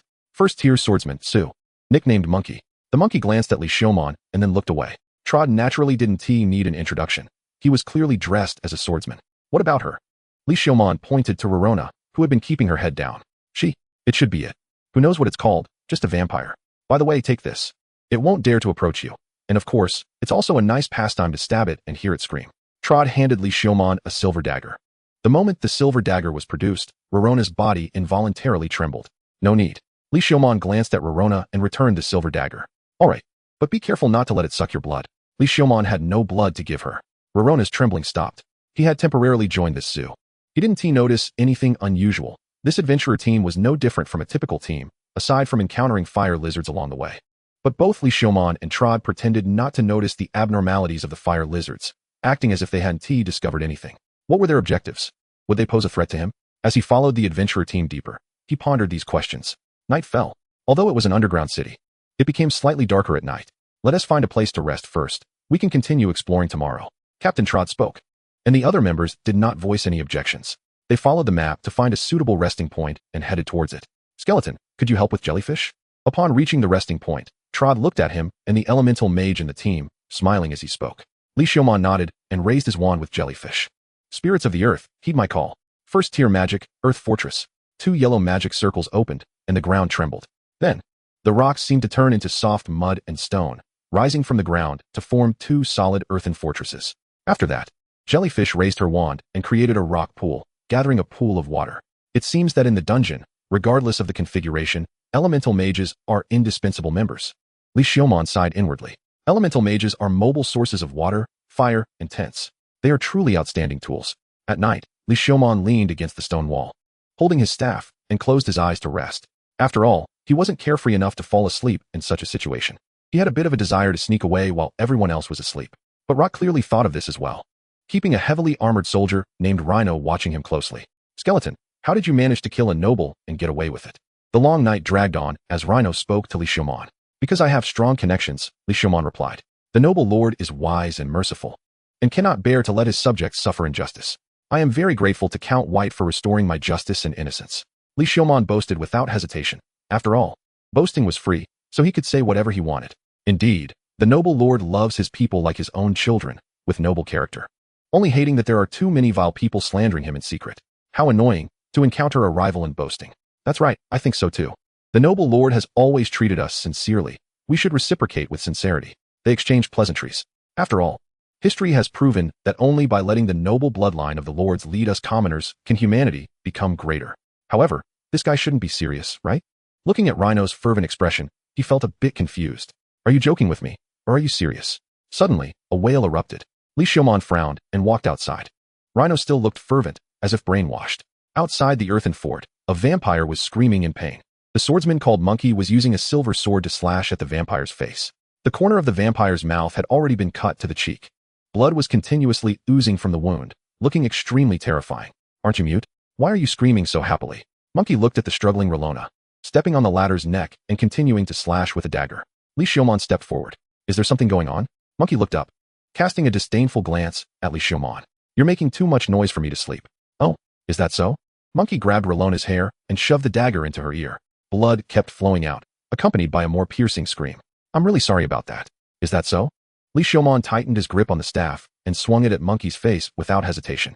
Blood splattered, accompanied by the sound of bone cracking, as several teeth flew out with blood. I'm sorry too. You bastard, how dare you hit me? Realizing what had happened, Monkey furiously drew his sword and swung it at Li Xiaomon. Li Xiaomon calmly deflected the incoming blade with his staff and mercilessly kicked towards Monkey's groin. Just as he was about to make contact, Monkey was grabbed by the neck and pulled back, dodging the kick. Skeleton, what do you mean by this? Rot looked at Li Xiaomon, frowning in displeasure. I said, he's making too much noise for me to sleep.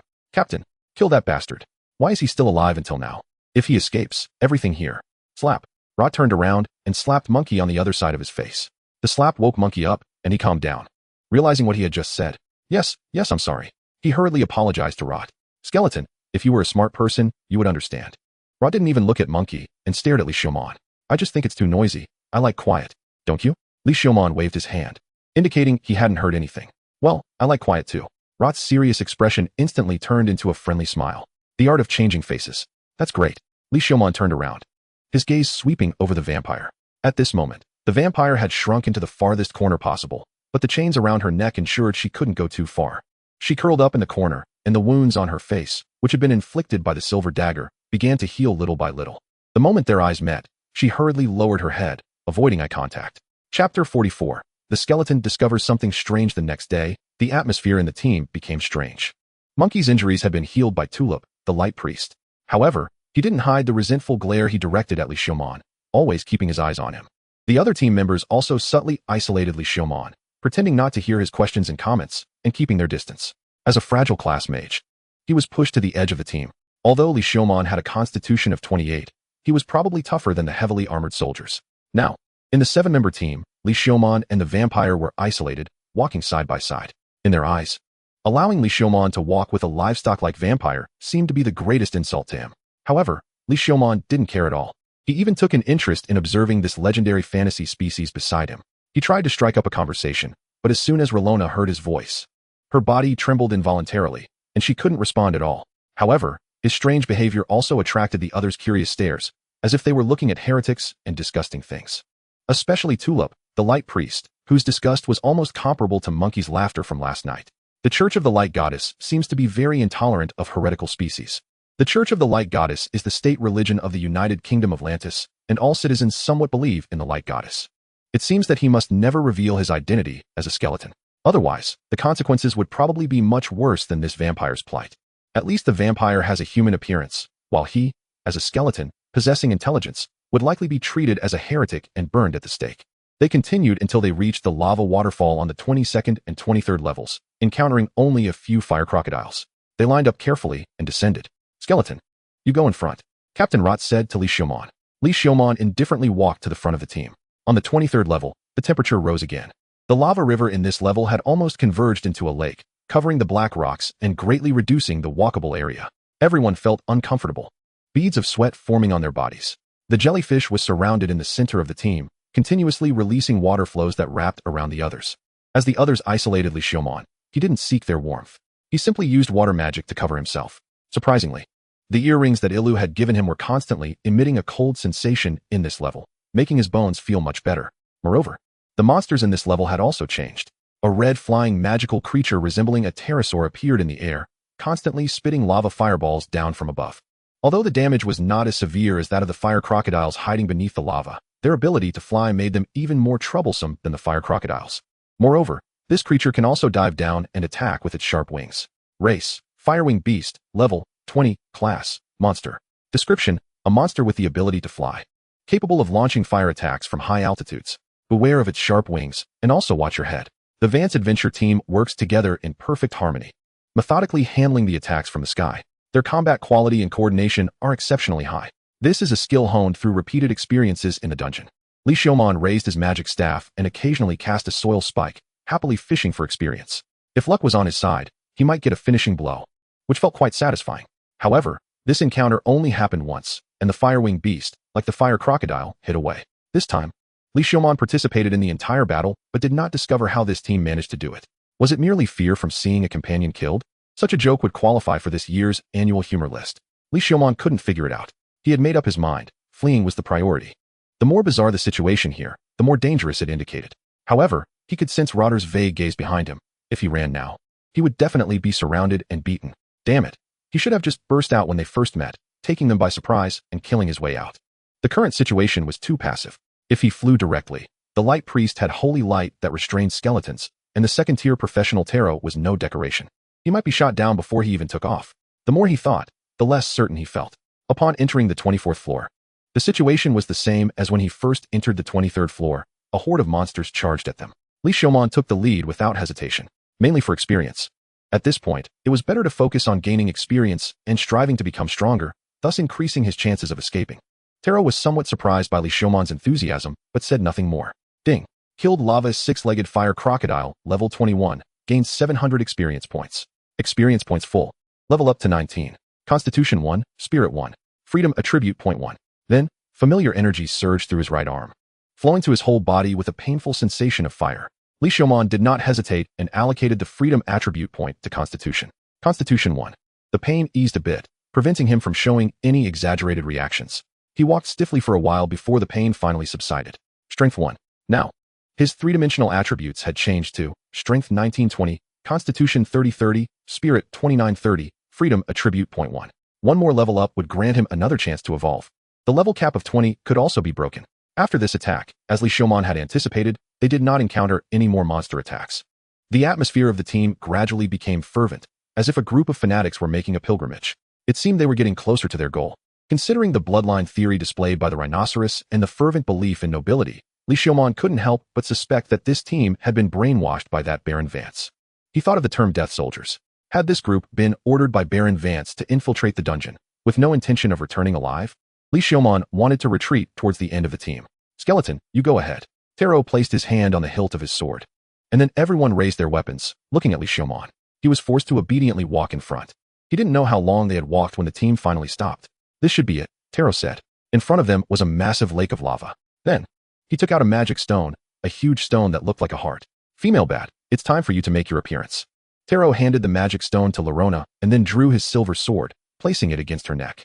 A mark like a burn appeared on her neck, turning red. With no way to retreat, she could only be forced to hold the magic stone. Instantly, a lava-like liquid continuously seeped from the magic stone, drilling into her flesh and blood. The smell of charred flesh began to waft in the air. It was as if the blood in her body transformed into lava, and her body was steaming, emitting wisps of smoke. Chapter 45, Skeletons of Justice. Horrified screams continuously came from Lorona's mouth. That painful wail seemed to emanate from her very soul. How could such a filthy creature contribute to Lord Vance? Lord Vance must be too merciful, Taro sighed. The atmosphere around them grew increasingly ominous. Bubbles rose from the lava, and one after another, fire crocodiles emerged. It was as if all the fire crocodiles in the entire maze were converging here. With the magic stone of the Fire Lizard King, Li Xiaomon could attract 2 or 3 fire crocodiles. Yet, the magic stone that Taro had taken out could attract all the fire crocodiles of this level. The sound of flapping wings began to echo. Fire-winged beasts also flew over from the horizon, one after another. Skeleton, isn't it spectacular? To be able to sacrifice for Lord Vance is also your honor. These fire crocodiles and fire-winged beasts would follow the dungeon, helping Lord Vance become the new count. Be grateful for my salvation, Taro shouted with open arms, his face flushed with excitement. Skeleton, run. A strange voice rang out. It was the vampire Lorona's voice.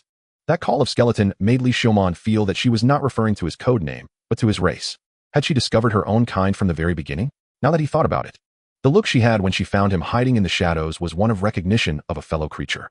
So that was why she hadn't exposed herself. Did she consider him a kindred spirit? Then, a large shadow spread from the shadow beneath her feet, twisting into what looked like tentacles that reached out towards the others. Damn it, you could talk after all. The monkey cursed, cutting through the shadow tentacles beneath him. But immediately, those tentacles turned blood red as if soaked in blood, resisting everyone's attacks. Lorona's face also turned even paler, resembling a corpse. Should we run? This is a good opportunity. Li Xiaomon looked at the vampire. She wore a calm expression, as if she felt liberated. This was what she had fought for. She hoped her kind would escape. There was no need to hesitate. He could take revenge later. Bah, repay kindness with kindness. Li Xiaomon drew his bone sword and slid towards the tulip like a phantom. After all, this light priest posed the greatest threat to him. Damn it, how dare you? Tulip exclaimed in shock, but her legs were bound and she couldn't move, only raising her staff. Holy light barrier. Golden holy light transformed into a barrier, blocking in front of her. Li Xiaomon gripped the bone sword and stabbed fiercely at the barrier. With great force, the holy light barrier caved in sharply before being pierced like a membrane. The jellyfish had already raised her magic staff and sent a fireball flying. Li Xiaomon saw the situation and did not dodge, but instead charged forward, displaying a sense of determination as he thrust the bone sword violently into the smooth neck of the tulip. Ding! Killed Light Priest 19, experience 500. Cherishing beauty? This year's second annual joke has arrived. Then, he hoisted the tulip's corpse and crashed into an unavoidable fireball. Using the corpse as a shield, he withstood the fireball. The tulip's body was instantly blasted into charred remains and then shattered into pieces. Skeleton. The remaining teammates were furious, especially the jellyfish whose beautiful face was filled with anger after the tulip's body exploded. With the impact of the explosion, Li Xiaoman created some distance and raised his wand. First tier magic, stone shield. Rocks transformed into a shield, coalescing in front of his left arm. Relona's bindings were also reaching their limit. Li Xiaoman could only unleash his strongest single-target attack. Red, yellow, and indigo magic arrays opened at the tip of his wand. The fire element compressed, wrapped in rock, and the whirlwind spun forward, until the lava stone cone spun to its limit. First tier magic, lava whirlwind cone. The mixed magic of 3 elements drew a straight red tail, producing a sound as it shot towards Rot. Damn it, Rot shouted, gripping his long sword tightly. Minor strength boost. Minor reaction boost. Minor defense boost. Heavy slash. Rot's muscles bulged, and the veins on his hand gripping the sword throbbed. Various colors of light shimmered on the surface of his body. The sword was continuously exuding red sword energy, raised high as if accumulating power, ready to strike down like an avalanche. At the moment the lava cone hit, the sword light slashed down, accurately striking the tip of the spinning stone cone.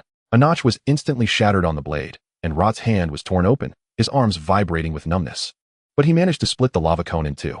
The split lava cone rotated and exploded. Fragments of stone mixed with lava erupted into a firestorm. Taro could no longer hold on, flying backward. His equipment burned to tatters, and his exposed flesh scorched in patches. At this moment, the others also broke free from Relona's bindings, arranged their formation, and charged towards Li Xiaoman. The rhinoceros led the charge, the monkey flanked, and the jellyfish followed, while Taro recovered from his injuries. Mobile heavy armor. The rhinoceros shouted, its heavy armor gleaming with a layer of golden light as it charged at Li Xiaoman. The monkey closely followed behind, using the rhinoceros to shield against Li Xiaoman's attacks. First tier magic, earth spikes. Li Xiaoman thrust into the ground, and large earth spikes shot up one after another from the rocks in front. But the rhinoceros did not dodge, relying on its heavy armor to smash through the spikes. Li Xiaoman did not want to be courteous. His bone wings protruded from his back, flapping as he dodged the jellyfish's attack and flew into the sky.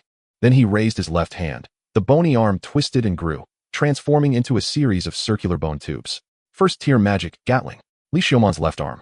As the barrel rotated, bone bullets poured down like rain. The dense firepower suppressed everyone, making it hard for them to lift their heads.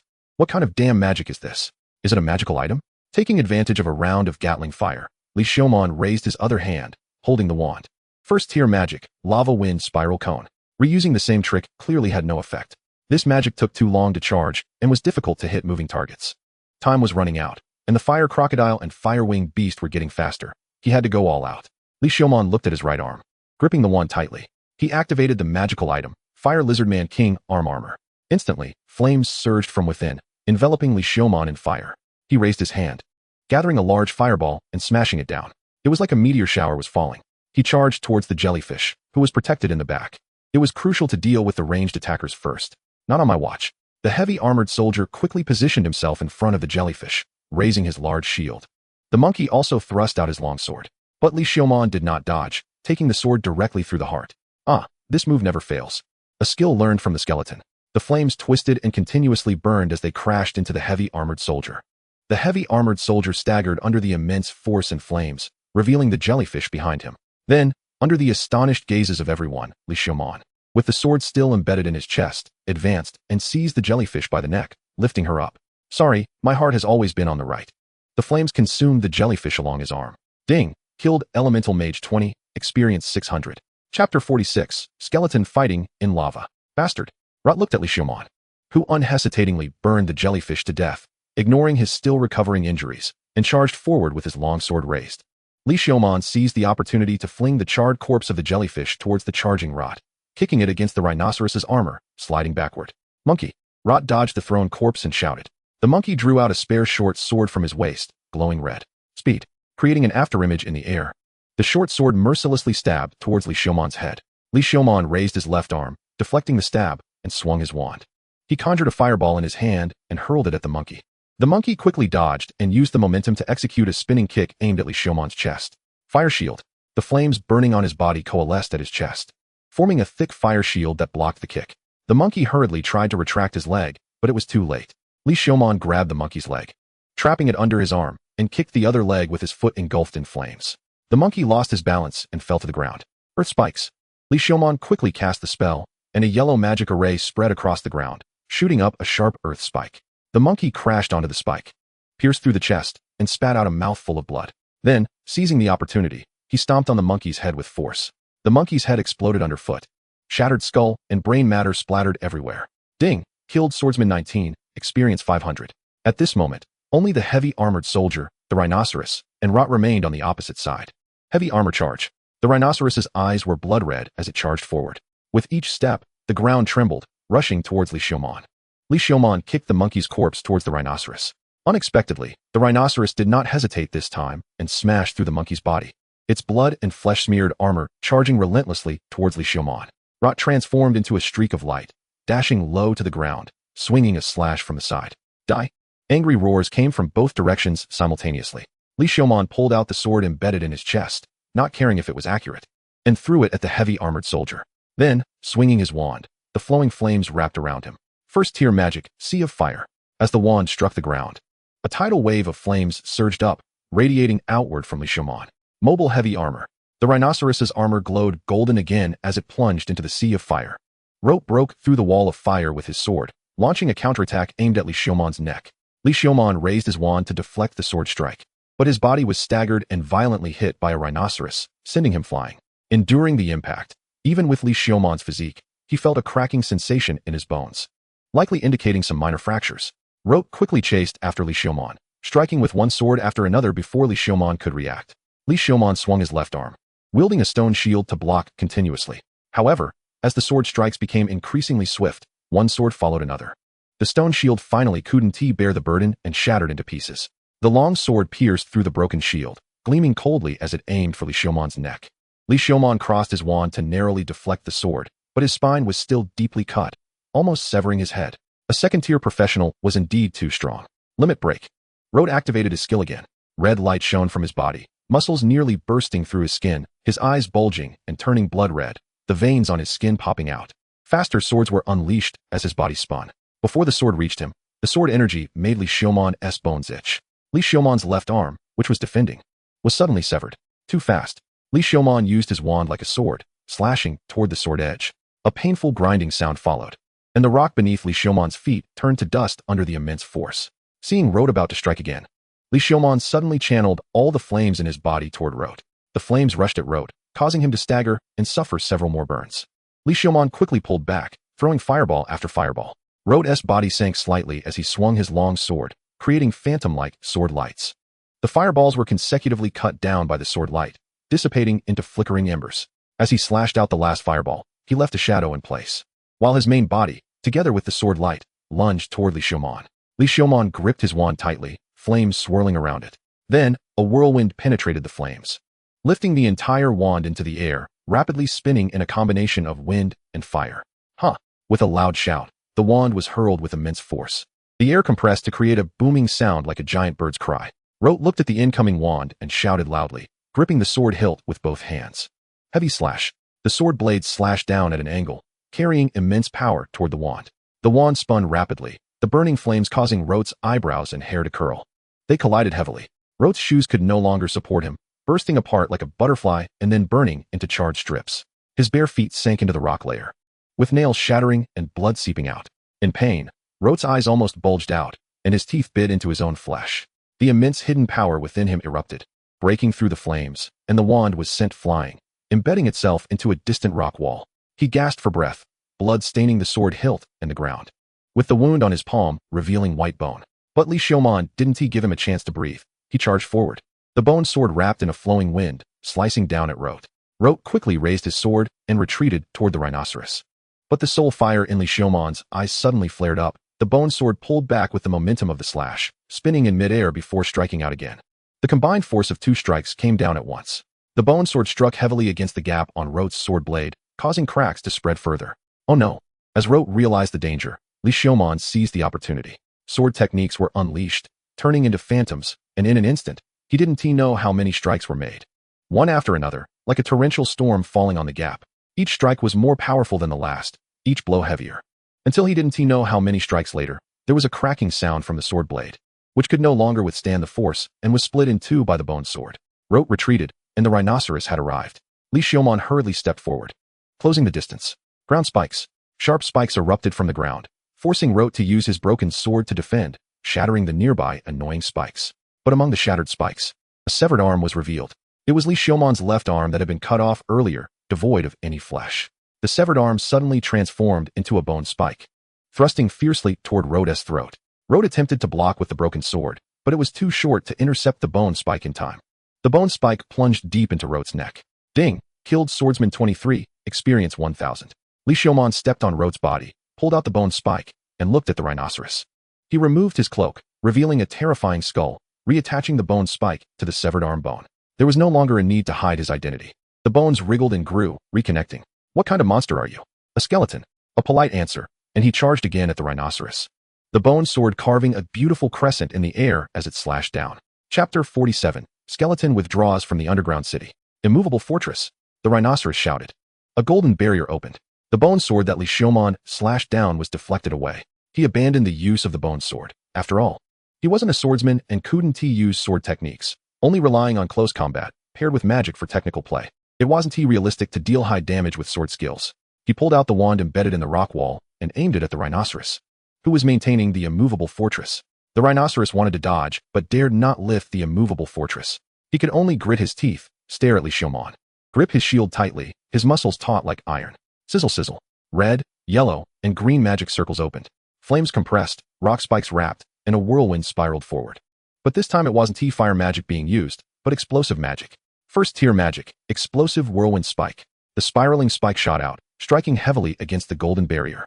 The golden barrier suddenly caved in, the spiraling spike rotating as it punctured a hole in the barrier, getting stuck in the middle. Then it exploded. The immovable fortress was instantly breached, and the explosive shockwave sent the rhinoceros flying. His armor was also riddled with large cracks. First tier magic, fireball rain. Red magic circles opened one after another in the air, and a large number of fireballs rained down on the rhinoceros. The rhinoceros gripped his shield tightly. Watching the barrage of incoming fireballs, despair rising within him, he braced against the shield, enduring one fireball after another. With each fireball he blocked, the shield became hotter, the surface gradually melting, until a round of fireballs passed. The rhinoceros's hands were already burned by the shield. He still held the shield tightly. Not hearing the system notification, Li Xiaomon continued to raise his wand, opening large magic circles in the air, starting the second round of bombardment. Ding! Killed heavy armored soldier 20, experience 600. Finally, the system notification sounded in his ears. In the distance, amidst the smoke and dust, the shield had melted halfway, with a body leaning against it. The arms already covered in molten metal, fused with the shield. Only then did Li Xiaomon put away his wand and walked toward the vampire Rolona. I'll take you away. He carried Loloina and tore off the magic stone connected to her flesh and blood, unfolding his bone wings. He flew toward the upper levels of the dungeon. At this moment, they were surrounded by a large number of fire crocodiles and fire-winged beasts. Lord Skeleton, let me go? I no longer want to live, the vampire's weak voice echoed. It's not a crisis yet.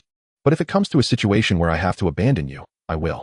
Li Xiaomon once again unfolded a wind magic circle behind him, rapidly advancing a considerable distance as he spoke. It's good that Lord Skeleton thinks this way. I have been tortured by humans for so long, and to meet you at the end has already made me happy enough. Damn, this guy has already begun to declare his impending death. Generally speaking, characters who say such things don't live long. I really want to see the sunset I saw in my childhood one more time. Don't pile up anymore. If it continues, even if the goddess of light comes, she will have to be accounted for here today. Li Xiaomon tightened his grip on his magic wand and unleashed another wind magic circle, flying a great distance. He collided head-on with a fire-winged beast. Li Xiaomon drew his bone sword and raised his magic wand, facing the roaring fire-winged beast without flinching. Mud bullet. The yellow-blue magic circle opened up, and the mud bullet accurately hit the fire-winged beast's eye. Then, with the wand wrapped in wind magic, he dispersed the incoming fireballs. The two sides were nearly within reach. Li Xiaomon raised his bone sword and skillfully stabbed, piercing through the fire-winged beast's head. Scalding blood splattered all over him. Ding! Killed fire-winged beast 19, experience 500. Ignoring the pop-up in front of him, he kicked the fire-winged beast's corpse away, flapped his wings, and propelled himself with wind magic, rushing toward the 23rd floor. The enormous lava waterfall, seen from below, was indeed spectacular. The heat wave that hit him made Li Xiaomon's flying body sway, and his bones ached from the heat. Loloina quickly opened a layer of dark barrier to shield Li Xiaomon from the heat. However, she herself was exposed to it. What about you? As long as you're okay. I'm fine. I'm a vampire, and even if I'm injured, I can recover. I'm satisfied just to die for you. Loloina managed a difficult smile. No more playing around. He charged toward the waterfall, the wind magic continuously generating an upward current, climbing higher and higher, moving away from the lava and feeling the temperature rise, until he completely surged toward the 23rd floor. However, those fire crocodiles and fire-winged beasts all rushed up, not giving up the chase. My lord, we must destroy that magic stone to quell this monster riot. Otherwise, these monsters will continue to surge upward and escape the dungeon. Can we just throw it away? Li Xiaomon looked at the heart-shaped magic stone in his pouch. I'm sorry, my lord, but if we don't destroy it, throwing it away won't help. Li Xiaomon tried to destroy the magic stone, but it was so hard that he couldn't break it at all. Lord Skeleton, I can merge the magic stone into my body. Then you can throw me into the lava to destroy the magic stone, Loloina suggested. That's a last resort. There's another way. Li Xiaomon rejected the proposal. Lord Skeleton, you are the only one who won't despise me and is willing to treat me well. Before I met you, I endured so much pain and torment. Screaming would only bring more suffering. If it's for your sake, then death is no longer painful. There is no other way. Lord Skeleton, if this drags on, you will end up being harmed by me, and I won't rest in peace even in death. Loloina reached out her hand toward Li Xiaomon's waist, trying to take the magic stone and jump down. Stop. I said there's another way. Li Xiaomon only wished to live by stepping over the corpses of enemies. Stepping over the corpses of companions was not his style. We need a breakthrough strategy. A way to destroy the magic stone. Li Xiaomon's eyes lit up as he looked at Loloina. Can a vampire regrow an arm if it's chopped off? Yes, Loloina answered. In that case, can you merge this magic stone completely into your left arm bone? If you deceive me, I will always hate you. Damn it. What kind of girl talk is this? Have I fallen to the point of saying such things?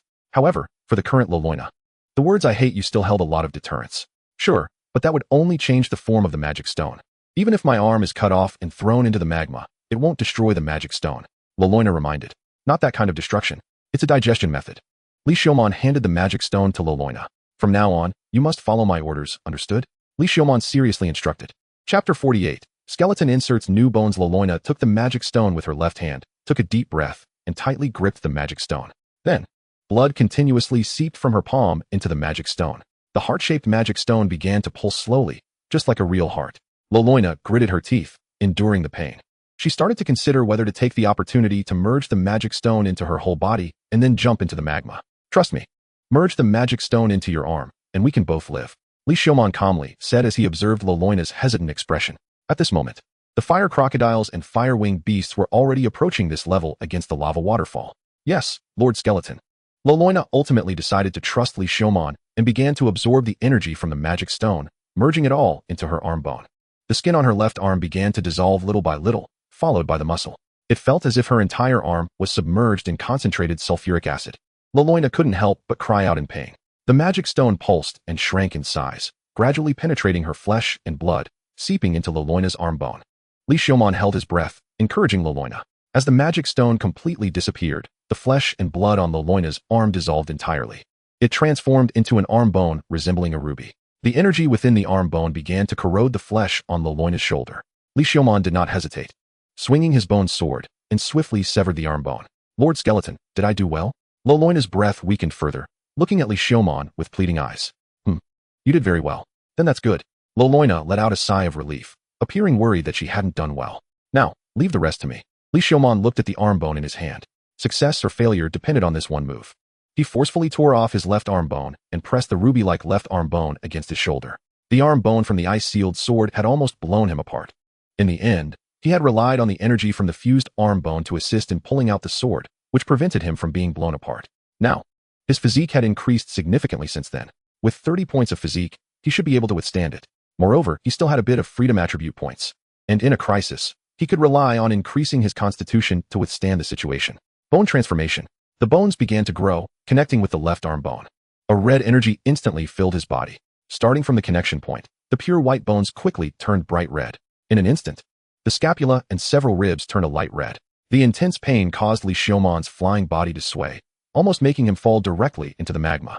Skeleton Lord, this is too dangerous. Hand over the arm bone to me. The little vampire shouted anxiously at the current situation. No, once something enters my mouth, there's no reason to spit it out.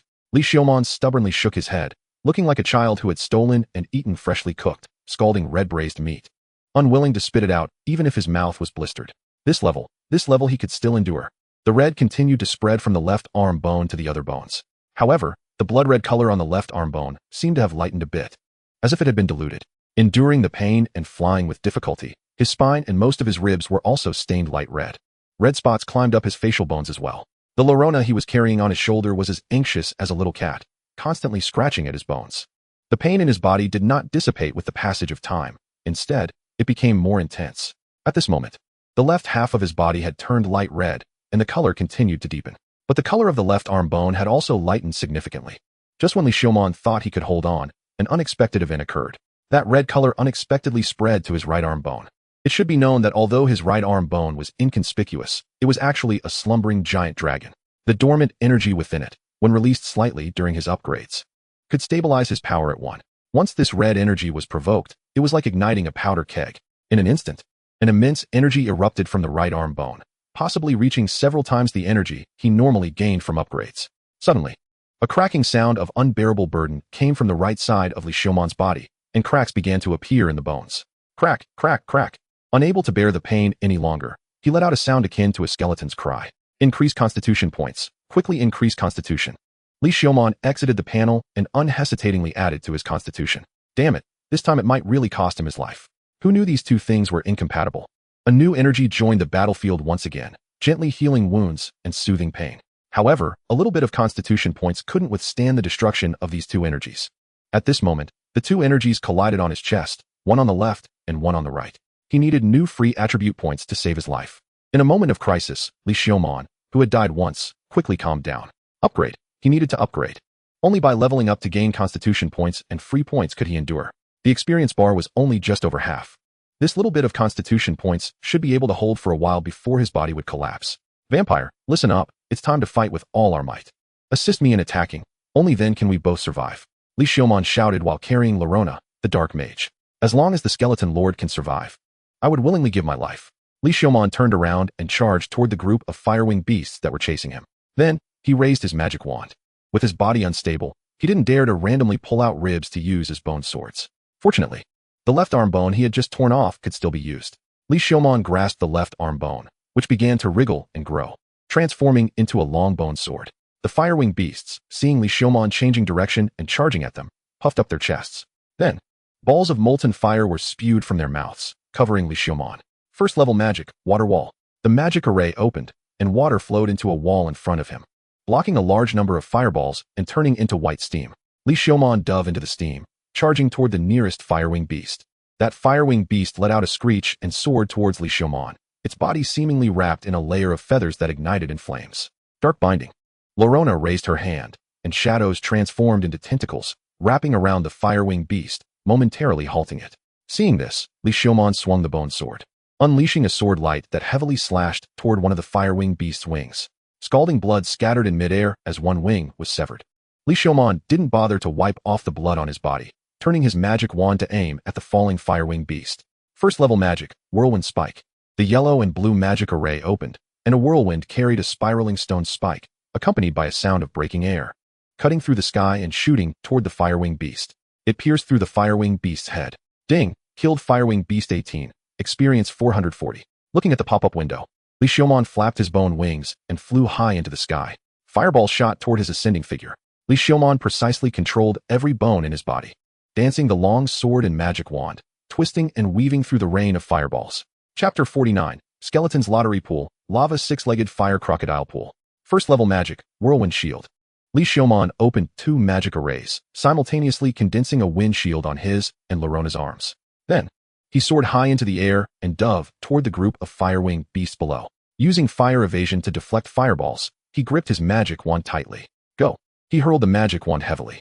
The wand spun and struck a firewing beast. Then, Li Xiaomon grabbed Llorona and dove toward that firewing beast, ignoring the fireballs around them. First level magic, Water Ball. The magic array opened, and water flowed to condense into multiple water balls, colliding with several fireballs that were about to hit him. He kicked the firewing beast in the head, bursting its flesh with a single kick. Llorona reached out, and shadows transformed into tentacles, pulling out the magic wand that was stuck in the firewing beast. Li Xiaomon grabbed the wand and stuffed it into the firewing beast's mouth. First level magic, Water Explosion. The water suddenly expanded and exploded the firewing beast's head. Ding! Killed firewing beast 19, experience 500. Then, he grabbed the firewing beast's wing, pulling its massive body and throwing it behind him. A large number of fireballs rained down on the firewing beast's corpse, but some fireballs passed through the corpse and shot toward Li Xiaomon. Li Xiaomon waved his magic wand fiercely, dispersing the fireballs, but his body was still being scorched painfully. Larona's situation was even worse, with large burns appearing on her body. Wanting to continue flying high, they were blocked by several firewing beasts. And fireballs poured down in large quantities. Water wall. Li Xiaomon quickly raised his magic wand, conjuring a water wall to block the fireballs, then changed direction and dove downward. Using the cover of the steam, he flipped his hand and raised his wand, opening a large yellow magic array. First level magic, Earth Bullet. The Earth Bullet flew against the steam, shooting toward the falling firewing beast. First level magic, Water Flow Whirlwind Cone. A three-colored magic array opened, and a mixed magic of water, earth, and wind attributes began to charge, aimed at the steam. Lorona also extended her hand. The first shadow penetrated the steam. Dark binding. The substantial darkness condensed into chains, wrapping around the firewing beast. Li Xiaomon also synchronously shot out a charged water flow vortex cone, making a sound as it sliced through the air, accurately hitting the firewing beast's head. The head was instantly pierced through. Ding! Killed firewing beast 19, gained 500 experience. With a successful strike, Li Xiaomon immediately continued to fly away, but a sharp pain surged through his body, causing him to stagger. A large number of fireballs were coming his way again. He quickly suppressed the pain, adjusted his wand, and opened a water curtain. However, a firewing beast broke out from the lava below him, covered in flowing magma, and opened its massive mouth to bite at Li Xiaomon. A sneak attack? Li Xiaomon was startled and tightened his grip on the bone sword, ready to stab down and fight to the death. But at the critical moment, Lorona behind him suddenly spread a pair of tattered bat wings. The damaged bat wings, pinned with silver nails, tore open more holes as they flapped. Gritting her teeth, Lorona flapped her bat wings and Li Xiaomon's bone wings simultaneously, pulling him out of the firewing beast's biting range. Li Xiaomon quickly adjusted his stance, aimed the bone sword at the firewing beast's eye, while pressing his wand against the beast's forehead. First tier magic, Water Explosion. Ding! Killed firewing beast 18, gained 450 experience. The water burst open the firewing beast's head, causing its corpse to fall back into the magma. Almost there, just a few more kills, and his experience points would be full. However, the pain from earlier indicated that he was on the brink of bodily collapse. The magma exploded like waves. A gigantic fire crocodile burst out of the magma, biting down on Li Xiaomon and tearing off one of his left leg bones. It had a pair of fiery red horns. It was a special species of monster. The Lava Six-Legged Fire Crocodile. Name, Lava Six-Legged Fire Crocodile. Level 30. Profession, Monster. Description, a dangerous monster living in lava, the king among lava's six-legged fire crocodiles. Low-level fire magic is ineffective. Skin as tough as steel, quite dangerous. Special species. How could a special species of fire crocodile appear here? Li Xiaomon knew he couldn't fight it. Run. He had to run. It might be a failure. Lord Skeleton, I am already very satisfied that you can bring me this far. Let me die? No, there is still a way. Li Xiaomon looked at his body, recalling the life he endured under Lucia's torment. At that time, he collected various resistance skills from other skeletons just to survive Lucia's experiments. However, it might be a bit cruel to Lorona. No, it was too cruel. As a vampire, Lorona had the racial skills of Self-Healing 2 and Regeneration 2. Regeneration 2 belonged to the vampire's racial skills, but Self-Healing 2 could be acquired by herself. He felt a bit embarrassed to speak up. Asking a vampire girl for a leg to use was indeed too monstrous. It was completely the behavior of a villain. No, even villains rarely acted this perverse. The special species Fire Crocodile King was still chasing behind, along with the firewing beasts. This was not the time to be picky. Just as Li Xiaomon was preparing to say, "Please let me use your leg," he spotted an even cuter target. A lava six-legged crocodile that had Self-Healing 2 in its skill bar. Previously, he never targeted these creatures for new bones due to their flesh.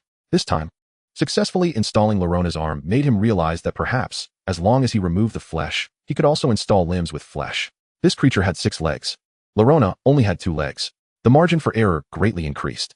After all, the fire crocodile's skill set still had quite a few skills. If he messed up the first installation, he would still have 5 chances to re-roll skills. The skill set of the fire crocodile was like a pool, with Self-Healing 2 as its skill. The fire crocodile, having 6 legs, gave him 6 chances to draw. The fire crocodile had 7 skills, and his chance of getting a skill each time was 17.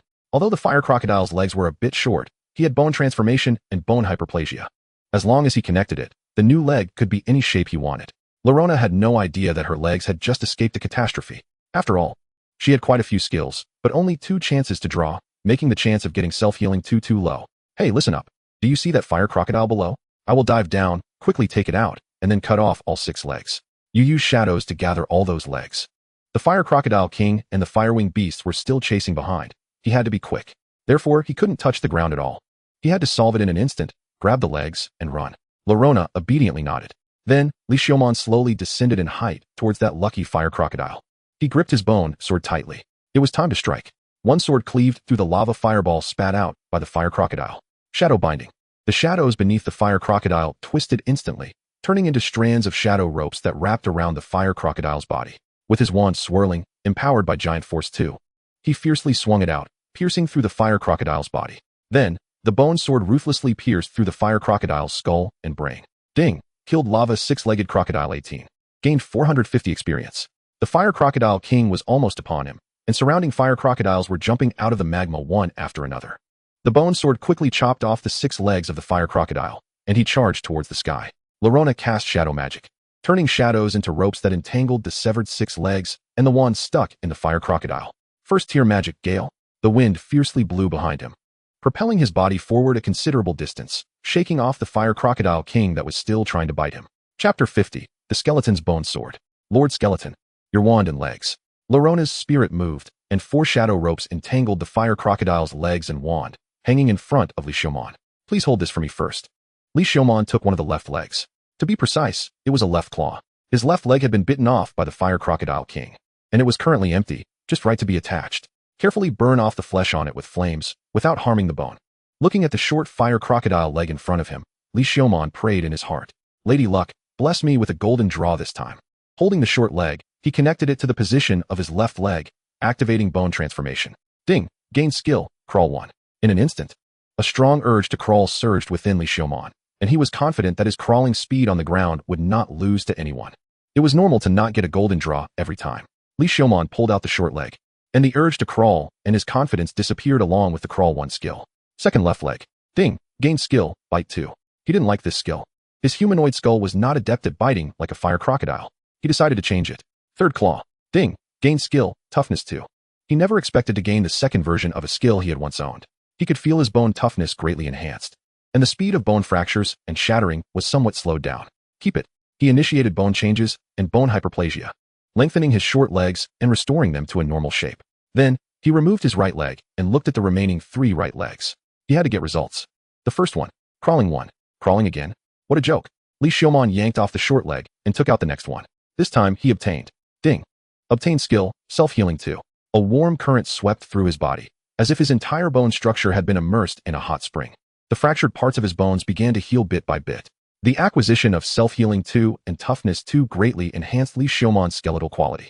However, it still couldn't withstand the destruction speed of the 2, if it weren't for the subtle balance maintained by both energies. Several times the energy during the upgrade would have truly blown him apart like a firework of bones. In the chest where the 2 energies continued to intertwine, a rib slowly began to change under the constant erosion of both energies. This rib was the one Li Xiaoman often extracted to transform into a bone sword. This rib seemed to have mutated, slowly beginning to devour the energy of the magic stone and the bone of the right arm. The red magic stone energy was gradually consumed, forming thin blood-red patterns.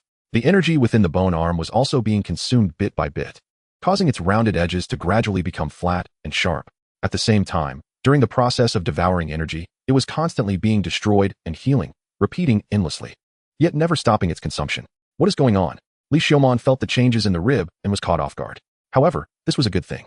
If this rib could devour enough energy, he wouldn't have to worry about being blown apart. He mobilized his bones, moving this rib towards the center of the energy collision, wanting it to devour more energy. To survive, he tried everything he could think of to stabilize this energy. However, he clearly had no idea what he was doing. This rib was only slightly mutated, picking up a little dissipated energy at the edge of the energy collision. As a result, it was suddenly pushed to the energy center. The devouring and self-healing couldn't keep up with the speed of destruction. In just a few breaths, it was already full of cracks. Li Xiaoman panicked. This rib was his hope of survival. He looked at the bone sword formed from the bone of his left arm in his hand, as well as the right leg bone he had pulled off. Regardless of whether they were useful or not, he stuffed these 2 bones into his chest, initiated bone changes, and connected them with the rib, using them as bone material to fill the collapsed and fractured parts. Only then did he barely prevent the hope of his entire skeletal body from collapsing, managing to maintain balance. With the filling of the bone material, the mutated rib gradually adapted to the 2 energies, continuously devouring. The speed of devouring also slowly increased. Lorona was on Li Xiaoman's shoulder, vigilantly watching the surroundings to prevent Li Xiaoman, who was focused on his bones, from being ambushed. As for Li Xiaoman's various operations, she completely couldn't understand. Although she hadn't seen other skeleton monsters, based on her limited attempts, she could judge that ordinary skeletons would never act so absurdly. The bone material consumed rapidly to fill the damaged parts of the rib. Soon, the arm bone portion was consumed, leaving only the leg bone still filling it.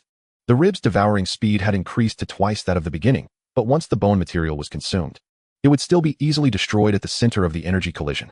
Li Xiaomon planned to transfer the rib out of the energy collision center as soon as the bone material was consumed.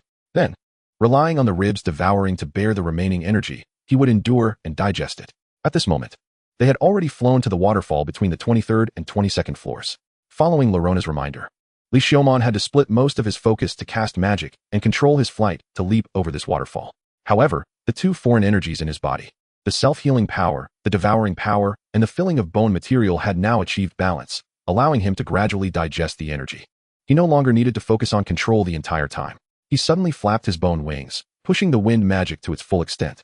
Larona also extended her broken, bleeding bat wings, ignoring the pain from the silver nails embedded in her wings, flapping to provide assistance in leaping over the lava waterfall. Ultimately, with their combined efforts, they finally leaped over the waterfall and returned to the 22nd floor. Li Xiaomon continued to digest the energy, while Larona vigilantly watched the surroundings in sync. At this moment, the leg bone material connected to the rib was almost consumed.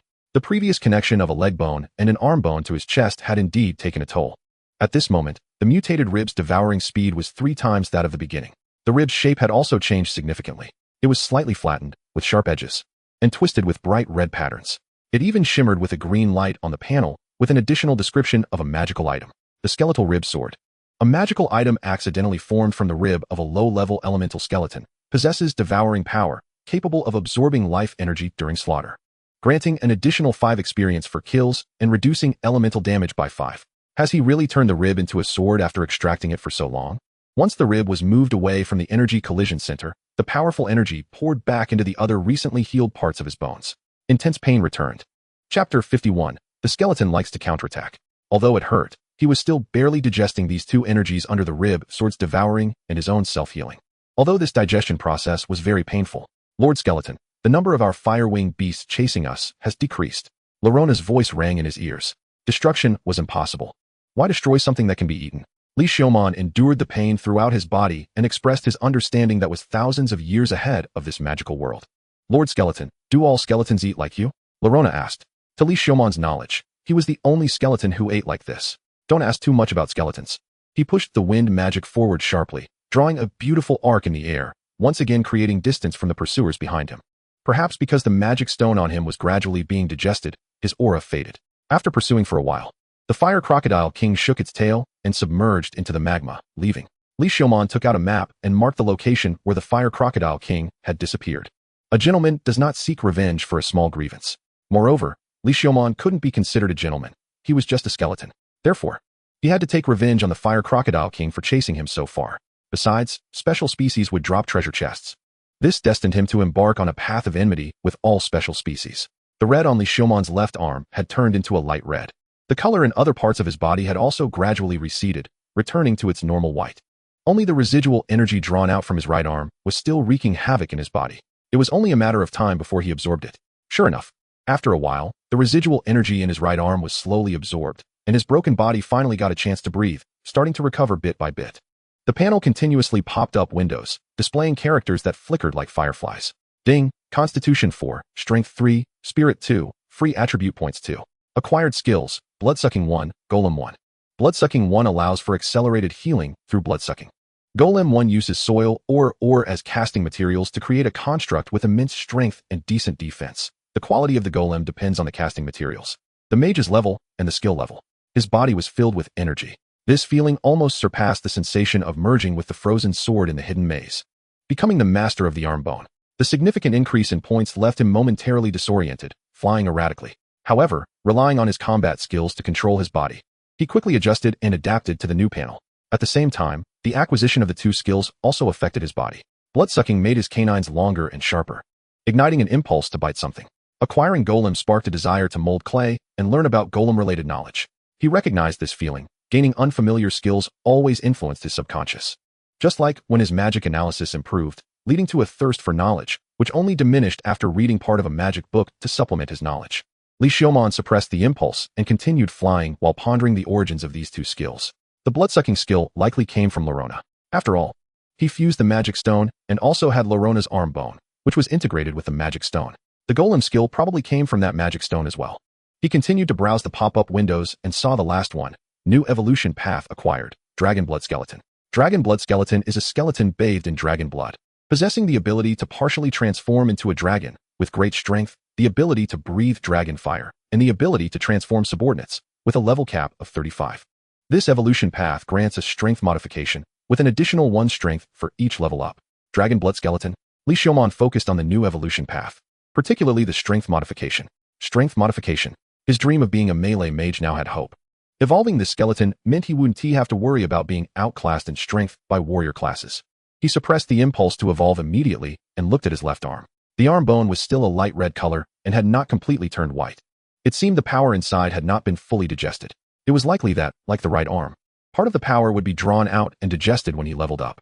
It seemed he would need to digest 2 sources of energy when leveling up in the future. If possible, he hoped it could be done one at a time. Doing both together was too intense and could break him. At this moment, Li Xiaomon had already digested most of the magic stone, with a small amount of energy still remaining in his left arm. The pursuers behind him had almost dwindled to a few. Li Xiaomon was no longer in a hurry, letting the remaining fire-winged beasts hang behind him. Since they were still pursuing, Li Xiaomon planned to kill them all. Killing these few would be enough to level him up to 20. After leveling up, he would find a safe place to evolve. This dungeon trip would be a fruitful one. Get ready, we're going back to deal with the remaining ones, Li Xiaomon said to Lorona on his shoulder. Naturally, Lorona couldn't oppose Li Xiaomon. So, Li Xiaomon flapped his bone wings, changed direction, and charged towards the 4 fire-winged beasts following him.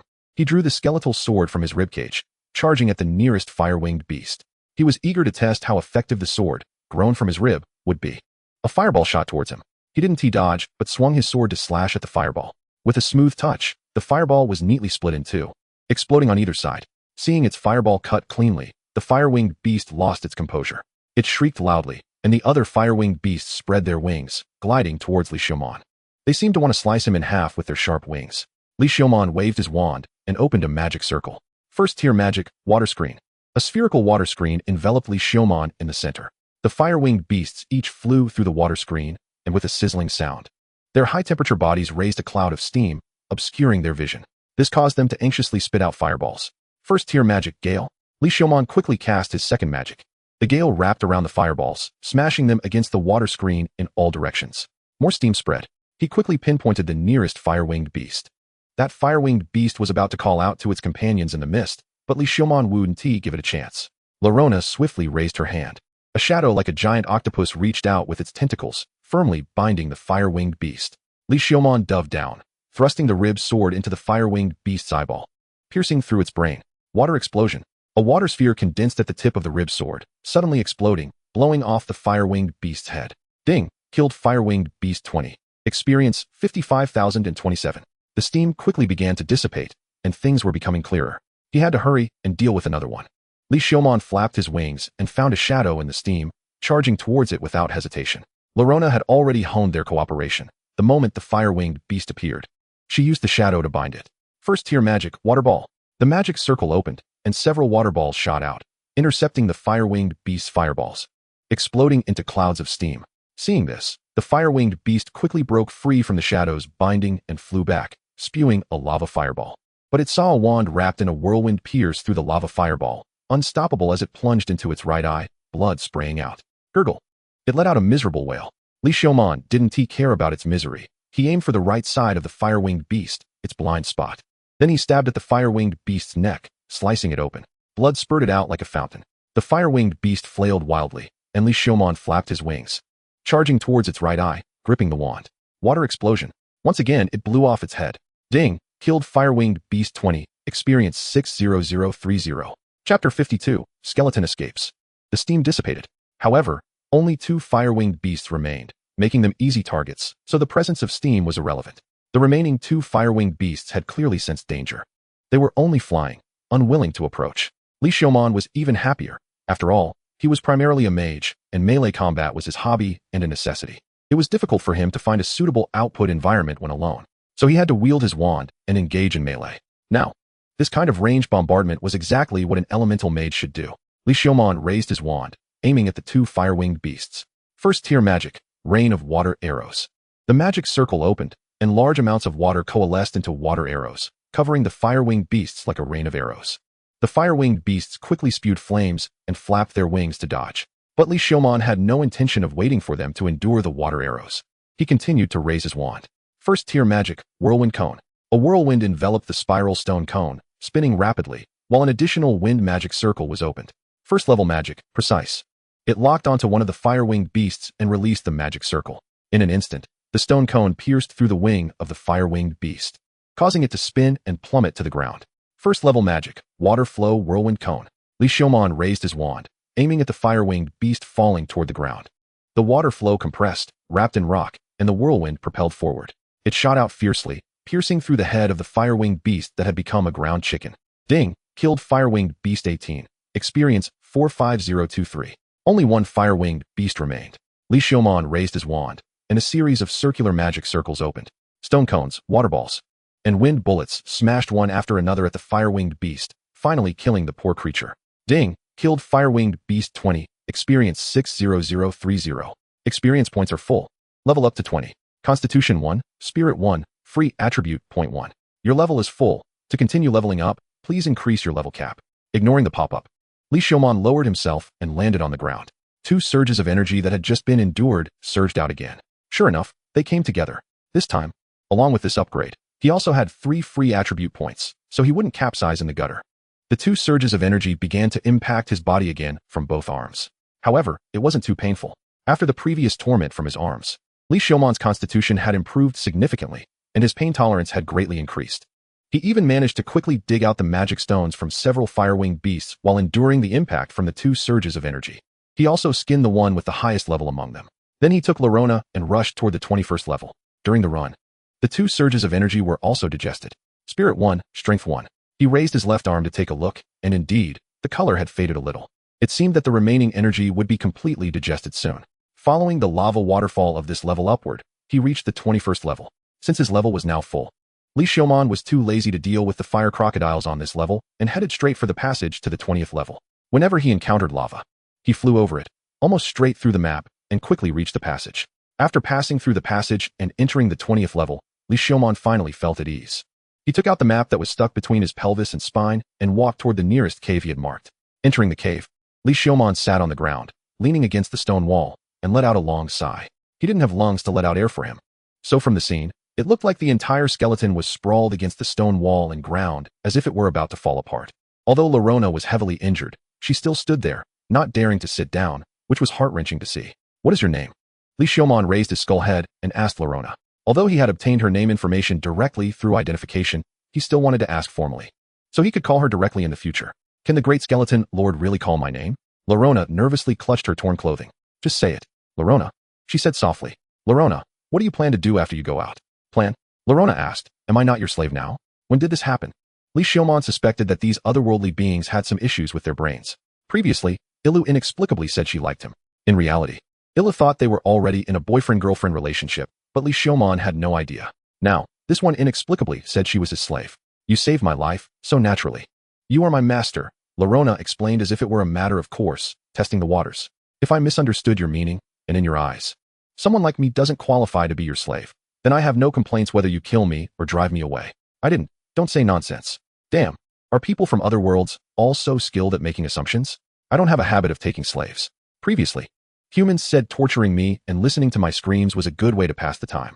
Master, you can try it, as long as you don't drive me away. Damn, am I really that depraved? Anyway, let's first deal with your injuries and those silver pieces.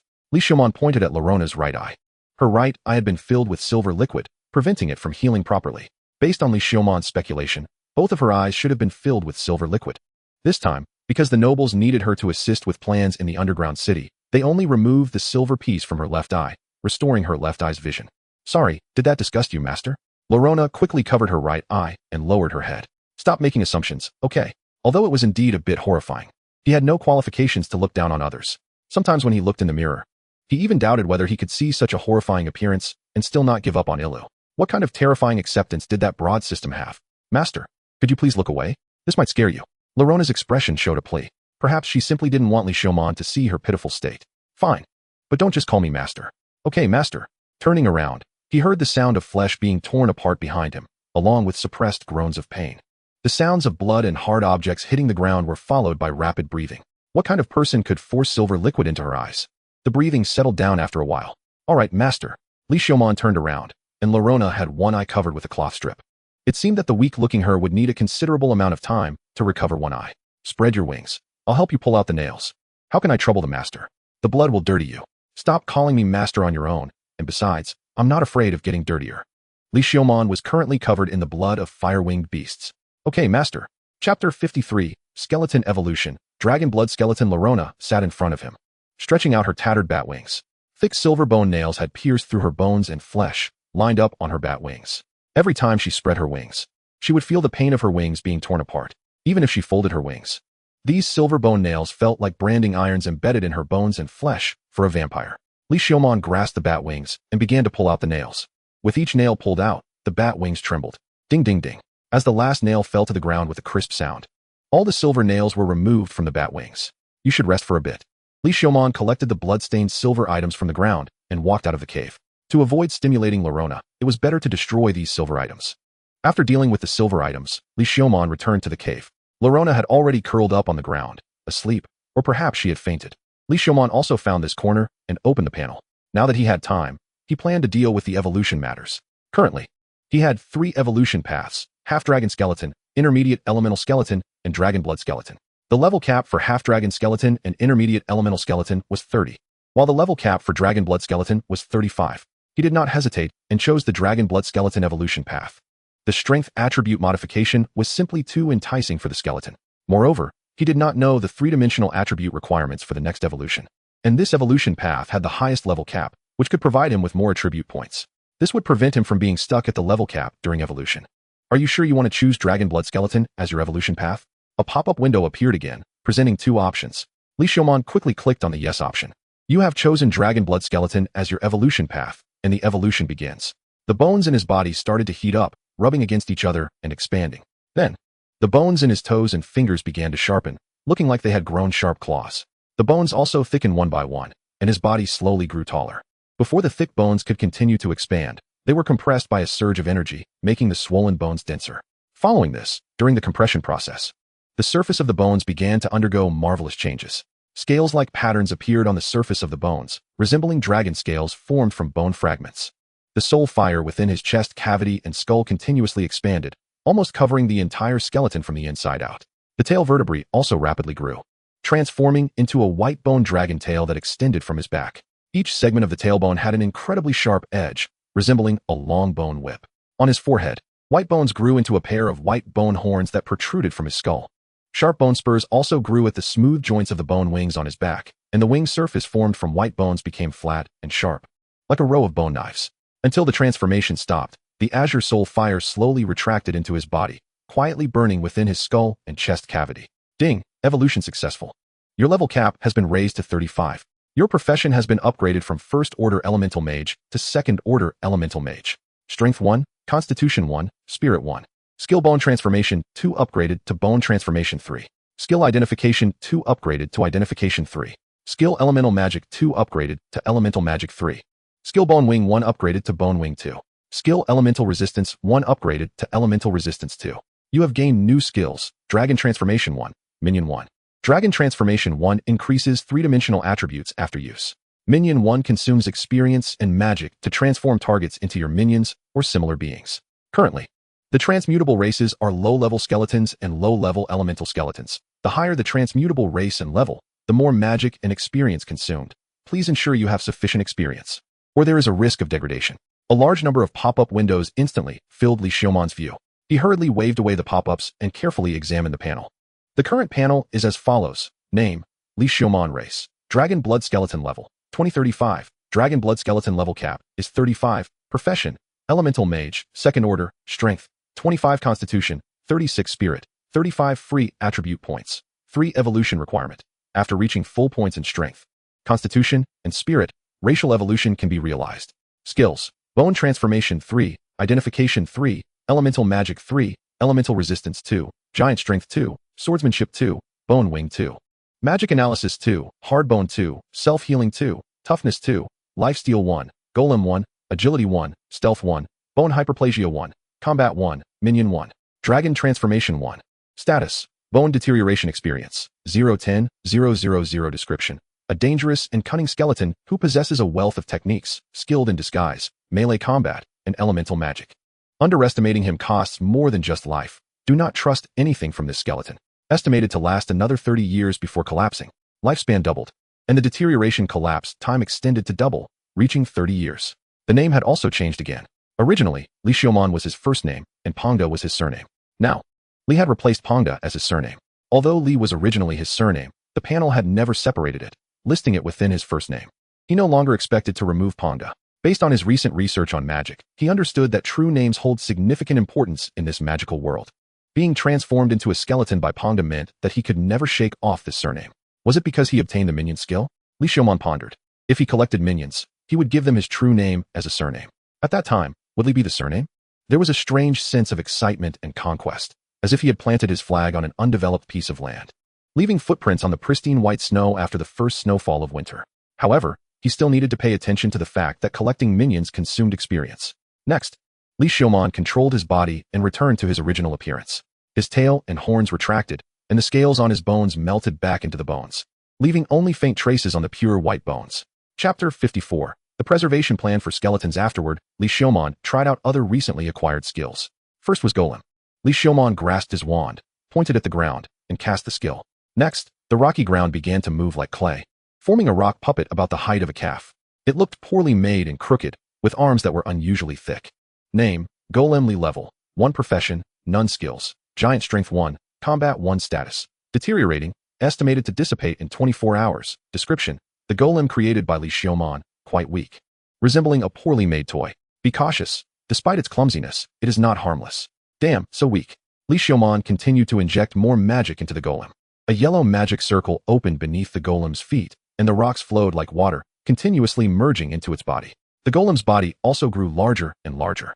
Soon, it surpassed Li Xiaomon's height, with its arms unusually long and thick, hanging down to the ground. Its form resembled that of a gorilla. The fist made of rock looked quite solid. On its rocky head, a pair of glowing blue eyes emerged. Name: Golem. Li level 11. Profession: Warrior. Golem. Skills: Giant Strength 2, Toughness 2, Hard Rock 2. Combat 1. Status: Deteriorating, estimated to collapse in 3 days. Description: the golem created by Li Xiaomon possesses considerable strength, but its manufacturing technique is crude, with joints, neck, and waist being its weaknesses. Please take it seriously and do not be careless. Li Xiaomon had almost consumed half of his magic to create this golem. His skill level was too low, and he lacked knowledge about the structures related to golems, along with poor quality materials. It took a significant amount of magical power to create such a subpar product. Li Xiaomon looked at the rough, uncoordinated golem, one side larger and the other smaller, and summarized. However, this skill has potential for the future and is worth developing. Hey, be vigilant outside, Li Xiaomon commanded, patting the golem's large arm. The golem tilted its large head, appearing somewhat silly and cute. After a brief delay, as if it understood Li Xiaomon's intent, it clumsily walked to the entrance of the cave. Because one side was larger than the other, it waddled as it walked, dropping a rock part with every step. It seemed it could only barely understand simple commands, Li Xiaomon mused, stroking his chin.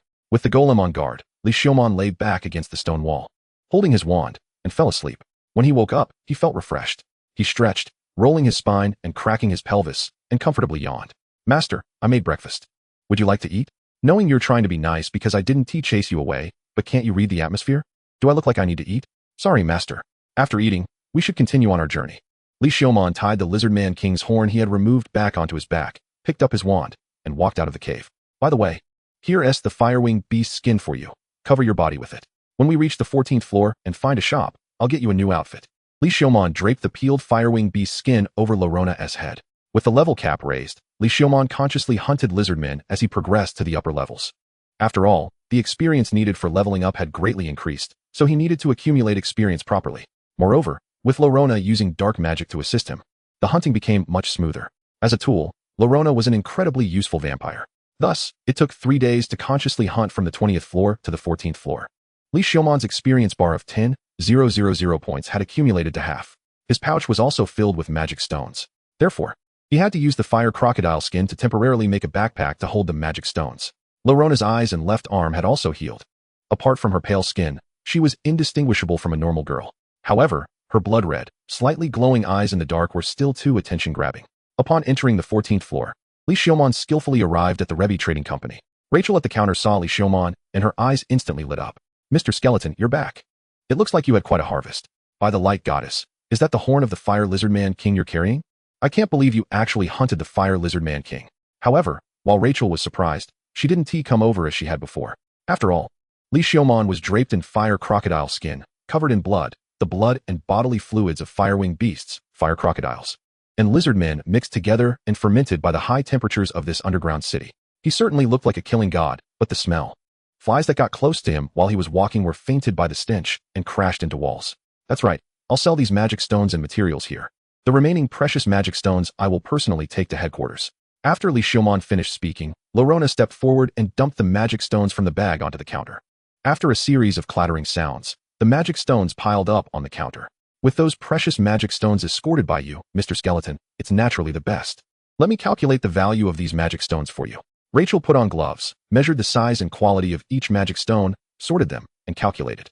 There are a total of 124 low-tier magic stones, 22 of inferior quality, 68 of medium quality, and 34 of superior quality. That totals 225 silver coins. I'll count it as 22 gold coins and 5 silver coins. Rachel handed over the pouch of money. "Can you exchange the silver coins for copper coins?" "Of course." Rachel took out 5 silver coins from the pouch and exchanged them for 500 copper coins, handing them over. Li Xiaomon took the pouch and stuffed it into his pocket. "Do you need to rest for a bit, my lord? The hot springs on this level are exceptional. It seems you haven't experienced them yet. If you don't mind, we could soak together, thank you, but next time for sure." Standard procedures were not to be missed. After that, Li Xiaomon walked out of the Rebbe Trading Company, with Lorona obediently following behind. Soaking in hot springs would be terrifying. Plus, did he want to boil bone broth in the hot springs? With the remaining high-quality magic stones, the two left the peaceful 14th floor and entered the 13th floor. The monsters in the remaining levels posed no threat to Li Xiaomon at all. Another 3 days passed, and as they quickly approached the entrance, the number of adventurers began to increase. Li Xiaomon, dressed in a striking fire crocodile skin outfit and carrying the horn of the Fire Lizard Man King on his back, caused the adventurers in this level to cautiously avoid him, not daring to look too much. After Li Xiaomon passed by, they would carefully turn around, glancing back with quiet exclamations of awe. Of course, it was also possible that the fermented smell kept adventurers from approaching the places he had walked. Even goblins covered their noses. Perhaps he needed to properly clean his bones to avoid the good bones being marinated in smell. It wasn't that Li Xiaomon didn't want to use cleaning magic. It was just that the cleaning magic couldn't wash away the blood of the fire crocodile, the blood of the fire-winged beast, the blood of the lizard man, and the various strange bodily fluids splattered during monster kills that had mixed together and fermented. The first-tier cleaning magic had declared its inability to work and went on strike. Chapter 56. Original flavor of skeleton. As Li Xiaomon was about to exit the underground city, Lorona tugged at the hem of his clothes from behind. She timidly lowered her head. "Don't worry, no one will notice you. Vance won't take you back. I haven't been discovered as a skeleton until now, have I?" Li Xiaomon patted Lorona's head and said, "This cloak will cover your face. No one will see you. I promise." Seeing that Lorona was still trembling, he pulled out a spare cloak from his pocket and placed it over her head. With her face already covered by a layer of fire-winged beast skin, Lorona was now even more concealed. She clutched the cloak tightly on her head and nodded. "Just stick close to me." Li Xiaomon turned around and walked out of the underground city. Lorona quickly followed, exiting the underground city together. Feeling the natural wind blow on his face, Li Xiaomon felt particularly refreshed. "Let us first go to the Adventurers Guild and wrap up the quest." Li Xiaomon headed confidently toward the direction of the Adventurers Guild. Adventurers coming and going around the city's landmark tower turned to look at Li Xiaomon in awe. Most were staring at the imposing horn of the Fire Lizard Man King on his back. Is that a skeleton? He came out of the underground city? Is that the horn of the Fire Lizard Man King he is carrying? He actually defeated the Fire Lizard Man King alone. That's quite insane. And he seems to be wearing the skin of fire crocodiles from over 20 levels. Truly, a skeleton boss. Li Xiaomon paid no attention to the discussions around him and walked straight to the Adventurers Association not far from the city tower. Meanwhile, Lorona looked around with some uncertainty. "Are you really that famous, master?" Lorona asked, looking up at him with a hint of admiration. It was incredible that a skeleton could thrive in a human city. "It's just average, and don't call me master." "Okay, master." As they approached the Adventurers Association, Li Xiaomon pushed open the door. As he stepped inside, the strong smell of blood rushed in with the breeze from the open door, hitting the Adventurers Association. Ugh! In an instant, several adventurers who were drinking and eating couldn't hold it in and vomited, just as one of them was about to curse the person who stank like a sewer. He caught Li Xiaomon's gaze and quickly swallowed the rest of his words. What is deterrence? As the one who killed nobles and a bunch of guards in the streets of White Bear City, No adventurer in the entire city dared to provoke Li Xiaomon. However, at the same time, these adventurers felt deep respect for him, not just fear. After all, he had taken action against the nobles who had long exploited and bullied adventurers. Is it really that smelly? Li Xiaomon wondered to himself, feeling a little embarrassed as he withdrew his gaze and walked towards the counter. Seeing Li Xiaomon look away, the adventurer let out a sigh of relief. That stare felt like it could kill. It really was just like the rumors said. Being looked at by a skeleton felt like facing a monster. He couldn't understand how someone could exude such a terrifying aura like a monster. He was getting closer to the truth. Hello, how can I help you?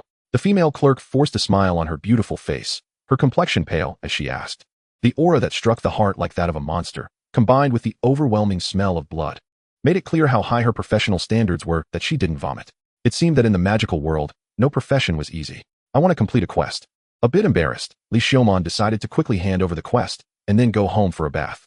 True to the legendary skeleton, he didn't waste any time and was decisive. The clerk admired him internally. This matched her image of a skeleton, though the smell was a bit off-putting. The long-standing, overwhelming smell of blood only highlighted the masculine charm of the skeleton lord. It was simply like a raging beast.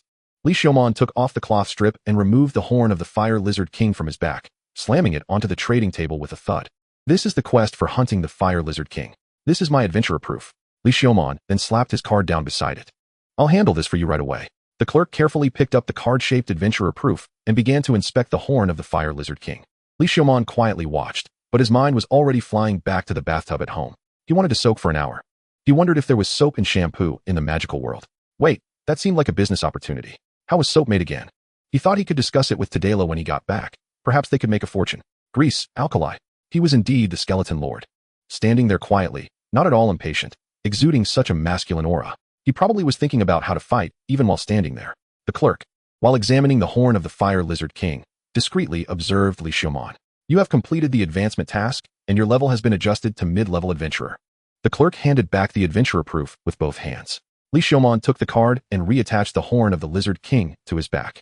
Are you willing to sell this material to the Adventurers Association? We can offer you a satisfactory price. No. Li Xiaomon retied the horn on his back and left the Adventurers Association without looking back. Just as he was about to close the door, a voice called out from inside. Lord Skeleton, you don't need to close the door. Closing it now could pose a risk of suffocation. Okay.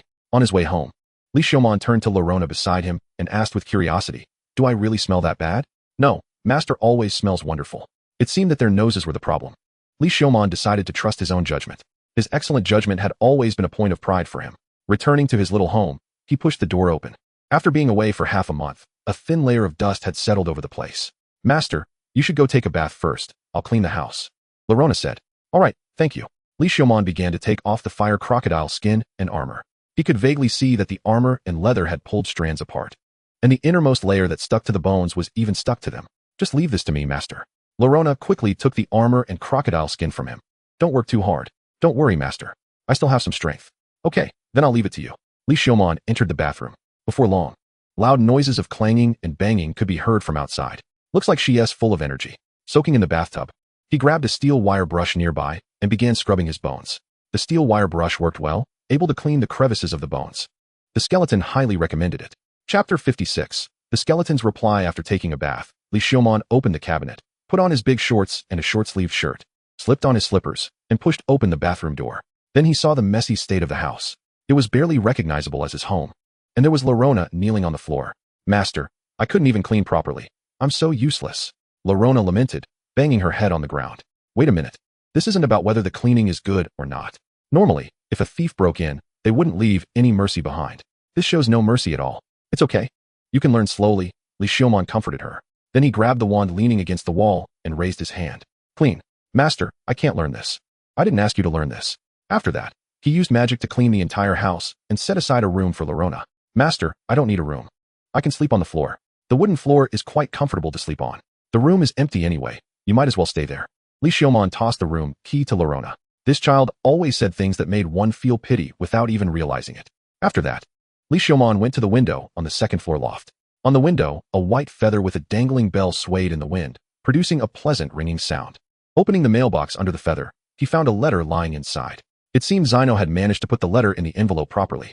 Li Xiaomon took out the letter, tore open the envelope, and unfolded the letter inside. Dear Li Xiaomon Panga, I have arrived at Fairy City, north of White Bear City. There is an underground city here that is the same scale as White Bear City. I heard it's a bit cold inside. But I reached the 48th floor and defeated the underground city king without knowing which floor was cold. However, the scenery here is indeed beautiful. After the 20th floor, there are beautiful frozen dark rivers, and after the 30th floor, everything is wrapped in solid ice, like crystal. I really wish you could come and see it. I am very worried about you and miss you a lot. Please do not reply. Crossed out. If you see this, please write me back. Zino will come to you for letters every night. Illumantired. The handwriting looks like it was carved with a knife, very imposing. But the last line lacks a bit of momentum, giving a faint sense of shyness. Li Xiaomon has already imagined Ilum sitting at a desk, frowning as she thinks about what to write. But he can't quite picture her shy look. He put the letter into an envelope and stored it in the cabinet. Then, he took out a sheet of stationery, picked up a quill, dipped it in ink, and began to write. Dear Illumantired, I have received your letter while returning from the underground city, and I am very pleased. The underground city you described makes me long for it. I also encountered a thrilling crisis in the underground city of White Bear City. But don't worry. I am fine and have thwarted a noble's conspiracy in the underground city. This made me experience the thrill of adventure and the sense of accomplishment from overcoming danger. I also want to thank you for the sword techniques you taught me during that time. They were a great help to me. I hope you also take care. Cherish your health and avoid falling into danger. Yours, Xiaomon Panda. Li Xiaomon placed the quill back in the stand, let the envelope dry, folded it, took it out, and put it inside. Then, he took out the sealing wax and melted it with fire magic to seal the envelope, flipping it over to the back. To the beautiful Miss Illumantired. He then drew a skull in the bottom right corner of the envelope. Wait, shouldn't it be a bit more grand? Li Xiaomon muttered, but didn't he redo it? Seeing that it was getting late, he decided not to go down from the attic, opened a magic book, and waited for Zino while reading.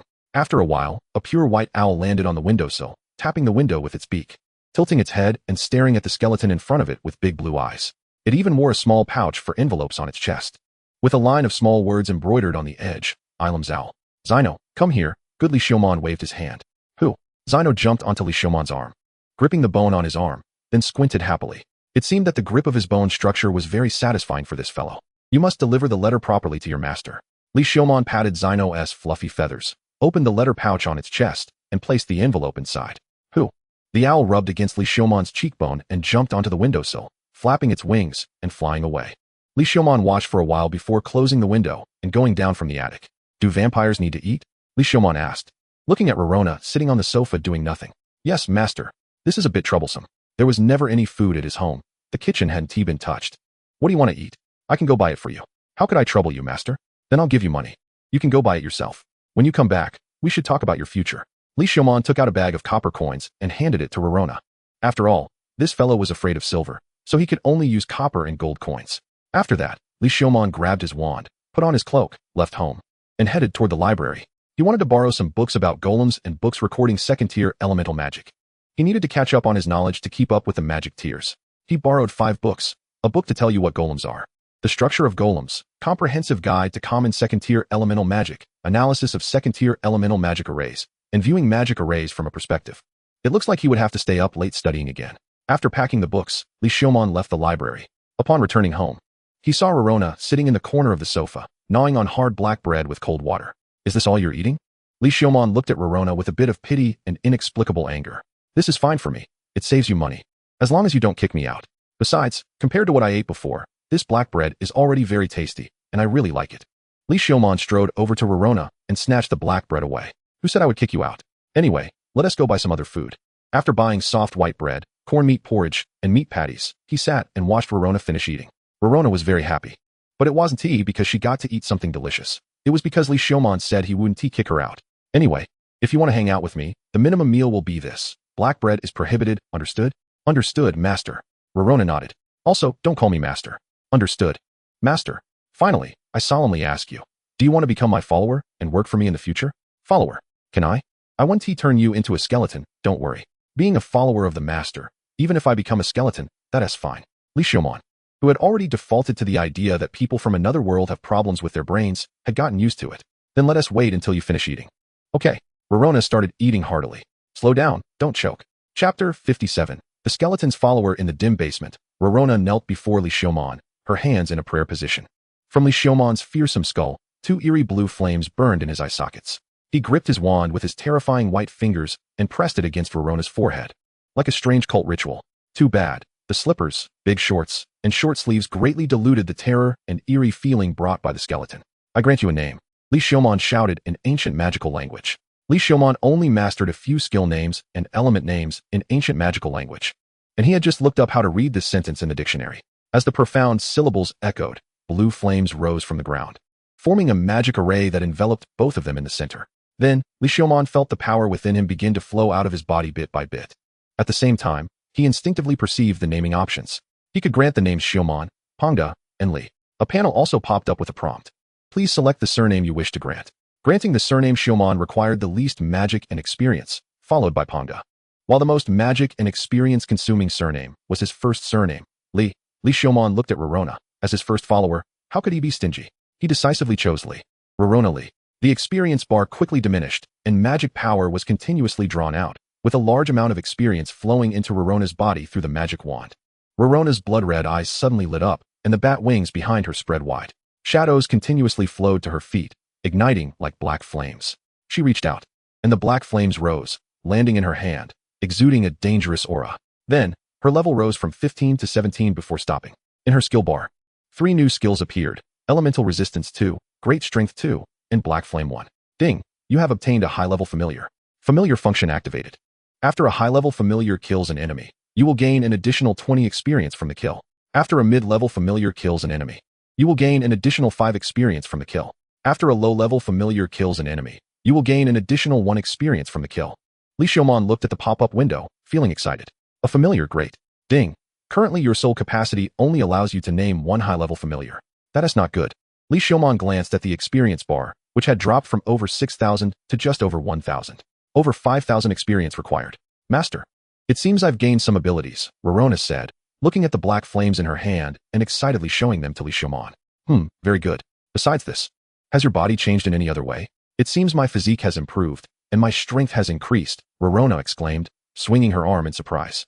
As expected of the master, it's truly amazing. However, Li Xiaomon did not feel happy. Instead, he frowned. Rorona's abilities were indeed impressive and would also provide him with experience, making the experience consumption worthwhile.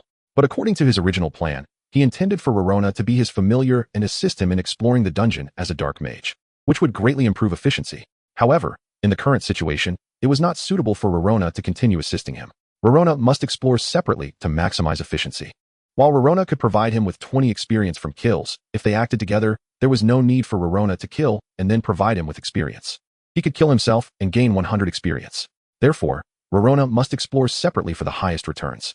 The people of this world could not gain experience or level up.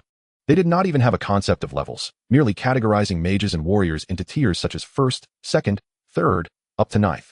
They just trained, learned, cultivated, and fought, then suddenly leveled up, terrifying locals. If the people of this world knew that Li Xiaomon could gain experience and level up through killing, they would probably also exclaim, terrifying outsider. He let Rorona return to her room to adapt to her new abilities. The basement room was left with only Li Xiaomon. A skeleton.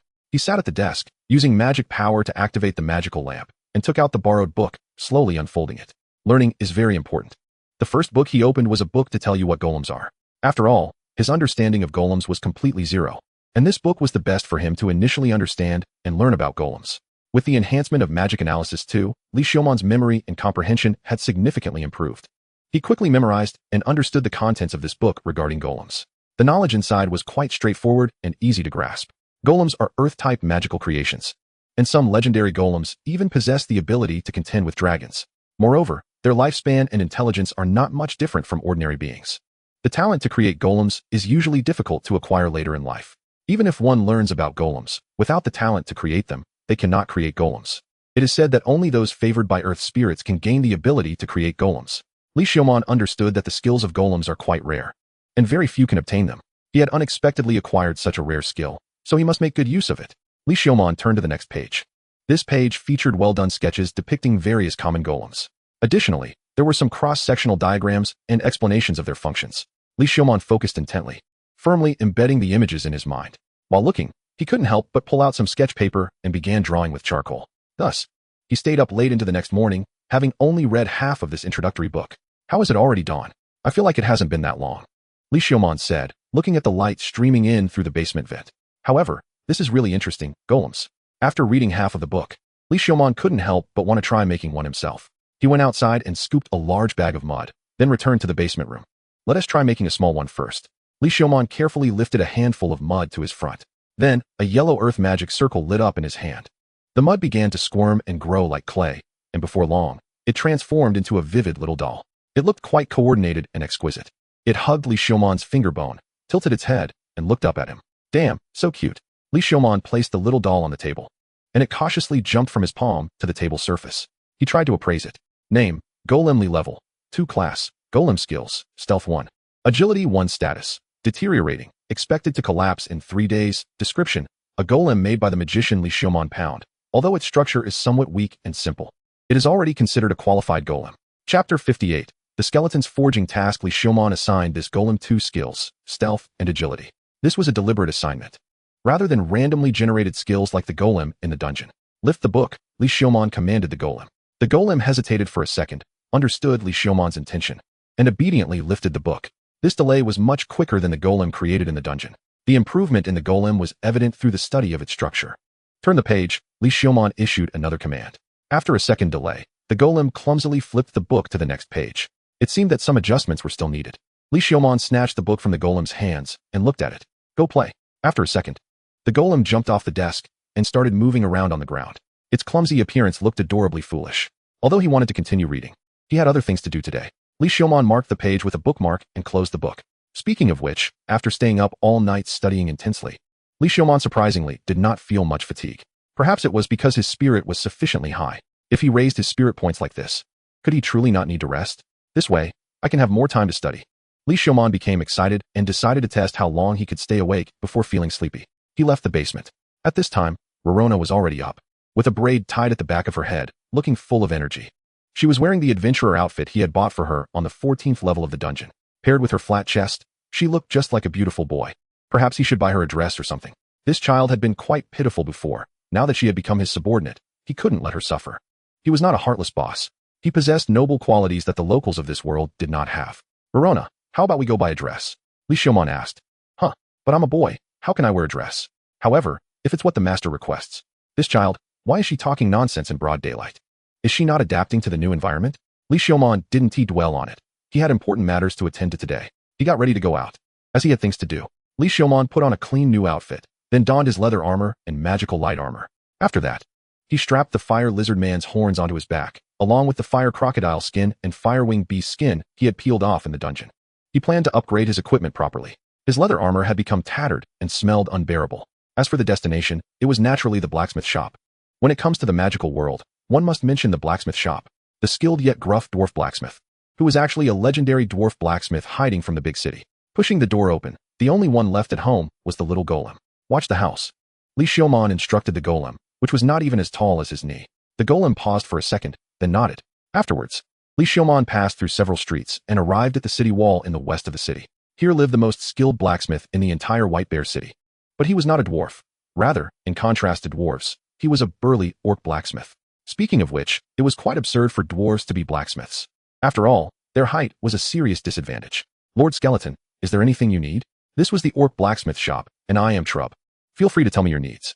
The tall Trub bent down, rubbing his hands in a flattering manner. He was not gruff like a dwarf at all.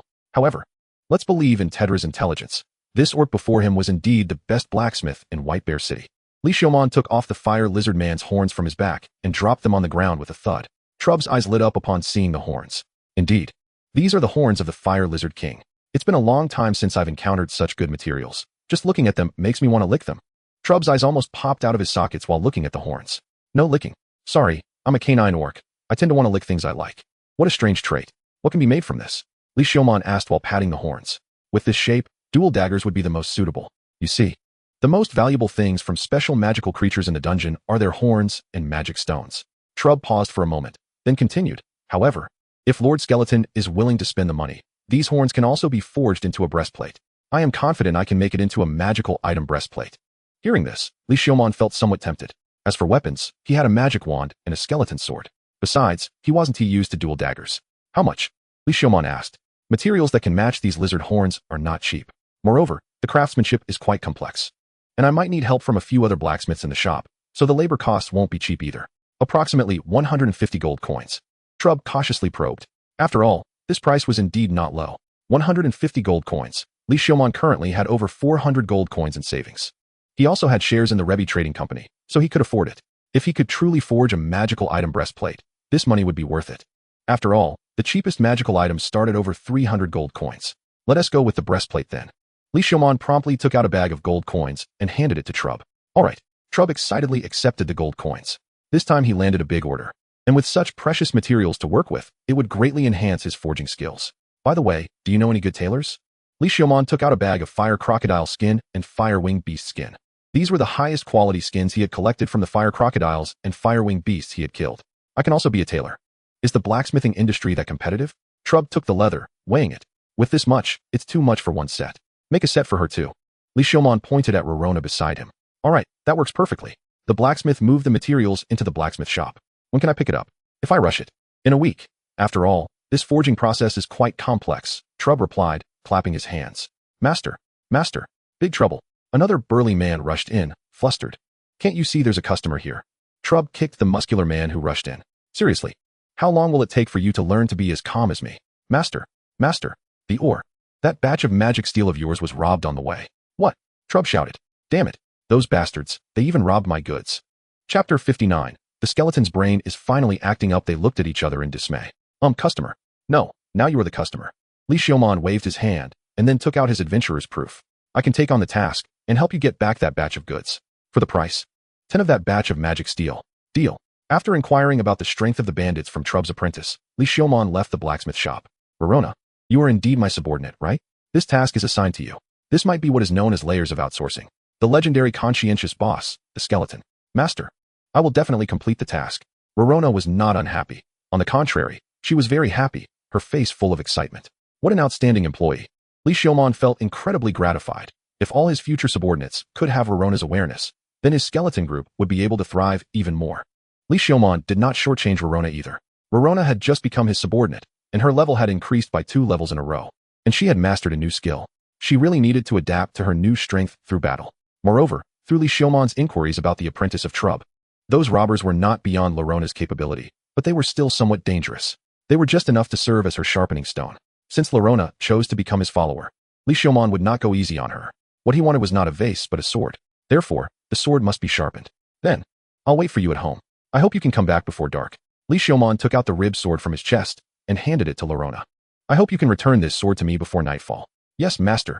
Rorona took the sword and retreated into the dark alley, disappearing from sight. Li Xiaomon handed her the sword to prevent any accidents. At that time, he could sense the location of the skeleton's sword and rush over. After assigning the task, Li Xiaomon went to the Rebbe Merchant Guild to clock in, and then returned home. After all, what could be more tempting than knowledge? He pushed open the door. And Gorium was still in the same position as when he left, motionless. Hearing the sound, it finally lifted its head and looked over with its head tilted. Li Xiaomon grabbed Gorium and continued to read in the basement. While reading, he also experimented and adjusted Gorium. After an unknown amount of time, a notification popped up indicating an increase in experience. It seemed that Rorona had started to kill robbers. Li Xiaomon dismissed the notification and continued to read. At that moment, he was reading about various non-humanoid animal forms of Gorium, along with anatomical diagrams of various animals and animal Goriums. Thus, Li Xiaomon reshaped the Gorium in his hand into an animal form. After experimenting with all the animals in the book, Gorium had transformed into a rocky little cat. Come here, good boy. Li Xiaomon opened his hands, and Gorium hesitated for a second before jumping into his embrace. Well, although it looks like a cat, it doesn't feel as soft as one. It's quite hard. Li Xiaomon placed Gorium back on the ground. Now he had finished reading a whole book titled What is Gorium? He opened the next book, The Structure of Gorium. Just as he opened the book, he heard the sound of the door being pushed open. Rorona, stained with blood and holding a bone knife, walked in, her pair of red eyes glowing with an eerie light in the darkness. Master, the task is complete. Rorona returned the bone sword, along with a large bag of magic steel. It seemed that she extracted 10 of the quantity from the goods. Well done.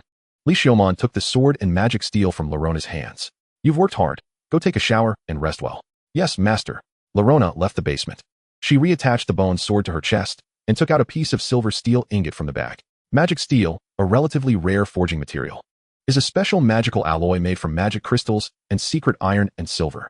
Li Xiaomon tried to pinch the magic steel. It was quite hard.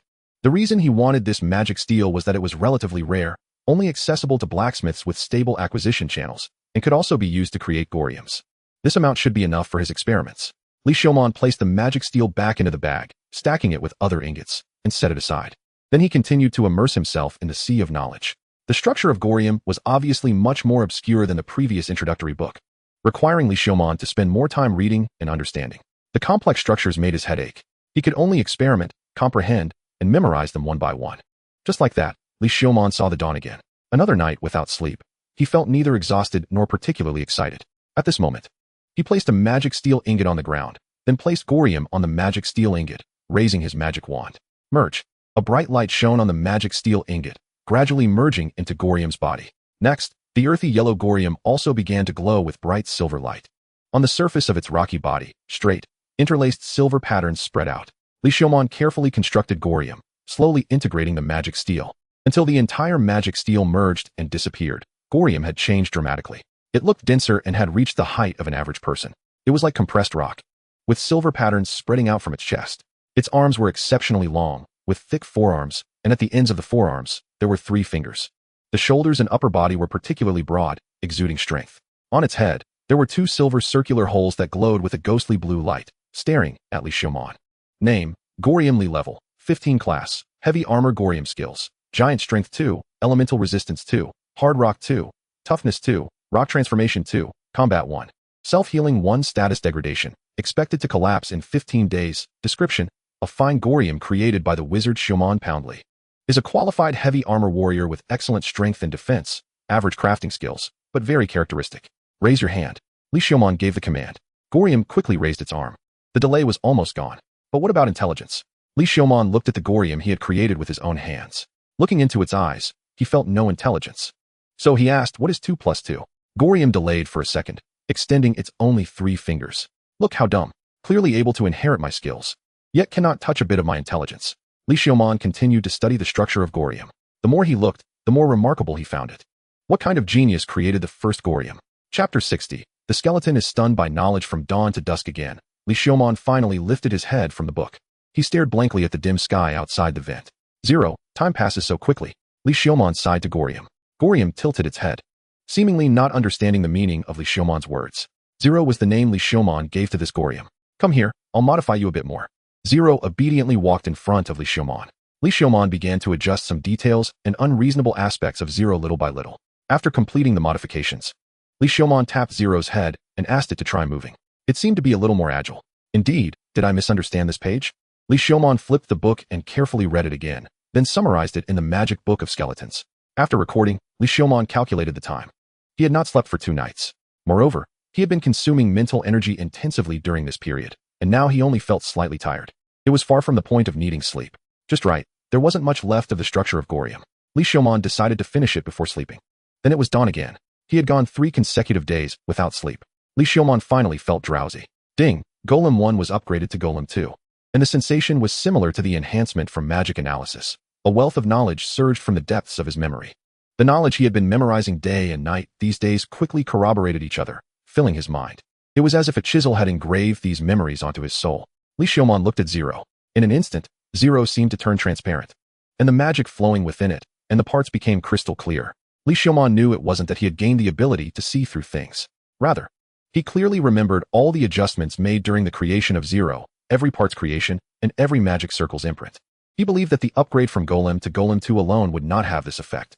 Instead, the previous enhancement from magic analysis had greatly improved his memory and comprehension.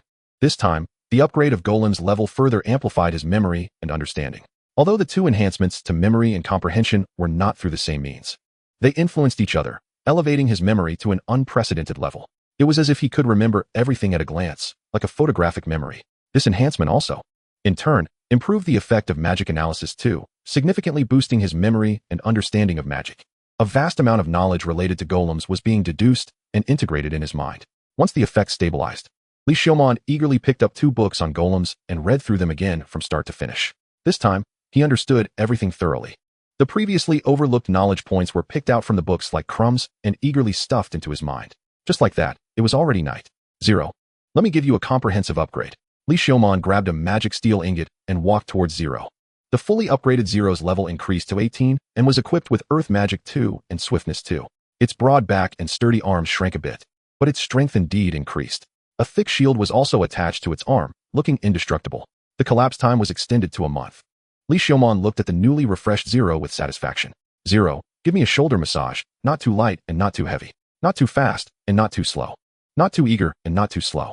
Li Xiaoman issued a somewhat complicated command.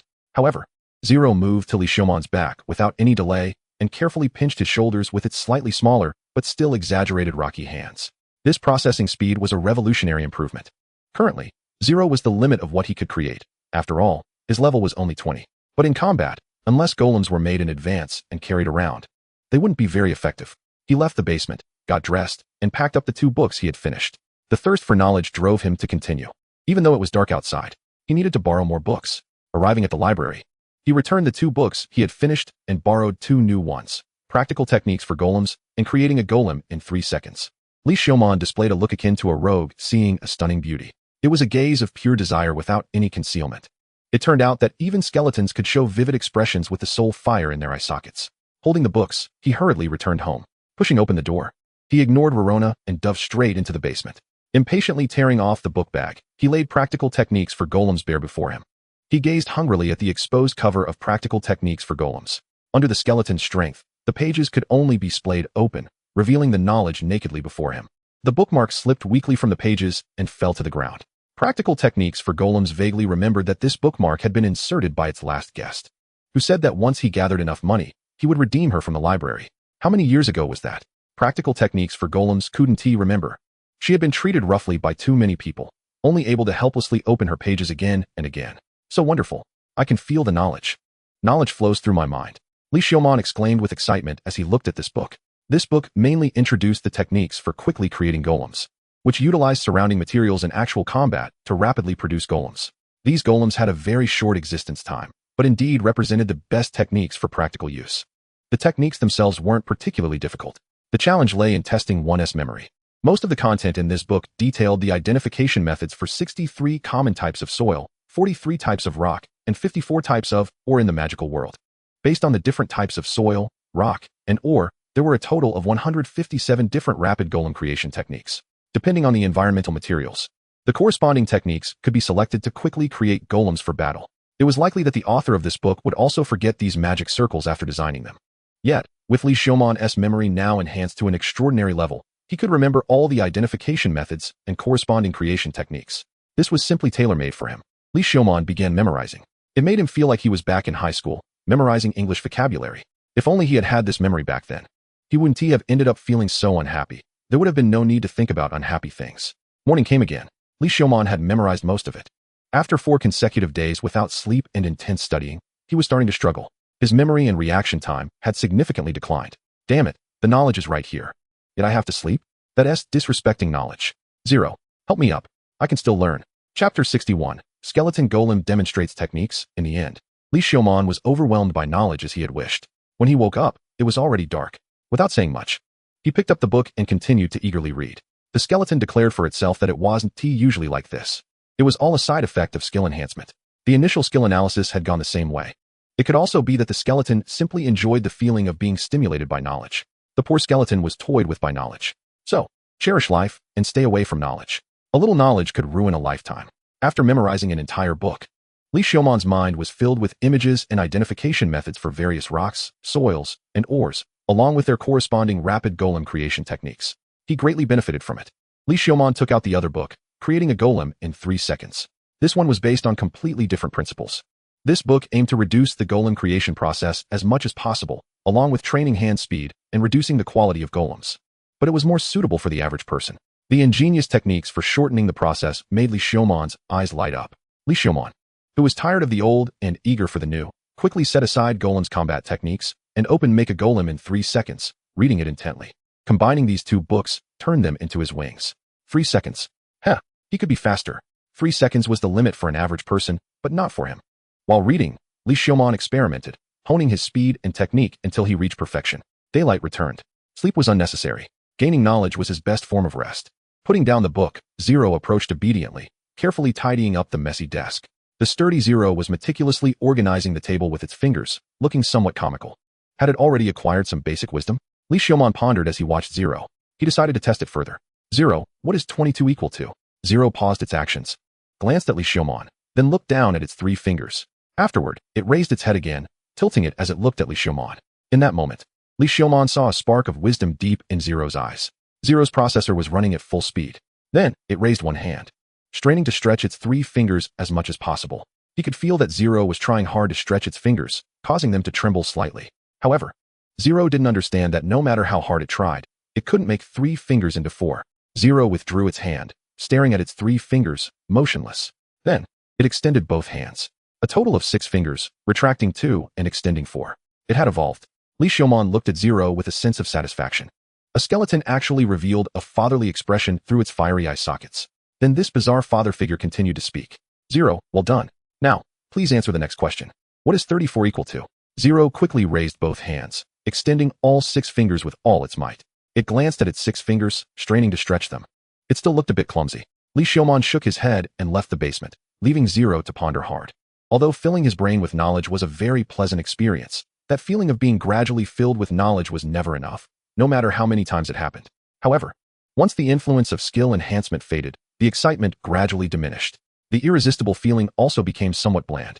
This was probably what they called the sage mode. In this sage mode, Li Xiaomon decided not to continue reading and chose to go out for a walk. Upon arriving in the yard, he saw Lorona busy under a large straw hat. She was expanding the fence and the yard, using a hoe to cultivate a small field. It seemed this vampire's learning ability was at least 1/10,000th of his own. From not knowing how to clean at the beginning to now being able to cultivate land, she had made progress.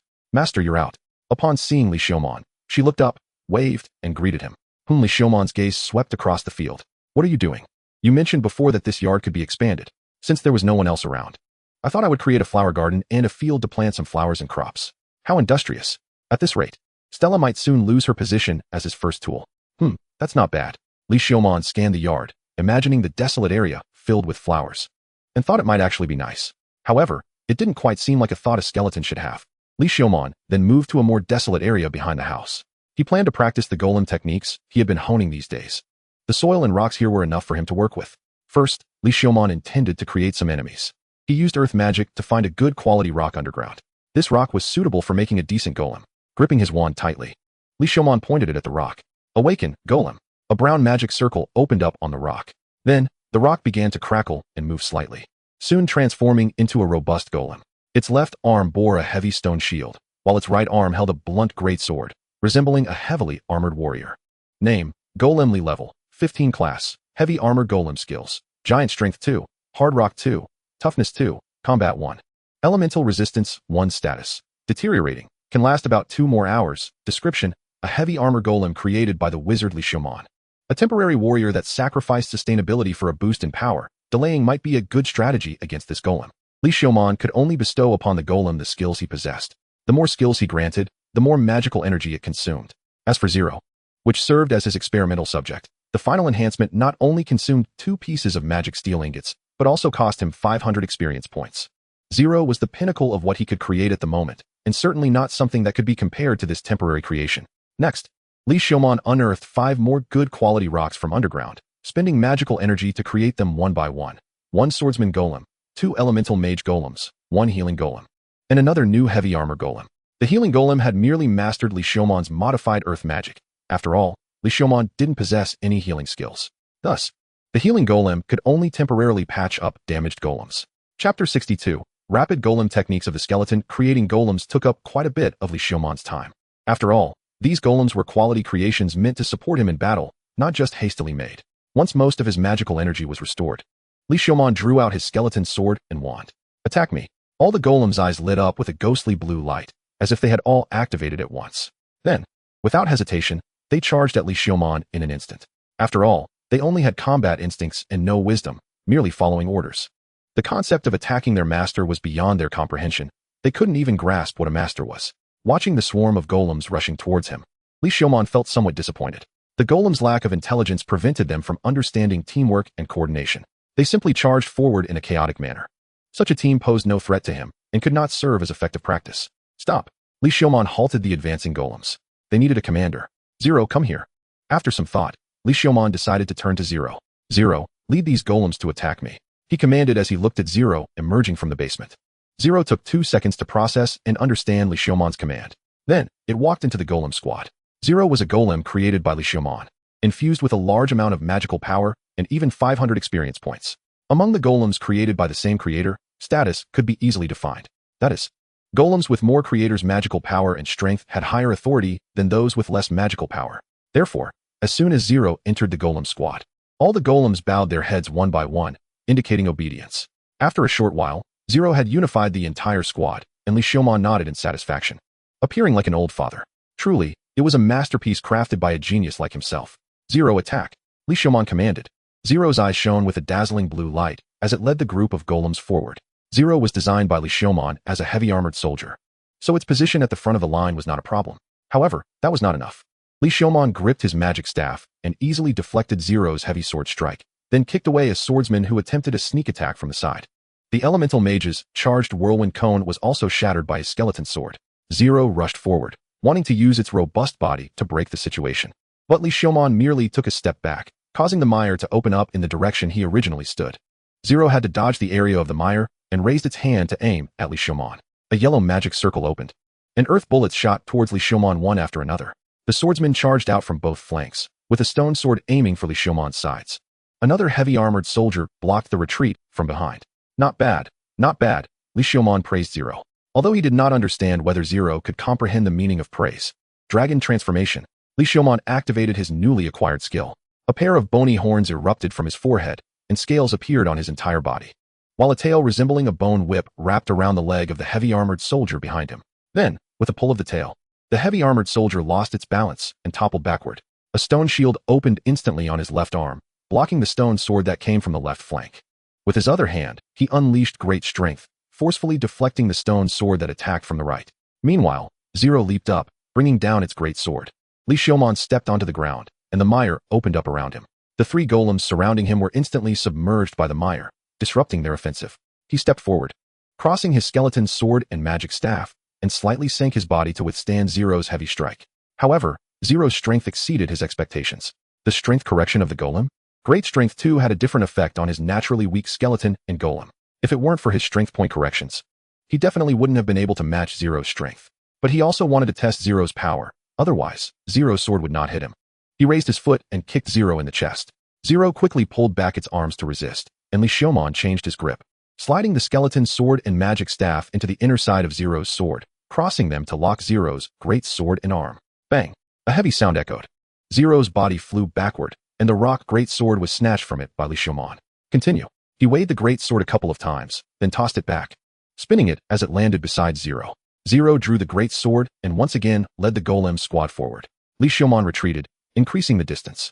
He was using this golem to refine his new skills, not to enjoy the thrill of bullying weaklings. Awaken, heavy-armored golem. Li Xiaomon waved his magic staff, and a yellow magic circle opened on the ground on both sides. The earth writhed within the magic circle, rapidly forming bodies. After about 2 seconds, 2 golems emerged from the magic circle. With their robust bodies, one wielding a shield and the other a sword, they were indeed heavy-armored golems. Name: Heavy-armored golem level, 13 skills, great strength 2, hardbone 2, toughness 2 golem basic combat skills. The 2 golems stood in front of Li Xiaomon, fearlessly raising their shields and swinging their great swords. 2 seconds? A bit slow, Li Xiaomon was not satisfied. The golems bypassed Zero and blocked the 2 heavy-armored golems behind it. Li Xiaomon then began to retreat, creating distance. Zero rapidly thought and made a decision. The 2 heavy-armored golems continued to engage Li Xiaomon's 2 golems. The swordsman golem broke free from the entanglement and charged toward Zero's side, protecting both flanks. The elemental mage golem released fireballs from a distance to provide support. Then, Zero and the swordsman charged toward the rapidly retreating Li Xiaomon. It seemed that Zero could understand that staying within the range of ranged attacks would be more difficult to deal with. Li Xiaomon raised his hand. Accompanied by the sound of the magic circle opening, a large red magic circle spread in midair. Fireball! A multitude of fireballs rained down, one after another. Zero quickly raised its heavy shield to its chest, and the swordsman hurriedly hid behind it. A standard response strategy. Li Xiaomon, who had personally created Zero, knew that these fireballs would not affect Zero, unless he was willing to shamelessly suppress with firepower. But Li Xiaomon was not there to win. He was there to refine his new skills. He abandoned the desperate strategy of firepower suppression. Taking advantage of the delay caused by the fireballs, he raised his magic staff. Awaken, swordsman golem.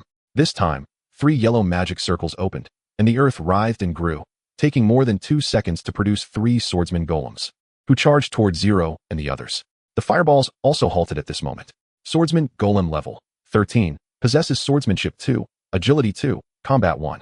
a fragile warrior with all points in attack. Its body was not as robust, resembling a slender puppet. Dodge, consume. Li Xiaomon commanded the charging swordsman golems. Chapter 63, The Skeleton Master's Task. 3 swordsman golems, wielding stone swords, carefully dodged attacks while striking at Zero's side. Zero also realized the danger, and the distant elemental mage aimed magic at the 3 swordsman golems facing Li Xiaomon. Awaken, mage golem. Li Xiaomon waved his magic staff, and yellow magic circles opened on the ground on both sides. The earth writhed and grew, producing 2 golems. One had a lava-like pattern, while the other had a deep brown pattern. They did not release magic directly, but charged to the sides under Li Xiaomon's command, sandwiching Zero in the middle and unleashing magic. Bang, bang.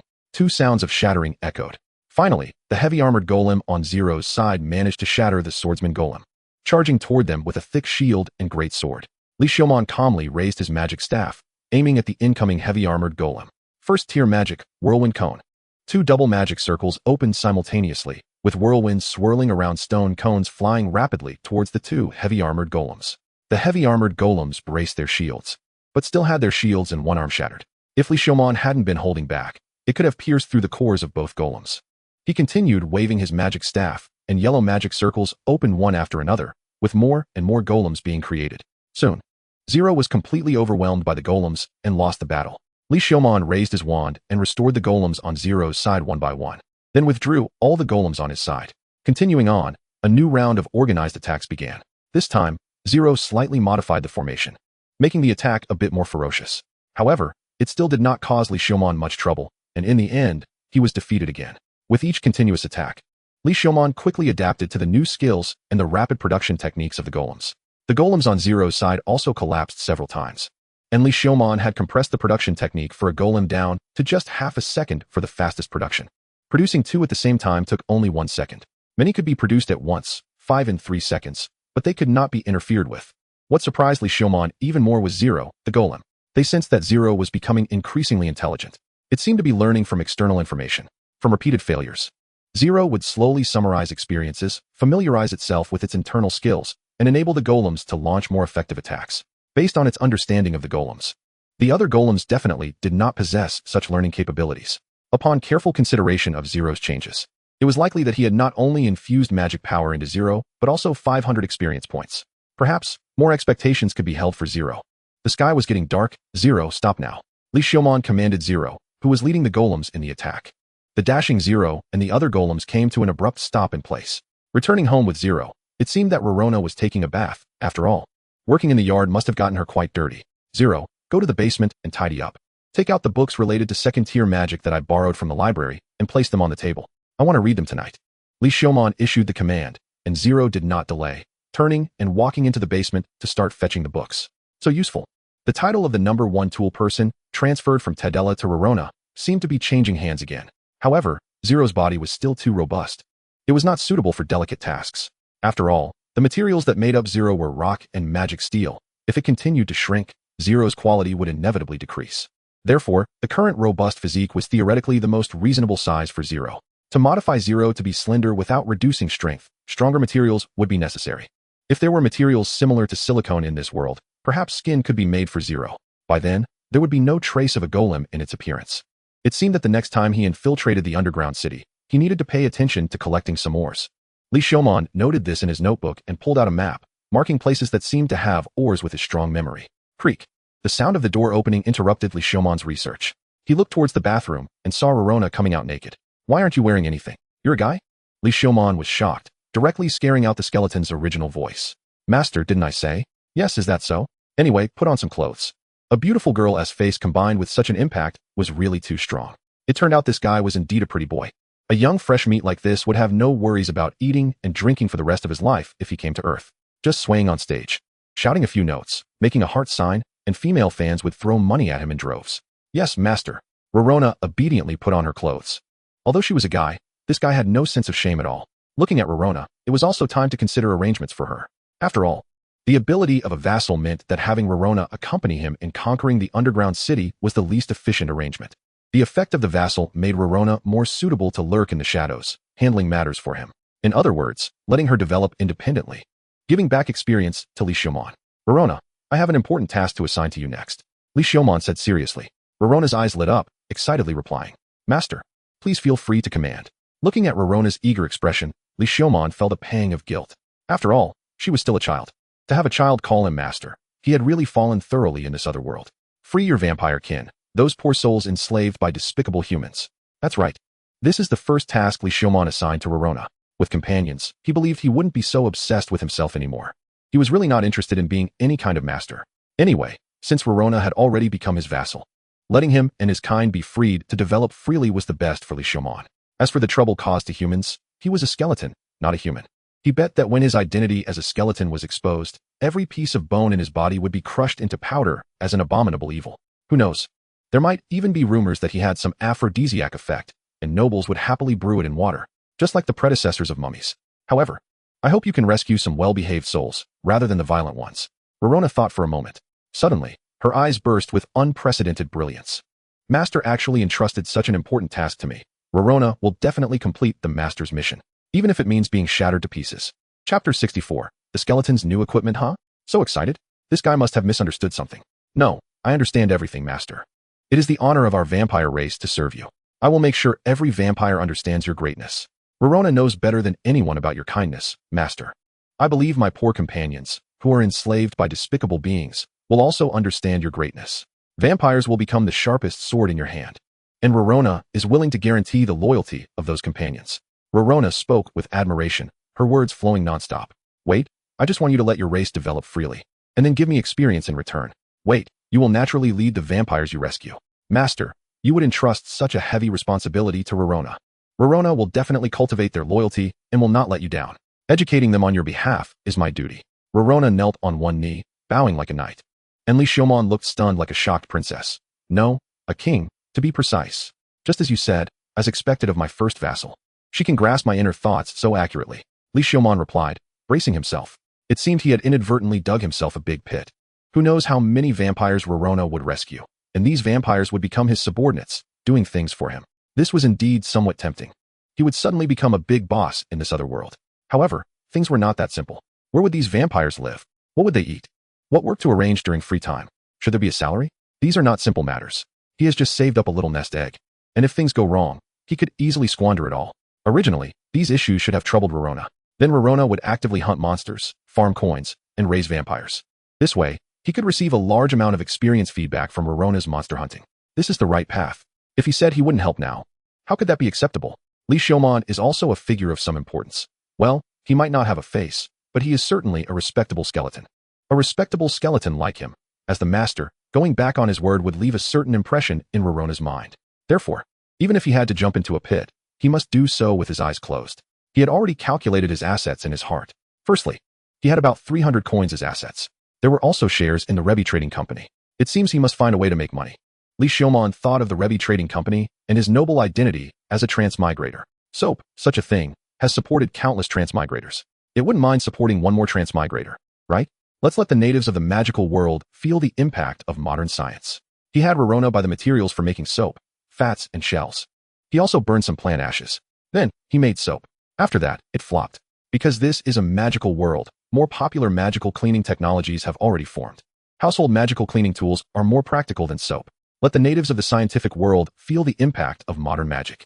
Finally, Li Xiaomon decided that using his identity as a transmigrator to gain convenience was not the behavior of a gentleman. He is a respectable skeleton, disdainful of such clever means.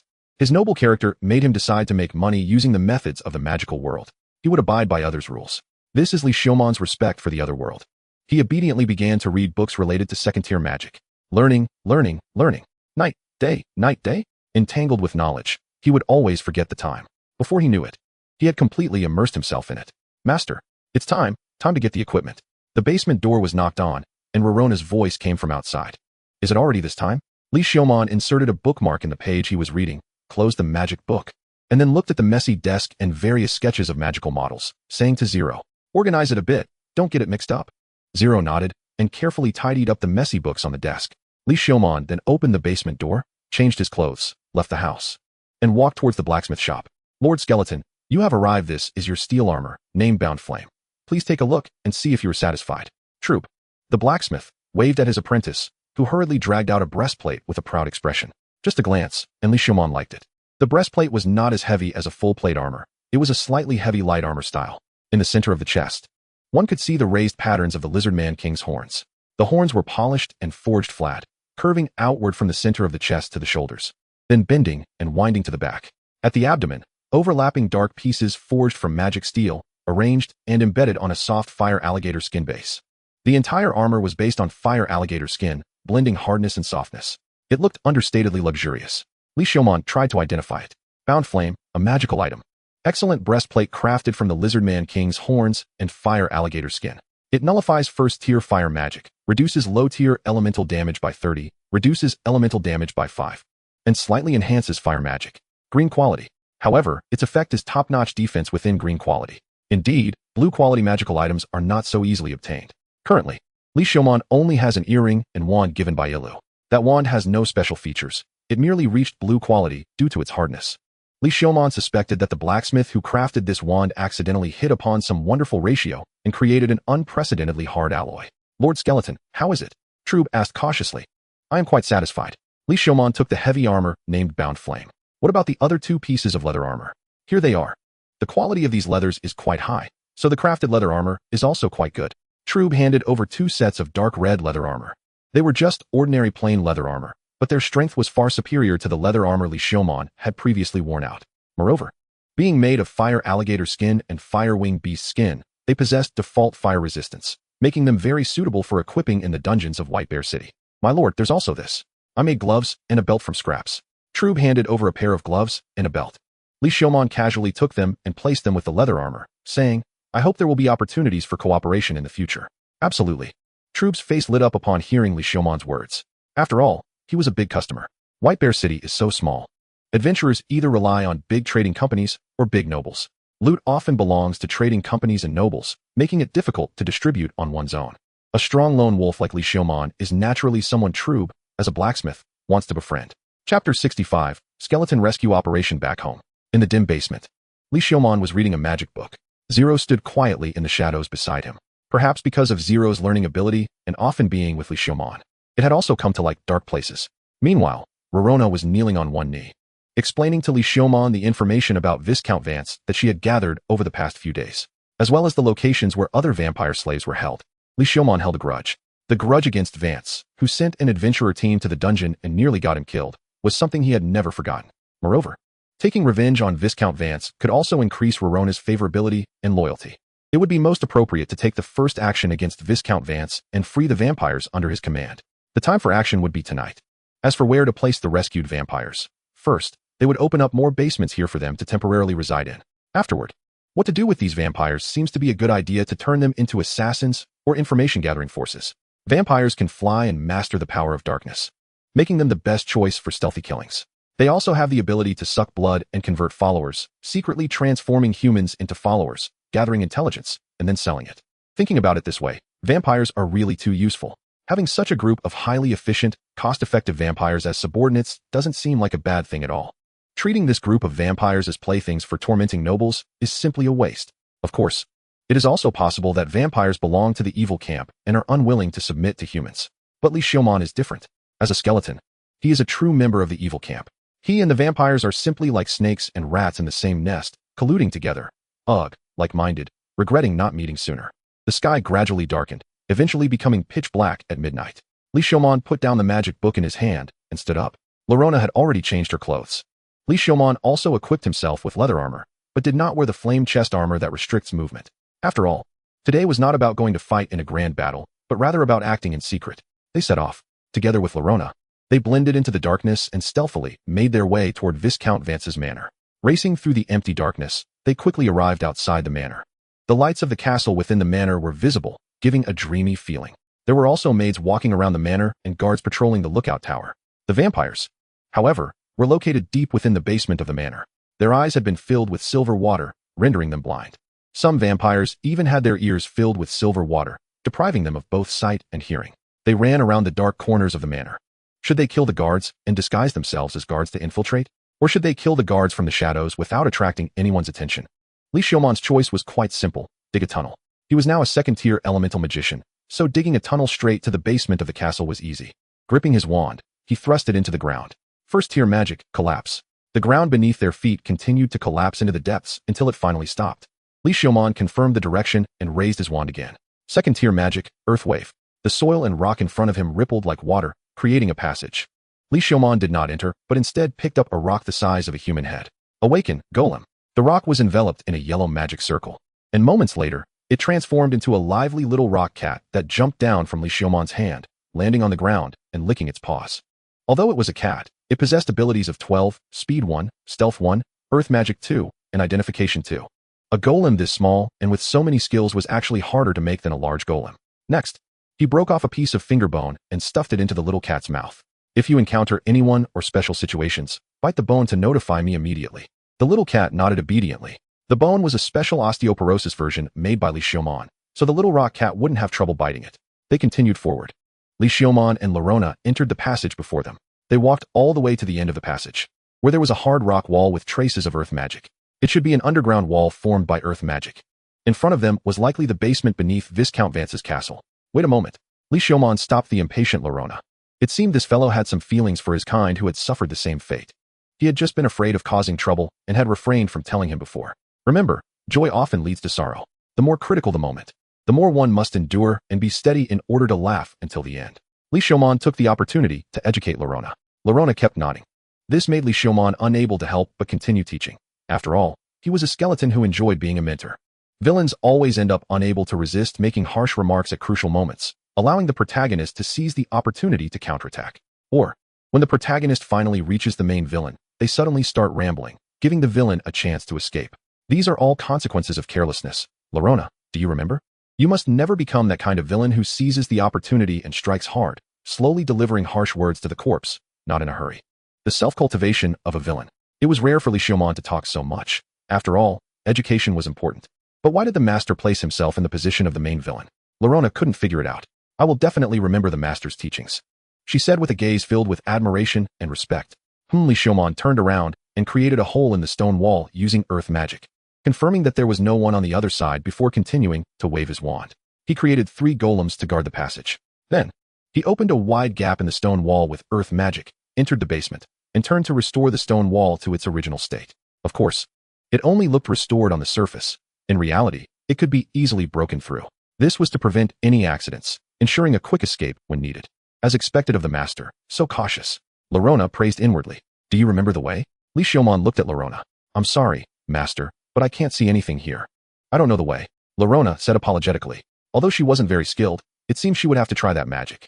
Li Xiaoman pressed his wand against the ground, and both a yellow magic circle and a blue magic circle opened simultaneously at the tip of the wand. Second tier magic, flow wind touch. Second tier magic, rock touch.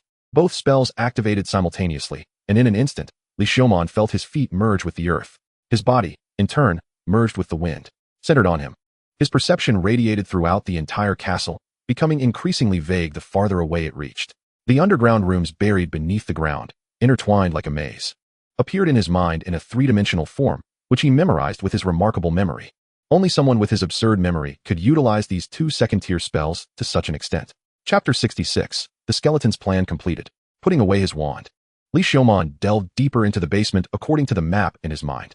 The two carefully controlled their footsteps, avoiding the guards patrolling the basement, and soon reached the innermost part of the basement. It was dark and damp here, with a foul odor permeating the air. Iron bars divided individual cells. Inside the cells were slaves and criminals, and at the front of the iron bars were guards, making it impossible to avoid them. It seemed they had to take action. Lorona, the 2 in front are up to you. Yes, master. Darkness enveloped Lorona like a tangible liquid, and then she melted into the shadows. It looked as if Lorona had transformed into a black liquid spreading toward the guard on the outer edge. The 2 guards didn't notice the shadow creeping beneath their feet, yawning drowsily, until the black shadow suddenly erupted, revealing the fangs of a beast in the darkness. The 2 guards were instantly consumed and submerged by the shadow, unable to move, standing rigidly in place. Lorona bit into the neck of the first guard, drinking his blood. After the blood of both guards was drained, they had turned into motionless corpses, standing there like walking dead. Seeing this, Li Xiaoman quickly rushed toward the back of the guards. At this moment, the other guards had not yet reacted, only seeing a black shadow suddenly dart in. The 2 guards on duty showed no reaction. Quickly approaching the nearest guard, Li Xiaoman thrust his skeleton sword into their throat. Kill 9 humans, experience 10. The magic wand was immediately raised. Second-tier magic, water prison. The magic circle opened at the tip of Li Xiaoman's wand. Water quickly condensed from the void, gushing forth to engulf the remaining guards. transforming into round water balls floating in the air. Inside the water balls, the guards were drowning in the water, struggling in vain. First tier magic, water explosion. Without any pause, the second magic quickly followed. The water prison, resembling water balls, exploded inward one by one, along with the guards inside being blown apart into a pool of blood. The upper limit and strength of a second-tier elemental mage were indeed much higher than that of a first tier. Li Xiaomon sighed inwardly and quickly dashed towards the prison-like cells. Hearing the noise, the slaves inside the cells shrank back into the corners, trembling with their heads clutched. However, not all the prisoners were like this. Some individuals grabbed the bars, excitedly looking outside. "Brother, you're here to save me, right? I used to be a noble. I have hidden a lot of gold coins. Save me, and I will give you all the coins. My lord, please save me. I offended that noble and ended up here. I am innocent." Most of the voices belonged to human prisoners, or those who offended Vance and were locked up here. Li Xiaomon had no interest in being a hero saving innocent civilians. The more prisoners he released, the greater the chances of being discovered. That would be troublesome. "Shut up," Li Xiaomon shouted fiercely.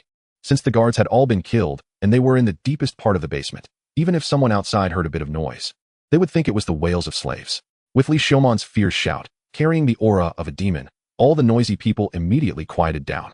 "Vampires, come out," Li Xiaomon commanded. After a moment of silence, he noticed that all the slaves turned their gaze towards the deepest cells. Without hesitation, Li Xiaomon walked to the innermost cell. In the pitch-black depths of the prison, a few small black shadows huddled in the shadows, their bodies exposed, facing outward in fear. Their eyes, unsurprisingly, were filled with silver water.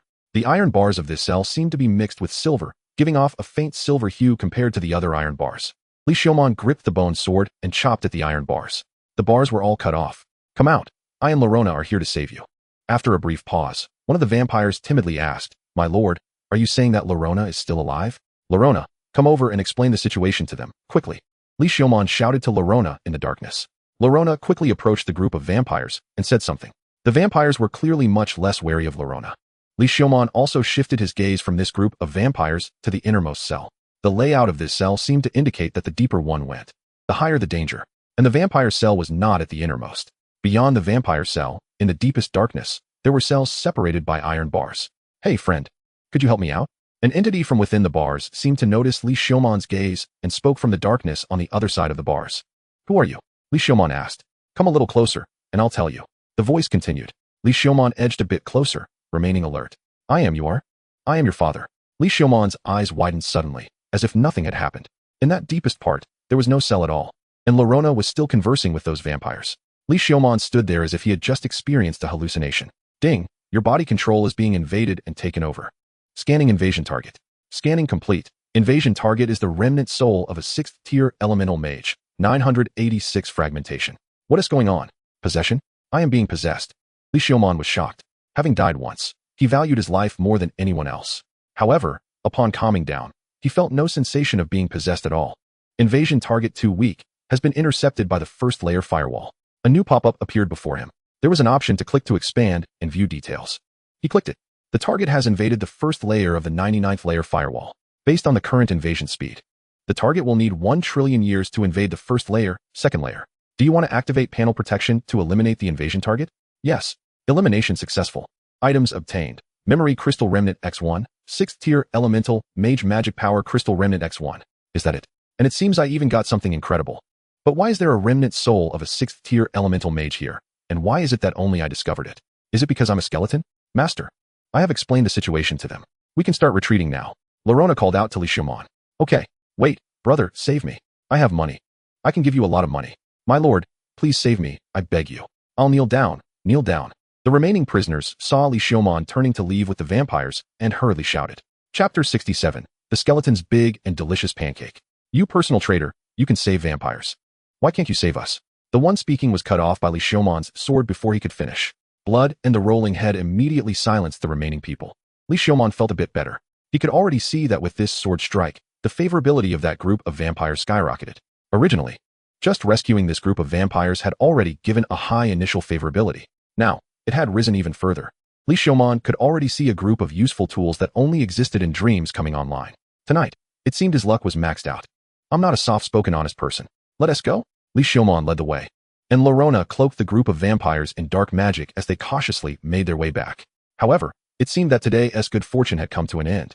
They unexpectedly bumped into a squad of guards coming to the basement. The guard squad, seeing a large mass of moving shadows, was clearly taken aback. They quickly sensed something was wrong and drew their weapons. But Li Xiaoman was faster. Second-tier magic, sandstorm blindness. A green-yellow magic circle opened, with quicksand mixed with a fierce wind blowing towards the guard squad in front. Indeed, this was also a magic created by Li Xiaoman himself. Lorona, dark flame. Lorona quickly raised her hand, and dark flames erupted from the darkness. Li Xiaoman continued to raise his wand. Second-tier magic, lava fireball.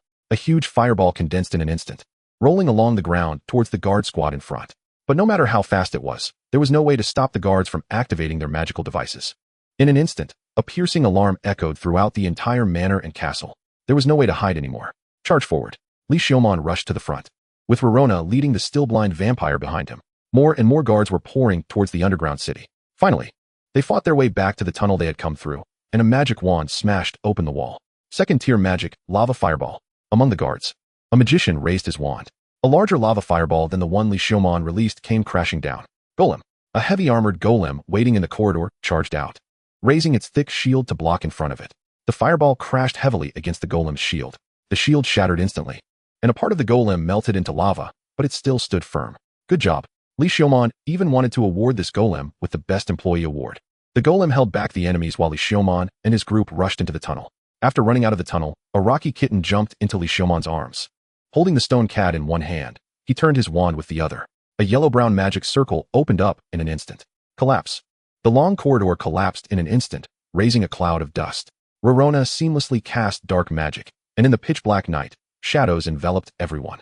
Under the cover of shadows, Li Xiaoman threw the rocky kitten. Keep an eye on the back. Someone is following. Inform me immediately. He commanded the kitten, which jumped steadily onto the roof and disappeared in a flash. After circling several paths, there was still no response from the kitten, confirming that there were no pursuing enemies. Li Xiaoman led the vampires back home. Then, in a deserted corner near home, he used earth magic to sink into the ground, approaching the prepared basement. While using earth magic to advance, he carefully restored the soil behind him to its original state. Just like that, they reached the basement of the house. And only then did he let out a sigh of relief. Thank you for your hard work, Master. Please rest well. My companions, I will handle it. Rorona spoke. Thank you. Li Xiaoman returned to his room, lay on the bed, and finally had time to check his unexpected gains. Memory Crystal, 6th-tier Magician's Magic Crystal. This was the reward that the old demon who wanted to take over his body left for him. The Memory Crystal was an irregular, multifaceted crystal with sharp edges. Each facet seemed like a smooth screen, displaying some first-person scenes. The 6th-tier Magician's Magic Crystal was a regular diamond-shaped crystal, for colors of magical essence flowed within it. Looking quite dreamy, both items seemed impressive, but he didn't know their uses. I'll check the library tomorrow. Li Xiaoman carefully stored the 2 crystals in a box and locked them in a hidden cabinet. Precious things need to be well kept. Unfortunately, there aren't any storage spells in this magical world. Otherwise, it would be much more convenient. He slept until dawn. Li Xiaoman had fully restored his magic and spirit. He left the room. The silver blocks in the vampire's eyes had all been dug out, and the nails on their bat wings were gone as well. Master, my companions have decided to submit to you. Rorona bowed to Li Xiaoman upon seeing him. Is that so? Li Xiaoman scanned the vampires. They quickly avoided his gaze and bowed cautiously. This time, 8 vampires were rescued. From their appearance, there were equal numbers of males and females, all with high attractiveness. However, due to Rorona's previous experience, Li Xiaoman dared not assume their genders. So he distinguished the genders of this group of vampires by the size of their chests.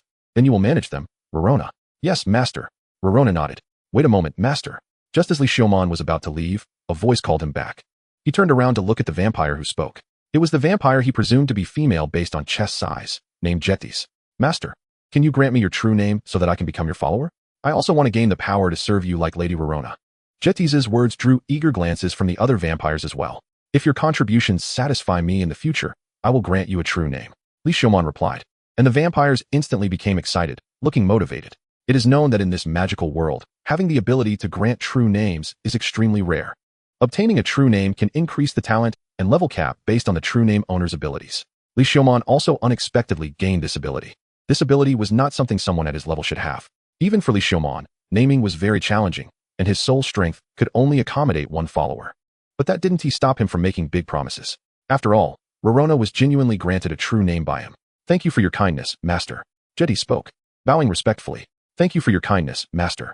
The remaining vampires also responded, hurriedly bowing as well. Feeling like he had ultimately become a heartless boss, he was quite skilled at making big promises. Chapter 68. The skeleton's gift of skills, the vampires still needed to stay in the basement to avoid the storm. Li Xiaomon had to consider their food and drink. They could suppress their thirst for blood and not drink blood, but as a substitute, they needed to replenish their hunger with food. Buying a large amount of food would certainly attract attention. So it was best to find Tadella for help in finding other channels to purchase large quantities of food. Moreover, the recent organization was almost complete. Once the vampires settled down, he would continue exploring the underground city. After finding Tadella, he explained the food situation. Then he played with the cat girl, Lamanter, for a while. Unfortunately, he had raised a nest of bats. If possible, he would prefer to raise a nest of cats. Leaving the Rebbe trading company, Li Xiaomon headed towards the library. Along the way, he could still hear the conversations of residents. They were all about the theft at Viscount Van Tisse's house last night, where a group of slaves escaped. The news spread really fast. Clang, clang, clang. The heavy sound of wheels echoed behind him. Li Xiaomon turned around and saw a carriage dragging iron cages running down the street. Inside the iron cages were various magical creatures. Li Xiaomon habitually identified them, as there were some magical creatures he hadn't seen before, so he identified and recorded them. However, after identifying one magical creature, his body couldn't help but shudder. This magical creature had a skill called storage. The owner of the magical creature was a gray, pot-bellied monkey. Information about the monkey instantly appeared in Li Xiaomon's mind. Deep-bellied monkey, a type of low-level magical creature, very gluttonous. It is said that the deep-bellied monkey can eat food weighing 3 times its own body weight in one go. Theoretically, that amount of food exceeds its stomach's capacity, yet the deep-bellied monkey shows no adverse effects. It seems as if its stomach has the ability to store space. In this world, there is no such ability to store space, but nothing is absolute. This monkey possesses what Li Xiaomon first saw as the skill named storage. The deep-bellied monkey, being a low-level magical creature, has a maximum rank of only 10, and it will never be able to upgrade its storage to storage 2 in its lifetime. If Li Xiaomon could acquire its storage, would it be possible for him to gain the ability to store items? Li Xiaomon rushed towards the caravan in front of him and stopped it. You bastard! Do you want to die? How dare you stop my cart? Just wait until I make you my honored guest and treat you with enthusiasm. Being stopped by you is my fortune for 8 lifetimes. Lord Skeleton, do you have any business? The man who jumped down from the carriage was about to finish his harsh words when he suddenly widened his eyes and quickly changed his tone. It seems his reputation really has spread throughout White Bear City. I want that monkey. How much? Li Xiaomon pointed at the deep-bellied monkey locked in the cage. Oh, I was wondering what was going on. If Lord Skeleton likes it, just take it. I'm a person who follows the rules. How much? Since Lord Skeleton has said so. The man held up 3 fingers. 3 silver coins. Here you go. Li Xiaomon paid the money and carried away the monkey along with its cage. The caravan owner let out a sigh of relief, climbed back onto the carriage, and continued on.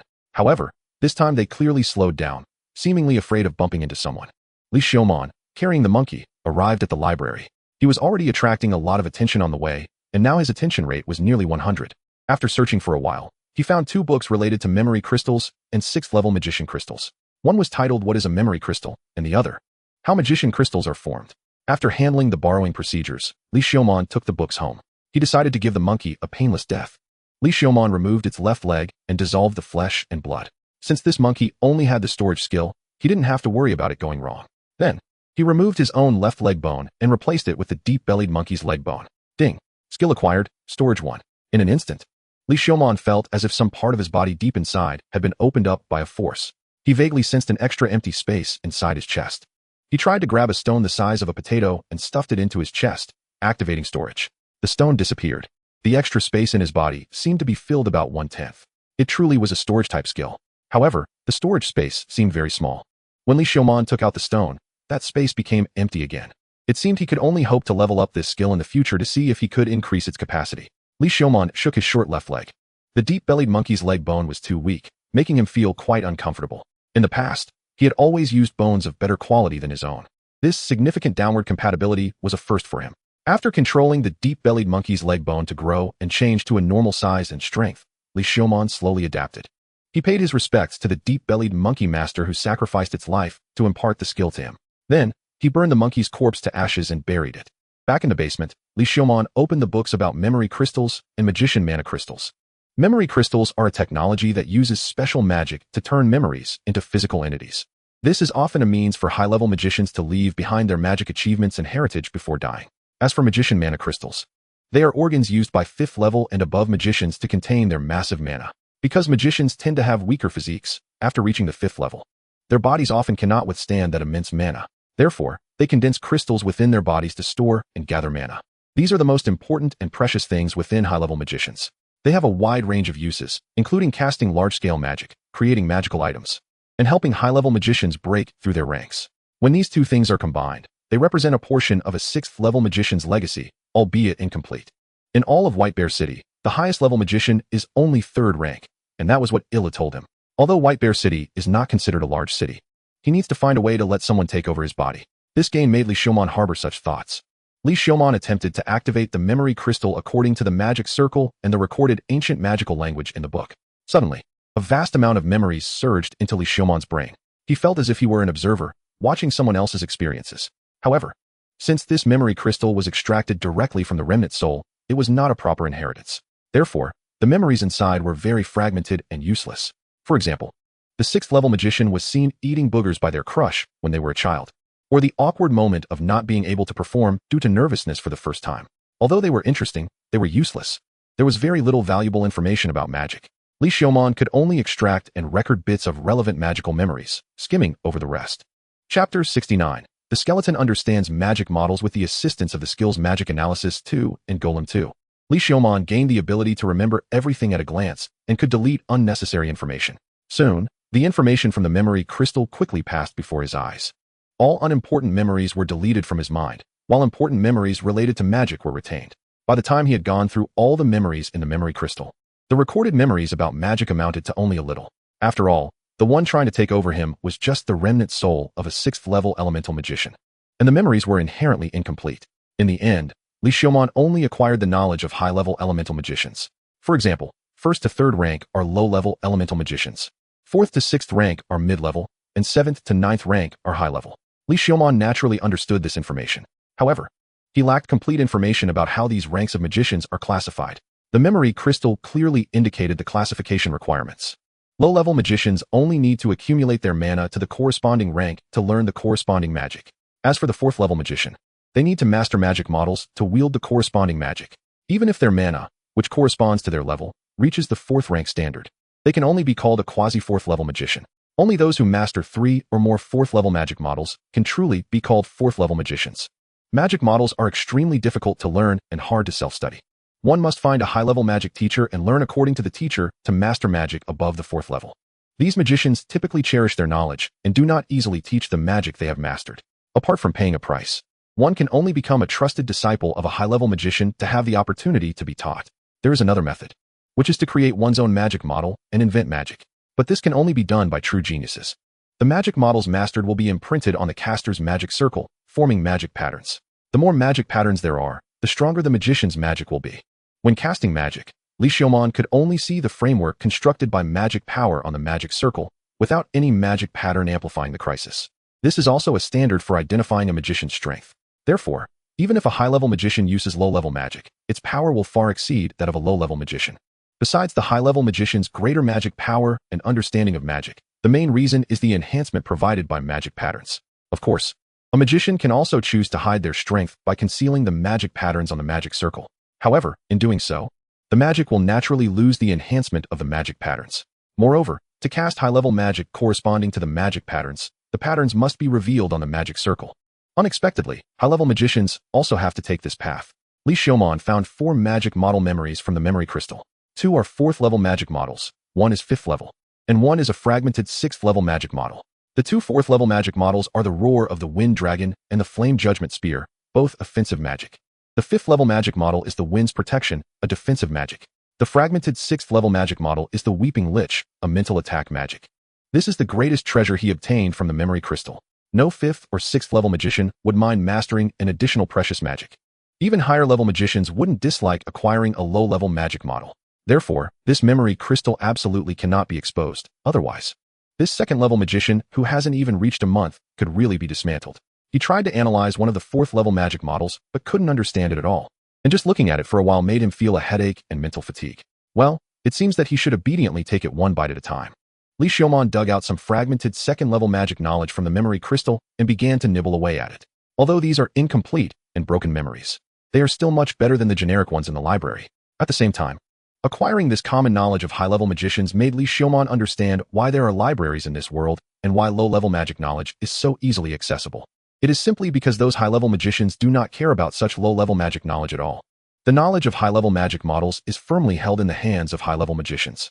Among them, there may also be an intention to use low-level magic knowledge to discover more low-level magicians. Some of these low-level magicians might be true geniuses who have researched precious new magic models. Then, those high-level magicians would use old and outdated magic models to exchange for precious new magic models. In this way, they gradually gain more knowledge about magic. After memorizing a large amount of fragmented knowledge from the memory crystal, Li Xiaomon placed the precious memory crystal into his storage space. He then took out the second-level magic books borrowed from the library, using these books to help understand and digest the advanced knowledge in the memory crystal. Thus, Li Xiaomon studied continuously for 3 days, completely digesting the fragmented memories about second-level magic from the memory crystal.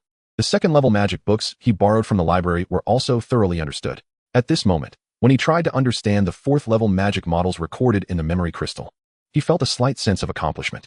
It felt like a primary school student who has learned addition and subtraction trying to comprehend high school functions.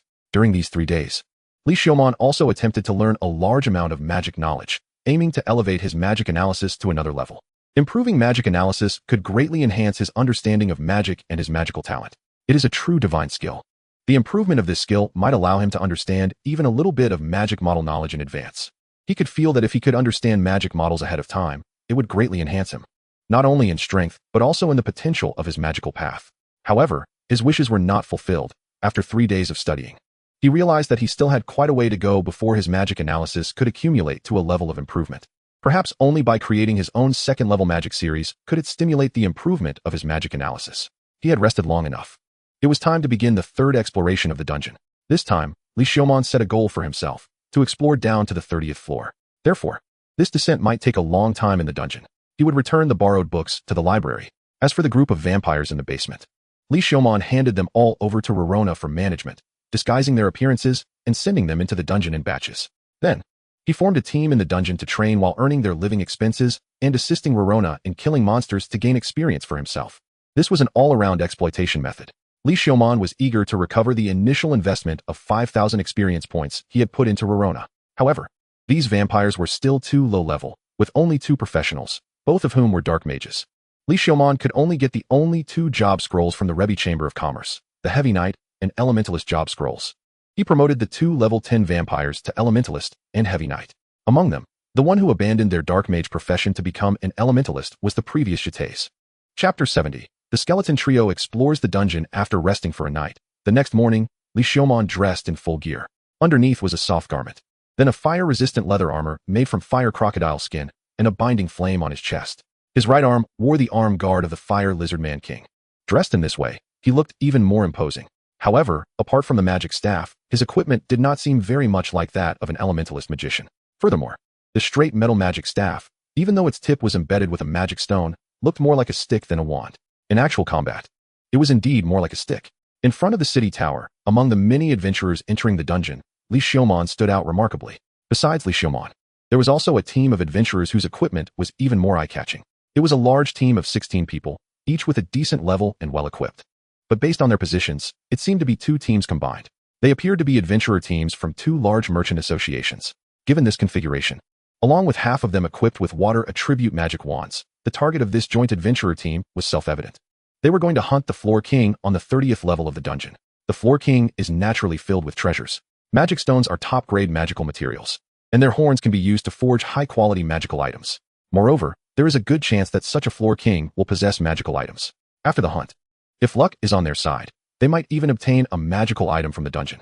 The magical items produced in the dungeon often have effects far superior to man-made ones. In this case, perhaps I still have a chance to sneak into the 31st floor. Li Xiaomon was pondering quietly. After the 30-layer hierarchy was killed, it would take at least a month to refresh. Refreshing, as Li Xiaomon described it, was referred to by the locals as the birth of the new hierarchy king. By then, he might have the opportunity to explore deeper layers without having to kill the hierarchy king. The team over there seemed to have noticed Li Xiaomon's gaze. One of them, an elemental mage who appeared to be the captain, waved at Li Xiaomon in a friendly manner. Li Xiaomon nodded in acknowledgement and then walked into the dungeon without looking back. After 2 days of travel, he reached the 14th layer. He disposed of the fragmented materials collected from the previous 13 layers, tossed a remark to Rachel about doing better next time, and continued to delve deeper. After another 2 days, he finally re-entered the 21st layer of the lava world. Li Xiaomon did not rush to delve deeper. After all, the main purpose of this exploration was to collect materials and level up to the 30 layers. Therefore, he planned to fully explore this layer first, improving his map and marking resource points along the way. The characteristic material of this layer was fire crystal. The 8-edged fire crystal he had collected earlier was a high-grade fire crystal. However, there were even higher quality 9-edged fire crystals and top-grade 10-edged fire crystals. Li Xiaomon intended to gather some 8-edged ones to see if they could be used as materials for golems. Thus, he killed fire crocodiles while collecting fire crystals. He mined several fire crystal deposits and was lucky enough to discover 2 top-grade 9-edged crystals. Although fire crystals were not particularly valuable materials, 9-edged fire crystals were definitely rare and uncommon. Li Xiaomon was fortunate to find them thanks to his identification skill. Generally, adventurers would not carry a magnifying glass to count the edges one by one, so they often missed such opportunities.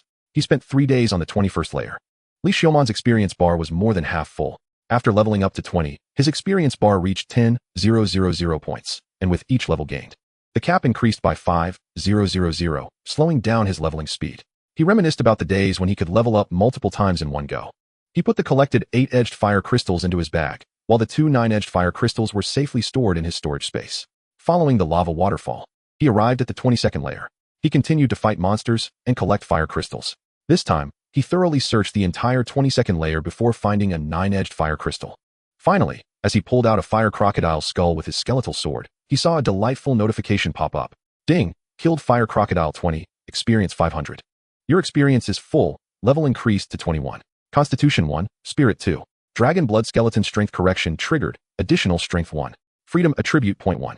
His left and right arms once again felt warm, as a powerful, scorching energy poured in like a viscous liquid. A wave of pain washed over him.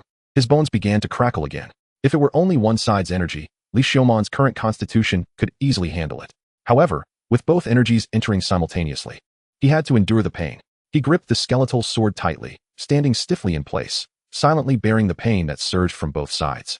It was not until the pain subsided and the system popped up a notification that Li Xiaomon finally relaxed. Strength 1, Constitution 1. After a moment of contemplation, Li Xiaomon opened his panel.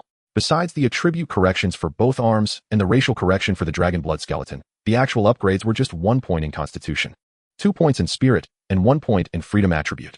The extra point in Spirit must be due to his advancement to a second-tier Elemental Mage. If he guessed correctly, the swordsman should get 2 points in Strength, 1 point in Constitution, and 1 point in Freedom. For heavy armor warriors, it should be 2 points in Constitution, 1 point in Strength, and 1 point in Freedom. Starting from the second tier, various professions began to show significant differences in attributes.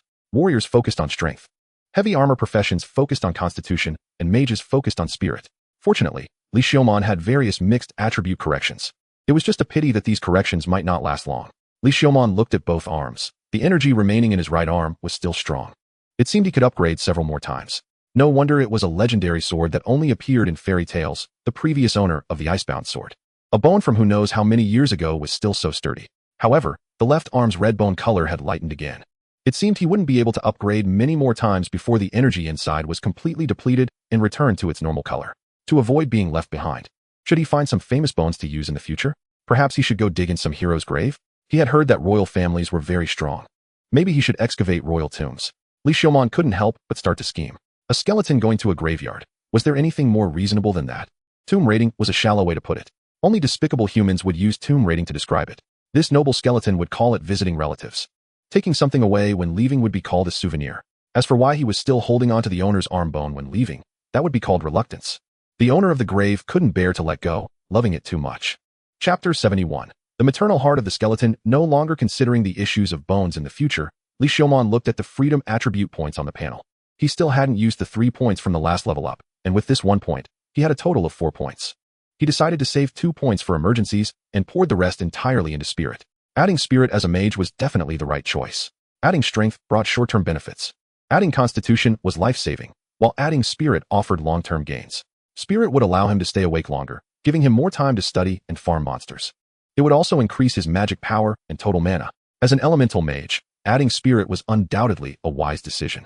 Li Xiaomon's current 3-dimensional panel was as follows: Strength 27, Constitution 38, Spirit 39. An all-around warrior. A typical level 21 elemental mage usually had around 10 strength, 20 constitution, and slightly over 20 spirit. His attributes easily crushed all professions of the same level. Of course, he wasn't invincible. There might be someone with innate divine strength, capable of accidentally crushing an alloy humanoid dragon. Happily putting away the panel, Li Xiaomon gripped the skeletal sword and dug out the magic stone from the fire crocodile beneath him, along with its 6 legs. He was somewhat concerned about the fire crocodile's panel. Flame Devour 1. This was the first time Li Xiaomon had seen this skill. Other fire crocodiles typically had skills like flame resistance and lava adaptation, but none had a skill similar to Flame Devour. Li Xiaomon had developed a strange obsession with collecting rare skills through various skill installations. The rarer and less common the skill, the more he wanted it. Therefore, when he saw this fire crocodile's skill, even though it had dived into the magma, Li Xiaomon exerted great effort to find and extract it, all for this rare skill. Now, this skill was right in front of him.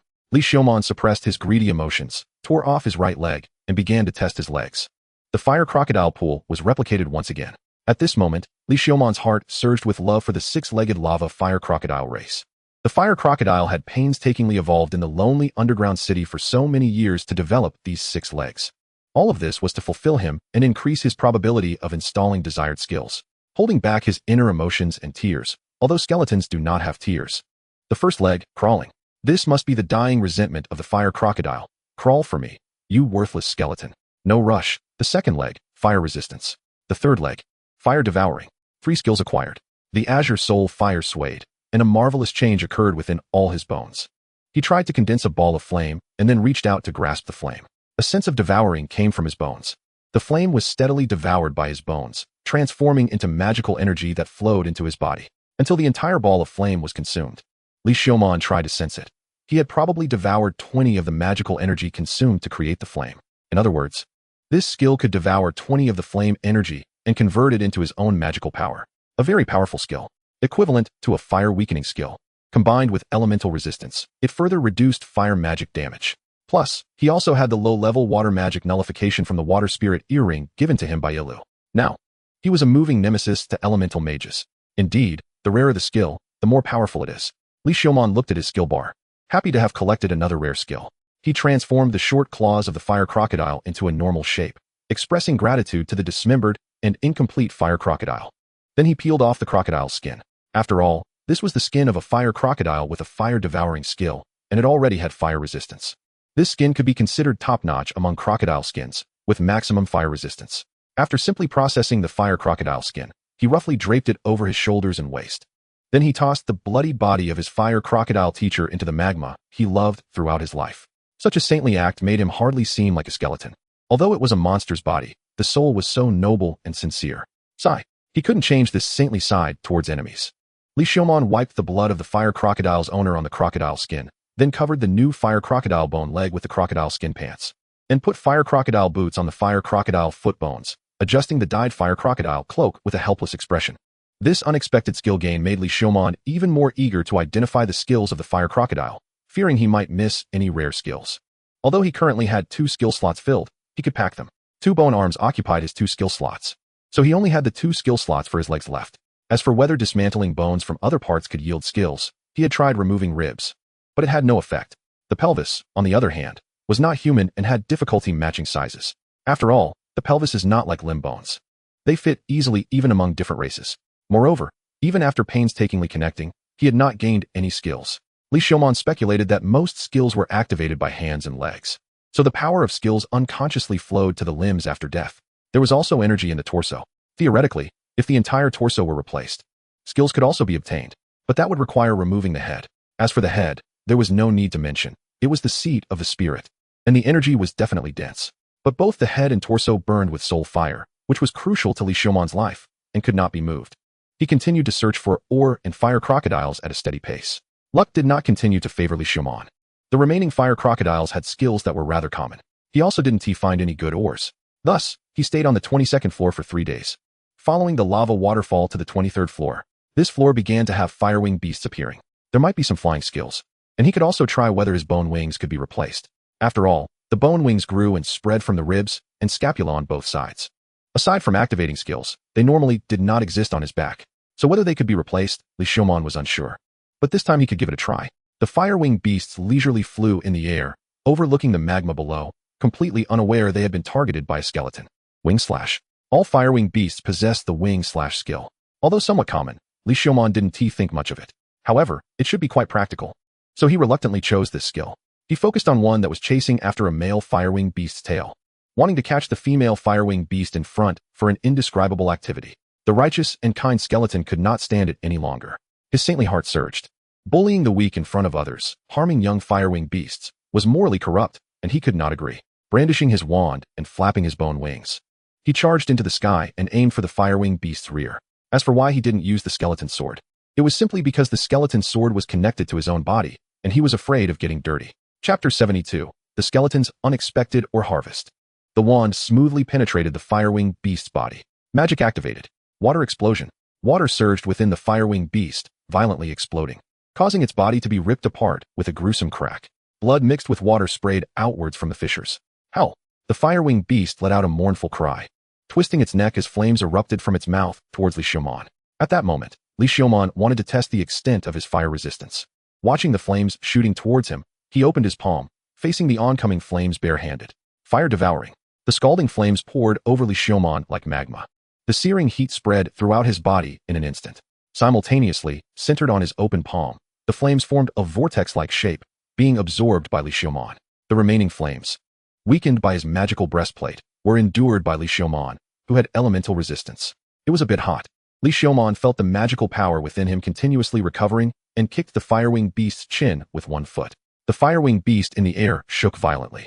Taking advantage of the momentum, Li Xiaomon thrust the skeleton's sword into the firewing beast's chest, stirring it up and shredding its various internal organs.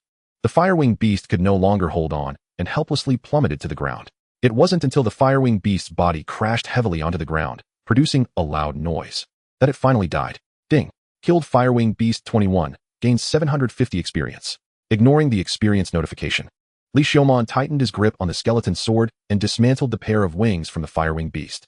Holding the pair of wings, flames surged up in Li Xiaomon's hands, enveloping the wings and igniting them. When the flames subsided, the flesh and blood of the entire wings had been burned to ashes.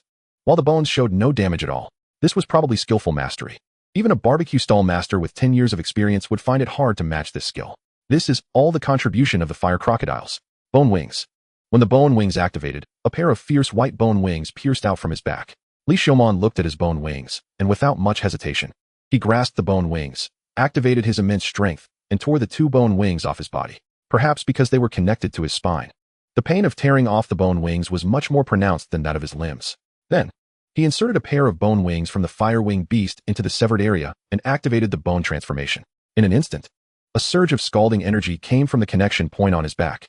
The shape of the bone wings gradually changed, becoming longer and sharper at the edges, with barely noticeable serrations. Ding, acquired skill, wing/2. An instinctive action to slash with the bone wings was embedded deep within his bones. The bone wings also gained several joints, becoming more flexible, allowing him to execute slashes with greater height. Li Xiaomon tried to slash a few times and was quite satisfied with the effect. Just imagine, while fighting, suddenly extending the bone wings to deliver a slash. Who could react in time? He really liked this sneaky tactic. He wondered if he could coat his bones with poison. No, that would poison himself as well. However, skeletons, after all, do not have flesh and blood, and they naturally have a racial resistance advantage to toxins. He thought about whether he could acquire a toxin-related skill later. After retracting the bones from his back, Li Xiaomon kicked the firewing beast into the magma below. It was like feeding it to the adorable fire crocodile. After all, the fire crocodile was part of his dungeon skill library, each one resembling an angel with 6 legs, naturally providing him with skills. Isn't it the gentle thing to do to give such angels an extra meal? Continuing downwards. The 24th floor. At this moment, Li Xiaomon had stopped deliberately collecting fire crystals. After all, his storage was only 1, and the capacity was limited. He had to consider the issue of limited carrying capacity. However, intentionally slowing down and carefully exploring the layers still led Li Xiaomon to discover an unexpected surprise. A lava iron ore mine. Lava iron ore can be mined to produce commonly used lava iron, as well as lava refined iron formed under the compression of lava power. The former is an ore used for crafting magical equipment, while the latter is a commonly used auxiliary material for making magical items. Its rarity is far higher than that of fire crystal deposits. The mine was located in a lava lake. Based on the lava in the lake, this mine should have been situated beneath the lava bottom of the lake, which is why it had remained undiscovered. This time, the lava had receded for some unknown reason, revealing the mine. Li Xiaomon pulled out a map and marked this location. Since he had found this place, he naturally wanted to explore it. There would certainly be dangers. But aren't dungeon adventurers here to explore the secrets of the dungeon? Taking risks is something every adventurer must be prepared for. However, a good adventurer must conduct risk assessments and be prepared to deal with dangers. Otherwise, it would be irresponsible to oneself. Li Xiaomon searched around for a few excellent rocks. then tightened his grip on the magic wand. Heavy armor, golem creation. A brown magical circle rose, and the rocks in front of him began to slowly twist and grow. Since he had the time, Li Xiaomon naturally aimed to create high-quality golems instead of hastily made inferior ones. After continuously creating other rocks into golems, Li Xiaomon finally set down his wand. In front of him stood one heavy armor golem, one swordsman golem, and two mage golems. After thinking for a moment, Li Xiaomon took out 5 octagonal fire crystals from his pocket. Golem creation. He raised his wand again, and the 5 octagonal fire crystals slowly sank into the chests of the 5 golems, connecting with their magical circuits.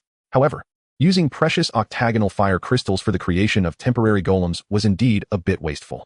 The golems infused with octagonal fire crystals had irregular red markings appear on their chests. Like a beating heart, they continuously released energy, and through the rocky bodies, a faintly visible fiery glowing entity could be seen. The existence time of the golems was extended by an additional 2 hours. At the same time, they gained the skills Fire Magic 2, Fire Resistance 2, and Fire Attachment 2. Although a bit extravagant, the effect was quite good. Li Xiaomon looked at the row of golems in front of him and nodded in satisfaction. Although octagonal fire crystals were precious, he was not afraid of running out in the dungeon right now. Wasting a few was no problem. Hide, stay alert. Li Xiaomon issued the command.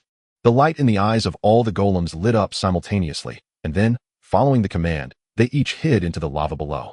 Since they were created using the lava stones and fire crystals from this place, it was completely unproblematic for these golems to hide in the magma. Chapter 73, Skeletons and/or Beasts. After hiding the golems beneath the magma, Li Xiaomon flew to the center of the lava lake's mine without any concerns. The scorching air and splashing lava had no effect on him at all, having mastered the fire absorption technique. This extremely high-temperature environment could instead provide him with a small amount of magical power. He pulled up a piece of exposed ore from beneath his feet and examined it closely. Although it was just a raw piece of lava iron, its quality was not low. It seemed that this might still be a high-quality lava-refined iron mine. Continuing to explore deeper, more exposed ores began to appear. At the center of the mine, a natural cave extended deep into the mine's bottom. Although this place was previously submerged in lava, the magma within this cave had drained. This meant that the cave's end connected to an exit that drained the magma, right? Li Xiaomon pondered for a moment, then grabbed a few pieces of lava iron ore and cast golem creation. A vividly animated iron cat lay in Li Xiaomon's arms. Go ahead. Li Xiaomon tossed the little cat out and pointed towards the cave. The iron cat received the command and, without hesitation, walked ahead into the cave. Li Xiaomon held his wand and followed closely behind the iron cat, remaining vigilant of his surroundings. Surveying the area, the natural cave's walls were exposed with iron ores of various sizes. As they went deeper, refined iron ores began to appear sporadically among the iron ores, namely, lava-refined iron. This type of ore greatly increased its attractiveness to Li Xiaomon. He drew his skeletal sword and tried to mine out the larger and higher quality pieces. Meow! A sharp cat's cry rang out. The iron cat walking ahead seemed to have spotted something and meowed from not far ahead. The voice function installed on this cat had cost Li Xiaomon a lot of effort. Although it was just a cat's meow, this cutting-edge voice technology was something Li Xiaomon hadn't even equipped on Zero. No. At this moment, what he should focus on was not this trivial matter, but what the iron cat had discovered. Li Xiaomon casually swept the tip of his wand across his left arm, and instantly, a stone shield appeared on his left arm. Then, he held the long sword in one hand and the wand in the other, cautiously approaching the position of the iron cat. Just as he got closer to the iron cat, it suddenly charged forward as if stimulated by something. But immediately afterward, like a puppet, it was pinned to the ground by a claw, unable to move. Li Xiaomon's expression became serious. Although the iron cat seemed to only be cute, it had some strength and agility. It was surprisingly taken down in an instant. The owner of that claw slowly emerged from the hidden darkness. Its body was made of black iron, with a row of protruding ores along its back. Race, or Beast Wolf level, 27 class. Monster Golem status. Autonomous description. A wild golem formed from ores, usually found in high-level mines, possessing extremely high elemental and physical resistance. Immune to mental damage, quite dangerous. A wild, or golem. Isn't this a lava-fine iron mine? How could there be such a thing? Li Xiaomon was startled. Or beasts only appeared in high-level mines. However, the lava-fine iron mine was merely a low-level mine, lacking the power to generate ore beasts. Could it be that the depths here are not a lava-fine iron mine, but some even rarer ore? The lava-fine iron mine is just a companion ore of that ore. If that's the case, judging by the level of this ore beast, that rare mine might have only recently given birth to an ore beast. Perhaps I have a chance to claim it. After all, high-level precious ores always maintain high market prices. As essential materials for crafting high-level magical items, no amount is ever enough. Moreover, not to mention the ores, the ore beast in front of me is a great treasure. Its body is itself refined perfect fine iron, and studying it can provide a wealth of knowledge about golems. Each or beast is a product of nature with different theoretical principles. Each one contains a brand new knowledge of golems. For a golem maker, its body is like a moving precious textbook. If it were a normal or beast, at Li Xiumon's current level, he wouldn't dare to have any ideas about it. But the beast in front of him had only just been born. He was quite tempted. Roar. The beast wolf lowered its body, baring its steel teeth and letting out a threatening low growl. Meanwhile, the iron cap beneath its claws was crumbling under the pressure, breaking apart with a crunch. Li Xiumon tightened his grip on the wand and the skeletal sword, fixating his gaze on the movements of the beast wolf. The air fell silent. With a crunch, the iron cat completely shattered. The beast wolf then charged towards Li Xiumon. Fireball. A first-tier spell was instantly cast, and a massive fireball shot towards the beast wolf. The beast wolf leaped up, its steel mouth opening wide as it bit down on the fireball. The fireball was immediately crushed, splattering like an orange. The beast wolf was unaffected, its steel body passing through the flames and snapping at Li Xiumon. Li Xiumon quickly retreated, creating distance. But then, spikes of iron ore erupted from the ground, aiming for Li Xiumon's retreating body. Can it manipulate the ores in this mine? He thought while gathering magic. Earth pillar. A yellow magic circle opened, and a stone pillar shot up, aimed directly at the beast wolf's belly. The beast wolf merely swiped its claws a few times, cutting the stone pillar into pieces in midair. Taking advantage of this moment of delay, Li Xiumon swung his wand, shattering the ore spikes behind him, and rushed towards the outside of the mine. Fireball. To entice the beast wolf to follow, Li Xiumon occasionally waved his wand, tossing fireballs behind him. The beast wolf wasn't very intelligent, and since it had just been born, it quickly fell for Li Xiumon's provocation and chased after him relentlessly. The two figures raced through the not-so-wide mine tunnel, with Li Xiumon fleeing ahead. During the escape, the ores surrounding them occasionally shot out suddenly under the beast wolf's control, delaying Li Xiumon. In this mine, it was entirely the beast's territory, and soon, Li Xiumon was obstructed and about to be caught. Dragon Transformation. Li Xiumon quickly cast Dragon Transformation, significantly boosting his strength and physique, allowing him to disregard the surrounding ores as he charged through the mine tunnel. Golem Creation. The wand opened a massive yellow magic circle. Instantly, various ores fell from the walls, breaking free from the beast wolf's control, transforming into numerous golems. These golems were hastily created and very weak. However, they swarmed towards the beast wolf, grabbing, hugging, gnawing, and biting, which momentarily slowed the beast wolf's pursuit. Chapter 74. Ultimate Secret of the Second-Tier Skeleton Roar. The beast wolf let out an angry roar. While running, it clawed and bit at the golems crawling all over its body. Moving faster towards the exit of the mine, Li Xiumon could already see the orange-red lava. He dashed out of the mine, flailing his arms to dodge the incoming ore attacks behind him. The beast wolf also charged out of the mine, shaking its head and tail to fling off all the flea-like golems clinging to it. But then, it sensed something was off. Attack! With Li Xiumon's command, the golems that had been waiting outside the mine sprang into action. Heavy armored golems led the charge, while swordsman golems flanked the sides. The mage golems, fully charged, wasted no time.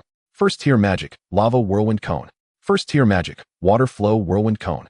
Two long cones, already charged and spinning rapidly in the golem's hands, sliced through the air with a loud bang, aiming for the beast wolf's head. The beast wolf tried to dodge, but the heavy-armored golem and swordsman golem managed to hold it momentarily. The Lava Whirlwind Cone and Water Flow Whirlwind Cone struck simultaneously. After the high temperature, it rapidly cooled. The beast wolf's metallic skull uncontrollably became brittle. Cornered, the furious beast wolf bit at the golems surrounding it. One swordsman golem, unable to dodge, had its arm torn off in an instant. Meanwhile, the mage golems in the air and at the back continued to unleash magical attacks. However, the beast wolf's defense was simply too strong. Whether it was physical or elemental attacks, they felt like mere tickles to it, causing no effective damage at all. Instead, the golems began to suffer casualties, getting bitten and mutilated by the beast wolf. Second-tier magic, Rock Spear. Li Xiumon raised his wand, rapidly consuming his magical power.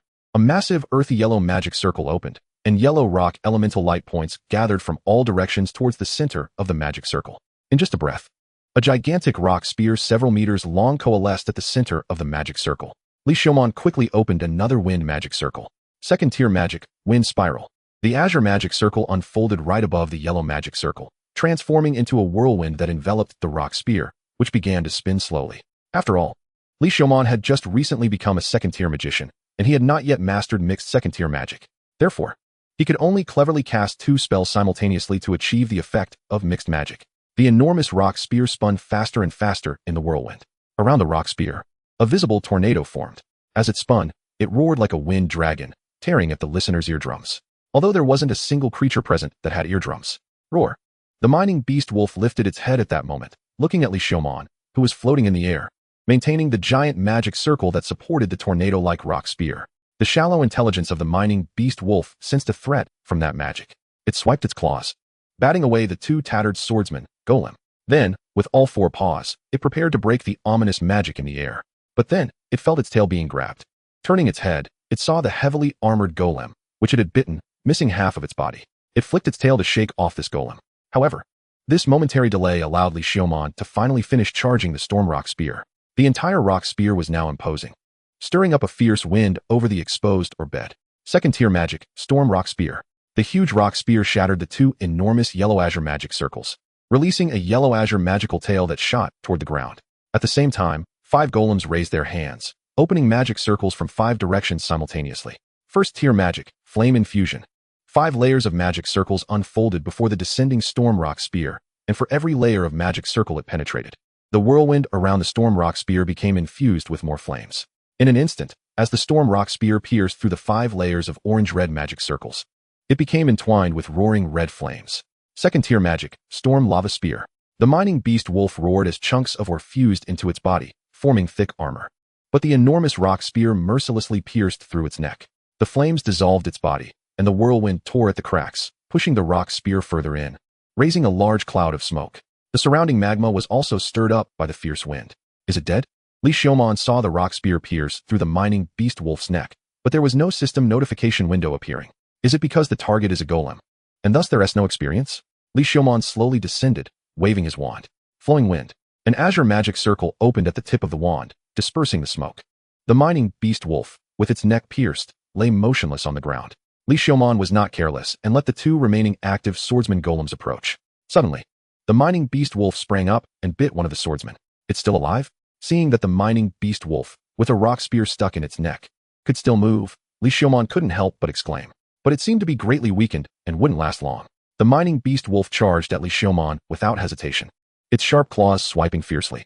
Li Xiaomon raised his hand, using his wand to block the claw. At the same time, he twisted his wrist to slide past the claw, while his other hand grabbed the skeleton sword and stabbed it at the mining beast wolf's joint. After all, the skeleton sword was a magical item, piercing through the mining beast wolf's tough body.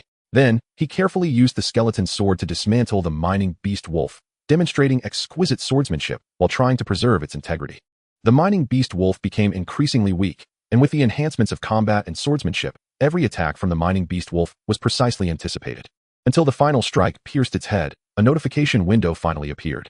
Kill mining beast wolf 27. Experience 2600. Ding. Experience points full. Level increased to 22. Constitution 1. Spirit 2. Race dragon blood skeleton strength correction triggered. Extra strength 1. Free attribute point 1. Chapter 75. The skeleton seems to have to be greedy for wealth. 2 streams of power spread from his arms to other parts of his body. Li Xiaomon clenched his arms, enduring the pain. The increase in constitution indeed greatly enhanced his tolerance. Of course, it might also be that the 2 level-ups didn't have much time between them, allowing him to adapt to the pain. Ding. Constitution 1, Strength 1. The 2 streams of energy calmed down, and Li Xiaomon allocated the newly added free attribute point to Spirit, adapting to the increased attributes before heading towards the now-dead mining beast wolf. He raised his wand and tapped the mining beast wolf's neck. Suddenly, the rock spear that pierced through the mining beast wolf transformed into light points and dissipated. When using the rock spear earlier, Li Xiaomon deliberately avoided crucial areas like the mining beast wolf's chest and head, primarily to maintain its integrity. However, the mining beast wolf's enormous body was indeed somewhat difficult to carry. Perhaps it needed to be dismantled, and only important parts could be carried. Li Xiaomon tightened his grip on the skeleton sword and sliced open the mining beast wolf's chest, finding a silver polyhedron. This should be the core of the mining beast wolf, and it was the most valuable thing on it. The entire mining beast wolf secrets regarding golems were mostly contained within this small core. Li Xiaomon placed the core into a box and carefully stored it in his storage space. Once he thoroughly researched this core, he could definitely elevate the level of his golem significantly. At that time, skill enhancements would also improve his memory and comprehension. These abilities of memory and comprehension are not limited to just golems. By extension, they would directly enhance his magical memory and comprehension, providing him with opportunities to upgrade his magic analysis. Thinking too far ahead, it was like a pure-hearted virgin who just started dating, already thinking about baby names after just holding hands. Li Xiaomon then looked at the remaining parts of the golem. Aside from the core, the remaining body parts were also naturally refined lava ore. Though their value was far less than that of the mining beast golem core, they were still quite valuable. It's too big. Do I have to abandon part of it? It pains the heart. Just thinking about leaving some behind made his heart bleed. At that time, he would bury the remaining parts somewhere and see if he would have a chance to transport them out later. Li Xiaomon continued to carefully dismantle the remaining limbs. Ultimately, he decided to carry the entire head and the complete spine of the mining beast. These two parts had high research value. That core was like a magical model. And at this stage, Li Xiaomon's knowledge made it hard to understand. Therefore, solely studying the mining beast core wasn't a good idea. It would be counterproductive. However, the knowledge about golems contained in these two parts could be understood by him now. When the golem's level increased, there would be a better chance to study the mining beast core. Tying the dismantled spine and skull behind him, Li Xiaomon continued back into the mine. Besides the mining beast, there was still a major event to come. The lava fine iron ore was merely a companion ore. Li Xiaomon was eager to know what kind of ore grew deep within this mine that could give birth to mining beasts.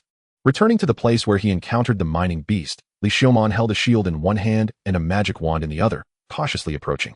As he got closer and passed through the corner of the stone wall in front of him, the mining cave opened up before him. In front of Li Xiaomon was a vast cavern. At the center of the cavern, a massive stalactite hung down, emitting a red light with intense heat. Surrounding the center of the cavern, the ground was covered with a layer of red ore. Li Xiaomon bent down and dug up a piece of ore from the ground. It seemed to be an ordinary lava iron ore, but its purity and quality were very high. How could it be just an ordinary lava iron ore? Li Xiaomon casually stuffed the ore into his pocket and moved closer to the center of the cavern. As he approached the hanging stalactite, the surrounding temperature increased significantly. When he got really close, Li Xiaomon realized that what lay before him was not a stalactite at all. It was an entire massive ore, protruding from the ceiling of the cavern. It looked like a gigantic sword blade thrusting down from above. Never seen before. What kind of ore is this? Li Xiaomon looked at the high temperature ore hanging in front of him and felt a sense of knowledge deficiency for the first time. He thought he had read enough books. At night, he often felt the curse of knowledge. Such a large piece, I can't carry it all.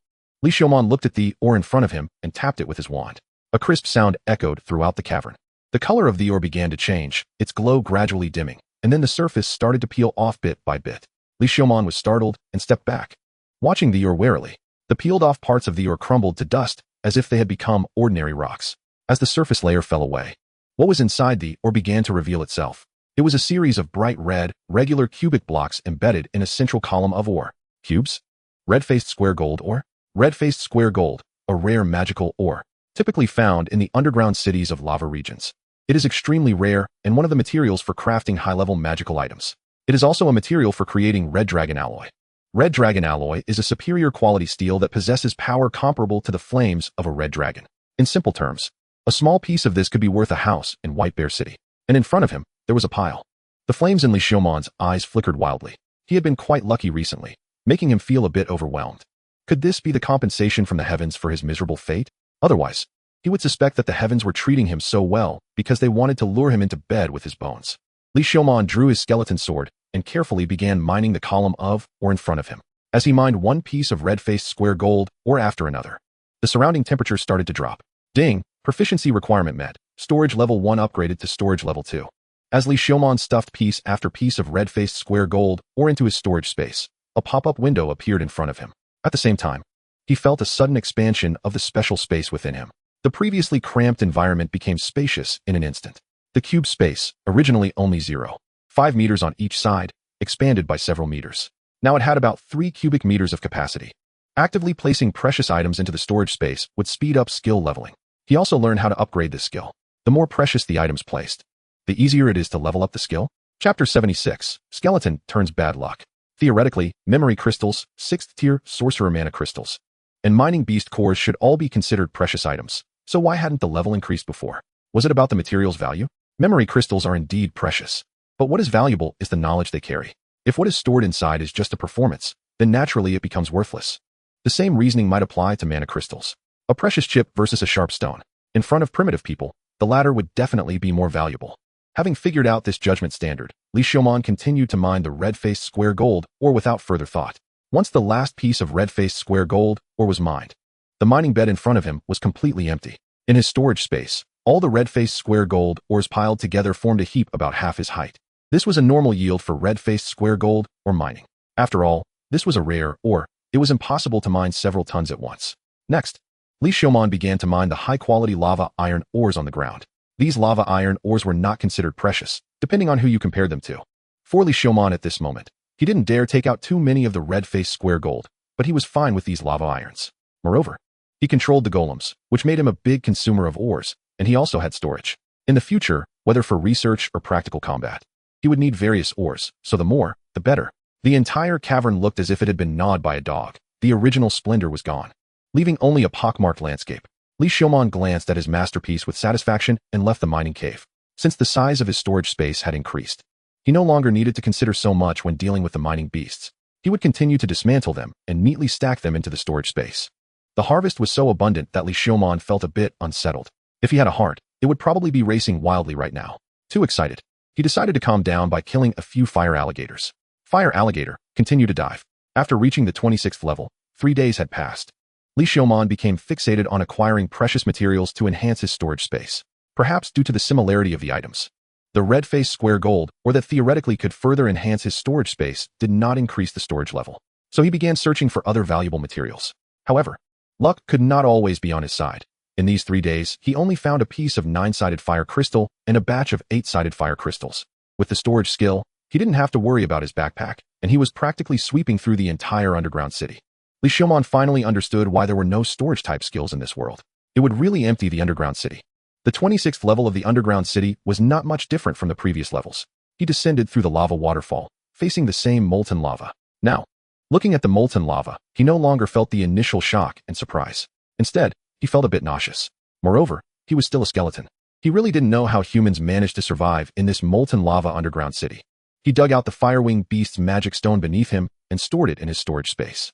After continuous exploration and monster grinding, even Li Xiaoman's spirit began to feel fatigued. Finding a secluded cave, Li Xiaoman tapped on the rock wall with his wand. Golem creation. The rocks on the wall began to shift. Soon, a swordsman golem and a heavy-armored golem fell from the wall. Keep an eye on the surroundings, Li Xiaoman commanded, then sat down against a rock wall and fell into a deep sleep. After waking up, Li Xiaoman did not immediately continue his exploration. The continuous battles, especially with the mining beast wolf, had given him some gains. He needed to digest this knowledge in a timely manner. Taking out the skeleton's magic book, Li Xiaoman tried to create his own second-tier magic. A second-tier mixed magic from the mixed magic series. The fusion magic of the second-tier earth and wind magic. Rock spear whirlwind, and a more advanced fusion of wind and fire mixed magic, storm lava spear. Previously, he had activated 2 separate second-tier magic arrays, which consumed a lot of energy and took a long time to charge, and their power had not reached the limit. Merging the 2 magic arrays to develop a mixed magic was the right path. Li Xiaoman began sketching the magic array, modifying and combining the 2 arrays with his current knowledge of magic. The fusion of second-tier magic was much more difficult than first-tier magic. After a whole day's work, Li Xiaoman had only progressed a little more than halfway with the new magic array. If he could create this magic, his magic level should increase significantly. Li Xiaoman took out a memory crystal and studied the second-tier magic knowledge within. If his level was insufficient, he had to learn and improve. Thus, Li Xiaoman steadily improved his foundation in second-tier magic. It wasn't until the 2 golems collapsed and vanished that Li Xiaoman put away the memory crystal and the skeleton's magic book, grabbed his wand, and exited the cave again. In the 27th layer of the dungeon, lava was rolling, and a gigantic horned fire crocodile was relentlessly pursuing a flying figure. The fire crocodile was the 6-legged lava fire crocodile king. The figure struggling to fly was Li Xiaoman, who had just entered the 27th layer not long ago. Li Xiaoman did not expect to be targeted by the fire crocodile king so soon after entering the 27th layer. The fire crocodile king seemed to remember him, or rather, it remembered the bone in his left arm.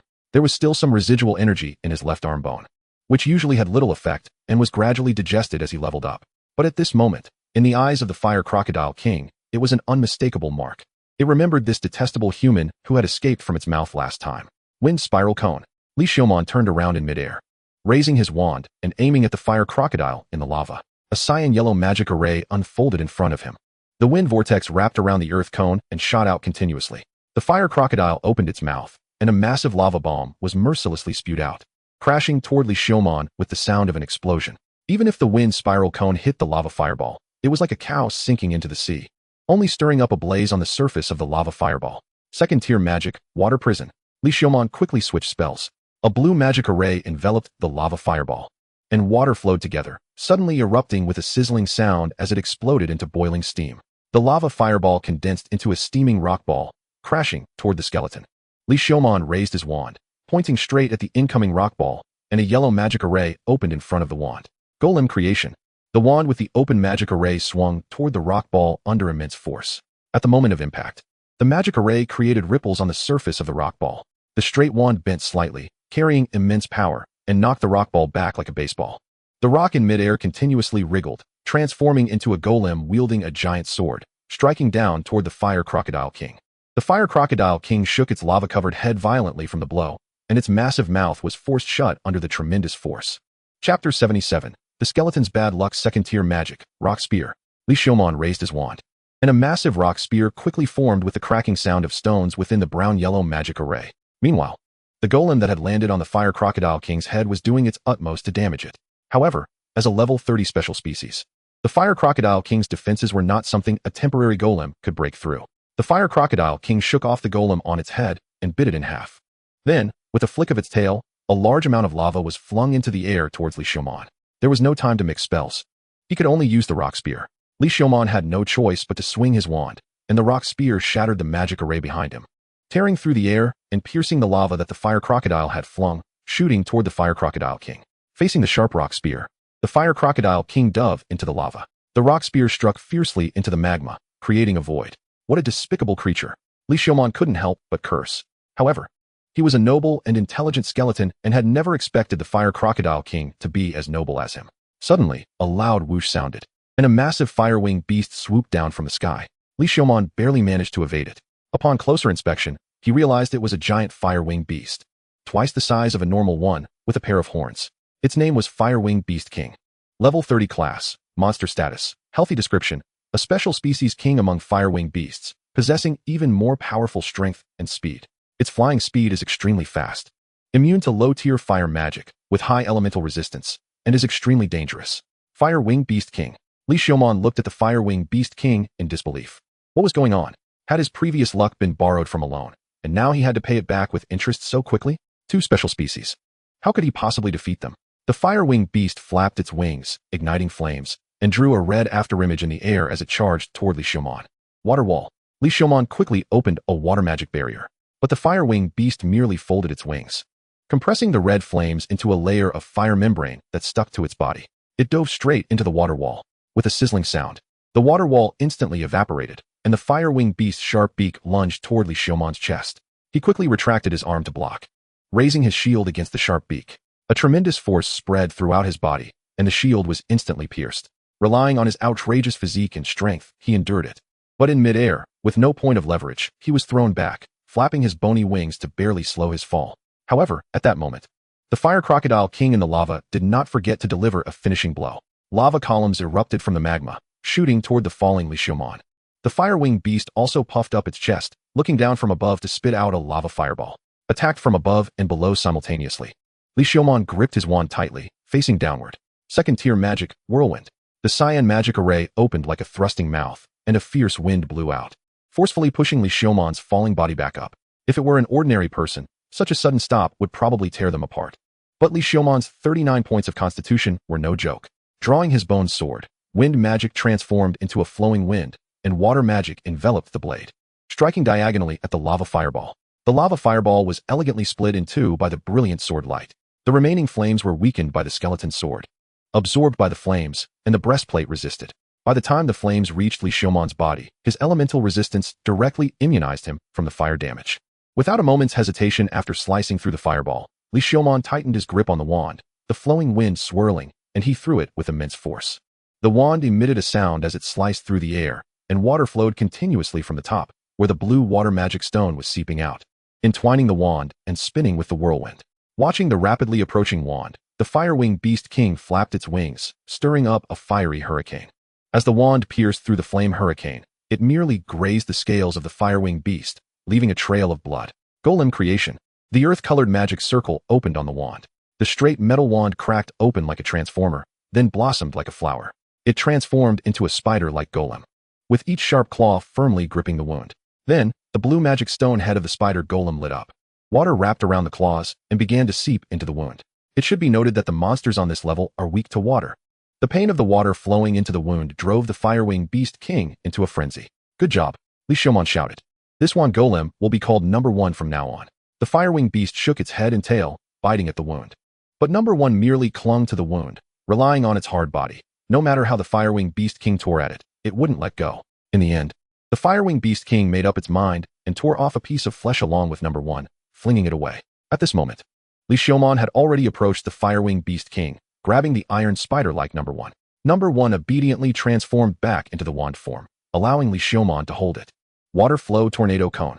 3 layers of magic circles opened simultaneously at the top of the magic circle. The spinning water flow stone cone instantly reached its maximum rotation, shattering the magic circle and shooting towards the Firewing Beast King. The Firewing Beast King flapped its wings to dodge the water stone cone. But Li Xiaomon seemed to have predicted its evasion. Wielding the skeleton sword, he lunged at the dodging Firewing Beast King. The Firewing Beast King flapped its wings, and several fiery wind blades slashed towards the incoming Li Xiaomon. Li Xiaomon waved his left hand, and the shield deflected the fire blades, while the skeleton sword drew a sword light, cutting through the fire blades one by one. Seeing this, the Firewing Beast King spat out 3 molten fireballs in a triangular formation towards Li Xiaomon, creating distance. Li Xiaomon saw this and quickly raised the wand. Second-tier magic, Water Prison. 3 water prison magic circles opened simultaneously, swallowing the molten fireballs and cooling them into rock balls. Golem Creation. Brilliant magic circles appeared one after another. 3 golems with wings, half human and half bird, were created, 2 swordsmen and 1 mage. Their skills included swordsmanship 2, bone wings 2, elemental magic 2, fire resistance 1, and agility 1. Because the bone wings 2 required a skill slot, this batch of golems lacked strength. Go, Li Xiaomon commanded. The 3 golems flapped their wings and bravely charged towards the Firewing Beast King. The Firewing Beast King flapped its wings, ready to shatter these golems. Li Xiaomon floated in the air, slowly raising the wand, as the blue-yellow double-layer magic circle gradually opened. Second-tier magic, Rock Condensation into Rock Spear. A gust of wind wrapped around and whipped up a hurricane. Spin, spin, spin, until a violent whirlwind rose in midair, tearing at the air and transforming into a visible torrent. The rock spear at this moment had already turned into a yellow phantom. Magic power was drawn out of his body as if being squeezed dry. This mixed magic had not been fully researched yet, so the magic consumption was somewhat unsatisfactory. Storm Rock Spear. The Storm Rock Spear burst forth like a wild horse, violently shattering the magic circle, dragging blue and yellow light points as it pierced towards the Firewing Beast. The air was stirred up, producing a piercing explosion. Chapter 78. Skeleton Super Ability Performance. Boom.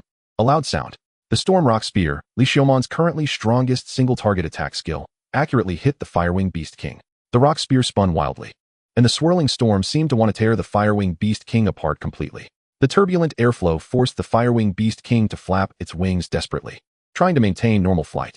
The spinning Storm Rock Spear shredded the scales on the Firewing Beast King's chest, ripping through flesh. Blood sprayed from the torn wound, splattering into the air. The Firewing Beast was completely pierced by the rock spear, in a wretched state. Several fireballs shot towards Li Xiaomon in succession. It seemed that this Firewing Beast could understand that the molten fireballs were restrained by Li Xiaomon. Li Xiaomon gripped the skeleton sword tightly, his bone wings flapping, using wind magic to propel himself forward, leaving a residual shadow in place. Horizontal slash, diagonal slash, vertical slash. The white bone sword wrapped in wind magic struck out rays of sword light in the air. Fireballs were neatly sliced open, then sliced again. Li Xiaomon actually charged straight towards the Firewing Beast King, facing the incoming fireballs. The Firewing Beast hurriedly tried to flap its wings. The rock spear piercing its chest shot blood with each flap. Water Arrow. Li Xiaomon raised the wand, and the magic circle opened in the blink of an eye, shooting out several water arrows. The Firewing Beast King opened its mouth to spit flames, wrapping its body. The water arrows were easily swallowed. Second-tier magic, Water Prison. Li Xiaomon quickly switched magic. As the blue magic circle opened, water flowed continuously from the surroundings, surging towards the layer of flames surrounding the Firewing Beast King. Unsurprisingly, a large amount of steam rose. The Firewing Beast realized something was wrong, stopped flapping its wings, and let its body begin to drop, wanting to escape the steam's range. Not a chance. How could Li Xiaomon give it that opportunity? Seizing the moment, he dove rapidly, holding the sword with both hands, and struck down fiercely. The distance between them closed rapidly, and the Firewing Beast King's body was right in front of him. Li Xiaomon could already see the rich rewards beckoning to him. But in the next moment, the situation reversed at lightning speed. An arrow shot from a distance with an untraceable trajectory, trailing a glowing tail. It was too fast. Li Xiaomon had no time to defend. The arrow pierced through his facial bones, exiting from the back of his head.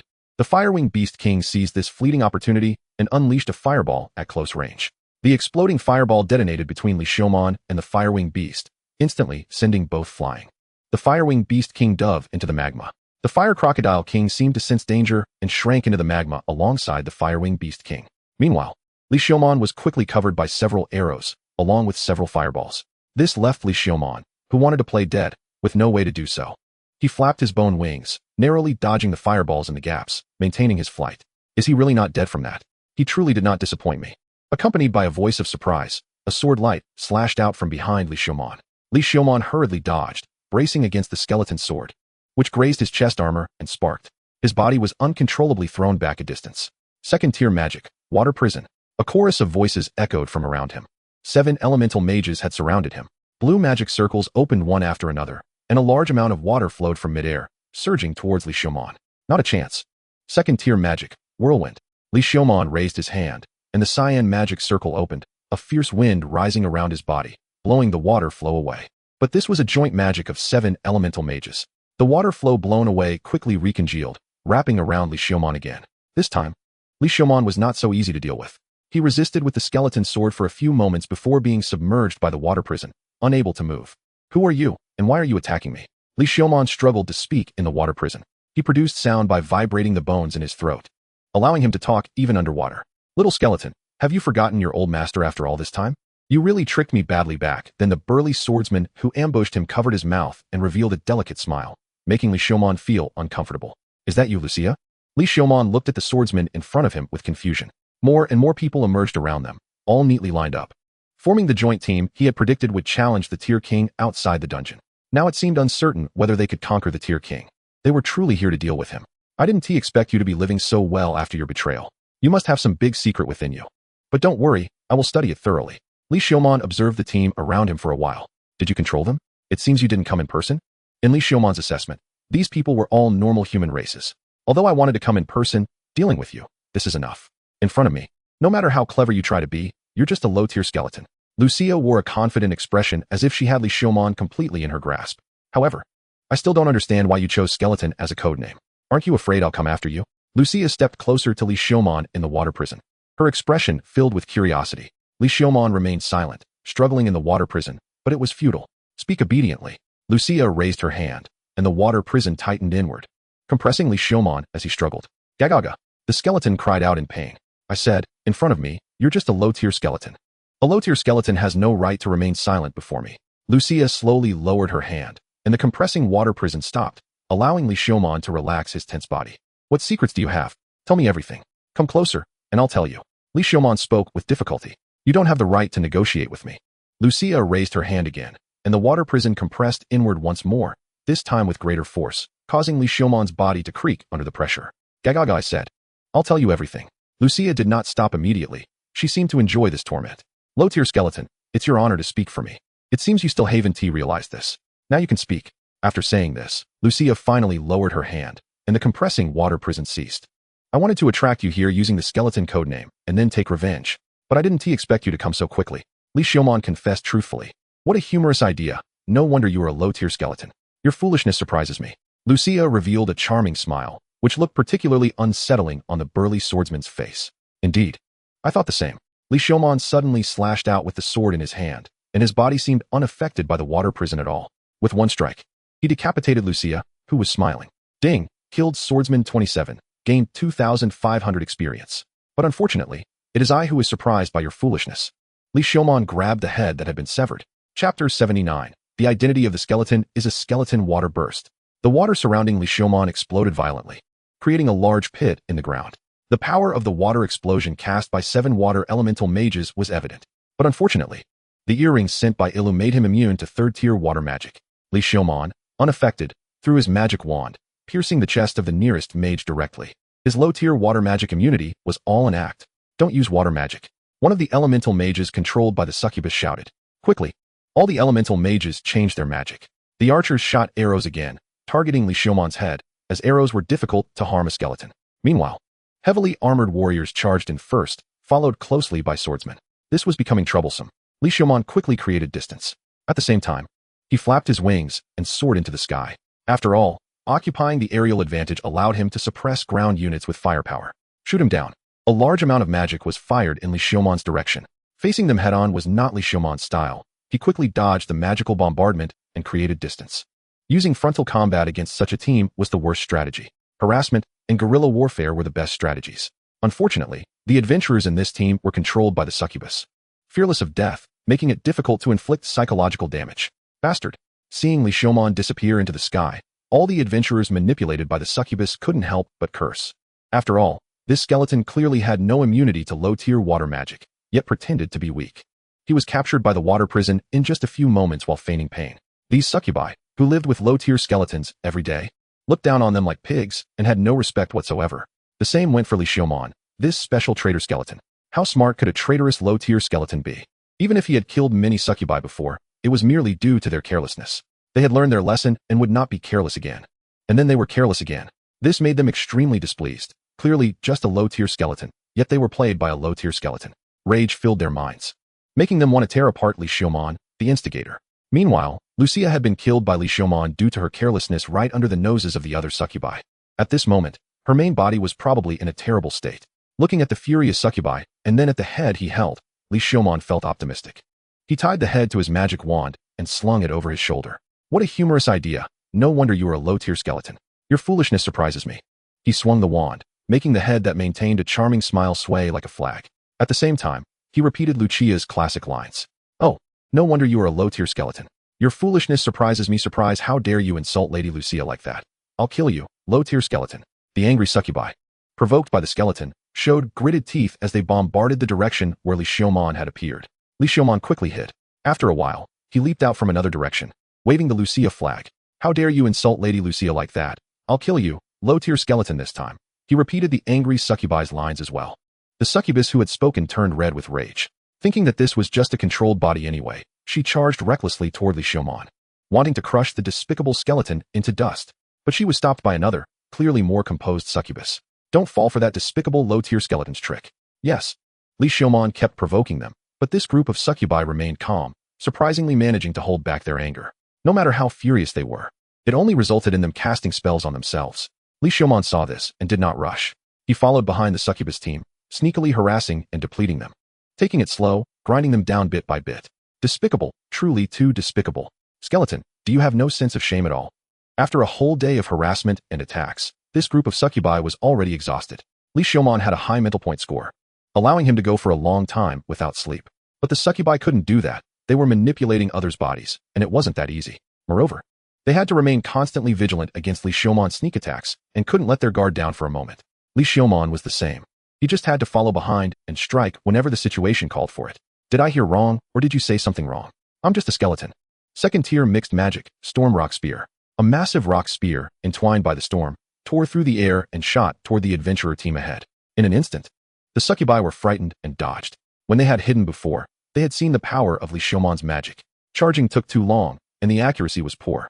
Li Xiaomon flipped through the skeleton's magic book, meticulously recording his magical insights. It was just right to use this group of succubi as moving targets for practice. This low-tier skeleton was indeed too shameless. What should they do if this continued? Would they have to give up these bodies? The succubi began to discuss among themselves. They knew that if that despicable low-tier skeleton continued to wear them down, they wouldn't last until they left the dungeon. After all, he was just a low-tier skeleton. As long as they spread his true identity in White Bear City, he would be killed by humans after leaving the dungeon at night. One of the adventurers manipulated by the succubi lit up with excitement and said. The other succubi also brightened up. Why did she have such wisdom as a fellow succubus? What is this called? This is called using a knife to kill someone. They didn't even have to lift a finger to kill this despicable low-tier skeleton. They would crush this despicable low-tier skeleton with wisdom.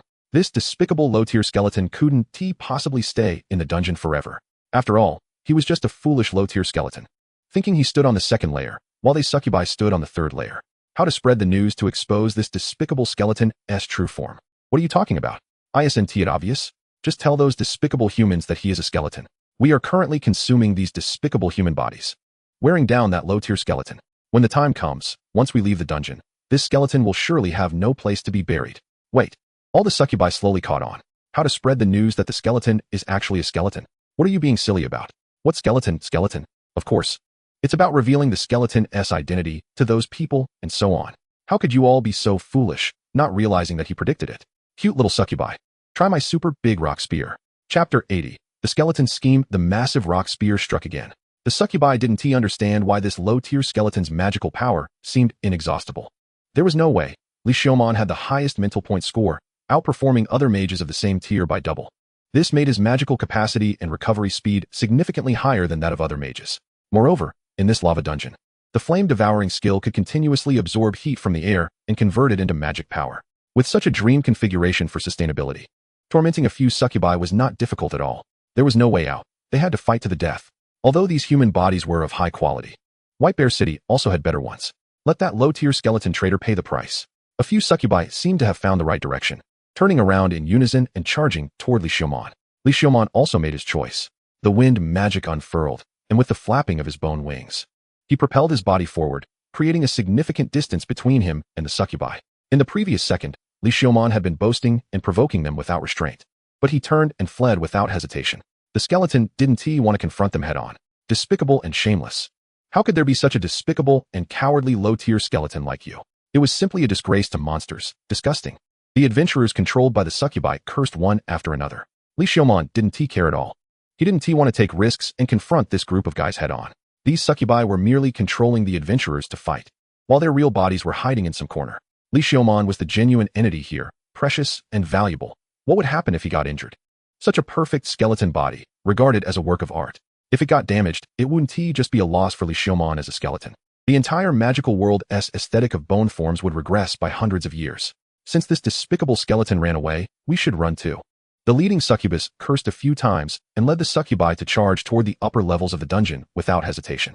Seeing this situation, Li Xiaomon immediately stopped his escape and chased after the succubi that were about to flee. He also raised his wand and began to chant. Cute little succubi. Taste my super big rock spear. The massive rock spear shot toward the succubi again. The succubi, having traversed the magical world for decades, this was the first time they had seen such a shameless and unscrupulous skeleton. Die, bastard. The succubi charged back, magic flying everywhere. Li Xiaomon didn't even look back and turned to run. Then the succubi cursed and chased for a while before turning back to flee to the upper levels. Li Xiaomon immediately turned back. Taste my super big rock spear.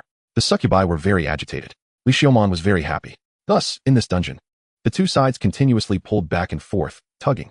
The succubi's magic power and spirit began to deplete continuously. Always on guard against sneak attacks from behind, coupled with their angry mood, left this group of succubi quite exhausted.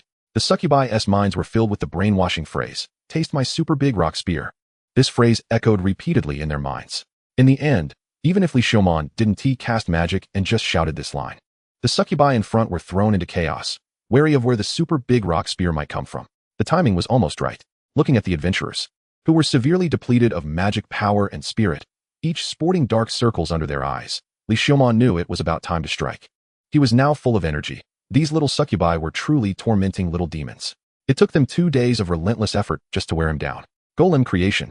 Li Xiaomon pressed down on the rock beside him, and a yellow magic circle opened.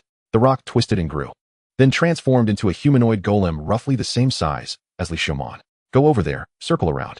Li Xiaomon commanded the golem. This golem was not very strong. The skills it carried were all auxiliary skills like bone wings and stealth. The only attack skill was swordsmanship combat.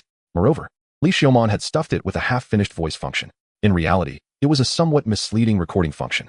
Li Xiaomon quietly followed behind the group of succubi, eager to devour them completely. Although it wasn't his main body, he wouldn't lack experience.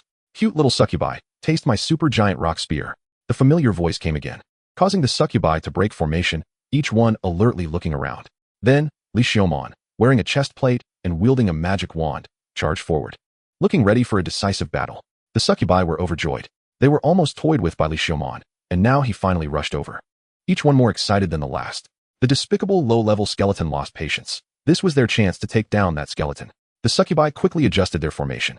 Heavily armored warriors in front, swordsmen behind, and elemental mages providing support from the back. Die, skeleton. The heavily armored warrior raised his great sword high and brought it down. Li Xiaomon hurriedly raised his arm to defend, but the massive sword knocked him back, smashing him to the ground. So weak. The cloak fluttered in the wind. There was no skeleton below, it was just a golem. They fell for it. Watch out from behind. The heavily armored warrior's pupils constricted, and he quickly turned around to shout. That despicable skeleton actually stripped off its armor to disguise as a golem. How dirty. Sorry, the skeleton has no heart. Uffed. The sound of blades piercing flesh. The two elemental mages protected in the back were pierced through completely, and the instigator was that despicable skeleton. At this moment, the skeleton was wearing leather armor, cloaked, drawing its skeleton sword, causing a spray of blood. He didn't expect this, did you? The skeleton's voice sounded strange, as if it had become hoarse. After saying this, it stopped talking and charged toward the other elemental mages. The other elemental mages quickly attempted to flee. No one doubted Li Xiumon's authenticity. The heavily armored warrior and other swordsmen turned without hesitation and charged back. Just as they turned, the frail golem suddenly stood up. The magic wand, like a short sword, brutally backstabbed the heavily armored warrior. The heavily armored warrior never expected that the frail golem would turn the tide and stab him, leaving him feeling cold. Ding! Killed heavily armored warrior 25. Experience 1800. The golem that solved the heavily armored warrior with a backstab showed no hesitation and raised its magic wand, aiming at the other succubi. The other succubi also reacted at this moment, shouting, "This side is real." The Li Xiumon on this side disguised as a golem to attract attention, allowing the real golem to ambush the two mages in the back. Chapter 81. The skeleton is having fun. No one would expect that the golem thrown out to attract attention was actually Li Xiumon in disguise. The real attacker from behind was the skeleton disguised as a golem. When the golem disguised as a skeleton instantly ambushed and killed the two elemental mages, no one doubted its authenticity. The ambush, combined with the frail bodies of the elemental mages, resulted in instant kills. In fact, this golem belonged to a specialized type, with extremely low defense. Any elemental mage could easily expose it with a random magic attack. However, the elemental mages in the back had no doubts, prioritizing quick escape from the golem's range over attacking. This allowed Li Xiumon's plan to succeed. This was a scheme within a scheme. Second-tier magic, water prison. Li Xiumon waved his wand, and a blue magic circle opened, with water rapidly condensing, instantly engulfing the nearest swordsman. The swordsman struggled continuously, but it was all in vain. Water burst. Ding! Killed swordsman 24, experience 1450. In an instant, he took down two with ambush. Li Xiumon showed no greed for kills and quickly retreated after eliminating them. The other golem also retreated swiftly, leaving behind the 6 adventurers who were caught off guard and preparing to counterattack. Despicable, shameless dog. Come out and fight if you have the guts. Besides ambushing, what else can you do, you filthy low-level skeleton? The remaining succubi cursed loudly. Li Xiumon was unbothered by their insults, hiding behind. Even with only 6 left on the opposing side, he didn't want to confront them directly. Reducing their numbers again was the safest strategy. After a while of cursing, the succubi stopped and quietly moved toward the upper level. Li Xiumon silently followed behind. Then he used the same trick again. Taste my giant rock spear. Accompanied by his entrance line, Li Xiumon charged out. This time, there were no suspenseful moments. As 2 Li Xiumons in different gear charged in from both sides simultaneously. They had the same physique and similar speed. It was hard to tell who was real. Split up to deal with them. The succubi protected their mages and archers in the middle, facing the 2 Li Xiumons charging from both sides. Their battle power had to be divided. This side is fake. Hearing the voice behind them, the succubi looked at the Li Xiumon charging toward them, shocked. They hurriedly struck out with all their might, cutting off the arm and shoulder of the Li Xiumon in front of them. This side is also fake. Taste my super invincible giant rock spear. The rock spear directly blasted one of the central mage succubi. Blood and shredded flesh erupted everywhere. Ding! Killed elemental mage 18. Experience 200. This time, both were fakes. Quickly reclaiming their equipment, they retreated. The succubi were left with only 5. They hadn't cursed for long. 3 Li Xiumons, charged from 3 directions. 2 real and 1 fake. Ding! Killed archer 20, experience 500. The succubi had lost their motivation to curse. They simply walked in a daze, realizing that this body they had so painstakingly controlled in White Bear City was likely to be lost. Everything had to be blamed on that despicable skeleton. This time they had a half-hour break. When they looked up, they saw, from all directions, dozens of Li Xiumons charged out, their shouts blending into one. Cute little succubi, taste my super giant rock spear. Among this large group of Li Xiumons, most were merely weak golems, not to be feared. But the real Li Xiumon mixed in with these golems, ambushing and harvesting heads, until all the adventurers manipulated by the succubi were eliminated. Once their clothes were stripped off, there were no wounds on the front, but there were dense blood holes on the back. Ding! Experience points are full, level increased to 23. Constitution 1, Spirit 2. The Dragon Blood Skeleton Power Correction triggered. Additional Strength 1. Free Attribute Point 1. A gleam seemed to flash across the bones, making them tighter and smoother. Then, 2 streams of energy flowed out from both arms, surging toward the sternum. The familiar pain surged. By now, the pain had become weaker. The bones only developed tiny, fine cracks under the impact of the 2 streams of energy. But the cracks healed the moment they appeared due to Li Xiumon's self-healing ability. Previously, this energy had almost shattered his bones, nearly exploding them. Looking at it this way, the increase in constitution was indeed immediate. If he had chosen heavy armor as his profession, Li Xiumon would definitely have mindlessly added points to his constitution. His health bar would be so thick that it would make his opponents question their lives. With constitution at 1 and spirit at 1, he casually allocated the free points to spirit and looked at his current attributes with satisfaction. Strength 30, Constitution 41, Spirit 46. Very good. His attributes still overwhelmingly crushed those of the same tier. However, Li Xiaomon took off his gloves, rolled up his sleeves, and looked at his left arm. The bright red color, like blood, and the ruby-like sheen he first received were now gone. It now looked like a young girl's shy, blushing cheeks, a faint pink color. This color was not at all in line with the skeleton's temperament. If the color faded to this extent, perhaps after leveling up once more, the energy inside would be completely exhausted. Would he have to find a new arm? Li Xiaomon had grown too accustomed to the feeling of having points to boost his abilities. He estimated that relying on the meager points gained from leveling up would barely suffice for evolution. Although it would hurt a lot when a new arm was inserted, he thought he could adapt. The feeling of energy pouring in and filling his body was quite pleasant. After dealing with the bodies of these adventurers and stuffing valuable items into his storage space, Li Xiaomon had to start thinking about Lucia. This time, he had only killed humans manipulated by the succubus. The succubus had confirmed that he was in White Bear City. Given Lucia's obsession with him, she would definitely find a way to take action against him next. However, it seemed they were wary of directly entering White Bear City and were only manipulating adventurers within it. Fortunately, the precautions he had previously set up ensured that his identity would not be exposed by Lucia. After all, how could one expose the identity of a skeleton as a skeleton? Even if Lucia and the people of White Bear City said that the skeleton with an outstanding temperament and incredible handsomeness was indeed a real skeleton, no one would believe it. They would only think that this guy, despite his sharp instincts and discerning taste, had a few screws loose. After dealing with the succubus, Li Xiaomon continued to descend. He was still very tempted by the Firewing Beast King he had heavily injured. Moreover, his destination this time was the 30th layer underground.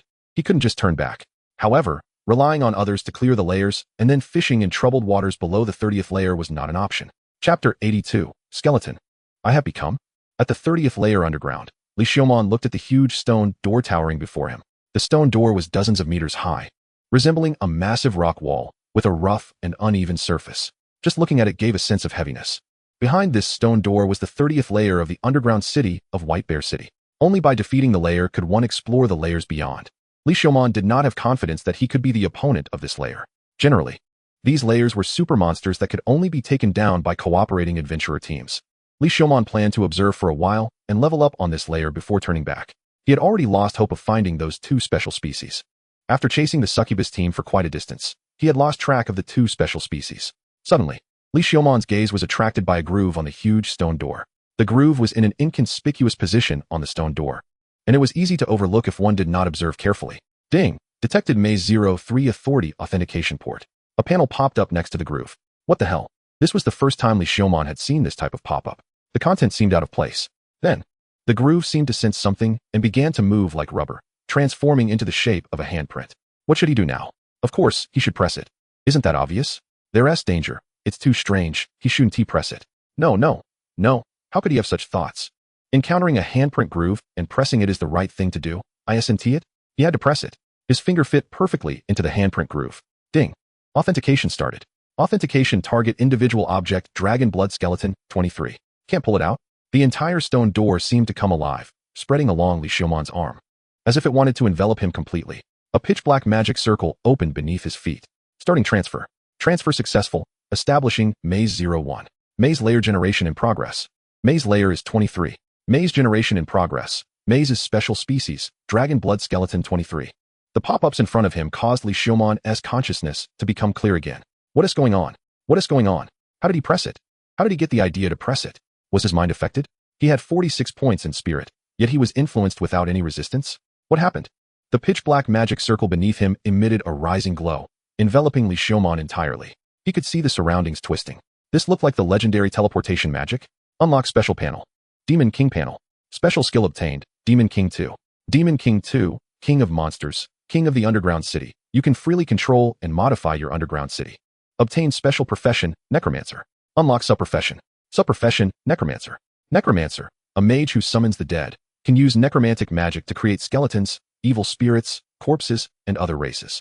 Obtain Necromancer exclusive skill, Necromantic Magic 3.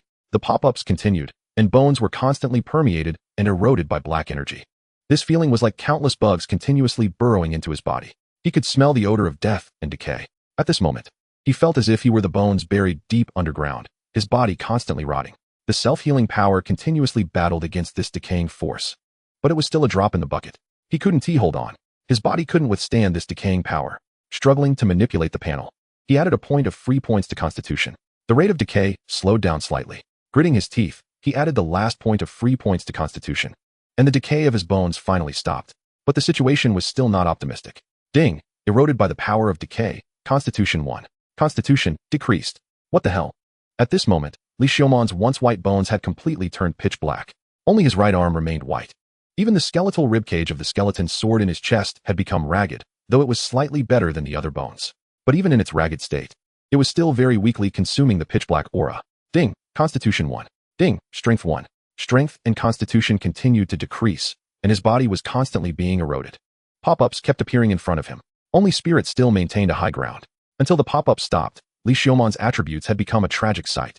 Strength, 228. Constitution, 239. Spirit, 46. At least, he was still alive. Li Xiumon looked at his body. His current state is even worse than when he first became a skeleton. His entire body is rotting away, resembling blackened, decayed wood. It seems that with just a slight movement, his body could crumble into pieces. Moreover, his condition shows bone deterioration and decay. His bones are continuously decaying due to the erosion of death power. And the death power, his body has absorbed a large amount of death power, significantly reducing his physical strength, is expected to cause a collapse in 30 days. Bone deterioration is a condition he has always had, and it is also a state common to skeletons. After all, without flesh to nourish them, bones will deteriorate further. The latter decayed state, however, is a new condition he has acquired. Now, with these two states overlapping, his lifespan, which was originally set to collapse in 30 years, has been reduced to just 30 days. There is also the state of death power. This death power is likely the culprit that has transformed him into this state. He must find a way to expel this death power from his body to restore his physical condition and strength. However, this death power is not without its benefits. It has unlocked a secondary profession for him, granting him necromancy and demon lord abilities, 2 professions. Li Xiumon has not heard of anyone in this world possessing 2 professions. So, in the long run, it seems he is not at a loss. But right now, he doesn't even dare to move. The significant reduction in strength and physique has left his body feeble and fragile. Furthermore, he doesn't know where he has been transported to. It is highly likely that he is no longer in White Bear City. According to the pop-up notifications, he may have become the ultimate being of a dungeon. What is going on? It might be exciting to conquer other dungeons and defeat foes, but becoming one waiting for others to conquer and defeat him is certainly not enjoyable. Ding! Dungeon 01 is expected to open in 72 hours. Please prepare, Demon Lord. Dungeon 01, Floor 23. Existing monsters, low-level skeletons 1 to 10, mid-level skeletons 11 to 15, low-level elemental skeletons 16 to 20, high-level skeletons 21 to 23, dragon blood skeletons 23. Main quest, prevent adventurers from completing the dungeon conquest. Side quest, create special types of monsters, reward, 3,000 experience points. Chapter 83, the Demon Lord's strategy as a skeleton. The new pop-up left Li Xiumon speechless. Has he been kidnapped and forced to work as a demon lord? Moreover, with his current state, he clearly doesn't look like someone who can fight. At the very least, he needs to restore his missing physique and strength. Otherwise, once the 72 hours are up and the dungeon opens, he be directly crushed? Li Xiumon surveyed his surroundings. He was likely in the deepest part of the dungeon, at the 23rd underground floor. In the very center of the dungeon floated a pale blue crystal ball, looking particularly conspicuous. Using his wand as a cane to support his weak body, he approached the orb. As the saying goes, a wise man learns from the mistakes of others. Li Xiumon did not touch it directly this time. He tried poking it with his wand. No reaction. Gathering his courage, he quickly touched it with his fingertip. Still no reaction. This time, Li Xiumon finally grew bolder, poking it with his finger and then feeling it. He attempted to activate identification. Dungeon core. The core of the dungeon, which can only be controlled by the dungeon demon lord. Quality, blue, upgradable. Special effects, 1. Teleportation, can teleport to any location within the dungeon. 2. Projection, can project images of any floor of the dungeon. 3. Terrain modification, can alter the terrain of any floor. Good stuff. Li Xiumon grasped the crystal ball and tried to manipulate it. Soon, a bird's-eye view of the first floor of the dungeon was projected on the smooth surface of the crystal ball. He then looked through each floor, getting a sense of the dungeon's layout. From the 1st to the 20th floor, it was all a maze. Beyond the 20th floor, from the 21st to the 23rd, was a forest of bones, filled with bones and bone trees, permeated with various toxic gases. At the very innermost part of the 23rd floor was his solitary chamber. The entire dungeon was filled with various skeleton monsters, all in a skeleton style, as this dungeon was generated based on him. Li Xiumon still couldn't understand how pressing a groove resulted in the creation of a dungeon. He had to find a way out. This broken dungeon. Whoever wants to manage it can do so. Li Xiaomon activated the dungeon core and teleported himself to the first floor of the maze. Then he walked towards the exit. Ding, you cannot leave the maze. What a joke. Who wants to be this broken demon lord? Li Xiaomon tried to head towards the exit, but in an instant, he was teleported back to his solitary chamber on the 23rd floor. Li Xiaomon sat cross-legged. His emotions were stirred, and his currently frail body couldn't handle it. He felt as weak as Lin Daiyu. With a physique of 2 points, he was even weaker than a human cub. He must find a way to leave. Staying here as a demon lord would eventually lead to his demise. He needed to teleport back to the underground city of White Bear. Whatever way he came, he must find a way to return. He didn't know teleportation magic, and it was said that not many mages do. But he could learn. He had memorized the teleportation magic circle that brought him here to a considerable extent. After all, he did possess a photographic memory. Li Xiaomon pulled out the skeleton magic book and, while his memory was still fresh, began to draw the black teleportation magic circle based on what he remembered. Next, he took out the dungeon core. This dungeon core has teleportation capabilities, though only within the dungeon. Still, since it is teleportation, he could study the principles behind it. He randomly teleported to a position, noting the open magic circle and his feelings. Thus, a day passed. Several pages of the skeleton magic book were filled with densely packed magic circles and annotations. Li Xiaomon held the memory crystal, searching for the magical knowledge he needed. The memory of a 6th-level mage is a significant asset for Li Xiaomon to potentially master teleportation magic. In addition, he must raise his magic analysis to level 3. It would be best if he could also elevate Golem to level 3, as mastering one type of magic can aid in mastering others. These two skills are supportive research skills that complement each other, enhancing his comprehension and memory. He cannot get stuck on this alone. Li Xiaomon glanced at the countdown on the panel. There were still 48 hours left until the dungeon opened. By that time, adventurers would definitely come to explore. He must be prepared. Of course, any preparation would be in vain if he encountered bad luck. For example, a big shot like a Luna passing by, thrilled to see a new dungeon, then charging in to feast on the maze's monsters. Well, given his situation, if anyone were to feast, it might just be a soup. Li Xiaomon took out his wand and the dungeon core. With the power of the dungeon core, he could create special types of monsters. This was also a task released by the Demon Lord panel. To maximize the prevention of adventurers from breaching in, Li Xiaomon had to create a super powerful special species.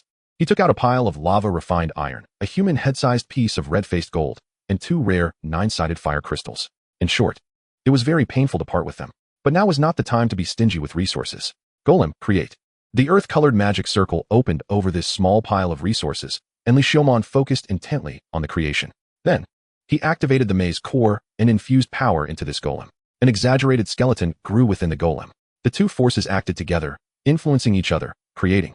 In the end, it was named Skeleton Golem Li, level 23, Profession Swordsman, Skills Swordsmanship 3, Bone Transformation 3, Giant Strength 3, Hard Bone 3, Toughness 3, Fire Attachment 3, Swiftness 2, Combat 2, Elemental Resistance 2, Bone Hyperplasia 1, Flame Devour 1. Status, Bone Deterioration.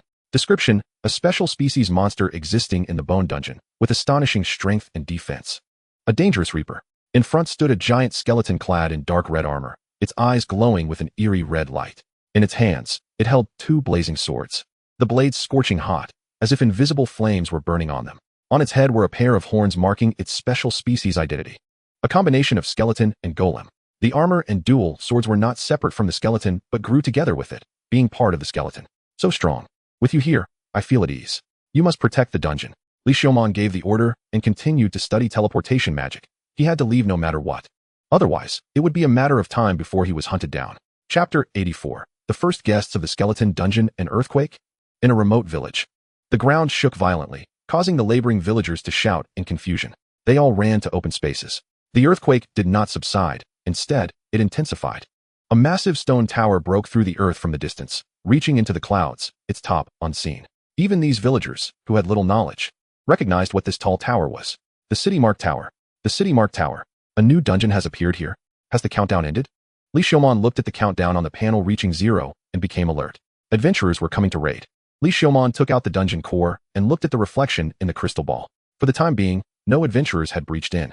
It seemed that his dungeon had just opened. It would take some time to attract customers. This was good news. Li Xiaomon did not want his dungeon to be overly popular right from the start. Such a thing could be deadly. The later it was discovered, the better. Li Xiaomon prayed inwardly. At the same time, he hurriedly learned the magical knowledge contained within the memory crystal, hoping to raise his magic analysis to level 3 as soon as possible and then learn teleportation magic to leave this cursed place sooner. At this moment, he had nearly mastered all the 2nd-level magic knowledge in the 6th-level mage memory crystal.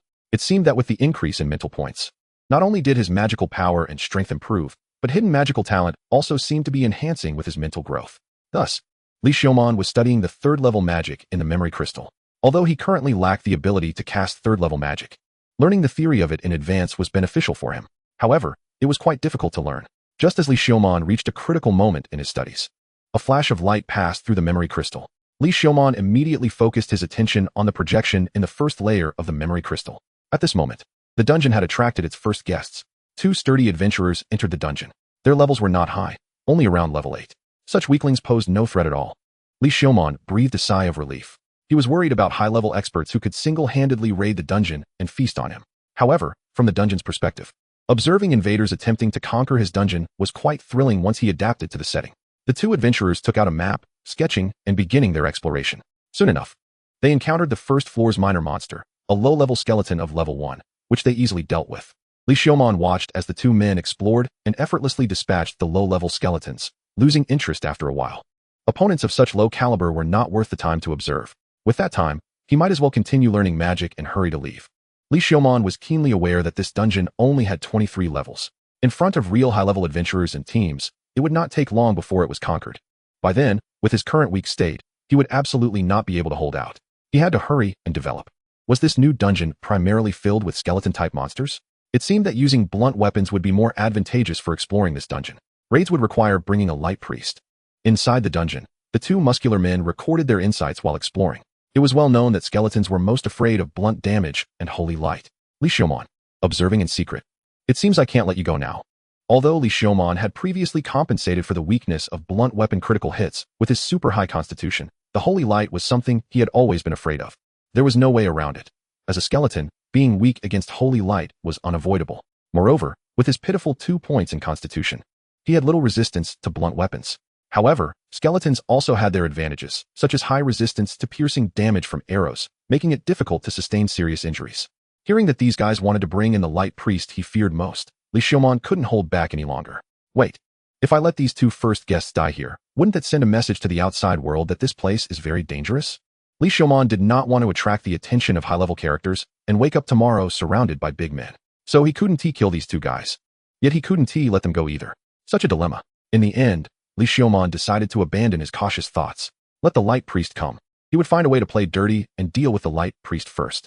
With that in mind, Li Xiaomon somewhat resigned himself and buried himself in the sea of knowledge. The knowledge of third-level magic was something that an ordinary second-level mage would not even begin to comprehend.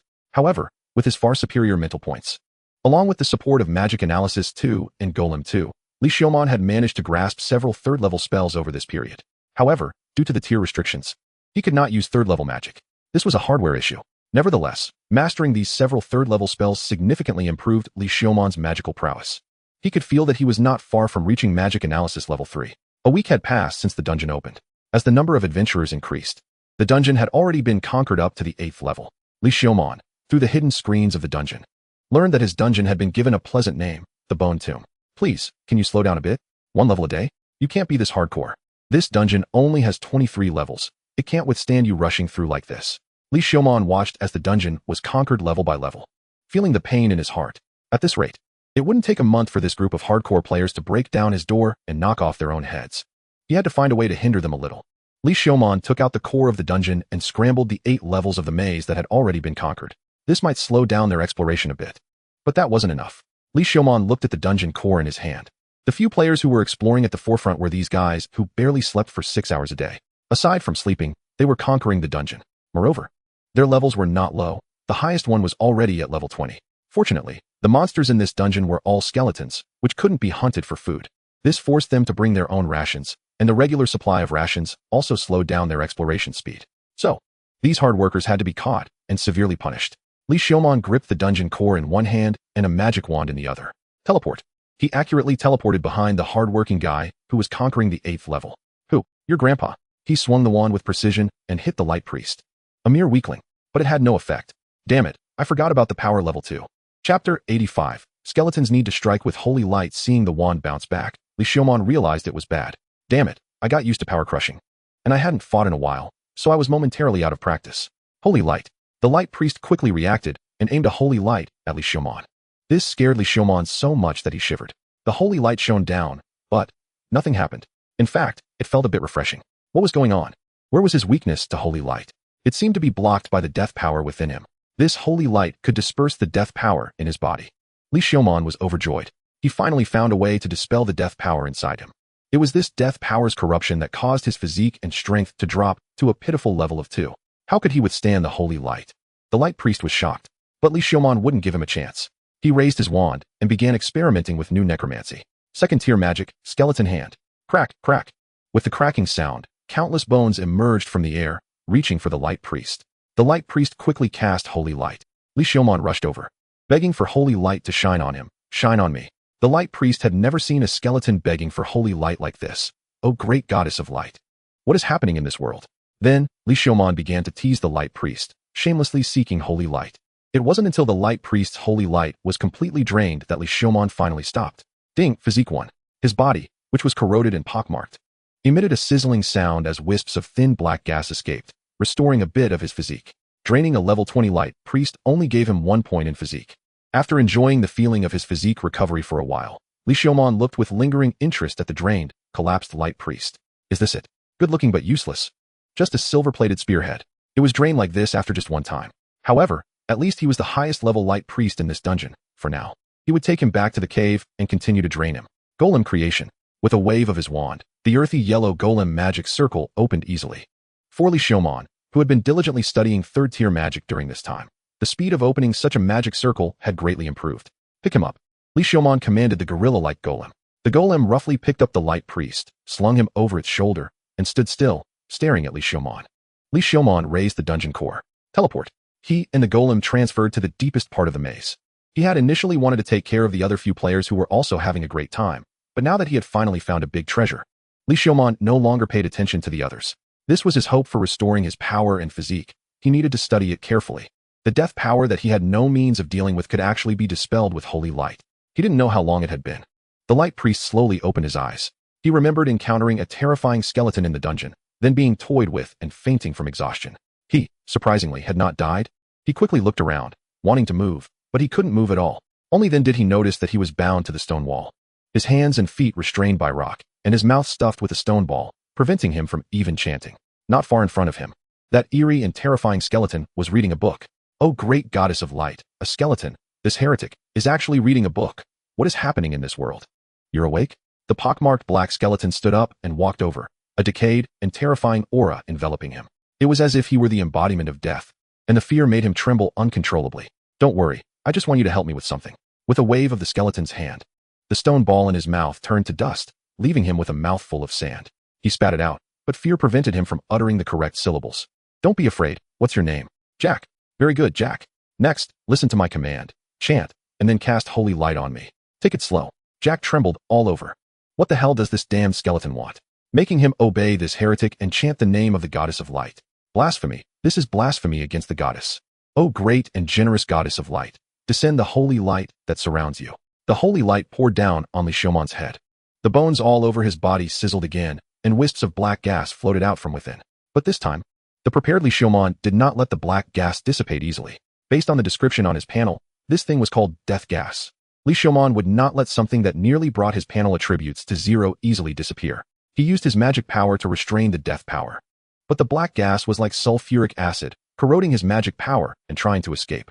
Li Xiaomon quickly took out a precious piece of red-faced square gold, intending to store the death power in it. Even the red-faced square gold emitted a sizzling sound, leaving a black hole. Even the red-faced square gold was being corroded. And that was just a tiny wisp. The death power that tarnished his pure body into black charcoal. How did it not directly kill him? Li Xiaomon, despite his confidence, did not dare to compare his original 41 points of physique with the rare, or known as red-faced square gold. Was it because the death resistance of the skeleton race was exceptionally high? Li Xiaomon couldn't help but speculate. After all, skeletons are technically dead beings, so their resistance to death is naturally high. Coupled with his high physique of 41 points and the 2 points added at a critical moment, he managed to maintain a delicate balance without directly dying. It seemed that his own body was the best storage for this death power. However, he needed to expel this death power as soon as possible. Otherwise, with less than 20 days left, his bony frame would not hold up and would completely decay and die. Looking at the silent skeleton in front of him, Jack didn't know whether to continue chanting or what to do next. In the end, Li Xiaomon placed his hope on his rib sword. The rib sword had been upgraded a few times and had absorbed some of the power from his right and left arm bones. In terms of material, it had improved significantly. Additionally, this rib bone's mutation had produced absorption and adaptability, which might provide an opportunity to absorb some death power. Although it was currently pockmarked and obediently silent, not daring to move, Li Xiaomon believed that as long as he grasped the opportunity, it would definitely not be content to remain pockmarked and silent. Therefore, Li Xiaomon broke off the pockmarked rib sword. Continue chanting for me, for this rib bone. Li Xiaomon aimed to awaken the stubbornness of this rib bone with holy light, allowing it to regain its strength and continue to devour. After all, anything that entered his body had no reason to escape. Mine, all mine. Chapter 86. The Skeleton's Transplant Surgery, Great Holy Light. Jack didn't know how many times he had chanted. Waves of holy light were continuously summoned by him, which filled him with immense shame. This was simply a desecration of the goddess of light. Using the holy light of the goddess for such things, heretic, despicable heretic. Jack was drained once again. Li Xiaomon looked at the pockmarked rib sword in his hand, which had changed from pitch black to gray. Perhaps the remaining death power had eroded too deeply. The holy light could no longer dispel the death power of the rib sword.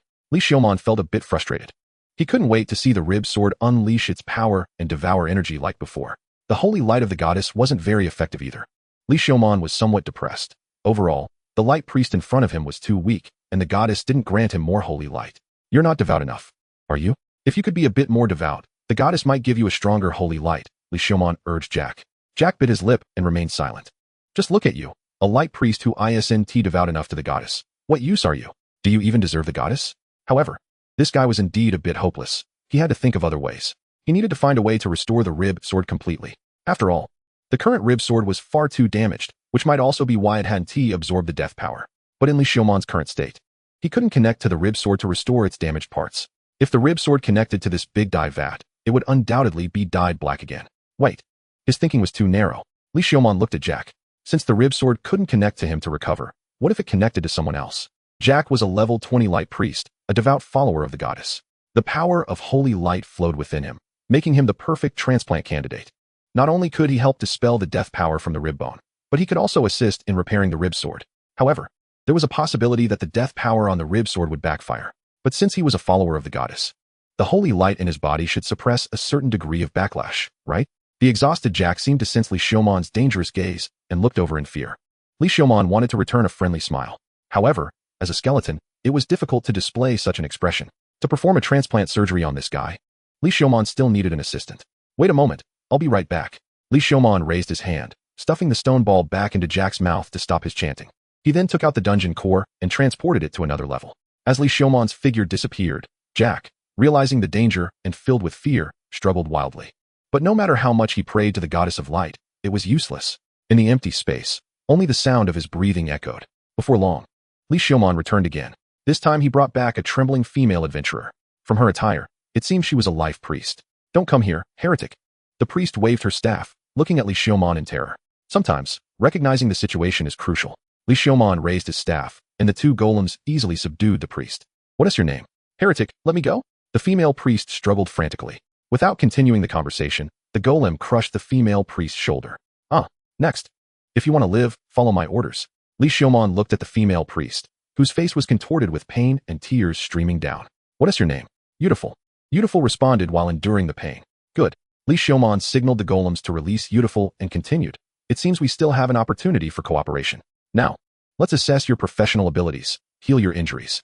Beautiful collapsed on the ground, her right shoulder caved in, and her entire arm lay limply to the side. Beautiful trembled in fear. Meanwhile, Jack, watching from the side, was filled with dread. This guy was a complete demon. What was he going to do to him? Whoa! He struggled madly, letting out a shriek. Hearing this sound, Beautiful trembled even more, shakily raising her staff towards her crushed shoulder. Goddess of Harvest, have mercy on your poor follower. A low-level healing spell was cast. A green magic array opened, emitting a faint glow that enveloped Beautiful's shoulder. Then, after 3 consecutive low-level healing spells, Beautiful's shoulder slowly returned to normal, though her movements seemed a bit awkward. Very good, you did well. Li Xiaomon praised Beautiful. Beautiful lowered her head, silently avoiding Li Xiaomon's gaze, trembling uncontrollably. It's okay, just do as I say next, and I won't hurt you. Come here. He led Beautiful towards the bound Jack. Jack looked at the terrifying skeleton drawing closer, the decaying aura of death choking him.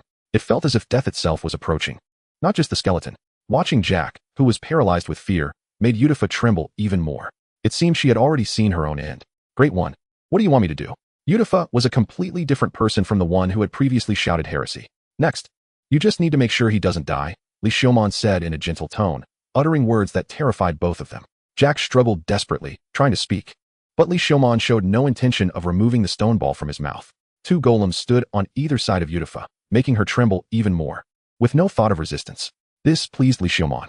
In that case, they could directly proceed with the transplant surgery. However, before the surgery, Jack needed to be mentally prepared. Jack, hold on tight. I don't want you to die just like this. Pray to the goddess of light. Let her holy light envelop you. With that, Li Xiaomon began to tear off Jack's clothes, pulling out a sharp knife aimed at Jack's chest. Conditions are harsh. No anesthetics. Just endure it for now. Puff. Woo. The blade cut through flesh, blood gushing out. Jack's eyes widened, veins bulging on his forehead, as if he were going to crush the stone ball in his mouth. Stop the bleeding, Li Xiaomon calmly instructed.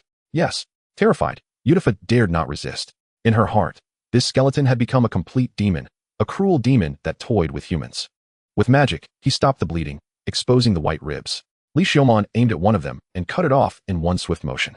Then, he directed the rib sword at the gap and activated the bone transformation. In an instant, the rib sword connected with Jack's rib, and the terrifying power of death spread from the joint throughout his body. Jack straightened up, his muscles tensed, his eyes bulging. Heal, Li Xiaomon quickly commanded. Terrified to the point of being paralyzed, Yudifa unhesitatingly cast the healing spell. Jack's wound began to heal little by little, and the connected rib sword also slowly restored its pitted gaps under the power of the magic. Li Xiaomon began to observe Jack's condition. Jack's body started to shrivel, as if accelerating the aging process. The power of death continuously corroded his body, causing his vitality to plummet. However, the holy light within him was also restraining this force of death, preventing him from dying immediately. Continue healing, don't stop. The healing magic was constantly applied to Jack, but it only slightly slowed down his aging process. Wrinkles began to appear on his skin, and his hair gradually turned gray. It was as if time had pressed the fast-forward button on his body. This made Yudifa even more frightened, forcing her to close her eyes and cast magic. She felt that Jack today was her tomorrow. Until age spots appeared on Jack, the aging finally stopped.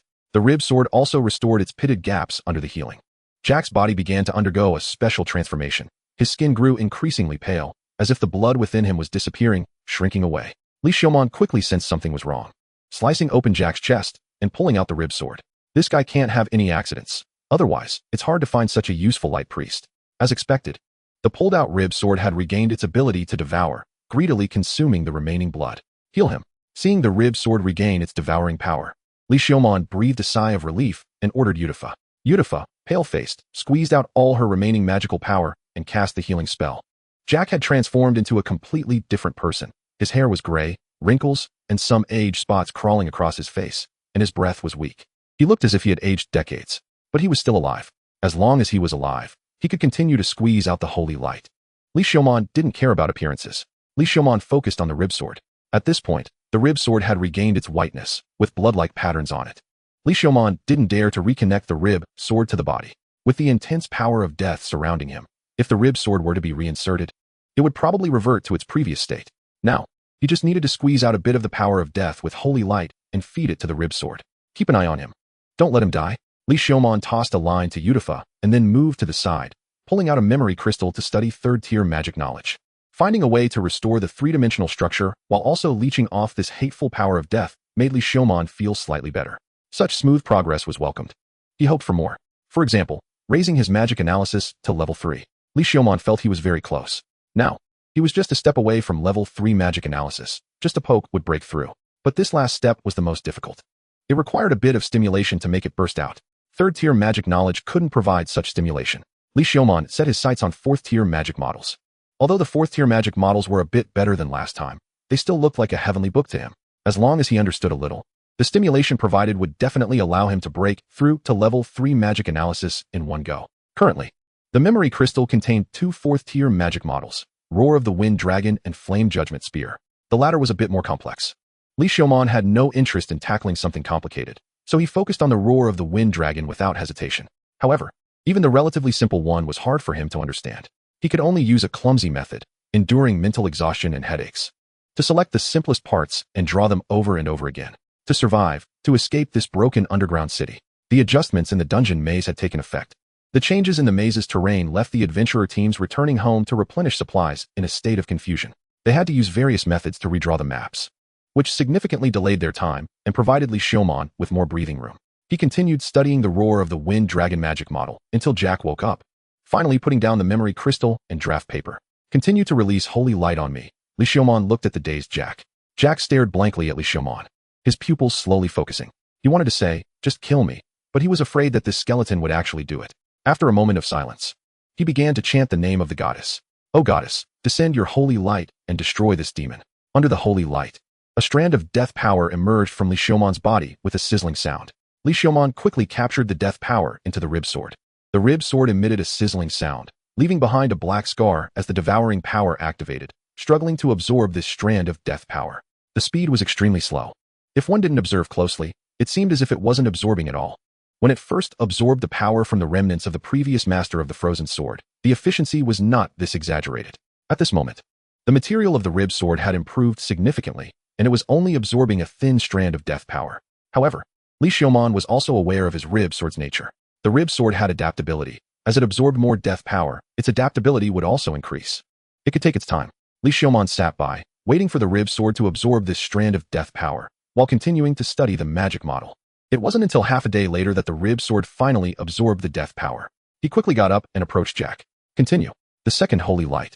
Another strand of death power was forced out and quickly thrown into the rib sword, which continued to absorb. This time, the speed of absorption was at least within the visible range. It took about half a day. The third holy light. This time, the absorption only took about 2 hours. Fourth, fifth holy light. 2 strands of death power were forced out and simultaneously thrown into the rib sword. The speed of absorption was increasing, and Li Xiaomon's research on the magic model was making gradual progress. However, Li Xiaomon was not happy. On the first floor of the dungeon, an adventurer team composed entirely of second-tier professionals over level 20 had entered. Half of the team consisted of pure light priests, along with a supply group accompanying them. They had completely come in with the intention of conquering. This was bad. If he didn't work hard, he would really be conquered. Chapter 88. What should the skeleton do now?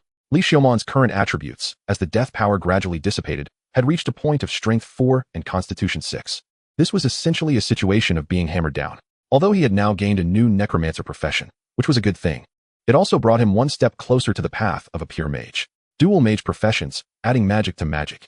To avoid being conquered, Li Xiaomon endured mental exhaustion and accelerated his learning of the magic model. Until a day later. Ding. Proficiency requirements met. Magic Analysis 2 upgraded to Magic Analysis 3. His exhausted mind instantly recovered, and the world seemed clearer, with memory and comprehension increasing again. The magic knowledge he had been cramming during this time seemed to automatically organize and align in his brain. So that's how it is, so that's how it is. I gradually understand everything. With a surge of confidence, Li Xiaomon eagerly continued to study the magic model. As expected, he still couldn't understand it. Well, he would put aside high aspirations for now. After all, he was just a level 23 skeleton. However, studying the most basic parts of the magic model no longer gave him a headache or mental fatigue. This direct improvement invigorated Li Xiaomon. Perhaps he could really inscribe magic runes on his magic circle before becoming a level 4 mage. Li Xiaomon got up. Perhaps because this time the level of magic analysis was higher, he found that he had better control over his body. This feeling was reminiscent of when he first acquired martial arts skills, though it wasn't as exaggerated as the boost from gaining those skills. Was the improvement in control a hidden intelligence attribute? Li Xiaomon didn't think much of it, and focused his attention on the rib sword. He could see the details of the rib sword clearly. It seemed his vision had also improved to some extent. The rib sword's absorption speed had increased several times compared to the initial stage. Everything was developing in a good direction. However, everything was meaningless without leaving this dungeon. With this in mind, Li Xiaomon opened the skeleton's magic book and continued to study teleportation magic. If it were only this magic circle, Li Xiaomon would naturally not be able to research teleportation magic. However, combined with the teleportation ability of the dungeon core, Li Xiaomon was now able to understand the principles of teleportation magic little by little. After thoroughly studying the incomplete teleportation magic circle, Li Xiaomon felt quite unhappy. The situation was not good. This magic circle seemed to only allow one-way teleportation. Moreover, it was incomplete. The damaged part was likely the section that would teleport to the underground city of White Bear. He needed to redesign a teleportation magic circle to have a chance of teleporting back. And Li Xiaomon, with his current half-baked abilities, was ultimately unable to escape the fate of being conquered. No, there was still a chance. Since the enhancement from Magic Analysis 3 wasn't enough, he would continue to raise Golem to 3. With the support of these 2 auxiliary skills, he might really be able to research a reverse teleportation magic circle. Now, with the boost from Magic Analysis 3, plus the pieces of the Mind Beast Wolf he had previously dismantled, he had a chance to raise Golem to 3. Confirming the method, Li Xiaomon didn't delay further, pulled out the parts of the mind beast wolf, and began to study and learn. At the same time, he had a large amount of lava-fine iron as materials for experimentation, which could quickly elevate Golem's level. At worst, he could use red-faced square gold as experimental material to level up. This kind of waste made Li Xiaomon feel suffocated. There was no other way. Survival was the most important thing. If he couldn't even survive, what use were all these materials? Would they feed him? His life was always the top priority. Li Xiaomon used the dungeon core to observe the progress of the conquering team. It could be said that they were indeed a team of level 20 conquerors. In just one day, they had already conquered the 8th floor.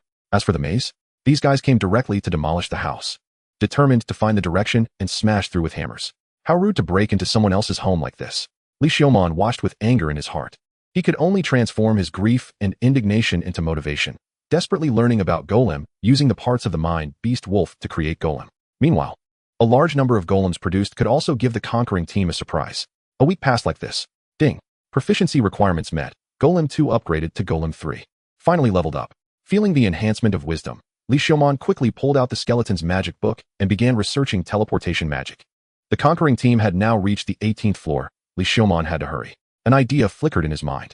He quickly followed the inspiration and began to sketch, gradually outlining a complex and obscure magic circle. He had not mastered teleportation magic. This was merely a clumsy imitation, capable only of one-way teleportation to the underground city of White Bear. It could only teleport to the underground city of White Bear. Drawing inferences from one instance was not so easy, so this was just plagiarism, and he might not even be able to copy it well. 3 days later, Li Xiaomon began to draw on the ground with blood. As for where the blood came from, well, it certainly wasn't from Li Xiaomon himself. If there were better materials, Li Xiaomon really didn't want to use blood to draw the magic circle. A pitch-black skeleton drawing on the ground with blood was just too villainous. No, that's wrong again. Li Xiaomon couldn't help but stomp his foot after making a mistake and walk toward the 2 cute lambs. He had no choice but to ask them for help again. Li Xiaomon approached Jack and Yuduf, the latter trembling in fear. During this time, it felt as if they had entered hell, wishing it were just a nightmare. Bang! A loud noise. The heavy door was pushed open. The adventurer team rushed in and looked at Li Xiaomon. Li Xiaomon turned his head to look at the adventurer team. Jack and Yuduf showed expressions of relief and excitement. Finally, they had come. Their hope had finally arrived. Li Xiaomon was quick and swiftly sank the 2 into the ground, hiding them away. Then he said nothing and looked at the adventurer team. Checking the time, they had indeed almost cleared this level. In any case, he decided to act normally for now. He thought he should just shout. Roar. Chapter 89. The skeleton snap of the fingers. It was indeed a skeleton type. The heavy armored warrior stepped forward to draw aggro. The light priest followed, and the archers protected. The adventurer team quickly assigned their formation. Li Xiaomon watched as the adventurer team arranged themselves and figured it was about time. Stopping his roar, he raised his hand. First tier magic, summon skeleton. Accompanied by a sharp scream, the pitch-black magic circle opened, and skeletons rushed out, charging toward the adventurer team. Necromancer skeleton. Use holy light to restrain it. Swordsman sneak attack from behind. Understood, the swordsman was sneaking up from behind me. Golem. Li Xiaomon quickly raised his hand, and golems disguised as stones rushed out, surrounding Li Xiaomon. The remaining golems charged toward the adventurer team. How could there be so many golems? The light priest captain was taken aback and quickly adjusted the tactics, withdrawing part of the forces to protect the light priest. Second tier magic, storm lava gun. A 3-layered magnificent magic circle opened up in the air as he raised his wand. For Li Xiaomon at this moment, he had fully mastered second tier 3 attribute mixed magic. How could he have elemental mage skills? Get away. The adventurer team, wary of Li Xiaomon, using necromantic magic, had no idea that this skeleton would counter with a mixed elemental magic. By the time they realized it, it was already too late. A massive rock spear entwined with flames pierced through a heavy armored warrior in an instant. Ding! Heavy armored warrior killed 23, experience 2000. 1 heavy armored warrior down. The enemy still had 6 left. Using the cover of the golems to dodge the incoming holy light, Li Xiaomon skillfully cast a fireball. The adventurer team tried to evade. The golems and skeletons quickly moved forward, blocking their escape route. Holy light barrier. The light priests waved their wands, creating a holy light barrier that blocked a large number of fireballs, exploding into bursts of fireworks. Second tier magic, skeleton warrior creation. The black magic circle opened again, summoning swordsman skeletons in tattered armor to join the battle. Holy light protection. Holy light surged again, enveloping the members of the adventurer team in a layer of holy light. In an instant, the adventurers turned to offense one-on-one, attacking without defense, while their attacks were all blocked by the holy light. Don't get bogged down. Attack the skeleton king's main body. Hearing this, Li Xiaomon quickly shrank into the pile of golems. Damn it, if it weren't for my stamina and strength being reduced, I would have charged in with my wand long ago. Li Xiaomon huddled tightly among the golems, casting spells quietly without showing his face. This left the adventurer team eager to seize the opportunity to break the deadlock, at a loss. They had never encountered such a troublesome opponent. It was as if he could understand their conversation. And Li Xiaomon was still waiting for his ace that he had invested heavily in. Not long after, the sound of pounding footsteps came from the direction of the door. A powerful skeleton, clad in armor and with horns, charged in. I am late to the rescue. My lord, you have finally arrived. Kill this bunch of bastards for me. Seeing the skeleton golem he had painstakingly crafted, Li Xiaomon, who was hiding among the golems, felt greatly relieved. How could there be a special type? The adventurer team quickly tried to defend, but at this point, they were already surrounded. Li Xiaomon's meticulously crafted skeleton golem wielded twin flame swords, slicing through a rear light priest as if chopping vegetables. Ding! Light priest killed 21, experience 800. The adventurer team was thrown into chaos. Knowing the tide had turned, they wanted to retreat.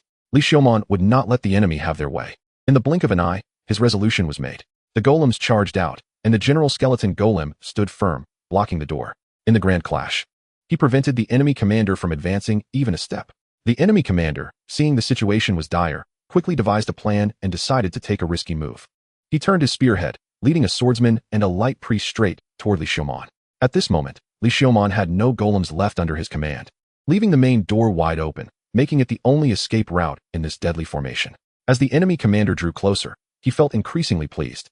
But Li Xiaomon was not someone to be underestimated. He had already formulated a plan in his mind, summoning a skeleton to trap the swordsman. He feigned a retreat, luring the enemy commander in. Sure enough, the enemy commander rushed in, attacking Li Xiaomon, unaware that he had entered a death trap. The enemy commander shouted for the goddess of light. Holy light blazed, pouring down on Li Xiaomon. The outcome would be decided in an instant. The enemy commander, seeing that Li Xiaomon did not retreat, was overjoyed, thinking the skeleton was doomed. But as the holy light receded, the skeleton showed no sign of weakening. Instead, it felt incredibly comfortable. The enemy commander, seeing this, changed his expression repeatedly. He shouted, I've been tricked. Ding, experience points are full, level increased to 24. Constitution 1. Spirit 2. Dragon Blood Skeleton Strength Correction, Strength 1. Free Attribute Point 1. Having resolved the adventurer team, Li Xiaomon's level rose to 24 as he wished. But immediately after, his expression changed. Two forces, as expected, surged from both arms, and at the same time, the death energy throughout his body seemed to boil. In his current state, he couldn't bear the two forces. Moreover, the death energy in his body disrupted the balance, undoubtedly threatening to kill him directly. Without hesitation, he allocated the free attribute point to Constitution, barely halting the complete collapse of his body. Then, disregarding everything else, he tried to tear the two arms off his body. As he pulled, Li Xiaomon realized that the two arms were tightly connected to his body and couldn't be torn off at all. He increased his strength. But the next moment, an intense pain pierced his soul, forcing him to stop. He instinctively sensed that if he forcibly pulled off these two arms, it would cause him irreversible damage. Is it because of the consecutive upgrades that these two arms are now connected to his soul? It seems that he must thoroughly digest the energy within to sever the connection. Li Xiaomon had to think of other methods. He pulled out the skeleton's magic book and found new spells that had been deciphered from the teleportation magic circle in recent days. The interruption magic, a special magic that is of little use. But at this moment, he could only try anything. Waving his wand and aiming at the arm bones to cast the interruption magic, a pitch-black magic circle was imprinted on the two arm bones, firmly locking the energy within.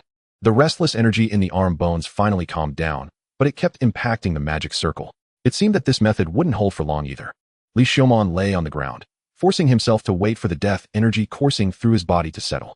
During the waiting process, the ground began to shake for some unknown reason. Li Xiaomon seemed to have thought of something and took out the dungeon core. Indeed, the number of layers in this dungeon is related to my level. The dungeon has become 24 layers. His single room has also dropped to the 24th layer. Chapter 90. The skeleton's successful teleportation. The number of layers in the dungeon is actually the same as his level. Perhaps this dungeon will have other uses in the future. For example, it could serve as his lair. No, how could a righteous skeleton like himself use the term lair? It should be the base of the righteous skeleton. Although this dungeon is currently still relatively easy to conquer, as his level increases, the dungeon will eventually become impregnable. Moreover, a steady stream of adventurers will enter the dungeon wanting to farm him, which would be a mobile source of experience. However, the premise is that he can freely enter and exit this dungeon. Li Xiaomon searched through the corpses of the adventurer team on the ground. He found more than 200 gold coins and several sets of magical armor. However, he didn't find a single magic item. How poor. While putting the armor into his storage space, he couldn't help but complain. However, the fact that this adventurer team perished here would eventually spread.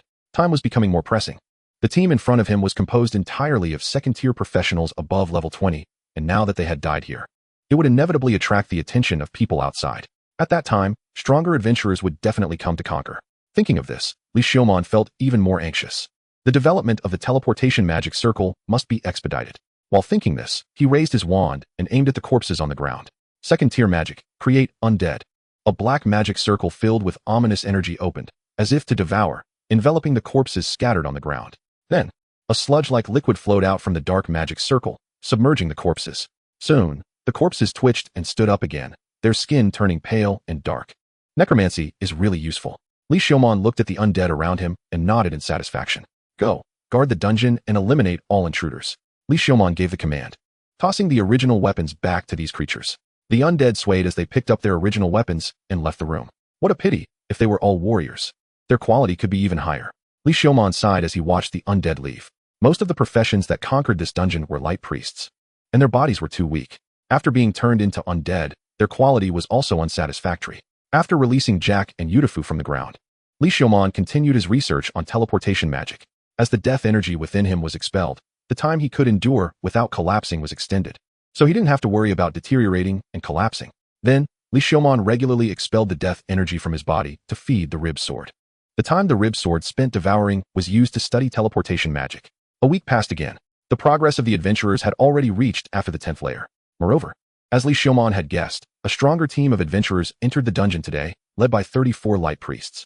They charged through with unstoppable momentum, completely intent on clearing this dungeon. Under the dangerous stimulation, Li Xiaomon finally successfully researched the teleportation magic. The potential of skeletons is limitless. He gripped his wand tightly and thrust it into the ground. Massive magical energy continuously flowed out, outlining a complex magic circle that spread out around Li Xiaomon's feet. The teleportation magic, of course, was not something Li Xiaomon could directly cast at this moment. Therefore, to cast the teleportation magic, a medium was necessary. This medium had to be of sufficiently high quality and possess the power of teleportation. Li Xiaomon decided to use the dungeon core as the medium. And of course, the dungeon core had been taken. After working in this broken dungeon for so long, how could he not collect any service fee? As the magical power surged in, layer upon layer of magic circles continued to stack, and the momentum became increasingly impressive. The clothes on Li Xiaomon were flapping in the wind, clinging tightly to his bones. When the entire teleportation magic was activated, the enormous magic circle nearly filled the entire space. Li Xiaomon's body trembled continuously, and the bones on him creaked. Fortunately, during this time, most of the death energy had been expelled, and his physique and strength had recovered quite a bit. Otherwise, such a massive magic circle could have crushed him, the caster, directly. He did not possess the ability of a high-level mage to precisely manipulate complex magic. After pondering that the timing was about right, Li Xiaomon took out the dungeon core. Whether he could teleport away depended on this time. He raised the dungeon core high, activating the Demon Lord skill, using the authority of the dungeon master to manipulate the dungeon core. The crystal ball-like dungeon core slowly slipped from his hand and floated to the center of the 8-layer magic circle. Teleport. The dungeon core spun rapidly, emitting a dazzling white light. The white light quickly spread, as if it were dyeing the enormous magic circle a single color. The surrounding view twisted again. Li Xiaomon's body began to float little by little, lifting off the ground. It was like being thrown into a washing machine, spinning around, and then violently thrown out, crashing against the stone wall. After shaking his head, it took him a while to regain his vision. Scorching air, waves of heat hitting his face, bubbling lava, and charred rocks. I'm back. Li Xiaomon excitedly got up. Bang! His head was hit hard, causing him to stagger. Who hit me? Li Xiaomon quickly turned around, only to find the dungeon core rolling in the dungeon. It seemed that the dungeon core had teleported over a moment too late and hit him. He hurriedly picked up the dungeon core. He couldn't afford to lose his wages. Let's see if it can still be used. Li Xiaomon activated the dungeon core to observe the bone dungeon. The smooth surface became momentarily blurred, revealing the scene of the bone dungeon. It can still be used. Moreover, the teleportation function is still intact. In other words, he can use this dungeon core to teleport to the bone dungeon and continue to be his own maze. Then he can use the reverse teleportation magic circle he researched to teleport back. This utility is quite broad. For example, if he encounters life-threatening danger in the future, he can directly teleport to the bone dungeon. Of course, this also carries risks. Teleporting to the bone dungeon and then back has a very long casting time. If he teleports to the bone dungeon and gets blocked by adventurers right away, it wouldn't be fun. In short, this thing is useful. After putting the dungeon core into his storage space, Li Xiaomon looked at his current status panel. Strength, 16, Constitution, 24, Spirit, 48. His body has not fully recovered yet. However, he no longer needs to continue using Holy Light. The rib sword has been reattached to his body, continuously devouring the death energy inside him, and his attributes will eventually recover. Chapter 91. Skeletons do not eat soft rice after tidying up his clothes and luggage. Li Xiaomon naturally had no interest in grinding levels anymore. In the bone dungeon, he had been desperately researching teleportation magic, and his head was still buzzing. He just wanted to return to his little house and have a good sleep. He went back, all the way from the 30th floor to his home.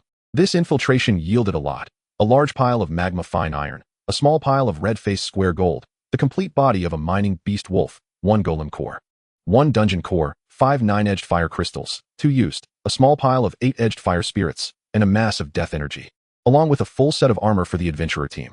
Although he almost got mistaken for being conquered, the harvest was indeed substantial enough to make him unable to suppress a smile. Although he had no face, and thus no mouth, it was still true. After spending more than a week, he finally made it back to the first floor and exited the dungeon.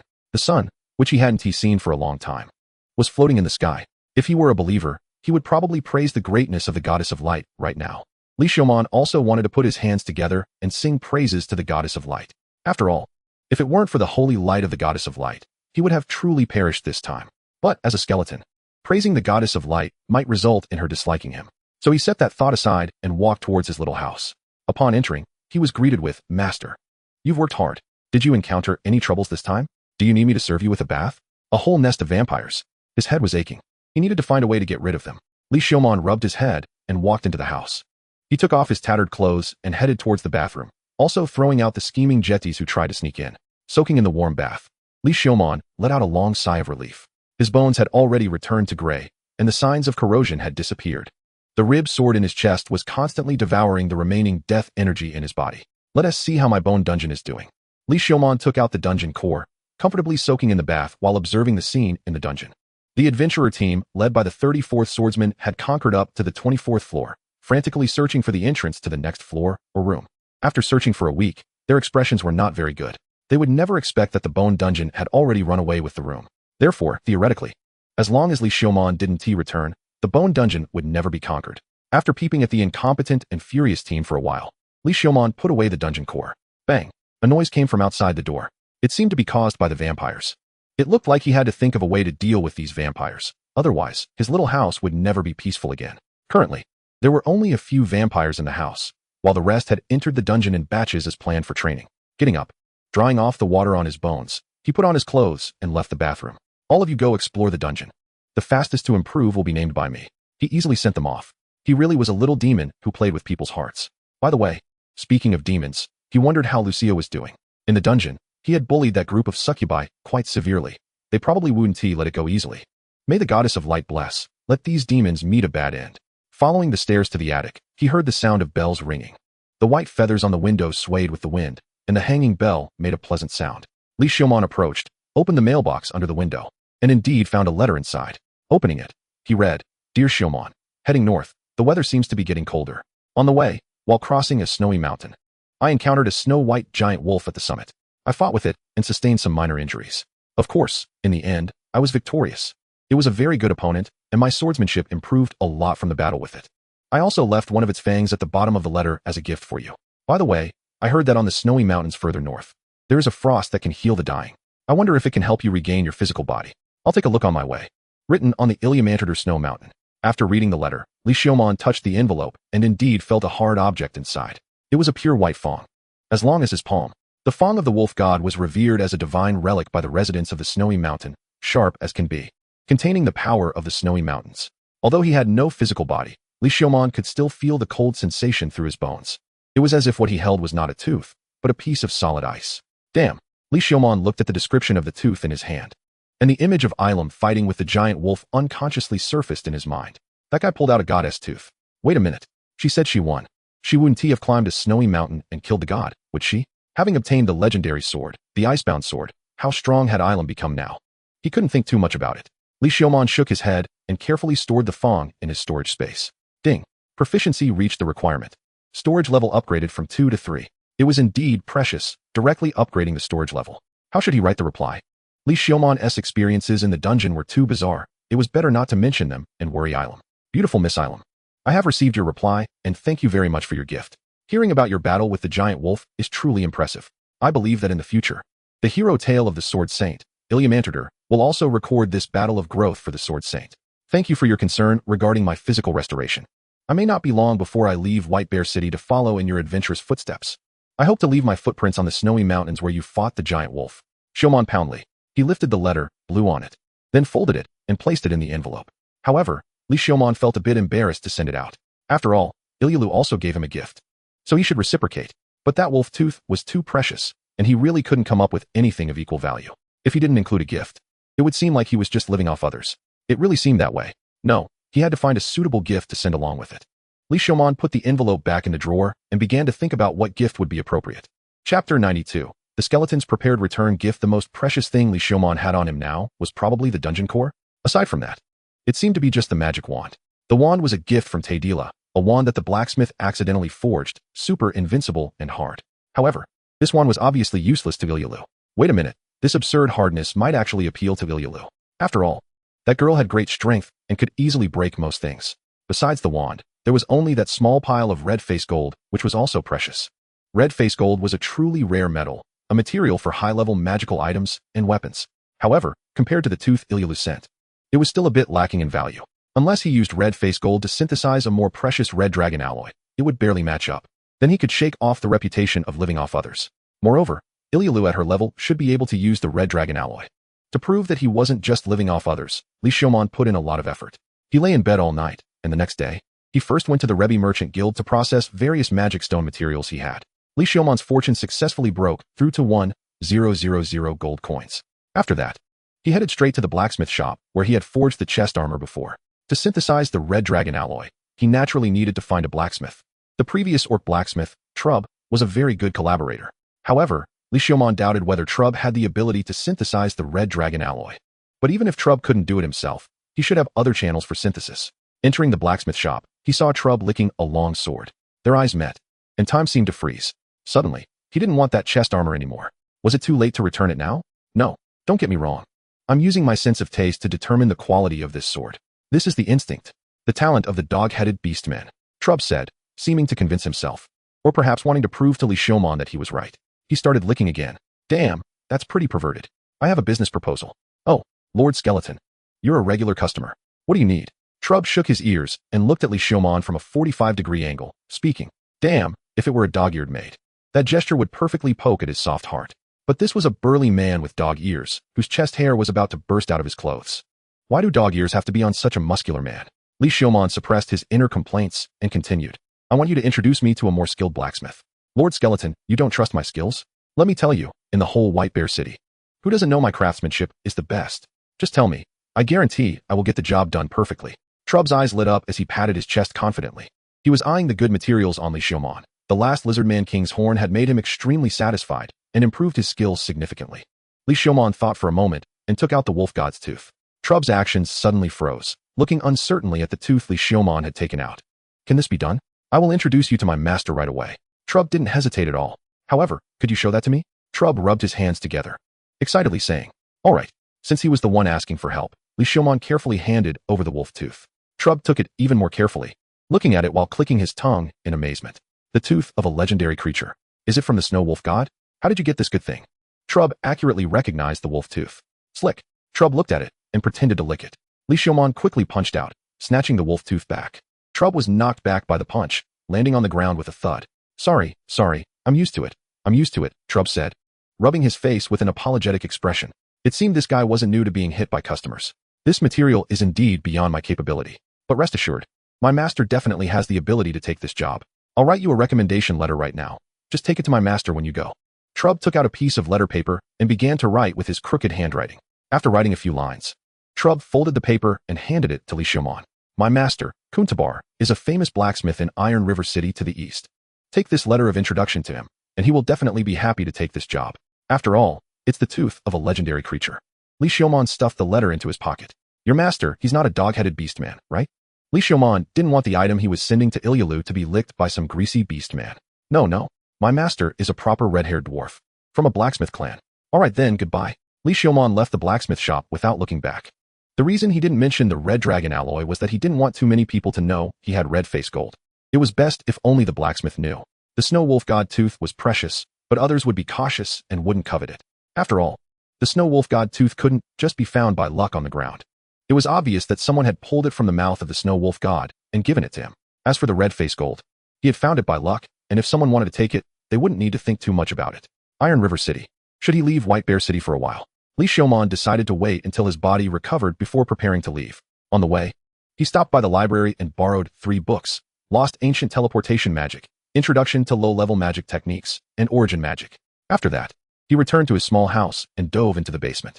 Without sleeping or resting, he read for 3 days before finally closing the magic books. Zero, come here. Let me check your body. The golem had leveled up to 3, and Li Xiaomon planned to give Zero a major upgrade. Moreover, with Zero's extended standby this time, perhaps some changes had occurred. Zero's main materials were hard rock, magic steel, octagonal fire crystal, and iron. Its body was 2 meters tall and particularly robust. This was already the smallest size that Li Xiaomon could make while ensuring strength based on his previous skills. Among his golems, it was considered small. Now, Li Xiaomon intended to further reduce Zero's size. The materials were changed to hard rock, demon steel, 9-sided fire crystal, lava fine iron, and red-faced square gold. Various materials were piled up on the ground. Li Xiaomon extended his wand and aimed at Zero. Golem Creation. Chapter 93. The skeleton updates Zero. A yellow magic circle rose beneath Zero's feet, and the surface of its body began to shed little by little. Then, the piled materials on the ground started to merge into Zero's body, gradually replacing the original materials. Let's see how well this technique works. Li Xiaomon took out the magic stone from the Fire Lizard King and stuffed it into Zero's chest. Golem Core Creation. A small magic circle opened at Zero's chest, allowing the magic stone to slowly merge into the golem's chest cavity. This was a skill Li Xiaomon learned from the golem core. Using the magic stone to create a golem core extended the golem's existence time. As for inserting the golem core, it was not as simple as replacing a battery. To install the golem core into the golem, one must thoroughly study the golem core. Currently, Li Xiaomon had only learned a little from the golem core, which was not at all simpler than a magic model. As the magic stone merged into Zero's chest, a faint red light began to glow from Zero's body. The magic power within the magic stone flowed out little by little, absorbed by Zero to maintain its bodily functions. Li Xiaomon flipped through the skeleton's magic book, carefully recording the changes. This was precious research material. Until Zero's general skeleton was completely formed, the magic circle slightly retracted. Li Xiaomon looked at the greatly transformed Zero in front of him and nodded in satisfaction. Zero had shrunk to a height of 1.8 meters, and its body had returned to the standard of an ordinary person. The body composed of rock and metal was exposed to the air. It looked just like a robot. Its eyes were made of 9-sided fire crystals, and the outer layer of its body was made of hard rock and demon steel. The precious red-faced square gold formed the skeleton of its hands, allowing Zero to unleash fire magic instantly. Lava fine iron filled its entire internal body, enabling Zero to enter a fire state at any time. Name: Zero Li Race. Golem level: 23. Profession: Golem skills: Rock transformation 3, Fire magic 3, Earth magic 3, Hard rock 3, Toughness 3, Giant strength 3, Swordsmanship 2, Fighting 2, Agility 1, Stealth 1. Flame Devour 1. Status: Deteriorating description: An ultra-refined golem created by the magician Xiaomon Panli, an indestructible battle machine capable of using fire and earth magic. With the special golem technique embedded with magic stones, expected to last for another 6 months before collapsing. It is only 1 level below Li Xiaomon. Looking at this skill bar, it is likely capable of fighting against second-tier magicians or swordsmen up to level 30. It is the highest masterpiece of Li Xiaomon's current golem technology. Should I create a humanoid form? Li Xiaomon looked at Zero. Currently, Zero completely resembled a golem. Should he create a set of bionic skin for it? This world should have materials similar to silicone. No, silicone is too weak. It would be best to have a type of rock that resembles skin. Moreover, if he really wants a humanoid form, Li Xiaomon would definitely make Zero more feminine. According to his preferences, he had already planned to use Zero as a long-term existence for fighting. In that case, it would be better to make it more visually appealing. Just thinking about it made him excited. Li Xiaomon began searching in his mind for rock materials that resembled flesh. Ideally, they should be strong magical materials so they could be used as the outer armor. The best option would be a material that becomes stronger against strong opponents and weaker against weak ones, capable of being both soft and hard. Zero stood silently to the side, quietly observing the body design Li Xiaomon was creating for it. Its current intelligence could not comprehend the master's malice. After designing Zero, Li Xiaomon took a nap and then spent 3 consecutive days studying magic without sleep. Until the 3rd night, a sharp pain struck his chest. Li Xiaomon almost thought he was going to have a heart attack, and then, holding his chest, suddenly remembered. He was already dead and wouldn't have a heart attack. Looking at his chest, he then discovered that it was the rib sword causing the trouble. At this moment, the rib sword had finally absorbed all the death energy from his body, and the white rib was now entwined with black patterns. The black patterns intertwined with the original red patterns, exuding an extremely ominous aura. The skeletal death rib sword was a magical item accidentally formed from the ribs of the dragon blood skeleton, possessing the power of devouring. After being tempered by death energy, it became tainted with an ominous aura. During slaughter, it could devour life energy, granting an additional 10 kill experience and 10 elemental damage reduction. The wounds it inflicted could not heal. Attacks carried a death mark. Accumulating 5 layers of death marks could cause death intimidation, damaging the soul. Death shield. Opening a shield of death energy. Quality, purple. Is this my skeletal sword? Li Xiaomon looked at the description of the rib sword, incredulous. It had increased 2 qualities at once. Purple quality. It was now the most valuable item he possessed. That death energy had directly fed his rib sword to jump 2 levels. Li Xiaomon pulled out the rib. The rib gradually elongated, transforming into an exquisite white bone sword. The pitch black and bright red patterns entwined around the blade of the white bone sword, twisting together at the guard, splitting into a section of white bone connected to the handle, forming a curved guard. The original rib sword did not have this guard. Of course, Li Xiaomon could also control the rib sword to grow this guard. However, this time was different. This time, removing the rib sword naturally formed this section of the bone guard. Li Xiaomon speculated that it was because this time the rib sword had gained a death shield protection skill, which caused this guard to extend. Li Xiaomon tried swinging it, and it felt particularly smooth. After all, it was his own rib, so it felt very familiar and naturally easy to use. Zero, quickly spar with me. Li Xiaomon took out a sword belonging to some unfortunate soul from his storage space and threw it to Zero. Then, a skeleton and a golem began to spar in the small courtyard. This reminded Li Xiaomon of when he practiced swordsmanship with Ilu here before. Back then, Ilu had been bullying him. Now he and Zero were evenly matched. After all, Zero's swordsmanship skill was copied 1-to-1 from Li Xiaomon. They had the same master, so they couldn't break each other's moves. Realizing that sparring with Zero was just a matter of left and right fighting against himself, Li Xiaomon gave up on continuing the spar. At this moment, all the death energy in his body had been expelled. It was time to prepare to go to Iron River City to forge the Red Dragon alloy as a gift for Ilu. Chapter 94. The skeleton and his honest, reliable, just, and friendly cute teammates. Early the next morning, fully equipped, Li Xiaomon arrived at the Adventurers Association. There are 3 ways to get to Iron River City. The first method, which Li Xiaomon called the last resort. A person can leave the city openly, walking or flying straight out. The second option, which Li Xiaomon refers to as the middle strategy, involves being fully equipped and sneaking into Iron River City. The third option, referred to by Li Xiaomon as the upper strategy, is to take on an escort mission to Iron River City from the Adventurers Association and then team up to go there together. This way, they can also receive a reward. It appears that Li Xiaomon and other adventurers are escorting an employer out of the city, but in reality, the entire team is providing free escort for Li Xiaomon. Thus, even if Lucia comes after him, he still has his lovely teammates to help. If the teammates are not reliable, he can simply abandon them and run away, leaving them to take the fall. The so-called upper strategy is indeed fitting. Thinking of such a method, Li Xiaomon truly considers himself a genius out of this world. He adjusted his armor and walked into the Adventurers Association in front of him. At the same time, at another door of the Adventurers Association, a woman with red hair, dressed in light armor and carrying a long sword, adjusted her clothes. My name is Lumina Doli, a beautiful girl thief. Lumina had excellently completed a theft mission, stealing an extremely precious treasure from the Lord's castle of White Bear City. Because of this, she was wanted. After lurking in White Bear City for a month, everyone thought she had left, but she had not. She had been waiting for the theft storm to pass, as she was quite experienced in this regard. Determining that the time was almost right, she was now planning to leave White Bear City according to her plan and then go to Iron River City to deliver the items. She had 3 methods to reach Iron River City.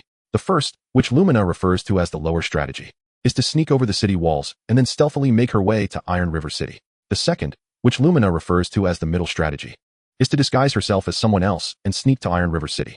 The third, which Lumina refers to as the upper strategy, is to use her identity as an adventurer to take on an escort mission to Iron River City. It appears that Lumina is escorting others, but in reality, the whole team is escorting her. This way, even if the pursuers from White Bear City come after her, she has free muscle to help. Even if her teammates are not reliable, she can simply run away, letting her free teammates take the fall. Plus, she also gets a reward. The so-called upper strategy is indeed fitting. Coming up with such a plan, she truly considers herself a genius beautiful girl thief. With this thought, Lumina couldn't help but smile, taking out a mirror to tidy up her appearance once more. Simultaneously, behind the Adventurers Association, a merchant caravan was preparing to leave. The caravan leader, Manxius Quinton, held a mission application and walked into the Adventurers Association. Although Manxius seemed like an ordinary merchant, in reality, he was a smuggler. He was smuggling a special or called fire hard iron, found only in the depths of the underground of White Bear City, below the 30th level. Because it was so precious, it was controlled by the nobles of White Bear City, and the civilian export volume was minimal. He mixed Fireheart iron with lava iron, pretending to be a merchant caravan, intending to smuggle it to Iron River City, the city of blacksmiths. Because the ore was precious, he devised 3 methods in total. The first, which Manxius referred to as the lower strategy, was to bribe the guards and openly send it out of the city. The second, which Manxius referred to as the middle strategy, was to secretly transport it out of the city in batches using manpower. The third, which Manxius referred to as the upper strategy, was to openly repair the road while secretly moving goods. He would send a small batch with the Adventurers Association to attract attention while using manpower to sneak the rest out of the city. When the Adventurers Association was escorting the goods out, he would report the caravan directly, putting the blame on the adventurers and making a quick escape. Then he could take advantage of the situation to secretly move the goods. Although the commission fee was a bit high, it was worth the expense. One could only say that he was indeed a genius merchant. Such clever methods came easily to him. Manxius thought of this and couldn't help but raise his eyebrows as he entered the Adventurers Association. Thus, at the Adventurers Association, Li Xiaomon, Lumina, and Manxius gathered together. This is the adventurer, Lord Skeleton, and Lord Red Sparrow. This is the employer for this mission, Lord Manxius. The clerk at the Adventurers Association introduced the 3 of them. The 3 exchanged pleasantries for a while. Here is the deposit for the 2 of you. The remaining balance will be settled in Iron River City. Manxius took out 2 bags of coins and handed them to Li Xiaomon and Lumina. Thank you for taking on this escort mission, my lords. Manxius said with a kind smile. He was somewhat surprised, not expecting that the ones accepting his commission would be 2 mid-tier adventurers, one of whom was the recently famous skeleton. However, it seemed that aside from a slightly fierce aura, he wasn't as terrifying as rumored. They appeared to be quite sincere, and this mission was looking stable. Li Xiaomon took the coin pouch. Seeing how generous and honest the employer looked, he felt a bit embarrassed inside. He had come with the intention of tricking someone. Well, there was no need to get too caught up in it. If he didn't trick this one, he would trick someone else. Moreover, he didn't expect that another mid-tier adventurer would join the escort, so he could use her as a shield, which was solid. It was just his bad luck. Lumina took the coin pouch after Li Xiaomon and thought to herself, wonderful. I didn't expect to team up with the recently famous skeleton. I heard that skeleton is not on good terms with the nobles of White Bear City. I can use skeleton to delay the pursuers, which is perfect. The 3 people present were all thinking with ulterior motives while appearing amicable on the surface. The honest and generous smuggler Manxius, the shy and innocent girl thief Lumina, and the sincere and reliable skeleton monster Li Xiaomon. All 3 had bright futures ahead. It was time to set off. Thank you both, my lords. The honest and generous Manxius spoke, leading the shy and innocent Lumina and the sincere and reliable Li Xiaomon to the caravan. Then, Li Xiaomon and Lumina mounted their horses, positioning themselves on either side of the caravan. Manxius was at the front of the caravan, with several of his slaves distributed throughout the convoy, guarding the goods. Then, with a command from Manxius, the entire caravan began to move, the wheels crunching on the cobblestones. The whole caravan moved towards the city gate, appearing harmonious. Chapter 95. The skeleton's teammates have a spirit of gold. Once out of the city, the caravan raced along the main road towards Iron River City to the east. Iron River City was not too far from White Bear City, but it wasn't close either. A normal caravan would take 3 days and nights, winding through several mountain passes to arrive. However, for a single rider, it wouldn't take that long. Using flying magic would shorten the journey even more. But flying would be too conspicuous. The cautious Li Xiaomon preferred to blend in with the caravan and take his time, not in a hurry. Li Xiaomon sat on his horse, stroking its mane, feeling the steed beneath him quivering slightly. He didn't know how to ride, but the horse was very cooperative, so it was easy for him to get on. The horse probably sensed that it wasn't a human on its back, but a dangerous monster instead. Now, turning its head to look back, it could only faintly see the outline of White Bear City. Seeing that no succubi were coming after him, Li Xiaomon let out a sigh of relief. He was afraid that the succubi would be lurking outside day and night, ready to strike him as soon as he stepped out. At the same time, the shy and innocent Lumina and the honest and hardy Manxius also breathed a sigh of relief. Lord Skeleton, I've been hearing your name a lot in White Bear City lately, Lumina shyly greeted as she approached. Li Xiaomon turned his gaze away, not daring to look at Lumina. Sigh, he was still too conscientious. Just thinking about taking advantage of this girl made him feel quite embarrassed. What a good kid. However, there was no choice. He still had to take advantage of her. If the honest and hardy Manxius was already in on it, he had to harden his heart. These were all just hearsay. Nothing to take seriously. Li Xiaomon turned his head and looked ahead. But you, Red Sparrow, becoming a mid-tier adventurer at such a young age is quite impressive. Hearing Li Xiaomon's words, Lumina also turned her head shyly. They say skeletons are full of evil and are terribly wicked. But upon meeting him, he turned out to be a reliable and honest good person. Sighing at this thought, Lumina felt a bit of guilt. However, this little guilt was nothing compared to the importance of the treasure she had stolen and her escape. So, She would take full advantage of the situation as she needed to. The two continued to exchange pleasantries until the sun was high in the sky, and the caravan stopped in a shaded area to prepare for lunch. Li Xiaomon naturally didn't need to eat and found an excuse to temporarily leave the group. Hiding in the bushes, he took Zero out of his storage space. Zero was a stone, so of course, it could be placed in the storage space. He hadn't found suitable materials to create a biomimetic layer for Zero, so it still looked like a golem, just draped in a layer of clothing. Hide in the surroundings and don't be discovered. Stay alert at all times, Li Xiaomon commanded. Zero obediently accepted the order and concealed itself in the surrounding bushes. With its stealthy nature and lack of life and energy fluctuations, it was hard to be detected. Moreover, Zero's combat power couldn't be underestimated and was capable of fulfilling reconnaissance tasks. Next, Li Xiaomon took out a few small magic stones, waved his wand, and used earth magic to find a few pieces of lightweight rock from deep underground. He lifted the lightweight rock to the surface, held it in his hand, and combined it with the magic stones, slowly opening a yellow magic circle. Golem creation. The magic circle enveloped the lightweight rock and the magic stones, and a few small bird-shaped golems were created. The stone birds flapped their wings and lined up obediently on Li Xiaomon's arms. The magic stones embedded in their chests maintained their magical energy consumption. Name, Golemly level, 6 class, Golem skills, Flight 1, Air Current 1. Identification 1 status, deteriorating description, a lightweight golem created by the magician Li Xiaomon, utilizing his exquisite magic stone embedding technique, capable of lasting a long time. Expected to collapse and dissipate in 20 days. Looking at the small stone birds before him, Li Xiaomon felt quite proud. Despite looking weak, even the wild cats couldn't defeat them. They were only endowed with 3 auxiliary skills, but the exquisite technique and Zero were quite comparable. This was Li Xiaomon's strongest golem technique so far. Within such a small body, they maintained flight ability, observation skills, understanding, and magic stone embedding techniques.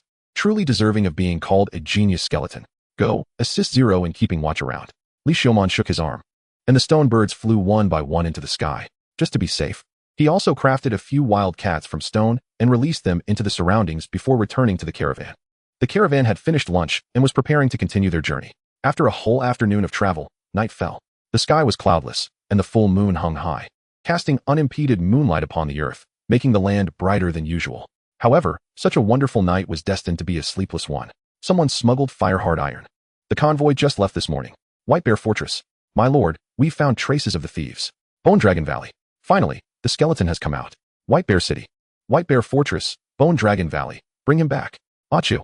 Manchius and Lumina sneezed in unison, and Li Xiaomon's bones tingled. This cold wind was truly eerie.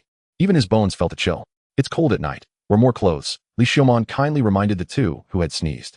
After all, he was there to take advantage of these two, and since they were both good people, he couldn't help but care a bit to ease his guilty conscience. Lord Skeleton, you should come closer and warm yourself by the fire, Lumina said with a shy and cute smile. No need. I'm not cold. Li Xiaomon shook his head. Then I'll go get a thick coat for Lord Skeleton. It will still be cold at night, the honest Manchius said with a smile. That's fine, I appreciate it. Not at all. I'm the one troubling you too, my lords. Manchius quickly shook his head, bringing down a thick black coat from the wagon and walking towards Li Xiaomon. The three of them were in perfect harmony, almost like sworn siblings, brothers treating each other with respect. As they saw how well others treated them, Li Xiaomon, Lumina, and Manchius felt uneasy and subconsciously wanted to compensate a little. However, they had no intention of giving up on taking advantage of each other and using one another as a scapegoat. It's getting late. Manchius looked up at the sky and said. Li Xiaomon and Lumina followed suit, looking up at the sky. Indeed, it was time to rest early. They still had to continue their journey tomorrow. Then, you two should get some rest early. The three returned to their respective tents, extinguishing their lamps one by one. But none of them took off their gear. It's about time. It's about time. It's about time. Chapter 96. The moonlight of the skeleton is beautiful. The bright moon still hung high. Waving his wand, he used earth magic to lift a rock from deep underground. Golem creation. A golem about the same size as Li Xiaomon appeared in the small tent. Then, Li Xiaomon dressed this golem in his own clothes and made it lie on the bed. At least this way, it could deceive some people, and if discovered, it could buy him some time. After that, Li Xiaomon used earth magic to dig a tunnel from underground, leaving the tent. As he was leaving, he couldn't help but look back. I'm sorry, I won't forget your kindness. But good people deserve to be pointed at with guns. Li Xiaomon, like a diligent mole, quickly dug the tunnel. Estimating the distance, he turned his wand and dug upwards. Soon, he successfully returned to the surface, restoring the underground tunnel to its original state. As details determined success or failure, Li Xiaomon was quite meticulous in this regard. After patting off the dust on his clothes, he turned to survey his surroundings. He found himself in a dense forest, not far from a lake reflecting the bright moonlight like a mirror. What a beautiful scene. The three of them exclaimed in unison. Should we say the moonlight is truly beautiful? The full moon tonight, paired with this perfectly situated lake, looked serene and natural. The two complemented each other. And surely anyone who came to see this would be captivated by the beauty. Entering here felt like stumbling into an elf's realm. Wait, who's talking? Li Xiaoman suddenly became alert and looked around. It was then that he noticed a ripple in the air not far away, revealing Lumina's figure appearing out of thin air. So it was an invisibility magic item. How I want one. The two exchanged glances, remaining silent for a while. Damn, my inner thoughts were exposed. Anyway, I need to calm down and think. Lumina, why is she following me? How did she discover me? My plan was so seamless. Has she been controlled by that succubus? Lucia? When did this happen? This means the succubus must have known my movements all along. Is the outside filled with succubi now? Am I going to be caught? I can't believe I'm going to fail here. There's still a chance. I have the hidden zero and other golems. Even if surrounded by succubi, I might still break through. But it seems I forgot something. The skeleton.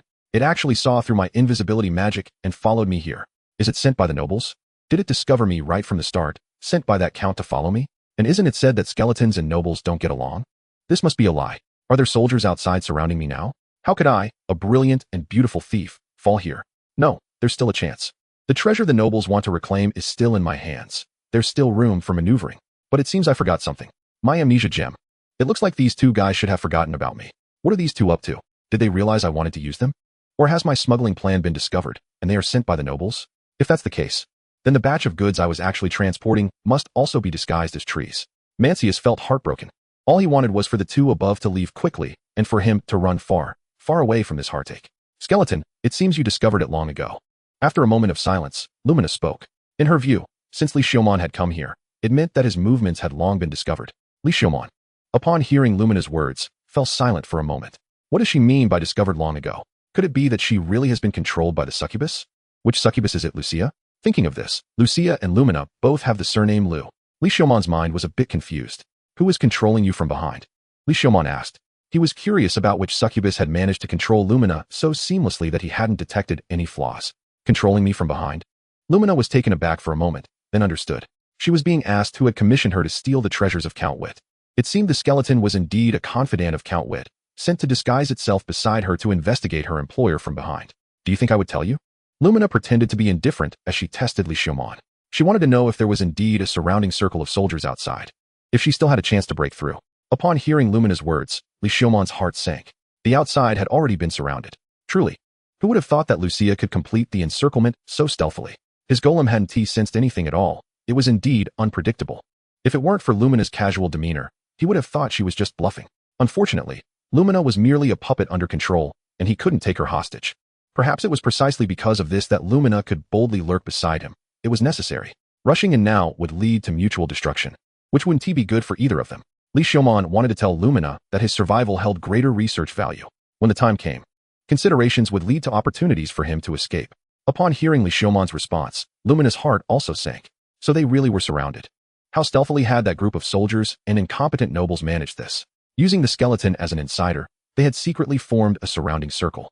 However, there was also some good news. The nobles were indeed wary of them mutually destroying each other, so they wouldn't resort to heavy-handed tactics. This was her only chance. Thinking of this, Lumina formed a plan in her heart. Skeleton, as long as you understand this reasoning, we can sit down and talk. Continuing to be at a stalemate is not good for either side if the people outside get anxious. Meanwhile, within the tree disguised as Mancius. Mancius couldn't hear clearly. He only caught snippets about encirclement, rushing in, and nets. My goodness, I just wanted to smuggle some, or does it warrant such a big fuss? If someone didn't know better, they might think I smuggled the Count's wife and daughter. Mancius worked hard to think with his clever mind. It wasn't hard to conclude that Count Wit was using him as a warning to others. Putting in such a big effort was just to intimidate other smugglers. Damn it. How unlucky was he to have touched this bad luck? It seemed he couldn't hide anymore, now that the surroundings were surrounded. They would search inch by inch and would eventually find him. At that point, he would truly be treated as a chicken to be killed as an example to others. Chapter 97, Skeleton Chaos. Upon hearing Lumina's hidden threat, Li Xiaoman was about to negotiate. Suddenly, the large tree in the distance began to sway. Both Li Xiaoman and Lumina were startled, almost thinking that the surrounding circle was about to close in. Especially Li Xiaoman, who nearly died of fright. The encirclement was so close, and he hadn't noticed it.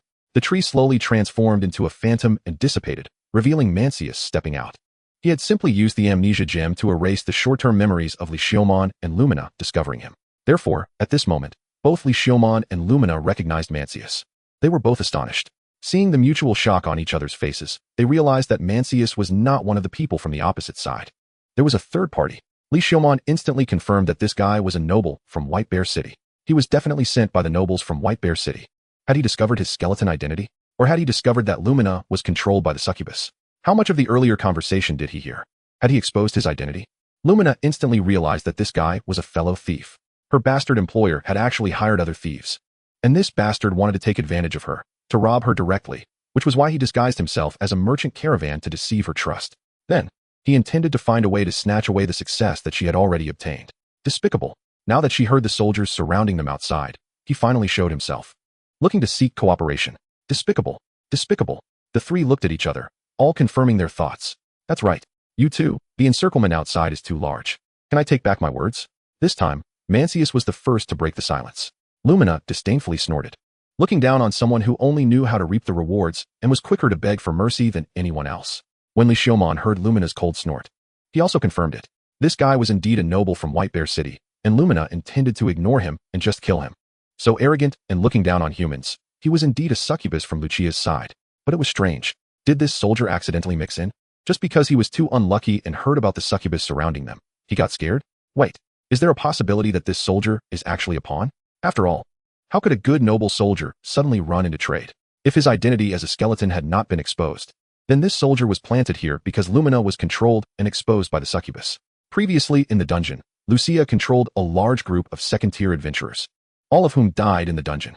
This must have attracted the attention of the nobles in White Bear City. So this time, they planned to lure out the succubus and catch them all at once. Everything connected together. This should be the truth. This was a cleansing operation by the nobles of White Bear City against the increasingly rampant succubi. Thinking of this, Li Xiaomon looked at Lumina. Lumina clearly did not realize this and never thought that her encirclement by the succubi had actually been surrounded by an even larger encirclement of soldiers. This was an opportunity. As long as he could hold out until the soldiers arrived, he could take advantage of the chaos and possibly have a chance to escape. The three were at a standstill. Suddenly, Li Xiaomon raised an eyebrow, and a stone bird flew down from the sky, landing in his hand. A few teams of soldiers were chasing from the main road. Just as he expected, everything was as he had predicted. He had seen through everything. When Lumina and Mancius saw Li Xiaomon suddenly receive a golem bird, they were both startled. Lumina finally understood. No wonder the soldiers could set up an encirclement around them without anyone noticing. It turned out that this guy was secretly using the golem to relay information. Now he simply stopped pretending and was directly receiving information in front of them. Skeleton, do you want to talk or not? Lumina frowned and asked Li Xiaomon. She was anxious, really anxious. Li Xiaomon felt more at ease. The two in front of him were on the first and second levels, while he was already on the third level. He was at a higher dimension, overlooking the two in front of him, gradually understanding everything. Of course, we should talk. After all, if we both perish, it won't be good for either of us. Li Xiaomon could only hope to delay Lumina in front of him and the seamlessly hidden succubi surrounding them. Li Xiaomon really couldn't understand how these succubi were able to hide so well. He looked around with the golem bird, but still couldn't find any trace. If he hadn't known that succubi were ambushing around, he would have thought there was nothing there. Lumina was indeed starting to feel anxious. She could see that Li Xiaomon was stalling for time. Why? Why? The soldiers hiding around were all his. Why was he stalling for time? Shouldn't they be negotiating directly? Why was he going in circles? She couldn't understand it all. Could it be that he had some backup? No. Wasn't it enough that she was caught this time? She just wanted to leave this place of trouble. Skeleton, let's speak frankly. Lumina spoke. Li Xiaomon's heart suddenly raced. Did she realize he was stalling for time and want to force him? Wait, just give me a little more time to consider. You want to stall for time? Could it be that more soldiers are coming? Lumina's expression changed. Li Xiaomon's face also changed. Mancius's face changed even more. Lumina thought, this guy, how cautious is he? Not giving me any chance to escape. Is he really determined to have me? Li Xiaomon thought, this succubus has seen through it? How is that possible? How did he see through it? Mancius thought, is this to scare the chickens to warn the monkeys? This is all the configuration for slaying dragons?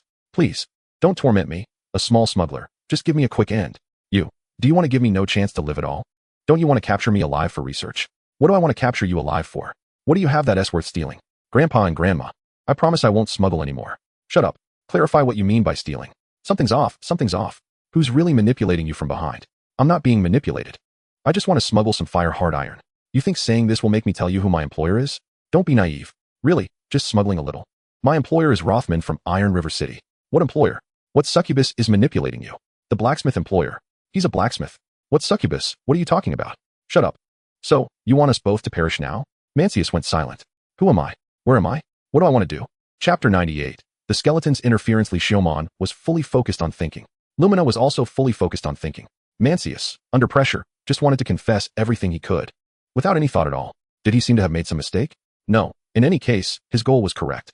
Escape from the encirclement of the succubi and head to Iron River City. First, break through in the direction of the soldiers coming.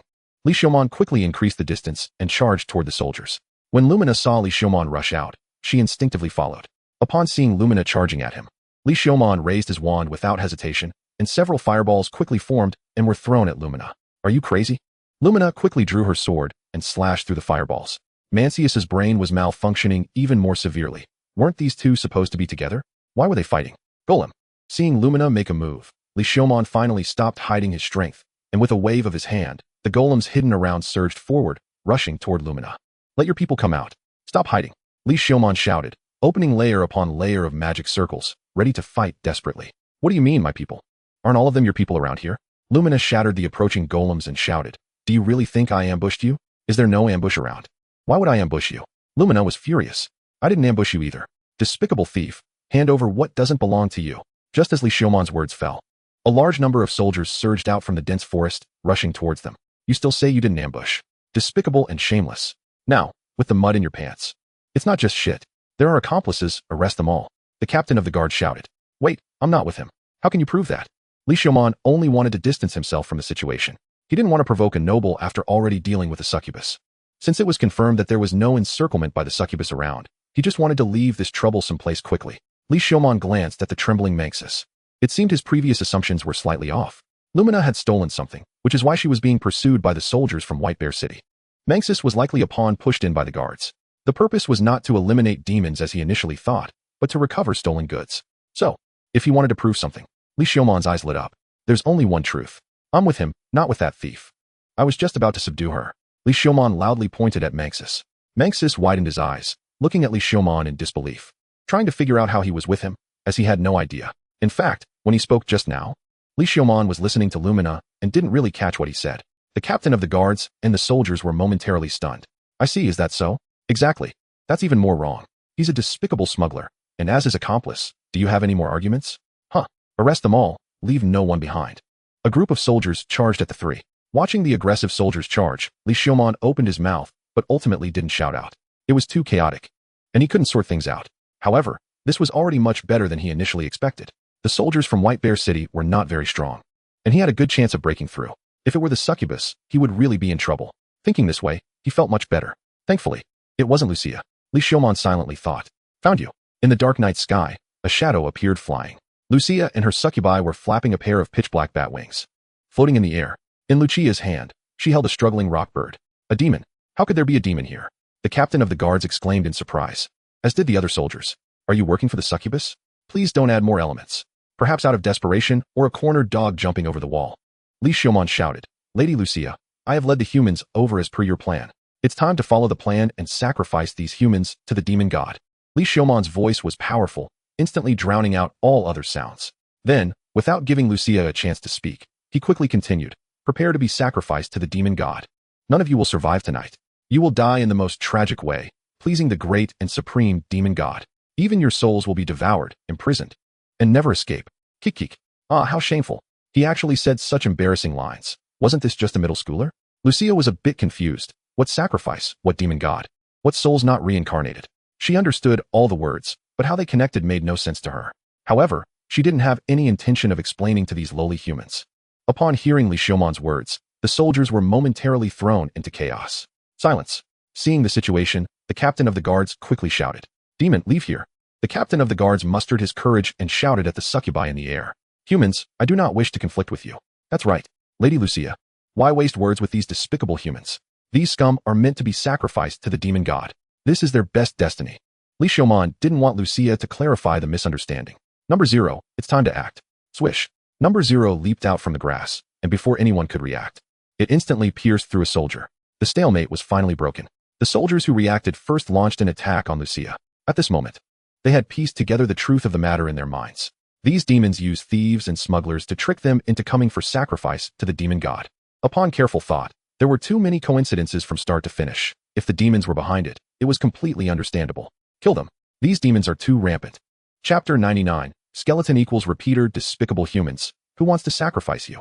Kill all these humans. The succubi were also provoked. They had no intention of explaining. They never planned to spare so many humans. The two sides clashed. Taking advantage of the chaos, Li Xiaomon rushed towards the edge of the battlefield. Although Lumina didn't understand what was happening, she followed Li Xiaomon out. Hey, what's going on? Shoo, stick close to me. We'll talk after we break out. I won't leave you behind. Consider this a token of my apology for misunderstanding you before, Li Xiaomon said with affectionate eyes. Although Lumina didn't understand what was happening and why this skeleton suddenly became so slick, at this moment, their goals aligned. That is, to escape amidst the chaos. Thus, the two stood on the same front. As a mid-level adventurer swordsman, Lumina was naturally skilled enough to infiltrate the Count's fortress and steal. Together with Li Xiaomon, a mage, they carved a bloody path through the battlefield. Almost there, almost there. I'm behind you. No one will hurt you. Just focus on pushing forward. Li Xiaomon's voice rang out behind Lumina. Although his voice was a bit slick, with Li Xiaomon's assistance, Lumina indeed felt much more at ease. In the sky, Lucia casually repelled the attacking soldiers and snapped back to reality. It seemed she had been tricked. That despicable skeleton was using her to kill. Damn it. How could there be such a cunning and despicable skeleton in the world? The fact that skeletons have will is already astonishing, but how could it be so cunning? Lucia still held on to her stereotype of skeletons. After all, she had a thorough understanding of the study of skeletons. And it was precisely for this reason that she looked down on them from the bottom of her heart. She quickly searched for traces of the skeleton on the battlefield. It was indeed unwise to consume energy on these humans. Capturing that despicable skeleton and leaving early was the best strategy. Soon, Lucia found the figures of Li Xiaomon and Lamingna. The two of them had already charged hand in hand to the edge of the battlefield, about to break through the encirclement. After all, Li Xiaomon, as a skilled mage, combined with the outstanding swordsman Lamingna, was unstoppable and had carved a bloody path. No way. Seeing Lucia approaching like a tidal wave, Lamingna shouted, I know, I will protect your back. Just focus on charging ahead. Li Xiaomon's voice rang out again. As smooth as ever. Lamingna could only place her trust in Li Xiaomon. This mutual support to break through the encirclement had given her a bit of trust in him. After all, Li Xiaomon had always protected her back, never abandoning her, allowing her to concentrate on the front. It had been a long time since she felt this kind of support from a teammate. Occasionally relying on a reliable teammate felt pretty good. Lamingna thought to herself, bracing through some damage, and swung her longsword with even more effort, unleashing her skills. Don't even think about escaping. Lucia was getting closer. She raised her arm high, and the dark energy coalesced in her hand, forming a spear. Leave it to me. From a distance, Lucia hurled the spear fiercely, which tore through the air and shot towards Li Xiaomon's position. The surrounding guards quickly moved aside. At this point, the guards had already sensed something was wrong. This group of demons did not seem to be targeting them after all. However, the two sides were originally hostile races, and with their brains already muddled, it was impossible to stop now. Facing the incoming dark spear, Li Xiaomon raised his magic staff high. Earth wall. Layers of earth walls rose from the ground to block the rear. But against the dark spear, they crumbled as easily as paper, being easily torn apart. One of Li Xiaomon's arms was directly shredded. Skeleton, Lamingna shouted. Just now, the skeleton could have dodged. But there is me behind you. No one will harm you. Just focus on charging ahead, Li Xiaomon managed to say with difficulty. Hearing this, Lamingna shook her head. Don't talk. Don't say anything anymore. You are a truly good person. I misunderstood you before. If we had clarified things back then, we wouldn't have fallen to this point. Lamingna believed she was not as good as the skeleton. If it had been her just now, she would have likely dodged directly. Yet the skeleton fulfilled its words, protecting her back. Such a teammate was truly reassuring. Li Xiaomon wobbled and stood up. I won't abandon you. I probably won't abandon you. Lamingna dared not look at Li Xiaomon under the hood. She didn't want to lie to such a skeleton. If real danger came, she would probably abandon the skeleton. Unlike the skeleton, which was so righteous. Now was not the time to delay any further. Lucia was getting closer and closer behind them, and they had to hurry. Just hold on a bit longer. We can break through soon. Without hesitation, Lamingna charged ahead again. I know, I will protect your back. Li Xiaomon grasped his magic staff with one hand, closely following Lamingna, skillfully casting earth magic continuously. Seeing that her first strike had not left a mark on Li Xiaomon, Lucia quickened her pace, wanting to capture Li Xiaomon alive for research. Lucia did not use lethal force. However, she did not expect that Li Xiaomon could find help, and after taking her hit, he could still move. It seemed she had to show her true abilities. Lucia took a deep breath, and the bat wings behind her fanned out an illusion. Third-level magic. Wings of darkness. A pitch-black magic circle opened behind her, summoning a pair of dark wings. With both pairs of wings flapping simultaneously, her speed increased again, turning her into a shadow. In just a few breaths, she caught up with Li Xiaomon and Lamingna, landing in front of them, her forewings folding in, dark magic swirling around her body. It's time to end this, skeleton. She spoke. Li Xiaomon also spoke. I won't abandon you. Just charge ahead without worry. Lamigna almost thought the skeleton had lost its mind under pressure. Are you pretending to be crazy? As Lucia approached, Lamigna gripped her sword but ultimately retreated. I know. I will protect your back. Stay close to me. I am right behind you. Lucia quickened her pace, feeling an ominous premonition in her heart. Several spells suppressed Li Xiumon's defenses as she yanked off his hood. However, there was no skeleton underneath, just a finely crafted golem, repeating the same words. Charge ahead with confidence. I will protect your back. Chapter 100. The Despicable Outsider Skeleton. Skeleton, damn you. Lamigna ultimately felt betrayed. At this moment, she was not even angrily cursing. Lamigna simply stated this sentence calmly and rationally. How complex her emotions were inside, only Lamigna herself could understand. Bastard. Lucia was not so calm. Perhaps her injuries were not severe enough. She grabbed the golem's neck, dark magic enveloping it, crushing it into a pile of debris. Lamigna also regained her senses. Although she had been used to draw attention, life had to go on, and she had to find a way to escape. She just mentally categorized Li Xiumon with the worms. Sorry, saying this might be disrespectful to worms. Taking advantage of Lucia's anger, Lamigna quickly charged out. Don't think about escaping. With nowhere to vent her anger, Lucia aimed to unleash her wrath on Lamigna. In an instant, she conjured several dark orbs and threw them at Lamigna. Lamigna turned sharply, drawing her sword light and shattering several dark orbs. But her sword blade inevitably bore some corrosive black spots. Skeleton, I'll damn you. Facing the dark orbs behind her, Lamigna quickly threw out a spherical magic item. The orb exploded, splattering a large amount of holy light that dissolved the remaining dark orbs. Holy artifact?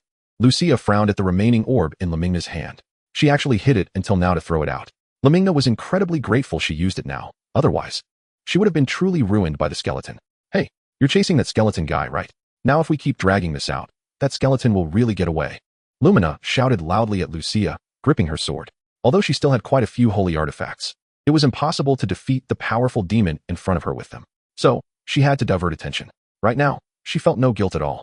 Killing you and then chasing after him would be just perfect. You wouldn't still be unaware of that guy, would you? If I keep stalling here, I bet you won't catch up to him at all. Lumina hurriedly continued. In the end, Lucia threw out a few dark spells, but they were all blocked by Lumina's holy artifacts. Lucia was getting anxious. If this dragged on, it would really be as that little girl said, and that shameless skeleton would get away. Thinking this, Lucia no longer hesitated. You're lucky, little girl. With 4 wings flapping, Lucia soared into the sky, searching for the trace of Li Xiumon. Then, as if she discovered something, she rushed in the opposite direction of Lumina. Lumina let out a sigh of relief. Finally, she managed to get rid of this demon. I hope you catch that despicable skeleton soon. I need to run now. Speaking of which, when did that skeleton escape? I didn't even notice. Damn it. Gritting her teeth, Lumina suppressed her displeasure and anger, continuing to charge towards the edge of the battlefield. Although Li Xiumon the golem was no longer there to support her, the surrounding guards and succubi were also quite exhausted from the battle. Lumina quickly broke through the encirclement and dashed into the depths of the dense forest. She didn't know how far or how long she had run. The sky was beginning to lighten, and she was already far from the battlefield. Only then did Lumina relax, finding a shadowy spot to tend to her wounds. Just then, the ground beneath her began to stir, startling Lumina into a shiver as she quickly raised her sword, warily looking at the surging soil. Then she saw it. Li Xiumon emerged from the ground. Li Xiumon. From underground. He emerged. Lumina was dumbfounded, taking a long time to regain her composure and sort out her thoughts. You. How could you be so shameless? She quickly understood. The skeleton had been hiding underground, following her. At the battlefield, if it had hit underground, it would have been hard to break out. The fighting above could easily affect the underground, but following her meant no worries. She would handle the surface battle. He used the golem to deceive her, and by extension, that demon. When that demon named Lucia realized that Li Xiumon, who had been following her, was actually the golem in disguise, she would definitely exclude Lumina from her pursuit. Then, his true form could boldly follow her, using her to escape the chase. That demon probably hadn't caught on yet. At this moment, Lumina even felt a bit of sympathy for that demon. Taking a deep breath, Lumina forced herself to calm down. TSK, I thought you would come charging at me directly. I underestimated you. Li Xiumon praised her a few times before continuing. I didn't deceive you. I've been right behind you. And I also helped you deal with some pursuers. Li Xiumon patted the dirt off his body. He had been underground, and to conserve magic and fluctuations, he had to get up close and personal with the soil. At the same time, he constantly used earth magic to move dirt ahead, filling in behind him, all while keeping up with Lumina, which cost him quite a bit of magic. Well, thank you, Lumina said with a smile. It was a fake smile, indeed, a fake smile. So, we can part ways now, right? Lumina continued with her forced smile. No. Red Sparrow, although I used another golem to divert Lucia's attention, if we calculate the time, that golem should have been caught by now. Li Xiumon counted on his fingers. So, Lumina maintained her fake smile. As a genius, beautiful girl thief, maintaining a smile, even in anger, was the most basic cultivation. Li Xiaomon looked at Lumina's fake smile. If he continued speaking, this guy might not even be able to keep up her fake smile. So, although I saw some traces of the underground tunnel, Lucia will definitely find out if she comes back to check closely. That means she'll be chasing us again soon. Lumina's smile froze on her face. Skeleton, what's wrong? Do we have a grudge? To my knowledge, we don't. So, why the hell are you chasing after me? Open your eyes. There are so many people in the world. Why focus on just me? After shouting, Lumina leaned against a tree, slid down to the ground, placed her sword in her arms, hugged her knees, and fell silent. Because you're close? You're right. I will avoid you in the future. If I see you again, I'll be a dog, a pig, a goblin with a donkey's head. Seeing Lumina like this, Li Xiaomon felt a bit embarrassed. This was indeed something he didn't handle well. But, as the saying goes, one cannot serve two masters. Chapter 101. Skeleton, help me. Lumina dream. Hey, Lumina dream. Quickly take out the universal invisibility device from your omnipotent pocket. I see. So you were waiting here? Lumina showed a relieved expression. This is the last time, right? Lumina raised her head and spoke. Please don't say such misleading lines with that expression. Others might mistakenly think I'm a scumbag. In reality, being mistaken for a scumbag could be considered a compliment for a skeleton. Of course, I promise this is the last time. Although he didn't want to be a scumbag, he ended up saying something that sounded like it. I hope so. Lumina took out a cloak. It was Harry Potter's invisibility cloak. No wonder she was Lumina Dream. She really had everything. Lumina ignored Li Xiaomon's nonsense. She just wanted to end all of this quickly and hopefully never see this guy again in her life. This invisibility cloak will reveal its form when stimulated from the outside, so you need to be careful. Now you carry me. And I'll cover both of us with the cloak, Lumina said to Li Xiaomon. Li Xiaomon looked at the cloak and then at Lumina. You want me to carry you on my back? Lumina was a proper second-tier swordsman, and a strong one at that. Carrying her on his back would mean putting his life in her hands.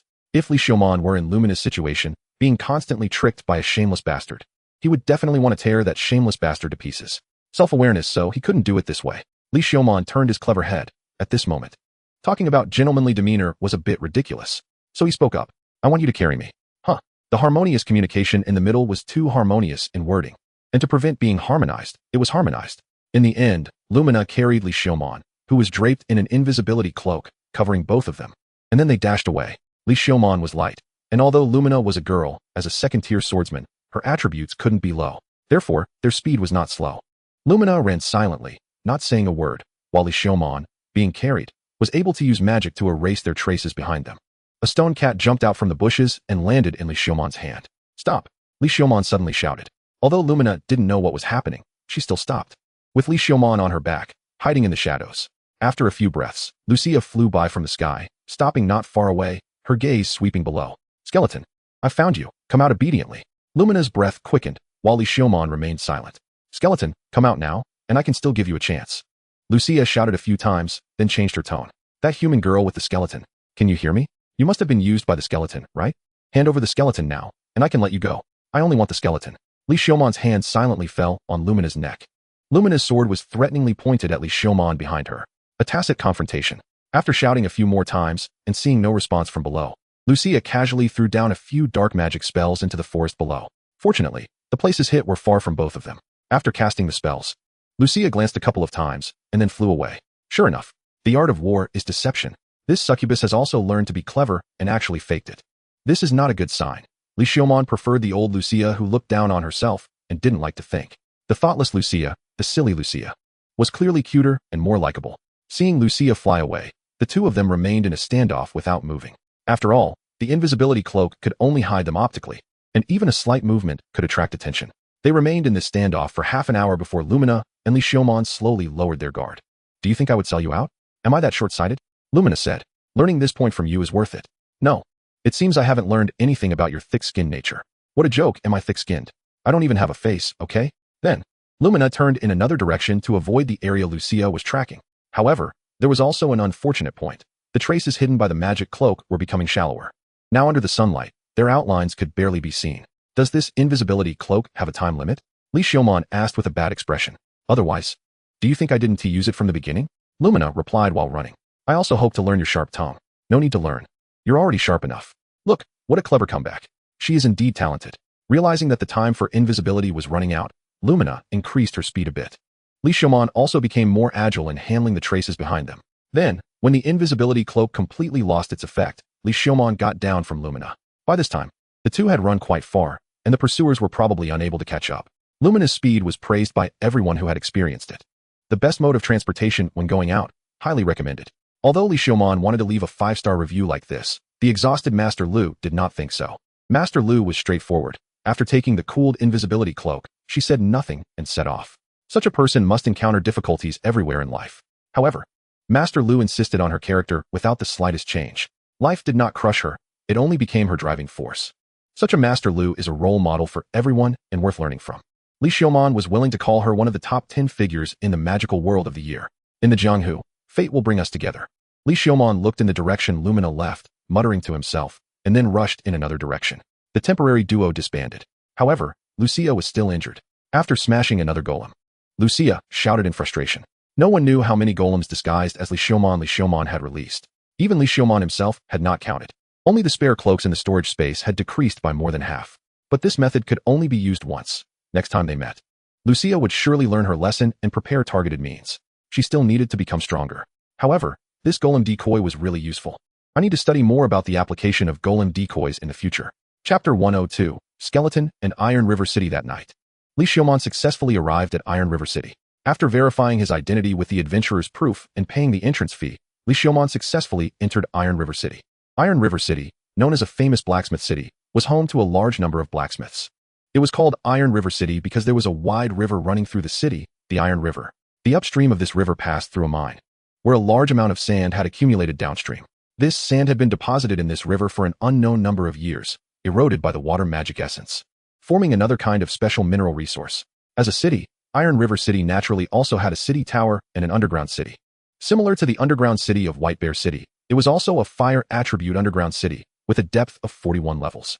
Upon entering Iron River City, Li Xiaoman felt a completely different atmosphere from White Bear City. Iron River City lacked a certain vitality. There were very few shops selling daily necessities, replaced instead by a large number of weapon shops. The moment he passed through the heavy city gates, the continuous clanging of hammering sounded in his ears. That was the sound of hammers striking ores. Raw ores, after being smelted in the furnace, changed shape under the blacksmith strikes. In every blacksmith shop, there was a huge furnace occupying half of the shop, continuously emitting black smoke. Blacksmith apprentices constantly shoveled special magic coal into the furnace with shovels. The heat generated by ordinary coal was already insufficient to melt the hard magic ores. Looking around, the entire Iron River City was filled with furnaces emitting black smoke. This is a bit polluting to the environment, Li Xiaoman couldn't help but exclaim. But what does it have to do with me? I don't have lungs. It was getting late, and Li Xiaoman didn't go directly to find the blacksmith Kuntu introduced by Trub. Rest was the most important. After all, this journey had been full of twists and turns, and he was quite tired. He entered an inn and was charged 3 silver coins for accommodation. Damn, that's expensive. Li Xiaoman sighed as he handed over the money. Upon entering his room, he took off his gear and began to maintain it under the light of the magic lamp. After finishing the maintenance, Li Xiaoman took out a magic book from his storage space and continued reading. No matter the time, one must never give up on learning. Never allow oneself to become complacent just because one is not at home.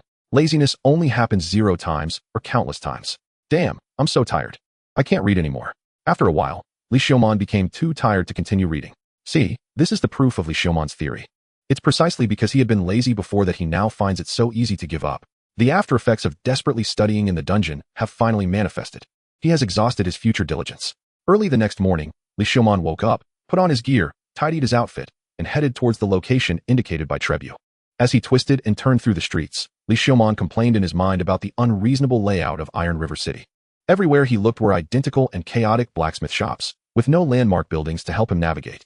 Eventually, he asked a few kind-hearted people and successfully found Kunta's blacksmith shop. Red Dwarf Blacksmith Shop. Li Xiaoman glanced at the sign on the side of the blacksmith shop and muttered to himself. What a straightforward name. He had already learned from Trebuchet that Kuntu was a red-haired dwarf. He didn't expect such a genuine name. It seems to align well with Li Xiaoman's stereotype of dwarfs. The Red Dwarf Blacksmith Shop appeared to have even fewer customers than other blacksmith shops. Is it because dwarf blacksmiths have tough tempers? Additionally, what set it apart from the other shops was the gigantic furnace. This was the largest furnace Li Xiaoman had seen since entering the city.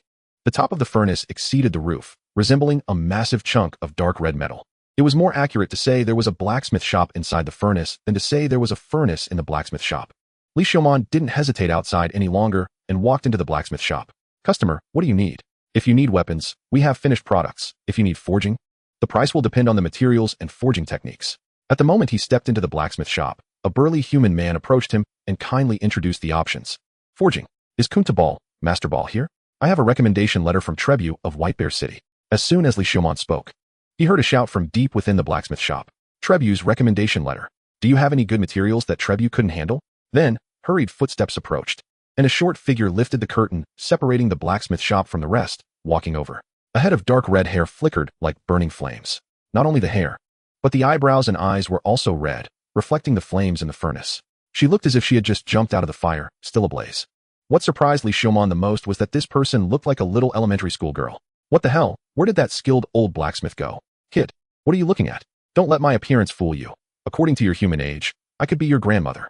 Kunta seemed quite displeased with Li Xiaomon's gaze and placed her hands on her hips. Nothing. I just didn't expect Master Ball to be so young and beautiful.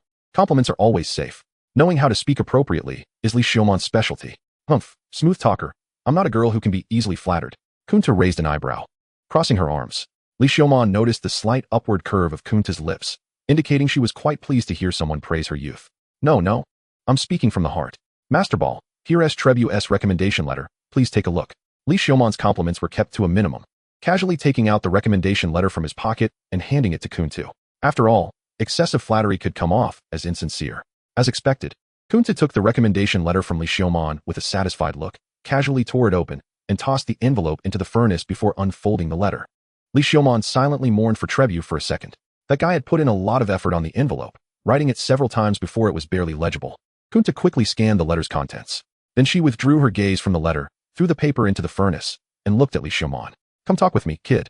You lot, don't take a break. If the furnace temperature drops a bit, just wait for me to skin you alive. After shouting at the other apprentices who were watching, they all shivered in fear and hurriedly worked harder to shovel the magic coal. Chapter 103, Skeletons and the Lowly Blacksmith. At the back of the blacksmith shop, there were no other apprentices. It seemed to be Kunta's private reception area. Many fine pieces of equipment hung on the walls, and rows of precious ores were displayed in cabinets. Li Xiaomon even spotted a fist-sized, perfectly square red-faced gold piece on the highest shelf. However, its quality seemed to be slightly inferior to the batch he had, but it was still quite precious. Alongside the red-faced gold were several other types of ores and materials. How rich! Being a blacksmith really pays off. Take out the fangs of the legendary snow wolf for me to see, Kunta said with a hint of excitement. Li Xiaomon quickly took out the box containing the wolf fangs from his pocket. Kunta was indeed a person of distinction. Although she seemed very excited when she saw the materials from the letter, she didn't show any expression. After burning the letter, she dismissed her apprentice blacksmiths and brought Li Xiaomon to a private space to continue their discussion. It seemed he could also entrust her with the synthesis of the red dragon alloy. It wasn't that Li Xiaomon trusted her, it was that she presented the least risk. Furthermore, with her cabinet full of precious ores, she shouldn't be tempted to plot against him over his red-faced gold. Kunta took the box, carefully opened it, and took out the wolf fang. Then she pulled out a monocle from her pocket and placed it in front of her eye. Enlarge. A glimmer of magic light flashed in her eyes, and the details of the wolf fang were magnified many times in Kunta's vision. TSK. The completeness and quality are quite good. However, it's a pity it's only from a 7th-tier legendary creature. Kunta observed the wolf fang and accurately identified the tier of its owner. However, the one who killed it was no ordinary person. It was preserved so completely that it looked as if it had been pulled out with bare hands during the battle, with no sword marks or magical erosion. This power is simply like a humanoid Tyrannosaurus. Upon hearing this, Li Xiaomon could only mutter in agreement. Her insight couldn't just be described as sharp, it was beyond that. The identification was complete, and it was indeed, as Trebu said, a material of extremely high quality. So, how do you want to create it? I would like to hear your opinion. Kunta looked at Li Xiaomon. For a blacksmith, the employer's requests are very important. However, when faced with some excessively demanding employers, she would also retaliate mercilessly, especially those foolish nobles who, hearing about their own reputation from who knows where, insisted on having her forge some ceremonial sword. She wouldn't make those fancy swords. The most ridiculous thing is that those nobles were still not satisfied, changing their requests again and again, only to say in the end, let's just go back to the first one. At that moment, she couldn't take it anymore and directly punched them. This led to a significant decrease in her customer flow. But she didn't mind. The more people came, the more annoying it was for her. The stable old customers would still come, and she mainly made money from them. She was confident that real warriors who fought on the front lines and used her swords would never switch to another blacksmith's weapons. I want a spare sword, Li Xiaomon said. He had thought about this before he came. Although the skeleton sword is very useful, it's too conspicuous, so a spare sword would be just right. A spare sword? All right, I will forge it according to your request. As for the shape, do you have any requirements? Kunta said while picking up a shiny cast iron smoking pipe beside her, bringing it to her lips, lighting it, and taking a puff. exhaling smoke. It would be best if it could be used for slashing, with stabbing being somewhat reduced. Li Xiumon's skeleton sword, due to its bone nature, has a blade that is longer and more like a bone spur, which is not suitable for slashing but better for stabbing. Slashing? Then why not forge a knife? Kunta took another puff from the smoking pipe, exhaling a long stream of smoke. Yeah, why not forge a knife? Li Xiumon was taken aback. Maybe because a sword looks cooler? Do you think the shape is alright? Kunta kicked the nearby cabinet, took out a sample sword. It was a finely crafted iron sword. Although made from the most ordinary materials, the blade glimmered with a cold light, exuding a sharpness. The blade was different from ordinary swords. It had a sloped end and was single-edged. Isn't this a knife? Single-edged is a knife, double-edged is a sword. Do you think this is a knife? I say it is also a knife. Kunta knocked the smoking pipe against the chair leg, shaking off the excess ash. You take it for a try. Then Kunta tossed the knife to Li Xiumon, who hurriedly reached out to catch it. He tried swinging it a few times, and it felt quite comfortable. If you want a spare weapon that leans towards slashing, a knife is the first choice. If you're too fixated on using a sword for slashing, you will only end up with something that resembles neither, unless you want to use a large sword, but this wolf fang lacks sufficient material. Moreover, if you forge a large sword, would it still be considered a spare sword? Of course, everything is according to your wishes. I'm just giving you my opinion. The decision is yours. After hearing this, Li Xiumon withdrew his gaze from Kunta and continued swinging the iron knife in his hand. The more he swung, the more comfortable it felt. Let us go with the knife then. Thank you, Master Ball. Truly not only beautiful, but also has such good taste, really discerning. The most mature woman I have ever seen. After this compliment from Li Xiumon, Kunta raised her eyebrows, clearly pleased by the flattery, knocked the smoking pipe against the chair leg, and took another puff. No matter how much you flatter me, the forging fee 1T be reduced. How could it be? Xiumon, I never tell lies. Li Xiumon knew he was flattering her. Kunta looked like a lowly but insisted on calling herself old, emphasizing her age. And although she clearly didn't carry a smoking pipe, she deliberately took it out to smoke during meetings. It was obvious she was concerned about her youthful appearance and wanted to project a mature image. Complimenting such a woman on her maturity has more effect. If it were an ordinary woman, complimenting her on maturity might provoke resentment, as if you were saying she was old. Everyone should be careful not to use this flattery carelessly on women. Humph, kid, I'm not someone who can be handled with just a few flattery words. However, you do have a pleasing face, and the knife will not disappoint you. Kunta put away the wolf fang and was about to get up to see him off. This was clearly benefiting from his flattery. Wait, Master Ball, I have another request. Oh, I wonder if Master Ball knows about the Red Dragon alloy. Chapter 104. Skeleton, what kind do you want? The Red Dragon alloy? Of course I know. Kunta looked Li Xiumon up and down and then said, that stuff is quite precious. Since you asked this, it seems you have some red-faced square gold. Kunta sat back down in her chair, crossed her legs, and stared at Li Xiumon. You, kid, have quite a few good things on you. Not at all. Compared to Master Ball, my little possessions are nothing. Li Xiumon sat upright in his chair and replied. Kunta smiled and extended her hand to Li Xiumon. The red-faced square gold, let me see how good it is. Li Xiumon quickly took out a fist-sized piece of red-faced square gold from his pocket. Kunta took it, weighed it, and examined it with her previous monocle. Rare quality. I also have a piece of red-faced square gold, but in terms of quality, it is far inferior to yours, Kunta said, taking out her piece of red-faced square gold from the cabinet to compare in front of Li Xiumon. Her piece was dark red and dull, whereas Li Xiumon's piece seemed to have truly sealed molten lava within it, glowing with the light of magma. If both were of the same quality, there would be no need to hesitate. But your piece is of too high quality. If it's just to synthesize ordinary red dragon alloy, it would be a bit regrettable. Hearing Kunta say this, Li Xiumon's eyes brightened. Is there something extraordinary? Upon hearing Li Xiumon's words, Kunta took a puff of smoke and replied. Ordinary red dragon alloy is primarily made from red-faced square gold, blended with secret silver, pure magic steel, and other materials, refined in the high temperatures of a furnace. This type of red dragon alloy is naturally very precious, with its magical conductivity and hardness ranking among the best in alloys. As a precious magical material, it enjoys a great reputation in the magical world. Li Xiumon nodded in agreement. He naturally understood the basic knowledge of synthesizing red dragon alloy. And this type of red dragon alloy. Kunta extended a finger, dragging the smoking pipe to point at Li Xiumon, and continued. I call this false red dragon alloy. False red dragon alloy. Such a precious alloy is only called false red dragon alloy. Seeing that Kunta didn't continue, Li Xiumon realized he was expected to respond. So he hurriedly said, then Master Ball, what is the true red dragon alloy? Kunta retracted the smoking pipe, very satisfied with Li Xiumon's attitude, and continued. Red dragon alloy, just as its name suggests. The true red dragon alloy is of course related to the red dragon. Red dragon, incorporating the scales of the red dragon, then forging them with the red dragon's flames, and adding materials such as mithril and other red dragon alloys, one can forge true red dragon alloy. This red dragon alloy truly contains the power of the red dragon's flames, and after forging, It will have a layer of texture resembling red dragon scales. It truly lives up to the name of red dragon alloy. Li Xiaomon immediately showed a disappointed expression. How could he possibly obtain the flames and scales of a red dragon? The bone dragon pond had already made him feel like he was on the brink of death when he had just crossed over. And the red dragon, a classic legendary creature, was not something he could easily target. It would be better to forge ordinary red dragon alloy. Although he desired it, Li Xiaomon knew that his life was far more important. Hey, you're still young. Why are you acting so old? Ball shouted as he saw Li Xiaomon, who had initially been interested, suddenly give up. I'm young, not foolish. Can't you let me finish speaking before you refuse? The youth today are truly impatient, Kunta said, stamping his foot. Being called out by a loli made Li Xiaomon feel rather strange. But he decided to listen to what this expired loli had to say. After all, Kunta didn't seem like someone who was out of touch. I want to give you impossible suggestions. To the south of Iron River City, there is a volcano where an underage red dragon resides. If I calculate correctly, that red dragon is almost at the stage of shedding its scales.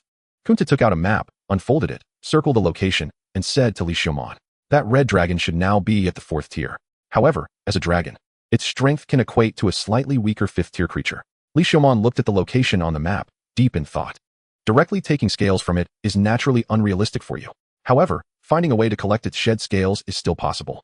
Kunta said this, then turned around and sat back in his chair, leaving Li Xiaomon standing over the open map.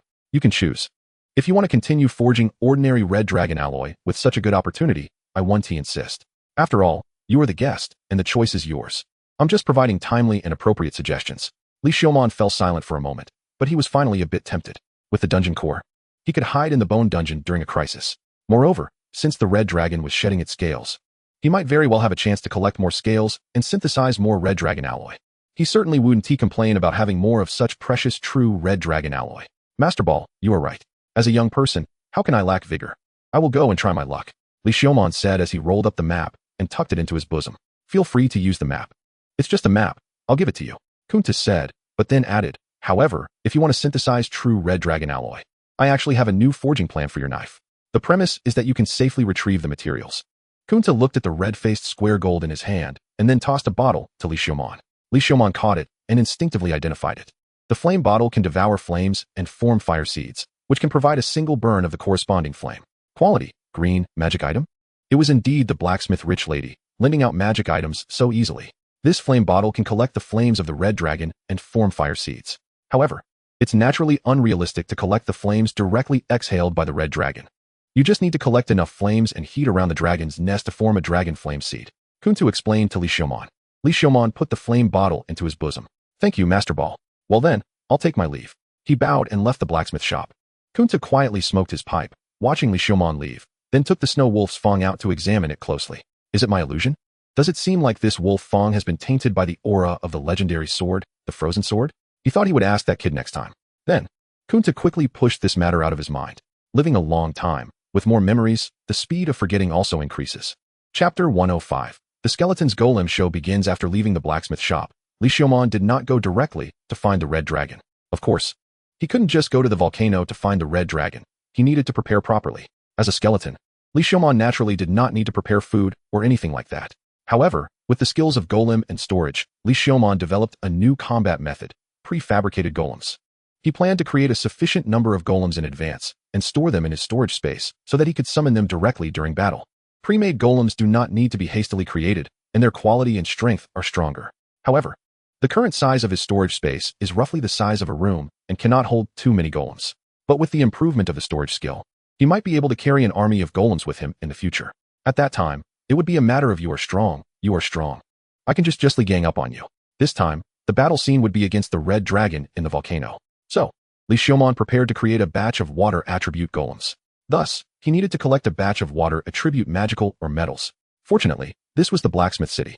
No matter what was lacking, there would never be a shortage of ores and metals. Soon, Li Xiaomon successfully found the materials he needed at a shop.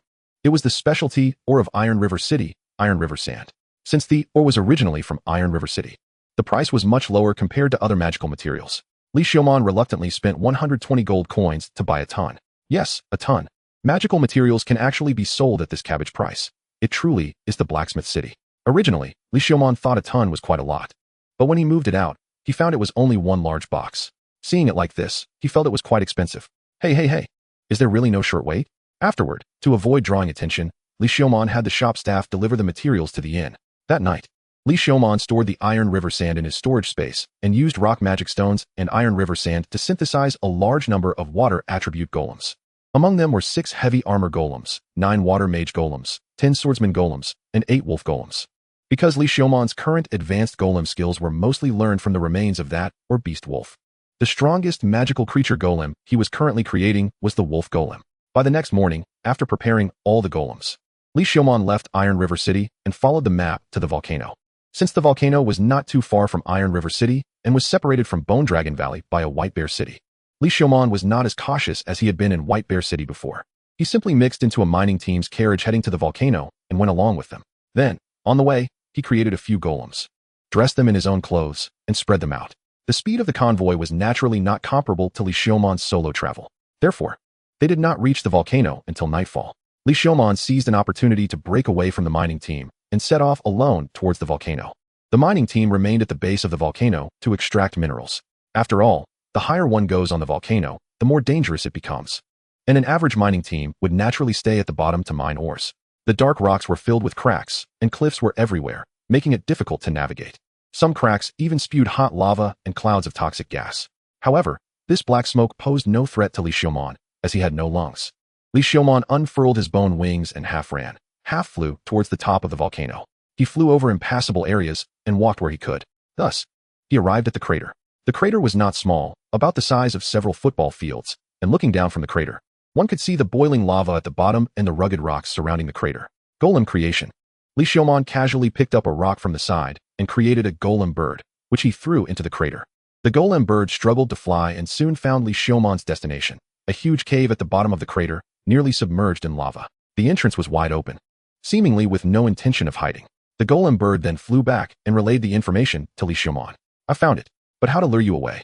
It should be noted that legendary creatures possess intelligence comparable to that of humans, and some can even speak. Although this red dragon was not yet an adult and did not qualify as a true legendary creature, its intelligence was still significantly higher than that of other magical beasts. To lure it away, one must set a trap. Li Xiaomon thought for a moment and took out several second-tier magical beast magic stones, which he had collected from magical beasts in the underground city of White Bear. Since this batch of magic stones was of high quality and he anticipated needing them in the future, he had refrained from selling them. Surely, this many magic stones could lure out the red dragon. However, one must not underestimate the intelligence of an immature red dragon, so he needed to stage a scene. Golem creation. Li Xiaomon gathered materials on the spot and created 2 golems. He focused on one of the golems, endowing it with skills like Flight 3, Fire Resistance 3, Hard Rock 2, Toughness 2, Self-Healing 2, Swiftness 1, Flame Devouring 1, and Combat 1. To accommodate so many skills, Li Xiaomon put in considerable effort. He then stuffed all the magic stones into a bag and handed it to this golem.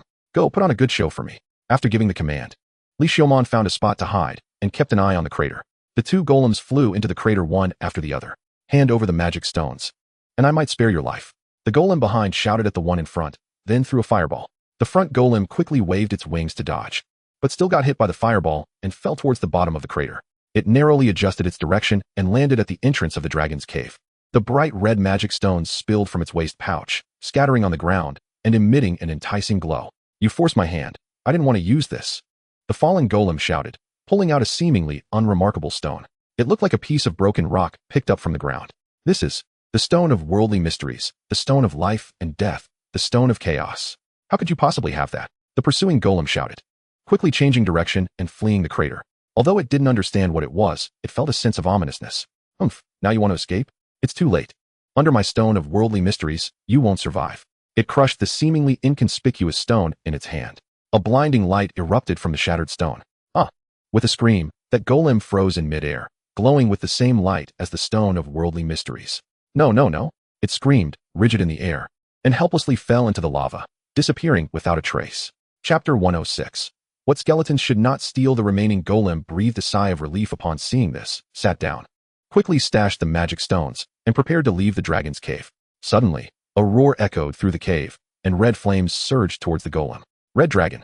The golem did not shout any further. Disregarding the remaining magic stones, it hurriedly rushed into the sky, leaving without looking back. Amidst the flames, a juvenile dragon, covered in bright red scales and about the size of a small truck, emerged from the cave. It extended its tongue and swallowed several scattered magic stones. then raised its head to look in the direction the golem had flown away, hesitating for a moment. It reminisced about the taste of the magic stones it had just devoured. Delicious. And that human had an entire bag of such delicious magic stones. So, without further hesitation, it flapped its wings and pursued. Seeing the giant dragon leave, Li Xiaomon wasted no time, descended from the crater, flapped his bone wings, and flew towards the dragon's cave. There were still remnants of the red dragon's fiery breath in the cave. This was perfect. He quickly took out Zero, handing a magic flame bottle to Zero. Collect all this fire into the bottle. Zero took the magic flame bottle, nodded, and began to gather the flames. Li Xiaomon rushed deeper into the dragon's cave. He ran wildly, reaching the innermost part of the cave. Wow, there it was. A pile of gold coins mixed with jewels, magic stones, and various ornate armor and swords. Among them were several items that were clearly magical tools. Jackpot! Just as Li Xiaomon was about to pounce and stash all the treasures into his storage space, he suddenly stopped just before touching the treasure. His mastery of magic made him keenly aware of magical fluctuations.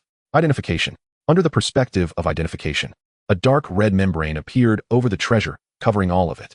The curse of the red dragon. The red dragon Orphan Lorigold cursed all who covet its treasures. Upon touching the treasure, Orphan Lorigold would directly sense it and unleash its fiery breath on the one who touched it. Wow, that's really sinister. Li Xiaomon quickly retracted his hand. This was not a curse he could break at the moment, so he decided to focus on the red dragon's shed scales around. Li Xiaomon struggled to withdraw his greedy gaze from the pile of treasure and began searching for scales. Soon, he successfully found several dull, broken scales.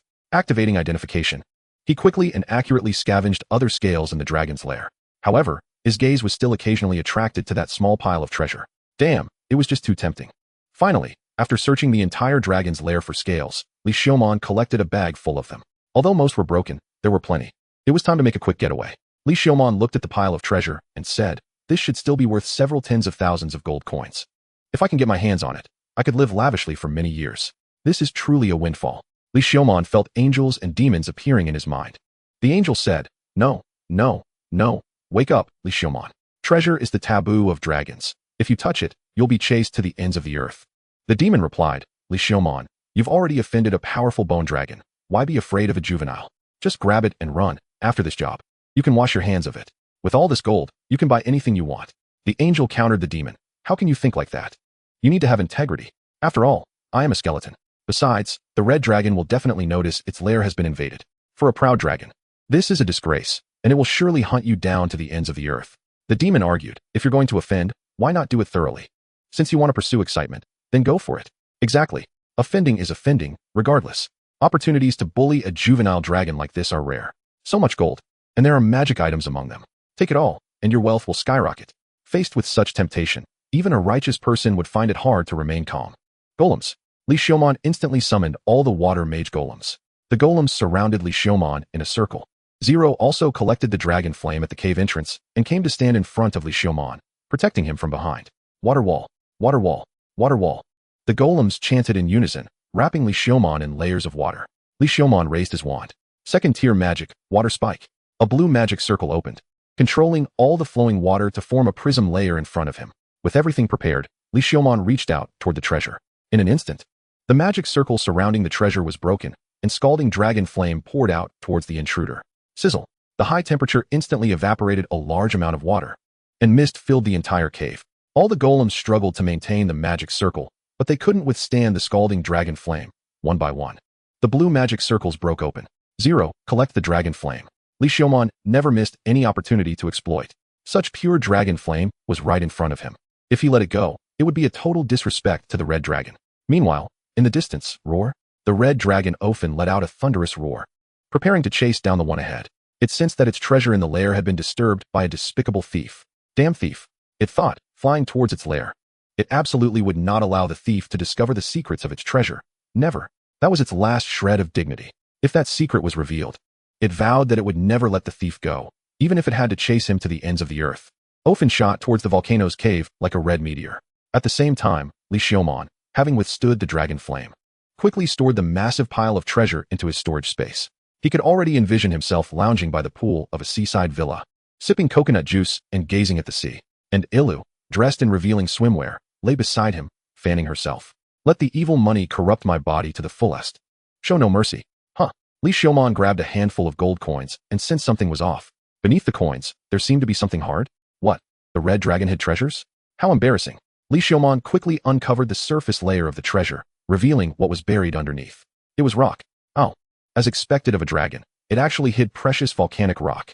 Damn it, volcanic rock. Li Xiaomon took a closer look, confirming he wasn't mistaken. It was the most common volcanic rock. Chapter 107. The Skeleton's Death Shield Weight. Is this a joke? Is it an illusion? Am I under an illusion? Li Xiaomon hurriedly lifted the surface layer of all the treasures, exposing everything buried within the pile. Then he discovered that beneath the treasure, it was all volcanic rock. The so-called treasure pile was just a surface layer. Estimating, there were barely 1,000 gold coins, and all the gems were just glass pieces. The golden armor and the magnificent longsword were all just gold-plated. That shameless red dragon. How vain. It actually used treasure to deceive. Is there anyone else in this dragon's cave besides it?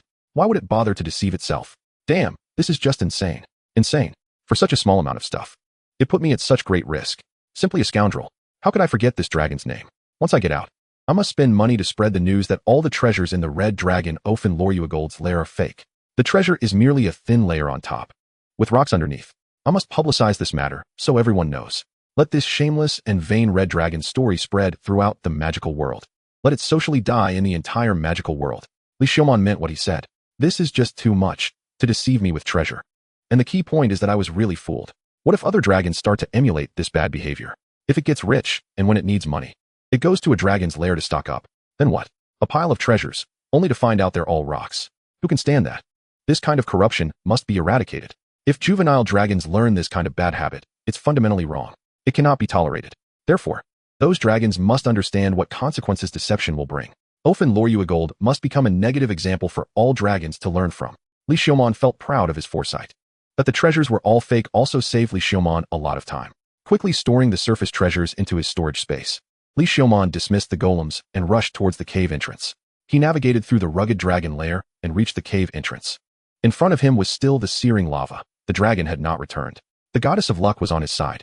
Li Xiaomon unfurled his bone wings and charged towards the volcano's mouth. Just as he emerged from the volcano, a massive fireball came crashing towards him. In the distance, Ofen flapped its wings, continuously spewing fireballs. So fast, Li Xiaomon felt wronged. To suffer this for such a small treasure. This red dragon is simply a beast. Even worse than a beast. I must expose it. Water wall. The magic circle opened, and Li Xiaomon quickly conjured a water wall. With a sizzling sound, a large amount of water vapor exploded, filling the surrounding air and obscuring some of the view. Seizing the opportunity, Li Xiaomon flapped his bone wings and fled into the distance. But Li Xiaomon clearly underestimated the vision of legendary creatures. Ofen quickly locked onto the water vapor of Li Xiaomon, continuously spitting out several fireballs towards him while roaring. Although he couldn't speak, his actions involuntarily reminded Li Xiaomon of a burly man spitting and cursing at the same time. It was too reminiscent. No. This was clearly not a good time to indulge in his exceptional imagination. Water flow whirlwind cone. Li Xiaomon quickly raised his hand, and a magic circle the size of his body opened in front of him. 3 rock cones rapidly enveloped the water flow and began to spin at high speed under the push of the whirlwind. What once required Li Xiaomon to charge up and could only be cast once, he had now mastered skillfully. Go! The sound of breaking air rang out as the 3 stone cones shattered the magic circle, trailing water blue tails as they shot towards the fireballs behind him.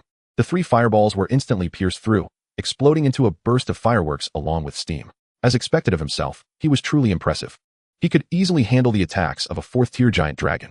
Where in the world could he find a skeleton as excellent as himself? Just as Li Xiaomon thought this, more fireballs continued to come crashing down behind him. 1, 2, 3. He couldn't count them all. Dozens of fireballs shot in succession, as the red dragon often kept spitting. It seemed that for him, this level of fireball was really just like spitting. Doesn't his throat get dry? Li Xiaomon immediately extinguished the thought of fighting back. The difference in tier was too great, and this thing could kill him with spit. 2nd-tier magic, wind maneuver. While flying, Li Xiaomon opened a cyan magic circle. The flowing wind gathered around him, forming a layer of wind membrane on his surface, causing his clothes to flutter. In an instant, his agility increased significantly. Using the flowing wind to adjust his flight angle and direction, he weaved between the fireballs, dodging and grazing past several of them. Roar, roar, roar. The roar behind him seemed to grow increasingly frantic. It looked like Ofen was getting angrier. The fireballs stopped with the roar. However, Li Xiaomon had a very bad premonition. He quickly turned around to look in the direction of the red dragon Ofen. He saw Ofen lifting his head high, as if a storm were sucking in the surrounding air. In front of his nostrils and mouth, a visible red tornado formed.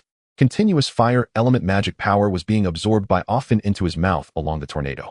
Ofen's chest was also swelling more and more, with lava-like patterns appearing on his scales. Roar! Accompanied by a roar, a fire column formed by the dragon's breath swept towards Li Xiaoman. The intense heat that rushed towards him almost burned him to ashes. Whirlwind. The wind magic opened almost instantly beneath his feet, and his bone wings flapped fiercely. Li Xiaoman narrowly dodged the breath of fire by flying upward. However, the dragon's breath was clearly not so simple. Often began to swing his head, and the fire column truly resembled a pillar, sweeping towards Li Xiaoman's direction. There was simply no way to avoid it. Li Xiaoman desperately tried to evade, but often only gently swung his head, and the breath easily caught up. Damn it! Li Xiaoman suddenly drew the ribbed sword from his chest, aiming it at the breath. Death shield. The stench of decay rushed toward him. A semicircular gray barrier opened in front of Li Xiaoman, centered around the guard of the skeleton sword. The scalding breath poured mercilessly onto the barrier. The barrier began to tremble, but it steadily held back the breath. However, Li Xiaoman could also feel his magic power rapidly depleting. The corrupting death force began to erode his body along the sword handle. After a while, a notification window indicating a constitution of 1 appeared in front of him. Li Xiaoman understood the nature of this skill. It would deduct his constitution points based on the damage resisted. However, these points could be restored later by expelling the death force. Chapter 108. The skeleton escapes the red dragon. This couldn't go on. Li Xiaoman looked at the declining constitution points due to continuous decay, feeling quite uneasy. Who knows if the erosion of the death force has other side effects on him now. Second-tier magic, water prison. Li Xiaoman pressed his right hand against Offen's breath, horizontally in front of him, while his left hand held the magic wand, opening a water-blue magic circle. The water flowed and condensed in the air, wrapping around Li Xiaoman's body to form a smooth water ball. Then, Li Xiaoman released the death barrier. With a sizzling sound, the breath burned onto the water ball without any obstruction. A large amount of steam exploded, and Li Xiaoman was thrown out. The chest armor and arm armor absorbed most of the damage, while the remaining damage was endured using elemental resistance and fire absorption skills. But Li Xiaoman, still burning, felt quite uncomfortable. Golem. At this moment, Li Xiaoman, in order to escape, couldn't care about anything else. As he waved his hands, all the golems from his storage space were summoned. Water magic specialized golems. To enhance their water attribute damage, they only had a flight ability of 1. They possessed only the most basic flying capability. Go. Li Xiaoman waved his hand, and the heavy-armored golem charged in the front, followed by the swordsman golem and water mage golem. Like a small army, they rushed towards Offen. Offen was obviously taken aback. What was going on? How could so many golems suddenly appear? But soon he realized that these were all weak golems that posed no threat to him. Recognizing this, Offen roared even more wildly, aiming at the charging golems and breathing out scorching flames. The golems quickly scattered, leaving Offen unsure of where to aim his breath. He could only turn his head towards the area with more golems and unleash his breath. The remaining golems seized the opportunity and launched attacks on Offen. Arrows made of flowing water struck against the scalding scales. Although they didn't cause much damage, they felt particularly unpleasant, like being splashed with cold water. He grew increasingly furious, breathing fire while tearing apart the approaching golems. The hard golems were as fragile as paper under his claws, easily torn to shreds. Good job, kids. I will remember your sacrifices. Although it was hard to part with them, I must run. Li Xiaoman sighed while running at full speed, showing no signs of reluctance. He indeed felt a little heartache. After all, a lot of iron, sand, and magic stones had been consumed to create these golems. Roar, roar, roar. Seeing Li Xiaoman about to flee, Offen's roar rose at least 8 degrees. He quickly tried to break through the encirclement of golems to tear Li Xiaoman apart. But all the golems desperately tangled around him, with dense magic circles opening, dragging Offen down. After all, even ants can kill an elephant if there are enough of them. Moreover, these were specially designed golems made by Li Xiaoman to counter the red dragon Offen with pure water attributes. Seizing the opportunity, Li Xiaoman waved his wand, opening a yellow-brown magic circle beneath him. Second-tier magic, rock digging. Without saying, this is also a magic specially made by Li Xiaoman. After all, such a crude name is definitely not in the style of the natives of this magical world. As the magic circle opened, the ground trembled. A large number of rocks broke through the soil and flew into the air beneath Li Xiaoman. Li Xiaoman hurriedly continued to wave his wand. Golem creation. All the rocks began to squirm like clay, transforming into figures identical to Li Xiaoman. Then, Li Xiaoman dressed all the golems, adjusted their positions, and flew away in all directions without looking back. The entire sequence of actions was not just smooth, it was simply seamless. Roar. The roar of Offen carried a hint of desolation. This young red dragon had already seen its future of disgrace in the magical world. It was clearly still underage. It desperately struggled to break free from the encirclement of the golems, watching the various Li Xiaoman rushing in all directions. It frantically searched for the corresponding tracking magic from the dragon inheritance in its mind. But usually, it only found dragon fragments from the memories of its predecessors. And for a moment, it couldn't find the desired magical knowledge. Finally, It seemed to resign itself to fate and focused on one of the Li Xiaomon, chasing after it. This Li Xiaomon was easily caught by it. Crushing it revealed that it was indeed shattered into a pile of rubble.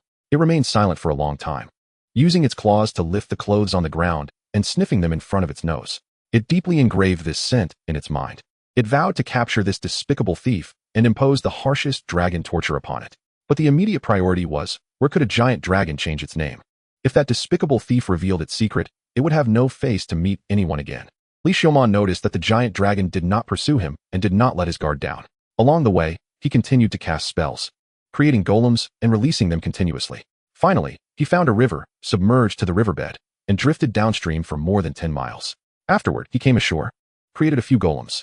Some golems flew in the opposite direction to attract attention, while others continued to drift underwater. Finally, some golems rushed in all directions again. Li Xiaomon spoke of the dense forest, casting earth magic, and traversed underground for an unknown amount of time. Then he popped up from the surface and ran towards the direction of Iron River City. Another day of outsmarting and battling with enemies. On the way, Li Xiaomon changed out of his clothes, put on a new outfit, then found a cart entering Iron River City and secretly hid underneath it. After bumping along with the cart for a while, he finally entered Iron River City smoothly. Once inside, Li Xiaomon crawled out from under the cart, entered an inn, and booked a room. Then, he placed a golem in the room. After changing into a different outfit, he created another golem, dressed it, and sneaked out again, booking a double room.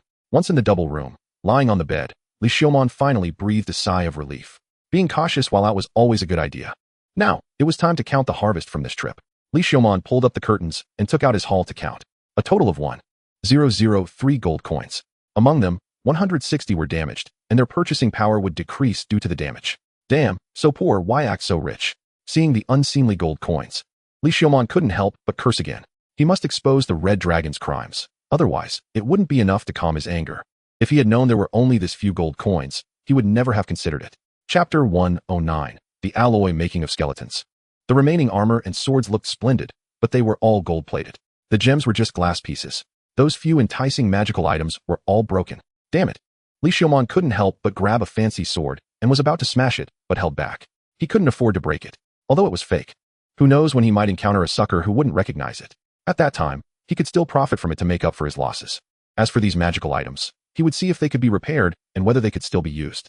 If they could be fixed but still not usable, he would continue to find a sucker to take over. Thinking of this, Li Xiaomon neatly packed away the junk. The gold coins were counted and specifically stored in one corner of his storage space alongside his own pile of gold coins. The rest was a small bag of scales shed by the Red Dragon and the Dragon Fire Seed in the magic flame bottle. The number of scales completely met the forging requirements. As for the Fire Seed in the magic flame bottle, it far exceeded Quinto's requirements. In the transparent bottle floated 4 fire seeds glowing with red light. They looked like 4 little spirits. Enough for 4 forging requirements. All the materials were ready. But Li Xiaomon did not immediately go to Quinto for forging. He was too tired and decided to sleep on it first. The next morning, a refreshed Li Xiaomon left the inn and headed to the Red Dwarf blacksmith shop. Then, as expected, he got lost again. Damn, the city planning of Iron River City deserves a beating. Finally, Li Xiaomon spotted the enormous furnace of the Red Dwarf blacksmith shop from a distance and successfully found the location of the blacksmith shop. Entering the blacksmith shop, Quinto was currently dragging a smoking pipe, puffing smoke by the glowing furnace. Upon seeing Li Xiaomon, she seemed a bit surprised, then waved her hand, signaling Li Xiaomon to come over. Kid, you're quick. I'm not quick. Don't talk dirty with me. Have you gathered the materials? Quinto, with the smoke in one hand, glanced at Li Xiaomon. I've gathered them. Li Xiaomon took out the materials one by one. Quinto picked up the Red Dragon scales and the magic flame bottle to inspect them, nodding in satisfaction. Good job. Well, we can almost start now. The materials for this forging are too precious. You might not trust my blacksmith apprentice. Quinto struck a chord with Li Xiaomon's heart. So, Master Bala's intention is? Li Xiaomon tentatively asked. 2 people in total for forging. Who? Me. Quinto pointed to herself. Then she pointed at Li Xiaomon. And you? Me? I've never forged before. Li Xiaomon hurriedly wanted to refuse. After all, these were his materials, and they were expensive. If he damaged one, he would be heartbroken until the next night. Don't worry, forging. Swing the hammer, bang bang, smash. Isn't that how it's done? It's very simple. I can forge iron even if I tie up a pig here, Quinto said, not giving Li Xiaomon a chance to refuse. Pulling back the curtain and shouting at the blacksmith shop's apprentices. Kids, get your stuff done quickly, then pack up and get out. No need to come tomorrow. The blacksmith shop quickly cleared the place, and the enormous furnace gradually cooled down. Master Ball, I can't do it. A man should never say he can't do it. Toughen up. Damn, please don't use a lowly's body to tell dirty jokes. Kunta came to the stove and took out the block of red-faced gold. Wait, can Master Ball refine a few more blocks? Li Xiaomon took out 2 larger blocks of red-faced gold. Kunta's smoking action froze in midair. Originally, there were still some dragon scales left over. With these 2 blocks added, it became a bit tight. Kunta digested the surprise, took the 2 blocks of red-faced gold, and still didn't ask more. Master Ball is indeed a good person. Li Xiaomon praised. Kunta snorted and didn't respond. Then, Kunta took out the materials he had prepared and organized them by category.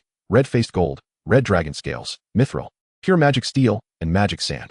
After organizing all the materials, Kunta took out several magic stones and embedded them in the grooves of the furnace.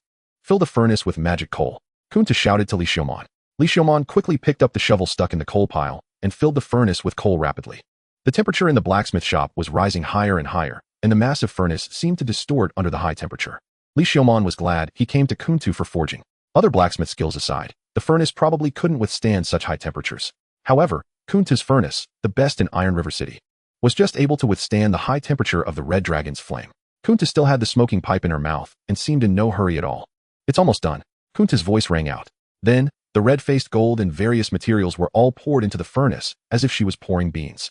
Finally, she even knocked on the bottom of the tray with her smoking pipe, seemingly wanting to shake off the tiny materials still stuck to the tray. Is it this casual? Ouch. It seemed that she knocked too hard, and the tray slipped from her hand and fell into the furnace as well. It's okay. Kunta took another puff from her pipe and calmly exhaled smoke towards the furnace. Then, Kunta pulled out a set of molds, aligning them with the metal pipe on the right side of the furnace that was engraved with various fire-resistance magic patterns. The blacksmith's ingot mold is used to shape the molten metal into ingots, which can accelerate the cooling of the molten metal and maintain its stability. Quality, green. This unremarkable mold turned out to be a magical item. Melt. With Kunta's voice, a huge fiery red magic circle rose up around the furnace, enveloping the entire magic circle. The temperature rose again, and the red dragon flame in the furnace surged as if a real red dragon was rolling inside. Li Xiaomon instinctively began to analyze the magic circle. Without a doubt, it was a fire magic circle, and above it were inscribed fiery red magic patterns. This meant it was magic of the 4th tier or above. As the magic circle rose, the bright red alloy molten liquid slowly flowed from the right side of the furnace's metal pipe into the mold. Chapter 110. The transformation of the skeleton's red dragon alloy. As time went by, the melting speed became faster and faster. The mold's compartments were filled more than halfway, until the temperature of the furnace gradually decreased. The initial fusion of the red dragon alloy came to an end. At this point, the surface of the red dragon alloy was bright red, looking slightly duller than the color of the red-faced gold. Kunta approached the mold and took out all the alloys. The alloys were shaped like ingots, totaling 4.5. It looked relatively smooth. Kunta picked one up, knocked on it with her knuckles, held it to her ear, and said, "Next, we will engrave the dragon pattern." Kunta then placed all the alloys back into the furnace to reforge them. Next, she took off her outer garment, revealing a vest underneath. Her exposed arms and shoulders were evenly distributed with cute muscles, radiating vitality and health. She reached for a large hammer nearby, about the same size as herself, and casually weighed it. Then she took another puff from her pipe, leaned it against the wall, and exhaled white smoke. "Kid, open the furnace." After Kunta finished speaking, Li Xiaomon quickly opened the furnace. Kunta single-handedly grabbed the tongs, precisely clamped a piece of alloy from the scalding furnace. Then holding the tongs in one hand and the hammer in the other, she began to forge. As she hammered, the surface of the alloy began to flake off. A faint magical aura enveloped the hammer, and with each strike, the magic would be infused into the interior of the alloy, adjusting its internal structure. This level of control over magic was simply breathtaking. The alloy cooled down very quickly, changing from bright red to dark red in almost a breath. At this time, continuing to hammer would prevent magic from entering the interior of the alloy, instead causing damage to the inside. Therefore, it was crucial to strike as many times as possible within that breath, infusing and adjusting the magic at the moment of contact and separation. Kunta's hammer almost created an illusion, and she began to sweat. Each strike burst forth with beautiful magical light. "Open the furnace." Kunta's voice rang out, and Li Xiaomon quickly opened the furnace. Kunta quickly placed the forged alloy into the furnace and then clamped out another piece of alloy. Then, she hurriedly lifted the hammer to forge. Just like that, everything flowed smoothly and orderly, as if Kunta had transformed into a precise machine, hammering accurately and swiftly. After a round of forging, Kunta also relaxed her grip on the hammer and wiped the sweat from her body. When the burning was about right, the alloy turned red again, and Kunta quickly grabbed the hammer to start the second round of forging. Then came the third round, the fourth round. The intervals between each round became longer, and Kunta's forging became more strenuous. Because as the forging progressed, the strength of the alloy increased. To achieve a bright red state required more time, and the hardness increased, making the forging more challenging. As the rounds increased, the surface of the alloy began to show faint dragon scale patterns. At this point, the red dragon alloy was already qualified, but Kunta seemed still unsatisfied. Thus, it reached the 12th round. At the final strike on the red dragon alloy, it suddenly bounced away from the hammer and the magic that had invaded it, shining with a bright red luster. The dragon scale patterns on the alloy were clearly visible, distinctly defined. The entire alloy was also smaller than the initial ingot.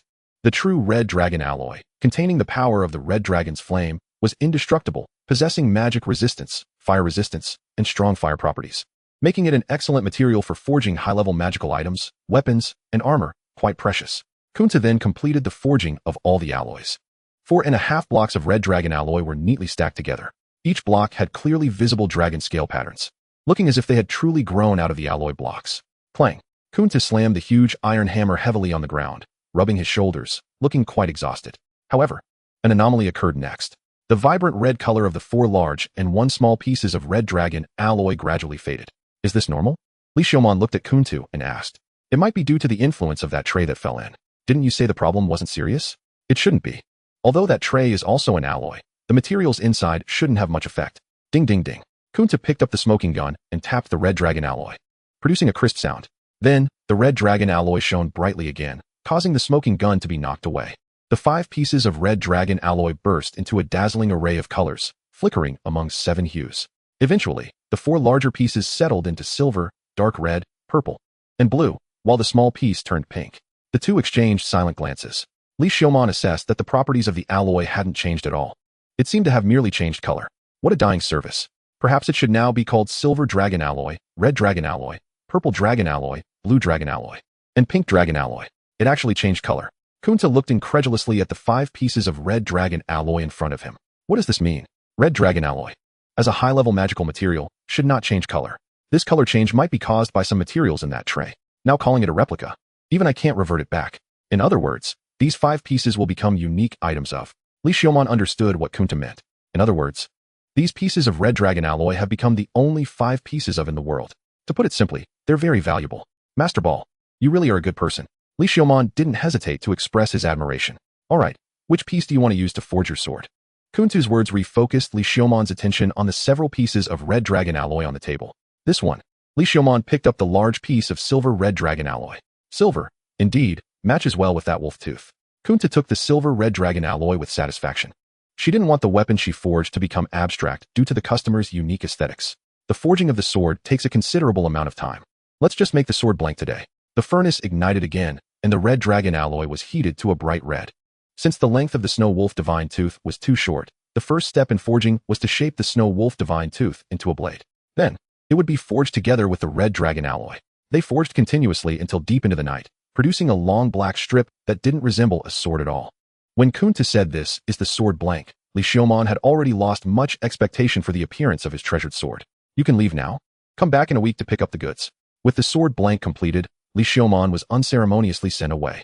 The two seemed to have a purely physical relationship without emotional attachment. Chapter 111. The second underground city of skeleton life. Back at the inn, Li Xiaomon took out the remaining 4 pieces of red dragon alloy. The main task of this trip to Iron River City had been completed. Now, giving this as a return gift to Ilu shouldn't make me seem like I'm living off her, right? Well, being able to enjoy delicious food is also part of my strength. Li Xiaomon ultimately decided to accept reality. There's nothing shameful about living off someone. Just like many people want to eat but don't have that opportunity. Thinking of Ilu's purple hair and purple eyes, Li Xiaomon selected the purple piece of red dragon alloy. This color is just right for Ilu. However, this weight might be a bit burdensome for Zino. Li Xiaomon weighed the alloy. After returning, he would feed Zino some dried fish as a fare for the run. Early the next morning, Li Xiaomon arrived at the Adventurers Association, posting a notice as a mid-level adventurer. The content of the notice was, Despicable Red Dragon Aafin Lurigald, Fraud, Vanity, No Bottom Line. Let us expose the chaos behind the dragon's treasure, with pictures to prove it.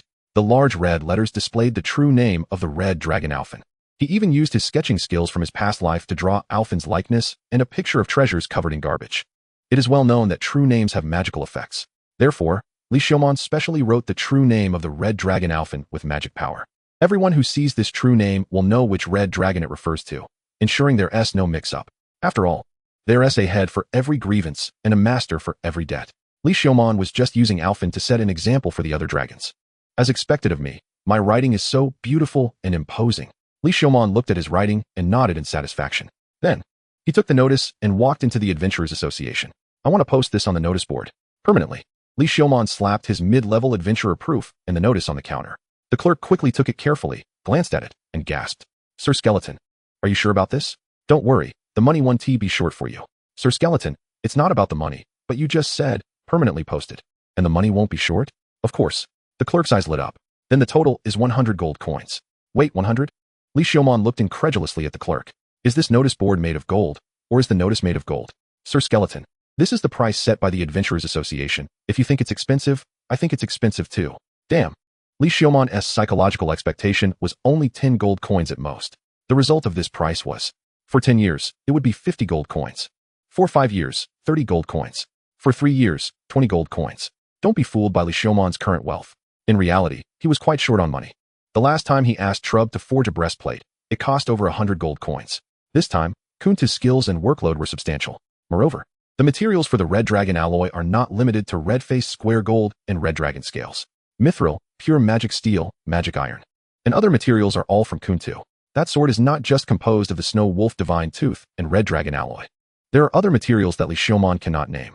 Now that he thinks about it, when it comes time to settle the bill, the numbers might make him eat dirt for a long time. He was already prepared to speak well to Kuntu, hoping to extend the payment period. Spending in advance is not good. Therefore, Li Xiaomon must save now. It's all that despicable Red Dragon's fault for covering garbage with treasures. Just thinking about it again raises his blood pressure. Get lost, you dragon. So how about for 1 year? 1 year would be 10 gold coins. Damn it. The permanent advertising fund he originally prepared can only last for a year. The despicable Adventurers Association really knows how to exploit. Sooner or later, I will take down the Adventurers Association headquarters. Li Xiaomon was grumbling to himself as he took out 10 gold coins. Let's start with a year. Although the process had its ups and downs, in the end, his notice was posted at the top of the bulletin board. The explosive content stood out among the many ordinary notices. It quickly attracted a group of leisurely adventurers drinking at the Adventurers Guild. Is Offenler Rugold the Red Dragon from the east side of the city? I didn't expect the legendary giant dragon to be so vain. I said that Red Dragon was quite cowardly, fearing that one day it would be hunted down, yet it hoarded so much treasure. Are the armor and sword both gold-plated? Are the magical items just picked up from a junk pile? What a disgrace to dragons. Damn it, I'm dying of laughter. Let me call my wife to take a look. This has a real name and a picture for proof. It's most likely true. I'll call my dad to see. I'll call my brother to see. I'll call my 8th uncle S 4th aunt S nephew S wife S son S classmate S dad to see. Soon. More and more people gathered at the Adventurers Guild, filling the air with a lively atmosphere. Li Xiaomon's pain eased a bit. This gold coin was worth the spend. After that, the low-profile Li Xiaomon left the Adventurers Guild. Looking at the sun that had risen a distance, Li Xiaomon decided he needed to find a way to make some money. How to make money? Of course, he would go to the underground city. He had never been to the underground city of Iron River City. Every time Ilu visited a city, he would thoroughly explore the underground city. However, Ilu did it for his own pursuits, while Li Xiaomon simply lacked money. Sorry, it's just that straightforward. He returned to the inn to check out of his room. This inn charged 3 silver coins a night, and if he booked 2 rooms for 7 days, it would cost 42 silver coins, which is 4 gold coins and 2 silver coins. If only he had realized the importance of frugality sooner. He put on cloth armor, donned a breastplate and arm guards. The first level of the underground city of Iron River was similar to the first level of the underground city of White Bear City. The weak monsters on the first level had been cleared out, and some shops had opened. Second level, third level, smooth sailing. He cleared out some minor monsters. Just like that, he stealthily descended to the 10th level, arriving at the 11th level. Stop, kid. We are the Smith Thieves. I am the Thief King Iron. I am the Thief General Iron. I am the Thief Soldier Iron.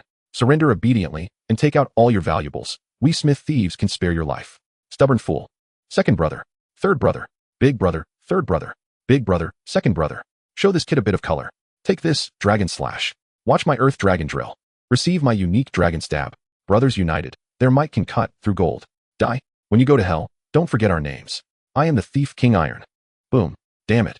Only this little money, and you dare call yourselves thieves? Phew. Li Xiaomon disdainfully rummaged through the bag of gold, silver, and copper coins, then stripped the armor and weapons from the corpses. Chapter 112. Remnants of skeletons so poor, Li Xiaomon looked at the several corpses on the ground. It seemed he had not fully utilized these people's value. Rise, my loyal servants. Second-tier magic, multiple undead resurrection. The wand aimed at the corpses on the ground, opening a pitch-black magic circle. Then, several corpses twisted and stood up, emitting a strong stench of decay. He still had the necromancer class. Don't think that dying means peace. That's impossible here with Li Xiaomon. However, the appearance of these creatures really didn't match his righteous skeleton persona. Li Xiaomon took a step back in disdain. Walk in front of me. Gaga, gaga, those are my sounds. Don't steal my sound effects. Wu kaka. The several zombies walked in front, feeling wronged. Li Xiaomon specifically took out the weaker third one, the one associated with thieves, to conduct an experiment. The experiment involved magical attacks and physical attacks. The resistance displayed by the zombies made Li Xiaomon quite satisfied. The zombies' attack power had decreased significantly compared to when they were alive, but without pain. Even if their hearts were pierced, they wouldn't die. Such zombies were indeed ideal cannon fodder. In the future, when he got into a brawl, he could make the fallen teammates rise again to cause psychological attacks on the enemy. He truly was a genius. He continued to descend. The underground city of Iron River City wasn't too much different from that of White Bear City. After the 11th level, the temperature of the underground city noticeably increased. The main monsters were gnolls, hunched figures with wolf heads, covered in fur. Some gnolls even wielded the weapons of fallen adventurers, looking like they could pose a certain threat to ordinary adventurers. Kill it. Crack, crack, crack. At Li Xiaomon's command, 3 zombies staggered towards the gnoll that appeared before them. Although the 3 zombies were weak in life, that was compared to Li Xiaomon. Being able to rob other adventurers at the 11th level of the underground city meant they were not weak. Even as zombies, their strength reduced. Bullying a gnoll was still easy. Soon, the gnoll before them was turned into a corpse. Ding! Killed a gnoll. Experience 10. Because it was a monster created by my necromantic magic, does the experience count for me? This was similar to golems. Li Xiaomon thought as he approached the gnoll-less corpse. After digging out the magic stone, Li Xiaomon raised his wand again. Rise, my loyal servant. First tier magic. Individual undead resurrection. The magic power consumed was smaller, and a slightly smaller pitch-black magic circle opened above the gnoll-less corpse. Then, the gnoll-less corpse twisted and stood up like the wise 3 thieves, its flesh and blood becoming decayed. However, perhaps because the magic stone was taken, this gnoll was much weaker than it was in life. It seemed he could build my undead army in the underground city. Li Xiaomon took out a weapon from his storage space and tossed it to the gnoll in front of him. Then, he threw the original equipment of the wise 3 thieves to the 3 of them. After all, it was better to let these equipments be used than to lie in the storage space. Moreover, it seemed that the spoils of war in his storage space finally had a place to be utilized. He continued to descend. The 4 zombies protected Li Xiaomon from behind as they ventured deeper into the underground city. The gnolls they encountered on the way were all swarmed and beaten to death. Then, Li Xiaomon would step forward to apply necromantic magic, adding them to the glorious resurrection army. Damn it, don't tear them apart so much. It's really troublesome to patch them up. Intestines all over the ground, seriously. Li Xiaomon used magic to stick the werewolf corpse in front of him together. Then summoned the thief leader to come up, grab the intestines, stuff them back in, and cast necromancy. As expected, his strength dropped significantly. It seems that when using necromancy, one must try to maintain the integrity of the corpse. At this moment, they were in the 19th level of the dungeon. Li Xiaomon had already controlled 30 zombies, which was the limit of his control. If he continued to revive corpses, they would become uncontrollable and turn into neutral monsters. These 30 zombies were arranged around Li Xiaomon, chaotic yet organized. The once wise trio of thieves now only had the leader left, as the other 2 had been severely damaged in battle and were replaced by new high-level werewolves. The original werewolves had also been replaced once. Although he felt a bit embarrassed for only thinking of this now, it seemed that necromancers were a rather cheating profession. Looking at the undead squad in front of him, even Li Xiaomon realized something was off. Initially, he had a bit of disdain for this profession due to the poor combat power of necromancy. But now it seemed that the strength was far from normal. Previously, it was himself who misused the summoning class as a combat class. Dual classing was already quite abnormal.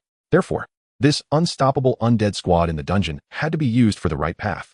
Moments later, 10 zombies carried a skeletal palanquin, with 5 zombies on each side standing guard, while another 10 zombies charged ahead. The skeletal palanquin looked quite bizarre. It was made entirely of bones, with a vicious skull with horns and a gaping mouth at each corner.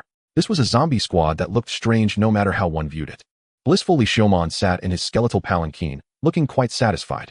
Who else in the world could sit in a palanquin in a dungeon besides him? However, this display might easily be mistaken for an elite hunt. But that was fine.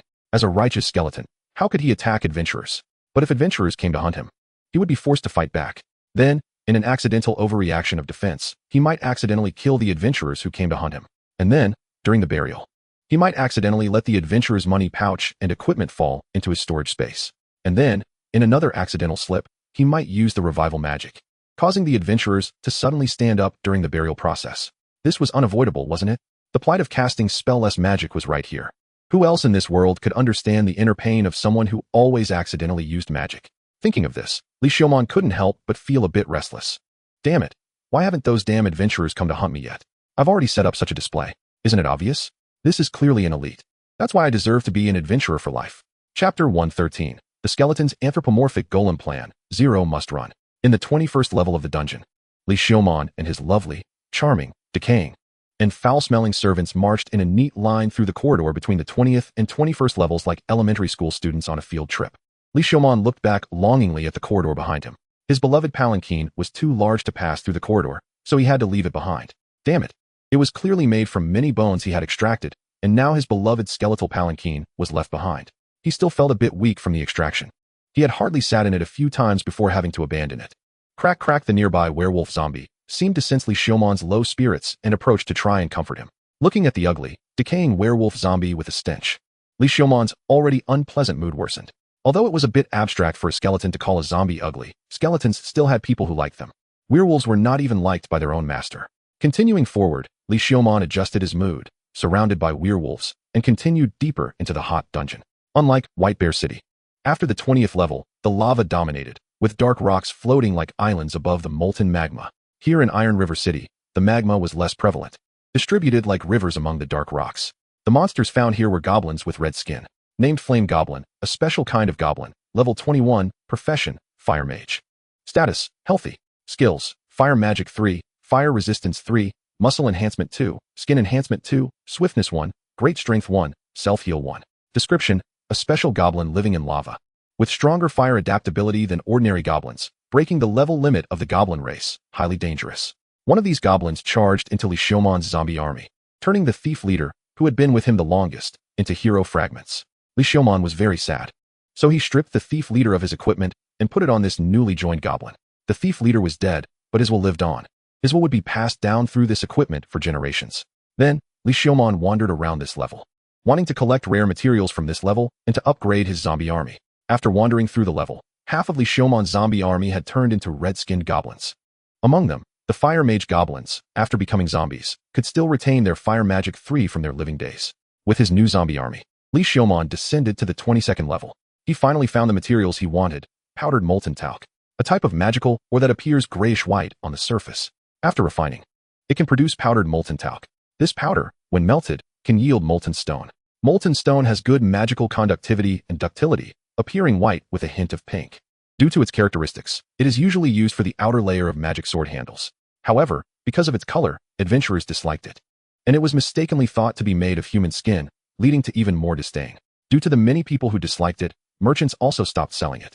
The difficulty of extracting the material was high, requiring a large amount of or to extract a little, and since it was already rare and no one liked it, no one would mine it for sale. But Li Xiaomon did not mind. This material perfectly met his needs. Its magical conductivity, ductility, and color were all perfectly aligned with Li Xiaomon's requirements. His Zero was finally going to have its own skin. What kind of design should it have?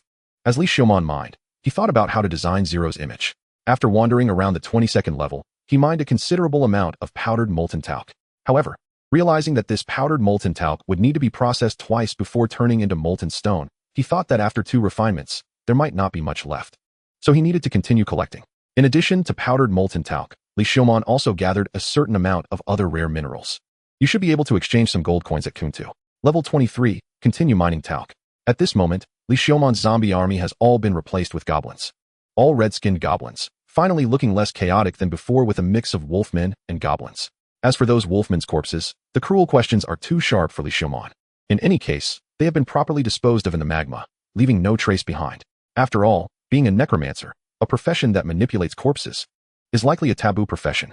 Li Xiaomon would not make the low-level mistake of leaving a corpse behind that could reveal signs of necromancy. But right now, Li Xiaomon would make the low-level mistake of picking up gold coins and falling into a trap. So, any kind-hearted person who sets up a gold coin trap in front of him would find him rushing towards it without hesitation.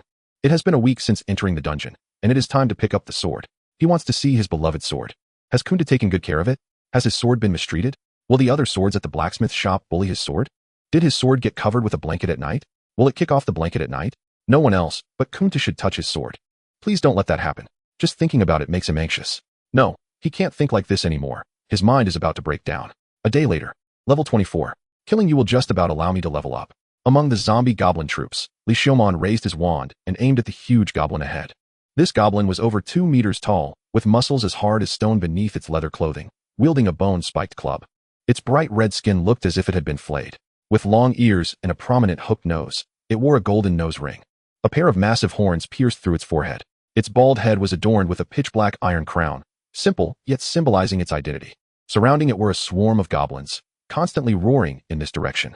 Name: Goblin King Race, Special Goblin Level, 30 Profession, Special Species King Status, Healthy.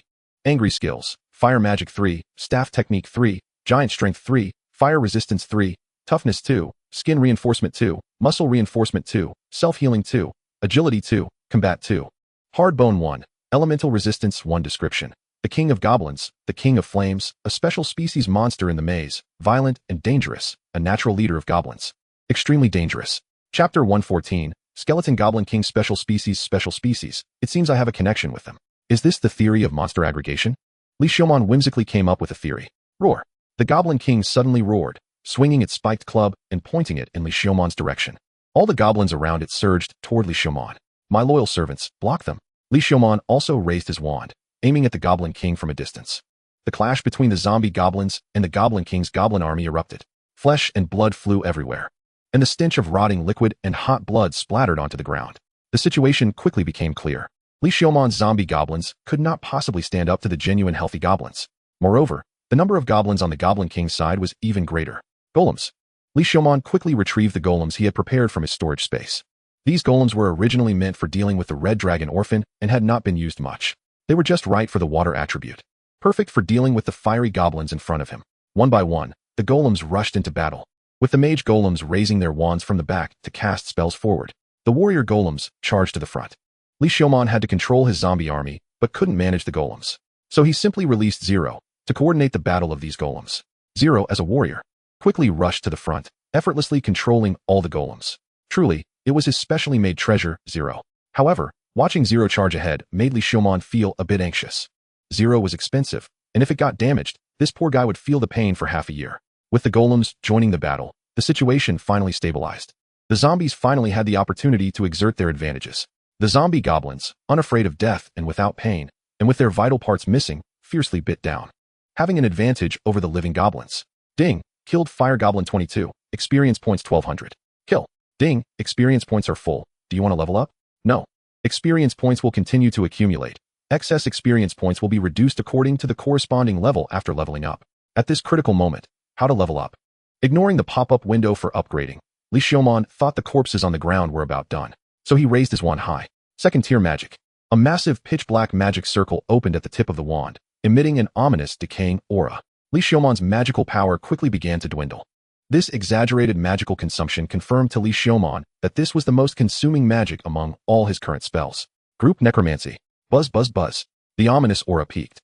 Even the Goblin King raised its head, looking suspiciously at the enormous magic circle that opened above Li Xiaomon. Under the illumination of the dark magic, the goblin corpses on the ground began to shakily stand up. Their red skin rapidly decayed, and wounds oozed with foul-smelling liquid. At a glance, dozens of goblins moved their joints in a strange and horrifying manner. My loyal servants, tear them apart. Li Xiaomon waved his wand, and all the newly resurrected goblins turned around to attack the living goblins. Although those goblins had low intelligence, facing their former kin revived in a terrifying form, they felt fear. They began to screech and attack their resurrected companions around them. Li Xiaomon naturally couldn't control all the zombie goblins beyond the control limit. However, the other zombie goblins that exceeded the limit were all in a neutral state after being revived. When the frightened goblins attacked, it broke their neutral state, causing them to attack the living goblins. This created a one-sided situation of attack. At this moment, the Goblin King, the smartest goblin on the opposing side, also realized the problem. It locked onto Li Xiaomon, who was shrinking in the back. It concluded that this bizarre scene was all the work of this skeleton. Roar. It roared as it jumped down from a height, swinging its spiked club. The club sliced through the air, smashing several zombie goblins into mush. All the living goblins instinctively rushed toward the king, clearing a path for its charge. Zero pierced through the goblin beside it, its crimson eyes made of nine-pointed fire crystal gazing at the Goblin King, flashing a scarlet light. At this moment, all the golems looked towards the position of the Goblin King. Zing! The water blue magic circle opened in front of each mage golem. Streams of water continuously condensed into arrows of water, all aimed at the Goblin King. The Goblin King swiftly swung his spiked club, creating a curtain of fire around him to block the water arrows. The heavy armor golem charged forward to protect the sword golem's attack. The shield broke through the fire curtain, and the sword golem thrust its sword from all directions. Roar! The Goblin King slightly sank his body, tightly gripping the spiked club. Flames rising from beneath him. The spiked club swung down. It was hard to tell whether it was the roar of flames or the whoosh of the spiked club cutting through the air. The foremost sword golem was shattered into pieces, and the remaining sword golems quickly retreated. The heavy armor golem moved forward with its shield. First tier magic, water shield. A layer of water curtain attached itself to all the heavy armor golem shields. Sizzle. Flames struck the shield, steam and the shield exploded together, obscuring the Goblin King's vision. The Goblin King quickly surrounded himself with flames, swinging the spiked club to disperse the steam. At the same time, he charged towards Li Xiumon's position according to his memory. Just at that moment, Zero burst out from the mist, his toes touching the ground. Yellow and blue magic circles opened. It was Li Xiumon's most basic mixed magic, mire. Because the magma on this level of Iron River City was not as exaggerated as that of White Bear City, the mire opened in a small area. The Goblin King's foot sank into the ground. Seizing the opportunity, Zero stepped on the sunken foot to shatter the magic circle, splashing a burst of magic points, and slashed upward with a great sword. The Goblin King hastily crossed the spiked club to withstand the blow, his body swaying back. Zero, however, was relentless, pressing half of his body against the left-hand shield, crashing the shield's surface into the Goblin King's chest. With a thud, the Goblin King leaned backward, straining to pull his right foot out of the mire, swinging his right hand forward. Several large fireballs smashed towards Zero. Zero braced against the shield, taking the hits from the fireballs, but the Goblin King seized the opportunity, bringing down the spiked club with a powerful strike. The rocks beneath Zero shattered, and he slid backward. Roar! The Goblin King's mouth revealed a human-like expression of anger. He quickly raised the spiked club, flames engulfing the entire weapon, and struck several times. Zero continuously parried with the shield, which gradually cracked, until the final blow shattered the entire shield. Zero quickly used the impact to create distance, his crimson glowing eyes staring at the Goblin King. The Goblin King was about to chase him down, but sensed a sharp feeling of crisis. He quickly looked towards the source of the threat. Then he saw Li Xiumon in the distance, now raising his wand high, opening 3 gigantic and splendid magic circles in blue, yellow, and green. A giant rock spear floating in the air was wrapped in flowing water, spinning rapidly, creating a storm of water, roaring as if trying to break free from the shackles of the magic circle, gathering strength to launch at its target. My golems, have you enjoyed bullying? Now it's my turn. Second tier mixed magic, storm water spear. The 3-layer magic circle shattered at this moment, and the massive water rock spear roared towards the Goblin King. Li Xiumon's clothes fluttered wildly, his cloak billowing open to reveal a pure white, menacing skull, with blue flames flickering in its eye sockets. Chapter 115. The Skeleton's Ultimate Technique Roar. The Goblin King, accompanied by a roar, raised the bone-spiked club high, his whole body erupting with flames like a volcano. He fixed his gaze on the incoming rock spear, flames continuously enveloping his body, wrapping around the raised bone-spiked club. Then, he swung it down heavily, aiming at the stormwater spear. At the moment of collision, the ground beneath the Goblin King shattered instantly, and the bone-spiked club also cracked in his grip. Roar! Accompanied by a roar, the Goblin King gritted his teeth against the pain, desperately holding onto the spiked club. However, a cracking sound came from the club, unable to bear the weight. Then, the tip of the rock spear pushed into the gap where the spiked club had broken. Tear, spin, collide. The spiked club could no longer withstand it, breaking in half and sending the upper half flying away. The rock spear penetrated the Goblin King's fiery curtain without obstruction, piercing through his shoulder. Seizing the opportunity, Zero manipulated all the mage golems to raise their wands. Second tier magic. Water prison. The blue magic circles opened simultaneously, targeting the fallen Goblin King. Streams of water condensed in the air, wrapping around the Goblin King like tentacles. Roar! Roar! The Goblin King roared as he tore at the water surrounding him, swinging the remaining half of the spiked club, issuing a threatening roar while struggling to retreat. Li Xiumon would not let this prime prey escape, rushing towards the Goblin King. Seeing Li Xiumon charging, the Goblin King quickly hurled fireballs at him. Li Xiumon gripped the skeleton sword, the water flowing around the blade easily slicing through the fireballs as he stabbed towards the Goblin King. The Goblin King raised his shield violently, swinging the spiked club down. First tier magic, rock shield.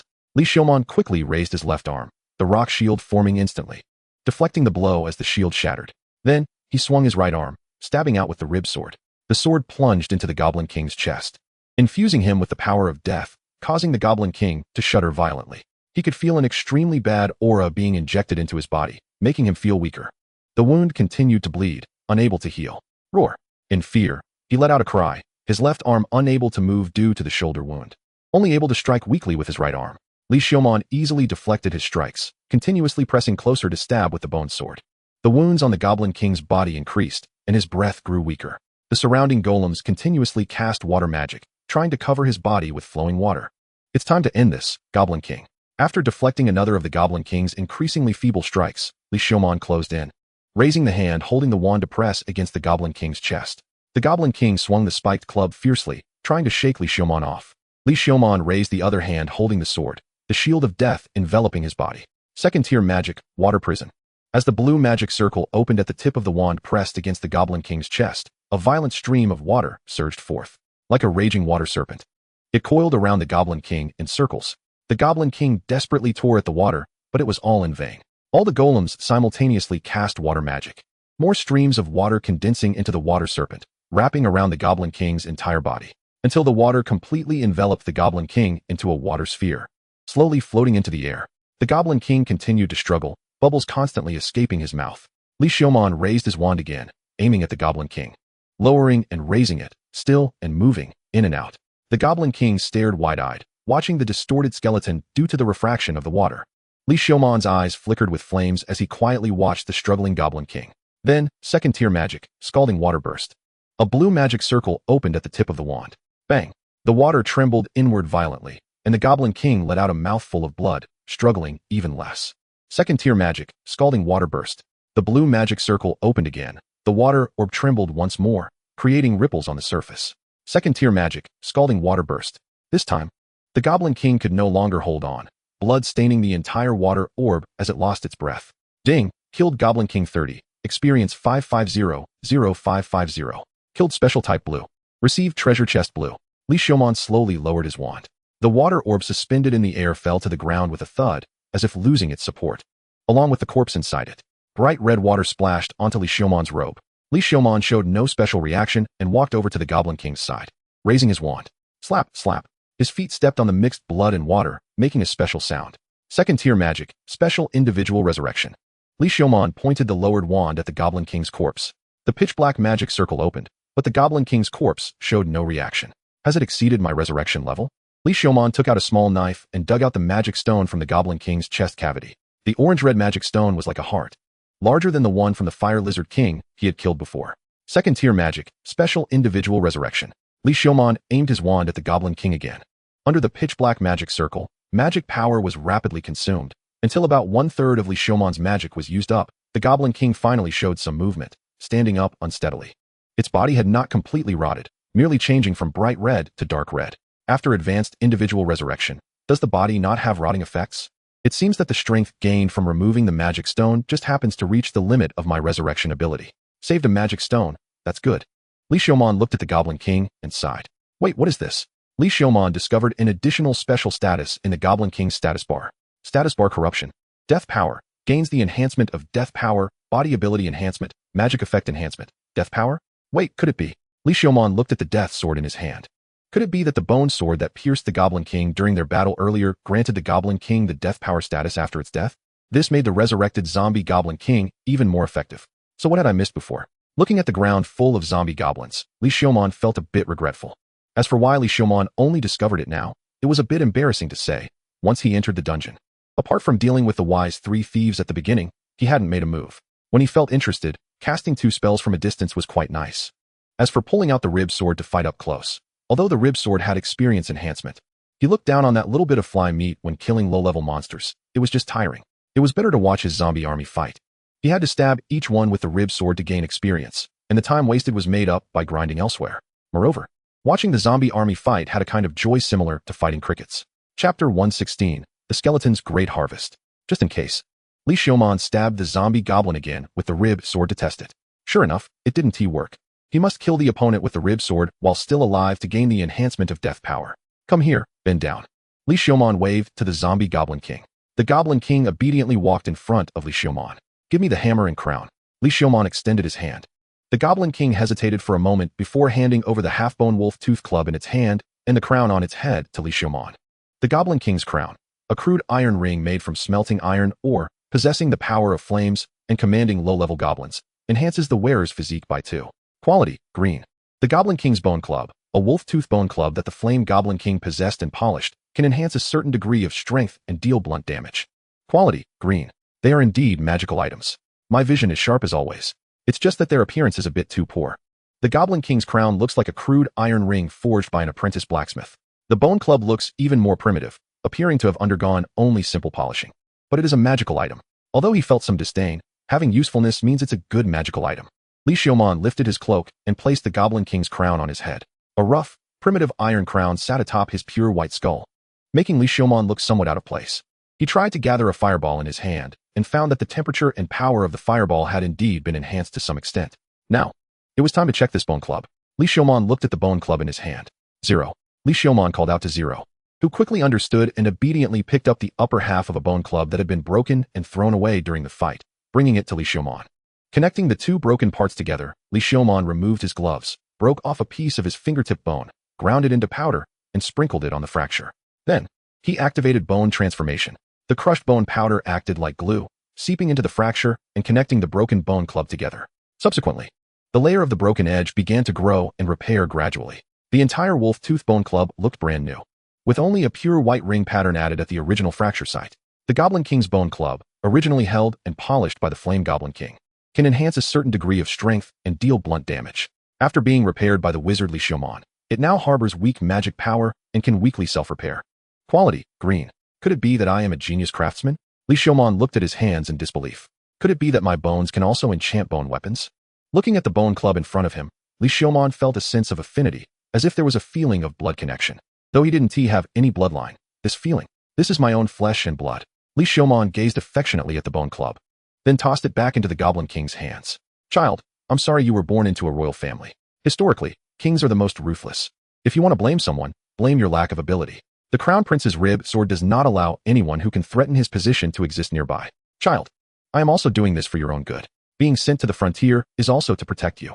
Moreover, outside the dungeon, a new princess, the Knife Sauce, has been born, and there is no longer a place for you in the vast palace. Li Xiaomon turned without a hint of emotion, no longer looking at the bone club held by the zombie Goblin King, a skeleton possessed by a dramatic spirit. The Goblin King has been dealt with, leaving only a few scattered goblins. Li Xiaomon didn't even need to lift a finger himself. The zombie goblins and golems were enough to handle them. Zero. Take the sword and poke each one before they die. Focus on the higher level ones. Li Xiaomon handed the rib sword to Zero. He was too lazy to move himself, so he let Zero do the work. Plus, he wanted to experiment and see if Zero could trigger experience bonuses while wielding the rib sword. Zero grasped the rib sword, and his combat power significantly increased. After all, the prince's rib sword was a legitimate purple-grade magical item. Although Zero was more skilled with a great sword, it didn't mean his finesse with a shorter sword was lacking. Soon, Zero skillfully pierced the heart of a fire goblin with the rib sword. Li Xiaomon quickly scanned through the numerous pop-up notifications to find Zero's. Ding! Killed Fire Goblin 22. Experience 120-0120. Triggered rib sword enhancement. The judgment doesn't seem too strict, does it? Unfortunately, the only experience-enhancing weapon he had was the rib sword. Otherwise, if he could equip all his golems and zombie army with experience-enhancing weapons, the efficiency of experience acquisition would greatly improve. As his level increased, the experience required for leveling up also grew, and Li Xiaomon wanted to try taking shortcuts. With the situation stabilizing, Li Xiaomon turned his attention to the blue treasure chest that had been added to his inventory. This time, the Goblin King was quite generous. Not only did he give him a blue treasure chest, but also 2 green magical items. Even his precious body and valuable large magic stone. With such precious items, what would it matter if Li Xiaomon sold his own body? The body is something to be sold. Just kidding. Unfortunately, he didn't. He opened the treasure chest. The chest was retrieved and opened in front of him. Blue light shone through the cracks, and Li Xiaomon quickly leaned in to look inside. Inside the chest lay a shield. A shield? Li Xiaomon took the shield out of the chest, and when the entire shield was removed, he exclaimed in surprise. So big. The massive shield was almost as large as half his body. The surface of the shield was smooth, oval-shaped, with a square top and 2 sharp corners. The entire shield was dark silver, with a black alloy trim along the edges. On the inner side of the shield, there were leather straps and a protruding metal handle for the wielder to grip and equip.